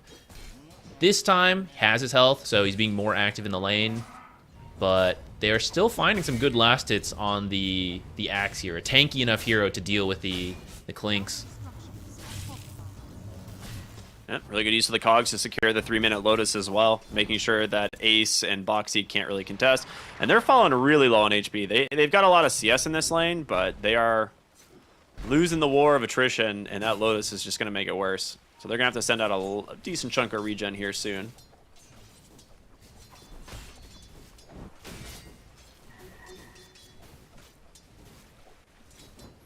Warwick suggesting perhaps with a little help he could kill Nisha. He has been getting in a lot of damage. Nisha does have another set of tangos arriving, so if you don't make the play soon... actually, it's happening right now. It's going to be right now. 6-1 charges plus the tower's bonus damage, or the bonus armor, but the Flame Guard will get him. Desire will die to the tower. No, he lives! Survives on a sliver of HP, and so will Warwick. A massive find. Now, top lane, Nefrit takes a beating there from these two, but we'll be okay for now. The Boar is slowing up this Wind Ranger a ton. This is exactly what we saw last game, right? Except it's the other way. Like, Warwick got pushed out of lane and Nisha got the double water rune. I think so. A little some mind games over the observer. He's gonna miss a last hit at this rate. He gets it. Look at that. And the banner creep. All right, big wins for Nisha. That's funny. That's good Gloves stuff. of Haste, OP. True. Ooh, dodging a cog. That's gonna keep him alive. If he got hit by that and bounced around, yeah, that would have been an easy kill for Dream to close up. I will say, despite the lanes and despite like the kills and the like kind of harassment favoring the side of Zero Tenacity, CS is through the roof. I mean, he has 17 denies in the mid lane on Nisha. He's freezing the wave on his high ground. Ember Spirit cannot really walk back here. No, which means at this rate, he will not be level 6 by the time the 6-minute rune shows up. And that's pretty scary on Ember, because if you can put the Remnant down, you can contest either rune or just leave it under your tower to be really safe. This time, if you head out and that Dragonite catches you with a stun, if a support is nearby, right, you're not going to get away. So once again, we're going to need to see supports head on over to help out. Ember's not even going to try. Yeah, he's actually just Nisha going being straight to the level jungle. 6 also. Yeah, I don't think he can. Like, the fact that Dragonite's level 6, you can't really afford to leave the side lanes, like, alone. Like, we saw Nefrit lose, like, 3/4 of his health in a single shackle. So, a little bit scary. Nisha's going to find a haste rune. All right. Keep your eyes on top lane, the Wisdom Shrine. All of that is pretty much what you're looking for. Oh, he's still not level 6 on Warwick. He's just going to get walked down by Nisha here. Forces him all the way back. You could still do the Wisdom Shrine play as well, like you said. Haste Rune lasts not as long as it used to, but you could still make your way over if you were interested. It seems like for now, though, with the Catapult here, they actually just want to do as much mid-tower damage as they can.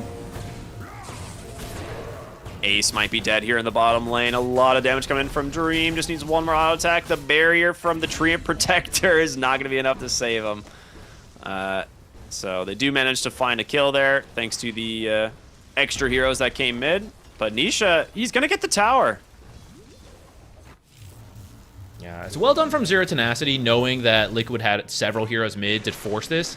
You know, you got to get something out of the side lanes then. Maybe stuck around too long trying to get that Wisdom Shrine. Nice placed Bramble there from Boxy.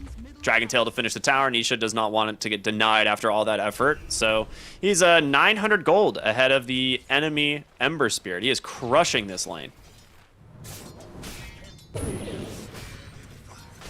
Still denying creeps right in his face. It never gets old. Focus Fire comes online, immediately used with the help of Tofu. They'll get a trade. Oh, wait, Lotus also available. He's surviving quite a while, but does end up dying. Battery Assault prevents that last Leech Seed hit. Yeah, it's such a pain. You're such a slow attacking hero. Ooh, Midas queued up for the Dragon. He's doing so well. It's like, I think I can get a bit more farming here. Oh my gosh, War cannot catch a break. Amplified Damage Rune spawns bottom, which means it's going to go to Nisha, and I think with that big arrow drawn to the bottom lane, he's like, all right, guys. No, he's going to TP top. Forget it. Come fight up here, maybe take down the Beastmaster. I think that was Warwick drawing it. Oh, was it? Okay. Yeah, saying like, oh, I think he's getting the rune and going bottom. So they might not expect us to play top.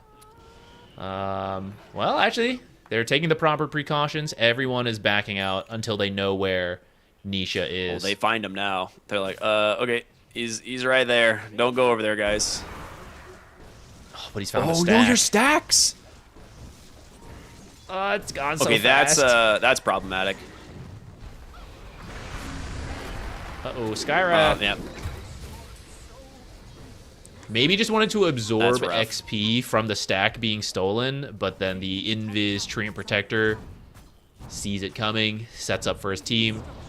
Now you've lost your stack, and you got killed. And now your tower's falling.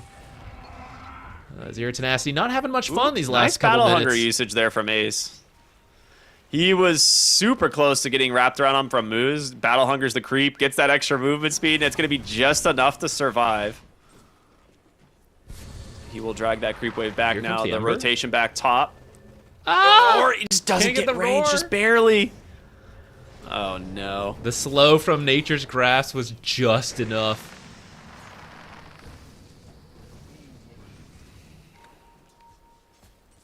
Dude, every time this... It's so weird seeing Shackle hit like 10 units. Not only that, but when it hits that many, it's like a flashbang. But... yeah. Alright, they do manage to get the kill. Plenty of damage coming in once that wind run ends. Mickey just stepping a little bit too far forward. Good punish there from Zero Tenacity. That's the Mystic Flare damage. Exactly what you need from this hero. Half of that kill was the Skywrath ult. Looks like they'll find Treant Protector top as well.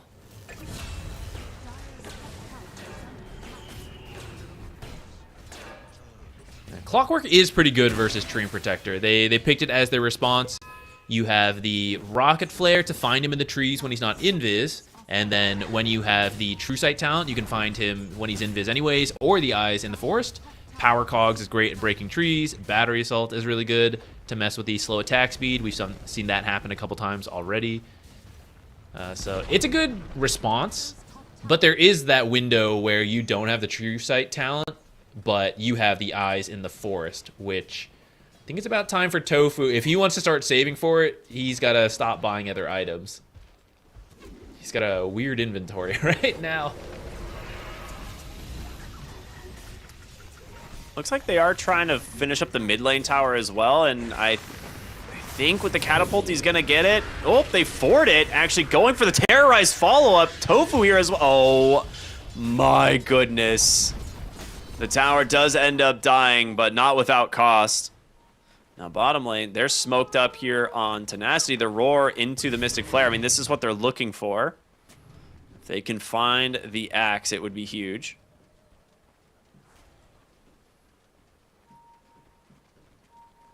They will see him in a moment. He does have a sentry down. There's going to be the chase, but yeah, it gets a little bit too far away.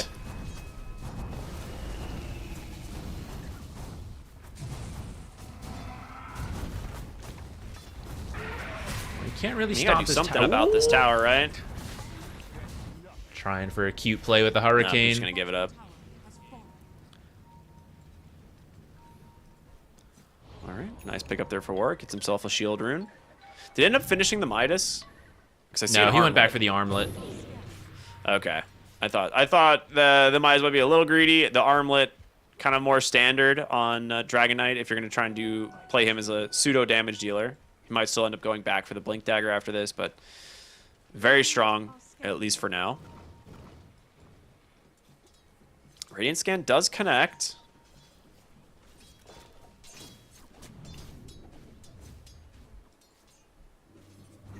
It's that awkward period we talked about where I think Liquid has the strength to be able to make a couple plays, but since you don't have that Blink Dagger, you don't have those heroes that can initiate without items, all you can really do is walk at them, and as long as you have heroes like the Clockwork who are in the front, you might pick up a Clockwork kill, but you can't get anything bigger.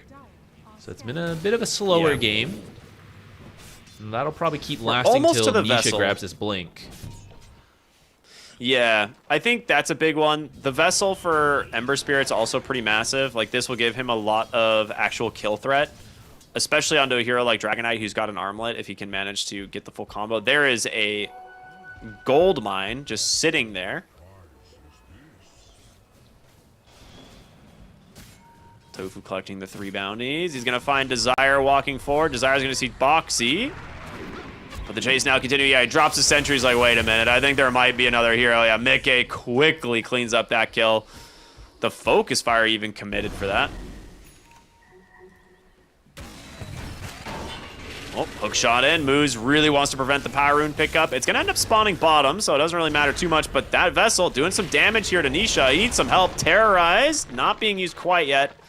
We'll just pop the Overgrowth for now. The Chains will hold down the Dark Willow. Another Bramble. Shackle comes out. Does manage to catch the Clockwork. And Nisha and Mickey will find that kill. Dude, how did Boxy get out of there? Get a very nice Terrorize. He's been buying a lot of time. He may eventually fall here, though. He can only run for so long.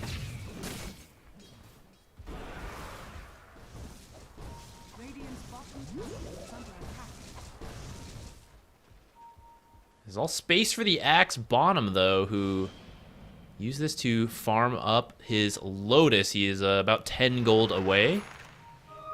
It's going to be a great item this game, the armor. Protect himself versus the Clinks. The Spell Reflect for the Roar. It's coming remove some right of the slows, the roots. Not so good versus these two heroes, though, in terms of reflecting. Not the best ones, actually, but does at least get the battle hunger there on the moves. Might help Nisha finish the kill, and it does. Nisha needs to escape, though. The Searing Chains are coming. The rest of the heroes from Liquid are up on the high ground, but that Vessel doing some damage. He'll end up dying to it. It's a 1-for-1 trade. Mid laners are down, but Dream still plenty healthy here on the Clinks. Just doesn't have much more to chase with.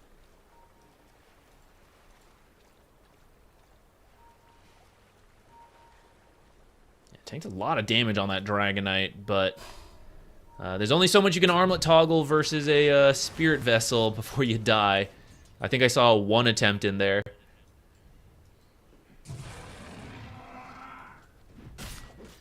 Ace. Gets the Lotus off, but in comes Warwick with the Searing Chains, and of course Dream is there to finish the job. Another kill for the Clinks as he continues to pull away. And if he has the Shard, he's cleaning up their Ancient stacks. He doesn't have the Shard, but he's still trying. And he's still got a lot of damage. I've never really paid attention to the noise of the Ash Legion shield. That was cool. Oh.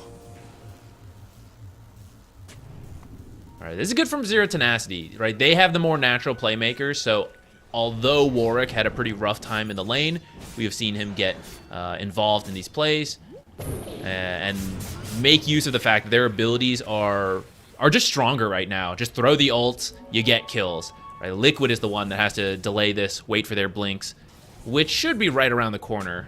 Yeah, the blink is now delivered to Nisha. They've already smoked up. Eyes in the forest looking for their target.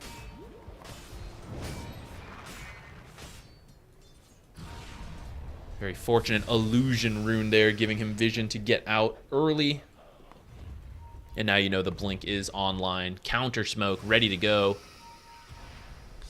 You're gonna be smoking into enemy vision now, right? Like they know the Roshan is up. Both teams can kill it pretty easily. So we'll see who manages to survive the next engagement, because that will probably decide it. As that like 19-minute Rosh into the Tormentor is always the ideal scenario. If possible, you might like to place a eye in the forest around Rosh, but it's a little too scary right now, and in fact gets found. Yeah, tried his best to hide, but they will get the kill, and now Moose stuck up on the high ground there. He'll be fine. Very difficult for Liquid to get the engagement now. As the Power Rune's going to spawn bottom, it's an invis for Nisha, but Ace needs some help trying to get away here with the Lotus Orb. Will be able to for now, but he's falling very low, and they will just jump in. There's going to be the Dragon Tail to terrorize. Doesn't come out in time, and now Nisha in a lot of trouble trying to hobble away here. Will survive thanks to the living armor, blink dodging out some of the damage, as there is still one more thing coming. Will be able to armlet toggle it. All right, 2 finds there, maybe a third now. Repeat deaths back to back here for Tofu as he walks to the high ground, trying to buy some information for his team, slow down this Rosh attempt. I don't think you can test without him, though. Overgrowth is pretty strong in these early fights. So to get found and killed right away, he just respawned, TP'd, and got killed again there. So that'll secure the Rosh for 0 Tenacity. Some very nice plays there, and good moves wrapping around, finding the Treant Protector like that twice. Almost got Nisha in that too, but there was a nice 3-man shackle that kept Nisha alive. Yeah, we haven't really seen the Wind Ranger come alive yet. This hero just kind of like sitting on the backside of fights. It's gotten some pickoffs for sure this game, but we're not really seeing it like accomplish a ton outside of that. It needs a lot of items for scaling. And like we mentioned, the 19-minute Roshan into positioning for Tormentor. I say that bottom lane, they're looking for the Wind Ranger. She committed the focus fire. Moves looking for the hookshot angle, can't get it thanks to the creep wave that was there. So Mickey actually forces a couple TPs bottom. They should be able to just go right back through the Twin Gate, though. Oh, well, I say that. Maybe not. Smoke gets broken.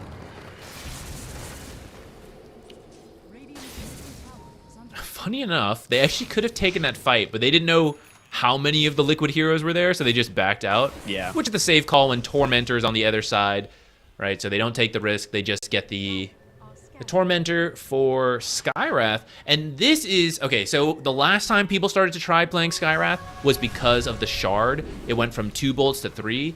And this hero has very poor farming speed, but really good scaling later. Like, you're strong early, strong late, and the mid game is where it's kind of awkward. So people were thinking with the Shard, right, maybe that helps bridge the gap. It wasn't enough, so he dropped off again. But now with the recent turn of events, comboing the buffs with the previous Shard buffs, he's got the Kaya build. We'll see if that is enough to keep him scaling throughout this game. Nice little pick off there for Liquid at the Twin Gate bottom. I agree with you. It's on paper, the Shard feels really good. He also went for an early Kaya. I mean, you can see in his net worth, the Shard, kind of separating him a little bit, but he hasn't been having too bad of a game, and if he manages to get to a couple more items, this hero's going to be putting out some serious damage.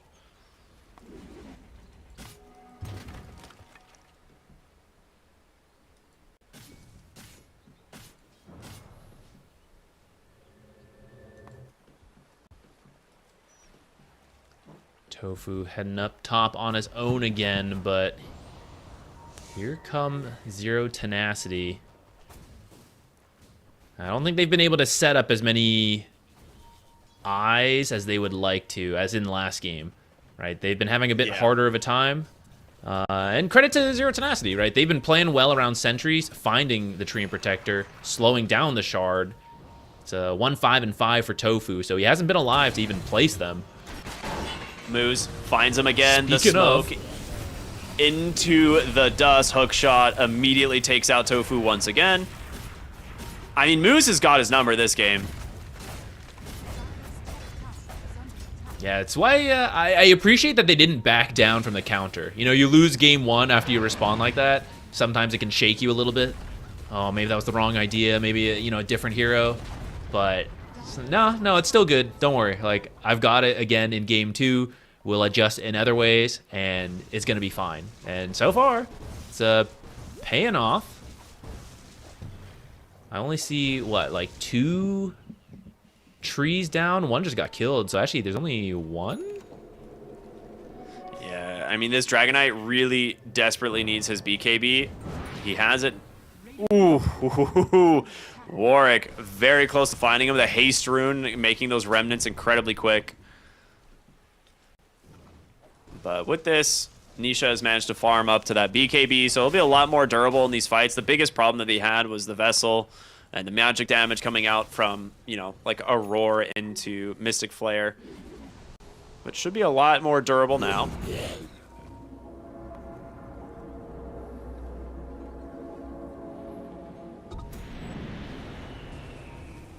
I know I had my fun last game, but I don't know if I believe in the Phylactery as the second choice for Axe here. I feel like you really need that initiation from the Blink. Yeah, I mean, it's the initiations coming from Moose, man. They're forcing it every single time.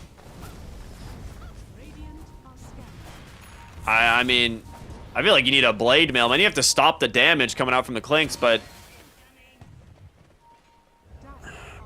I don't know, man. You're doomed if you go one way, damned if you go the other. I don't know. Nisha blinks and aggressively. Roar comes out. He doesn't get the BKB. Oh no, your Nisha's dead before the fight even starts. Crimson Guard preventing any damage coming out from these heroes.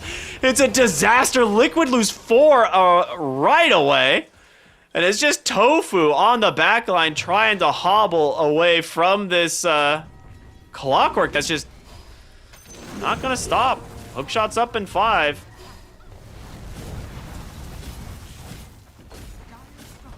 I'm surprised they went for that. Because you lost the Axe, and then they still went in, essentially sieging their own high ground, because all of Zero Tenacity was in that triangle ready to go, and everyone had to run in. There was a great overgrowth catching a lot of heroes, but you'd already lost the Dragonite. The Wind Ranger was just about dead as it happened. Axe was already dead from before. Kind of a messy fight from Liquid to go for that. And Zero Tenacity going to grow the gold lead up to 5K now because of that. Yeah, I mean, it's a very different fight if he gets the BKB off at the beginning, I think, but I don't even really know what Mickey died to, is the thing. Like, he just walked into the fight and died. It was just Clinks damage. I guess, yeah, just AoE damage from the Clinks. The wind run might have been down, or maybe he got silenced. I missed exactly how it happened, but you do have the damage to kill the Wind Ranger. We talked about the counter because of the evasion, but if the evasion's not going, you easily kill her. Nisha does have the BKB. I mean, the Clinks is not here. He's going to pop it now to try and get something, but Warwick has found the Axe on the other side of the fight, and Nisha just doesn't have any damage into this Crimson Guard. Silence onto Mickey. Axe able to hobble his way back into the base, but Warwick gonna chase. They get the overgrowth out of him, but the shield rune, as well as his own flame guard, just protecting him. They get everything out of Liquid there. You don't lose anything. Roche is right around the corner too, so I think you can push mid, try to take this tower. You have a Clinks, you should be able to do it, and then Roche, if you're lucky, will be spawning quickly, and you can just head straight in while the cooldowns are still waiting for Liquid. We were talking about Clinks, and like it's not an ideal scenario for him to build the MKB, but he almost has it. Like 18 stacks on the Deso, he's about 400 away from that MKB, which is going to make the life of this Wind Ranger really rough. has been having a great life already, actually. now the it's MKV will make it even worse. Well, they go in for the focus fire. The damage is there. Can they finish off this Beastmaster? He's a big part. He gets the Crimson Guard off. He's still alive. They jump into the back line, trying to Searing Chains up Mickey. They get another Shackle as Yules gets reflected thanks to the Lotus Orb and a dunk out from Ace. Hold up, hold up. Liquid. They're showing some signs of life, looking for moves. The dust is going to catch Dream. They get the Brambles on him as well as the Dragon Tail. This might just be the full team wipe as Roche respawns. How does this happen? How does Liquid turn this around? And they killed Dream's Courier with his MKB on it. And Roche. Wow. Okay, that's what I'm saying. Like, on. Roche just respawned. If they know about it, like, they have focus fire. I do know this hook shot missed. I remember that at the start. Mickey did sidestep at the last second, so the hook shot ended up whiffing past him. So although Mickey got low, he was able to stay at the edge of the fight, continue the focus fire on the Beastmaster, who was able to use some abilities, but not really in the ideal way, like in synergy with Clinks to delete a hero. He was more focused on running away from the Wind Ranger. So it started off on a good foot. I really thought Clinks would have been able to, like, it's enough time for him to do the damage, but I guess maybe he just wasn't in position. I'd have to go back to that one in the future to see exactly how Liquid managed to turn that one around. They didn't feel the confidence to do Roche, though, so it will still go to 0 Tenacity, but the gold lead has completely swung around. Yeah, it's like you might have the confidence now. Nisha has an Amplify damage. He has the Blink BKB. Everything is up.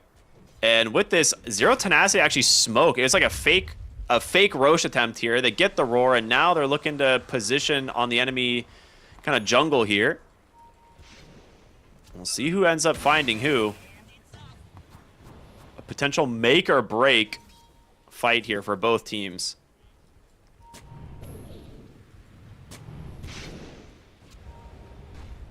All right. This is where usually you'd have the advantage with the Eyes in the Forest, but because of how the game's been going, you don't really have any set up right now. So they're trying to at least move as a team, get some down.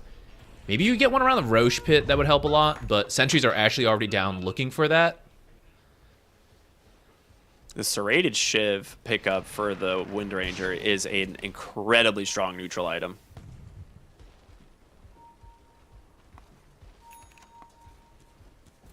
It basically allows her to, like, solo Roche on in like 15 seconds because it's just tons of pure damage to Roche. But we'll see what happens here. They're going to smoke up again. They see the Invis rune on the bottom here, maybe baiting it. But Warwick is as well. They're going to deny it. They see Tofu. They know they're on the high ground there. Who's going to jump first is the real question. They go in. They get their hands onto the Ember Spirit. The BKB comes out looking for the Axe Call, but he's silenced up. They get a nice shackle. Nisha's fallen low. The damage is so much from the Clinks. He just rips through 3. Instantly, the Burning Barrage just destroys them. Everyone's on the run. It wasn't even close. He's all...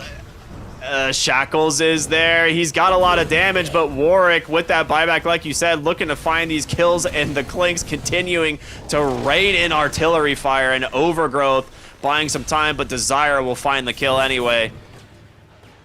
The pendulum swings. It's time for 0 Tenacity to take the entire high ground of Liquid as Clinks does this so fast.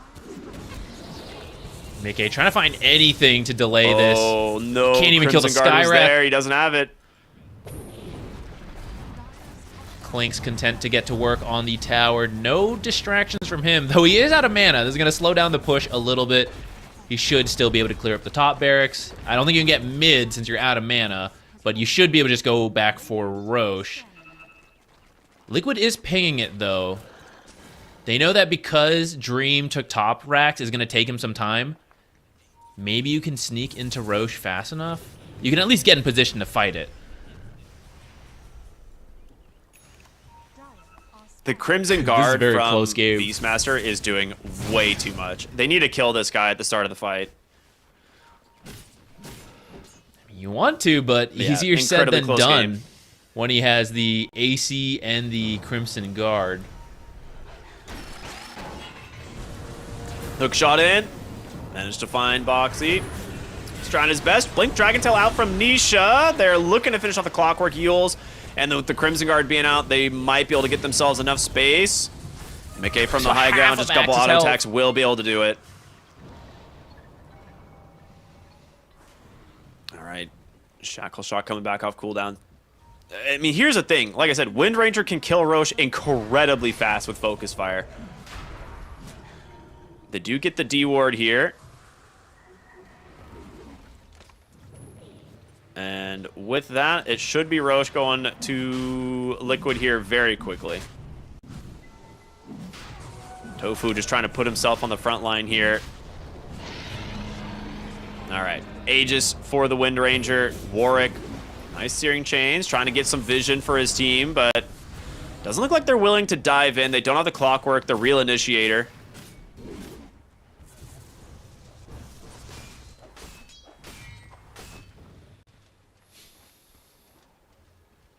All right, as the dust settles, Liquid has the Aegis and the banner. You really need the banner versus the Clinks to be able to actually push high ground, but that's kind of far down the road because all the tier 2s are actually still up, and although they have Roche, it is still a very even game. I don't think Zero Tenacity needs to be too scared of this Aegis. You just need to continue to take smart fights, which they've been really good about for most of this game. Liquid has managed to find a couple to keep them in this game, keep it close, but a lot of the times it does feel like it's Zero Tenacity driving the game. It does. And like a couple of things here and there, Liquid do manage to kind of bring it back even, but it definitely has felt like Zero Tenacity has been in the lead for the majority of this. We'll see what they can get done with the Aegis. The thing is, you're still down a lane of Rax. Oh, wow. Okay, yeah. That's a big one.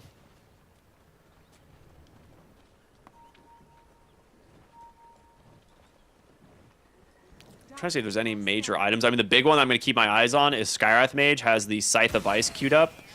And he is honestly not that far away from completing it. Okay, he's actually still pretty far. He needs a few thousand gold. But it is something that, you know, Blink Scythe from Desire is something that we could very easily see this game. I think we will. At this rate, I mean, it's been a pretty close game. I think it's going to go to the third Roche, and by that point, the Skywrath will likely have farmed or killed enough heroes to have that Scythe. See if Tofu can get more trees down. I think that's one of the big differences from Game 1 to Game 2 is that he has had a lot more trouble getting these down. Can't even get his own Wisdom Shrine.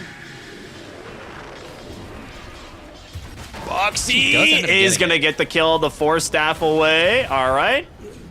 Gets the Shrine, gets the kill. He's not making it out of this one, but in terms of a pretty big rotation, they got what they wanted. And the question is, can they get out? Mickey does not find a shackle. Needs to be actually very careful here himself. The Burning Army almost killing him. That's not even the hero.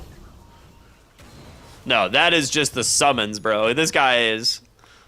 He's doing some damage. Nisha continuing to look for heroes. Is he going to find him in the trees? He does at the last second. Gets the Bloodthorn off, and that's the best hero that you can find. No Crimson Guard, no Roar.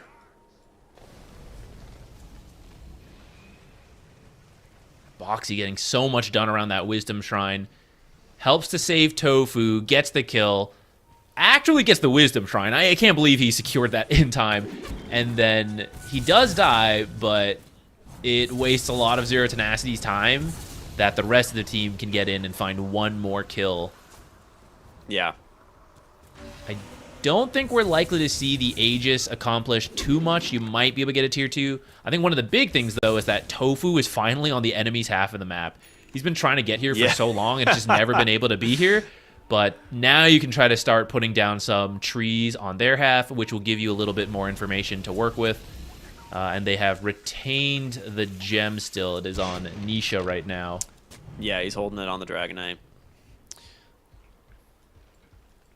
You probably will have to buy another gem. I don't know when it's going to be available for Zero Tenacity, but I think you do need one now that more trees are down.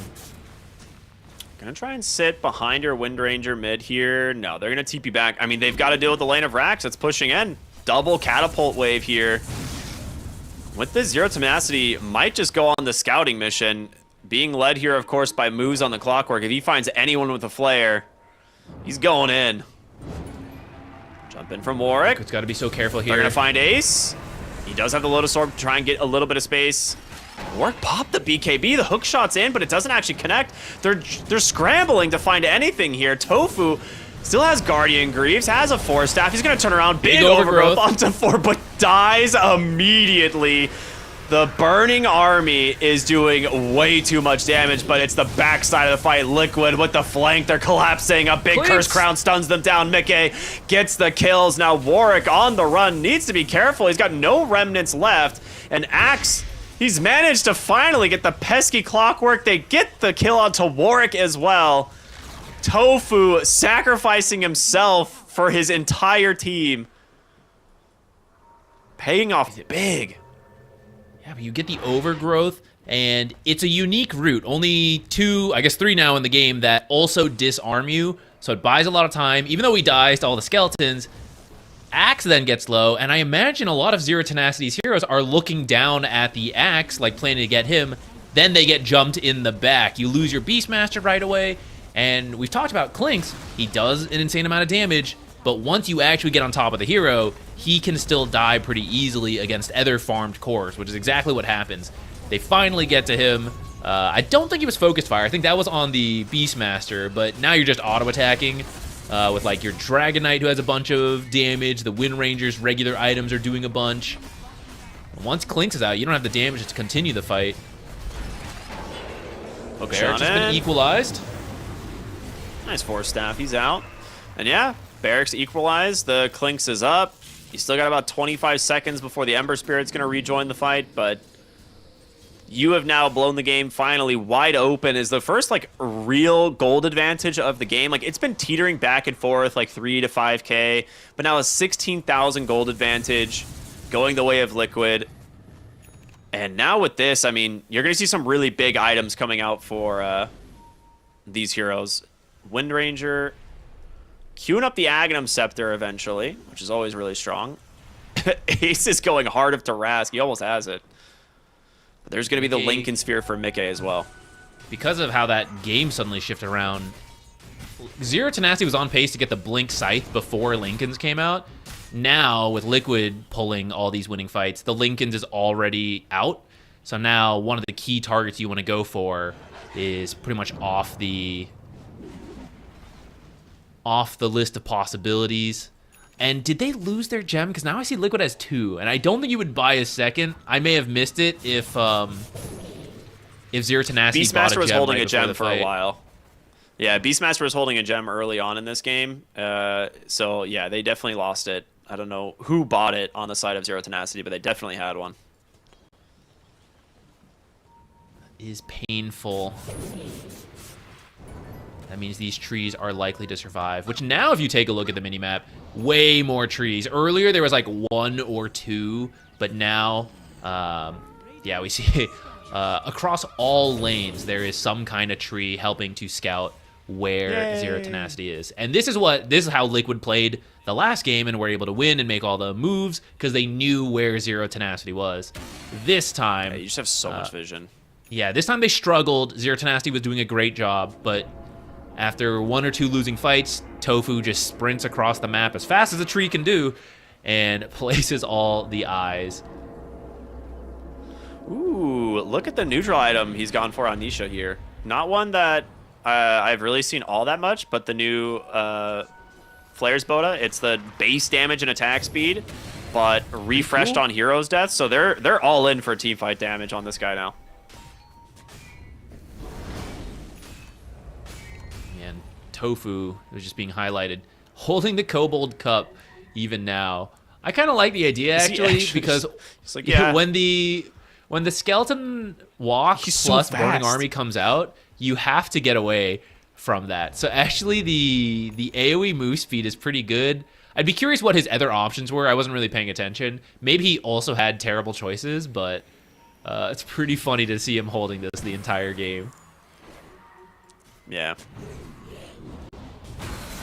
Foxy jumps in. There's the Hex out from Desire. They get the kill. Blink Call comes through as well, but there's the Burning Army. Mickey on top of Desire, but on Dream, but who's going to win?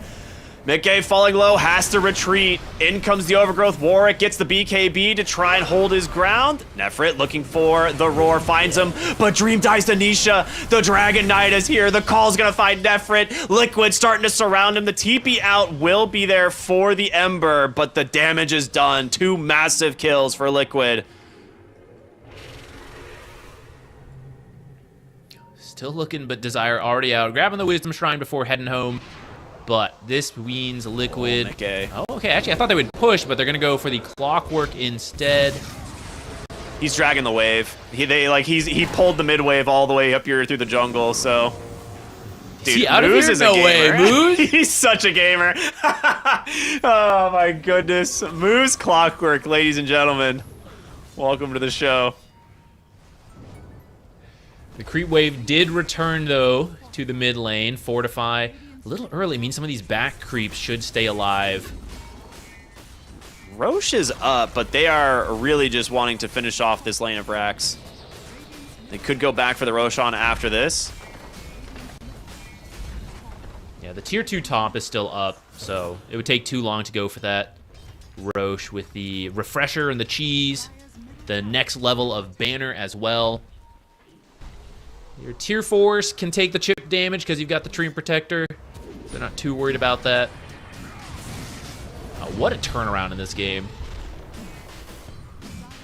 This series in general, I think, has been pretty good. Game 1 definitely felt a little bit more one-sided, but Zero Tenacity has shown lots of signs of life. In this game, they felt like they were in the driver's seat. They blink the shackle, they come in, they get the call. They need to be able to bail out this Ember Spirit, but he is dead. 2 will fall right away. Roar onto the Wind Ranger. Lynx trying his best to hit him from downtown, but he doesn't have the ability to close the gap. And now it's just Dream on the run, but surrounded by Liquid. 4 dead, make it 5 as another call comes through from Ace. That's the team wipe, and they will end this one. There is no hopes left for Zero Tenacity. There it is, the GGs. It was a pretty good skeleton, burning army at the end, but at this point now, there's been enough items on the heroes that they live through it, along with the fact that they had enough vision down the trees and the wards that Mickey could even see the Ember Spirit, right? Just go straight for a Blink Shackle, start that fight off with the Ember kill. He really didn't get to contribute much there as they had all the follow-ups. So really well done from Liquid once they were finally able to get the wards down and the vision. They made some really great plays around that to pull what was a very tough game for them, I feel. Zero Tenacity really pushed them on this. And fortunately not out because I think it was really exciting to see them play. And unfortunately, they didn't beat Liquid, but they're not out because this was the upper bracket, essentially, of this double elimination. So they still have another shot. I think they're going to play Na'Vi, right? Yeah, I think Na'Vi should be against Na'Vi, yeah. So there's a very real chance they could still qualify. Yeah, tomorrow we have 2 more series, if I'm not mistaken, and that's going to be Zero Tenacity versus Na'Vi and Falcons versus Virtus.pro. Those are going to be 2 more teams to finish out the 4 qualifiers for this main event. But with this win, that means Liquid has another shot at another DreamLeague where they, are going to try their best to break this curse. Nobody eliminates Liquid from DreamLeague in last place for 10 times in a row. This is the chance for them. To be fair, they look really good. I like the drafts. I think they've played around this really good. Tofu's Treant Protector, it struggled a little bit in the early game because of just the start that Zero Tenacity had, but definitely made it look really strong as the game went on. I loved the Guardian Griefs pickup, got the Forest Staff, eventually the Blink Dagger. It seems Liquid has a much better read on their itemization, like their item timings and the strength around those, as opposed to Zero Tenacity. What do you think? It could also be the execution, right? Liquid, although this is a newer version of Liquid, they've been playing together for a little bit at this point. And, between the different players, even longer than that. So like when it comes down to these clutch moments, I think it's easier for them compared to Zero Tenacity, which is more recently formed. And I think that's, I don't know if it's because of the power spikes and understanding the timings, but I do think Liquid, the beginning where they struggled, they didn't have that playmaking, right? They weren't able to express that that experience and that advantage. So they were kind of on the back foot for a while, but eventually they get there, right? The blink daggers come online, the items are there, and now it is who executes, who is faster, who's got the better team synergy, the experience to back up the plays, and I think that's where Liquid was able to come out ahead here. Yeah, and I like the idea from Mickey. Like, he was really struggling against the Crimson Guard in the early game, which, I mean, great pickup from Nefrit. It worked out well. Ends up going into the Revenant's Brooch to give him a lot more magic damage during focus fire. So not only is he have Mjolnir proccing, but he's getting, you know, these magic crits on top of it. So yeah, maybe the physical original attack is missing a lot of its damage, but he is at least still able to contribute through the Crimson Guard, which is, you know, a really good idea. Man, really exciting series. This was a fun one. Congratulations to Liquid. We're looking forward to seeing you guys at DreamLeague, but Zero Tenacity, we will see you guys tomorrow against Na'Vi to see how they do. I'm excited to see one of those teams making it through. I think that's actually a really cool scenario that has played out here. Yeah, I definitely knew Na'Vi could do it, and they could, right, if they beat Zero Tenacity.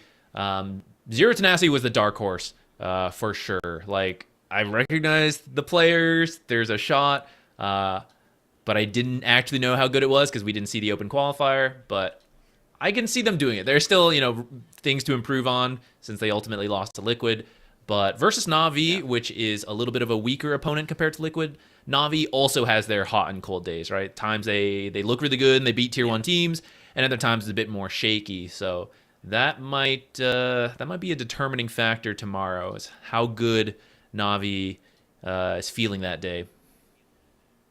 All right. Well, that's going to do it for us here today at the Western European Closed Qualifiers. I want to say thank you all so much for watching.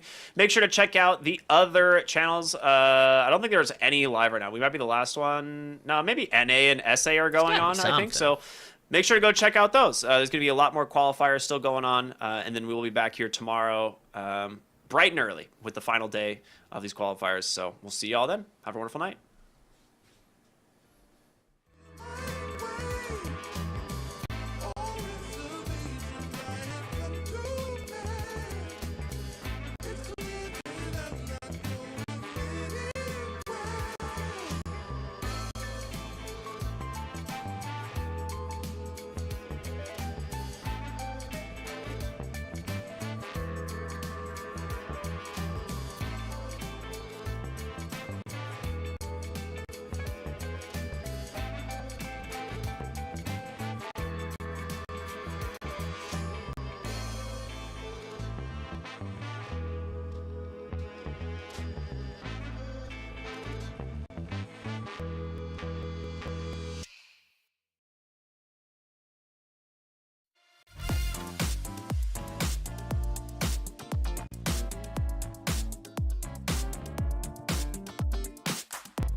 celebration. Bass is pumping and everybody's smiling. Happy people gather around. We will party all night long. This will be magic, magic, a magic night to remember. A joyful celebration for a whole new generation. This will be magic, magic, a magic night to have together. No more limitation. We united as one nation. This will be magic, magic, a magic night to remember. Joyful celebration for a whole new generation. This will be magic, magic, a magic night to have together. No more limitation. We united as one nation.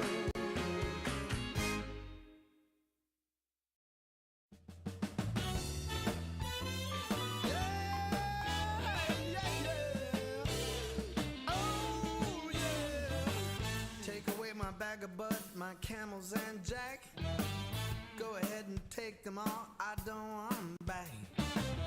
Those nasty things mean really nothing to me. 'Cause lately it's so plain to see. All I want is you.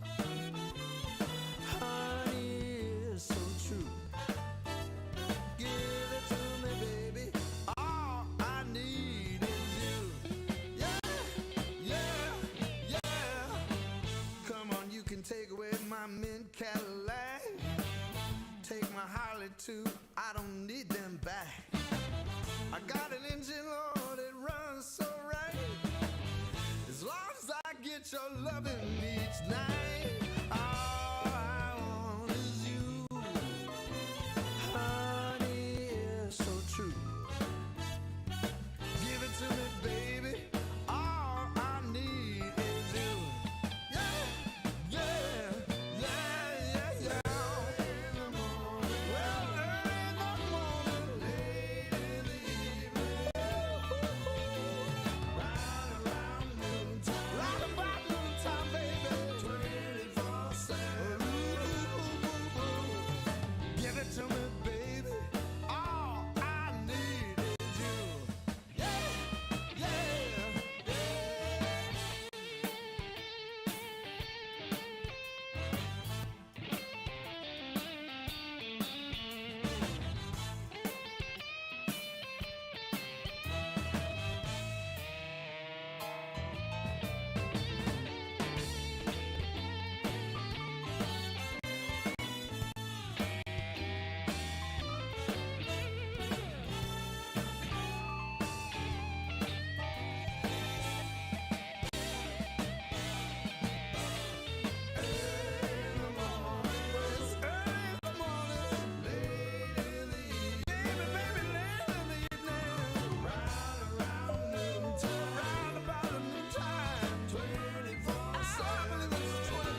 to the party. Don't be afraid to scream and shout. 'Cause when we dance to the music, you know that's what it's all about. Yeah, yeah. Hey, girl, shake that body. Shake it to the left and to the right. Yeah, girl, shake that body. We're gonna shake it all night. We're going down to the nightclub in my stretch SUV.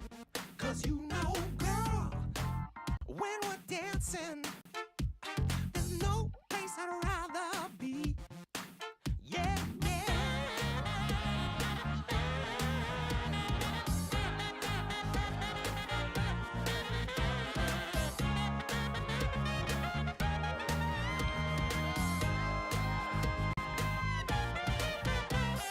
Girl, shake that body. Ooh, girl, shake that body. Yeah. Ooh, ooh, ooh, don't be late to the party. Don't be afraid to scream and shout. 'Cause when we dance, dance to the music, we're gonna know what it's all about. Hey, hey, girl, shake that body. Ooh, girl, shake that body. Oh,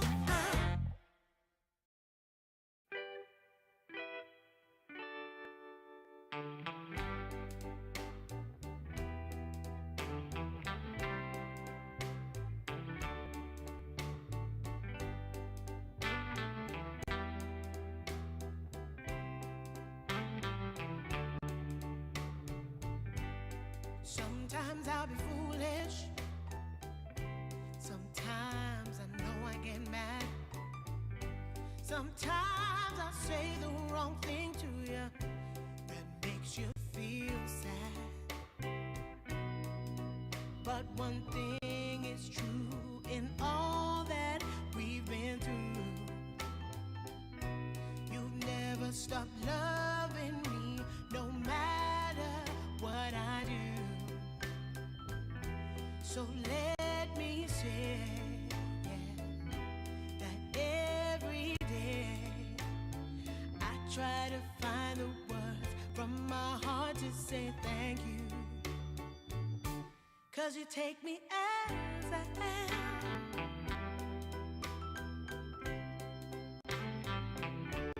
You take me as I am.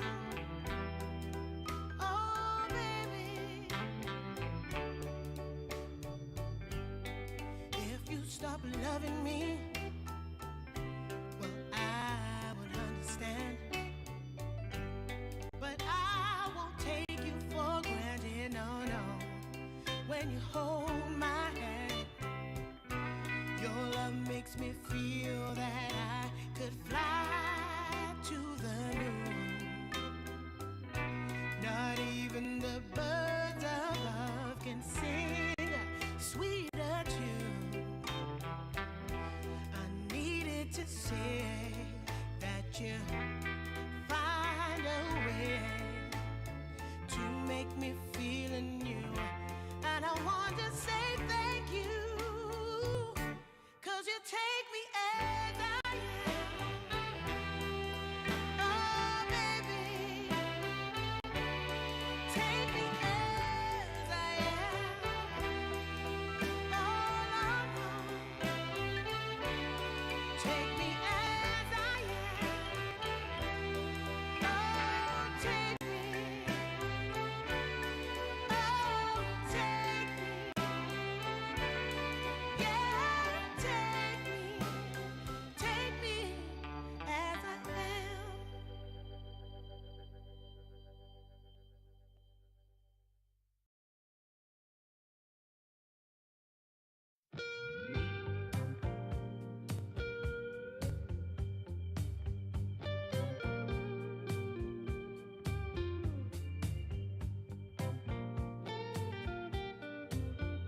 in my chest.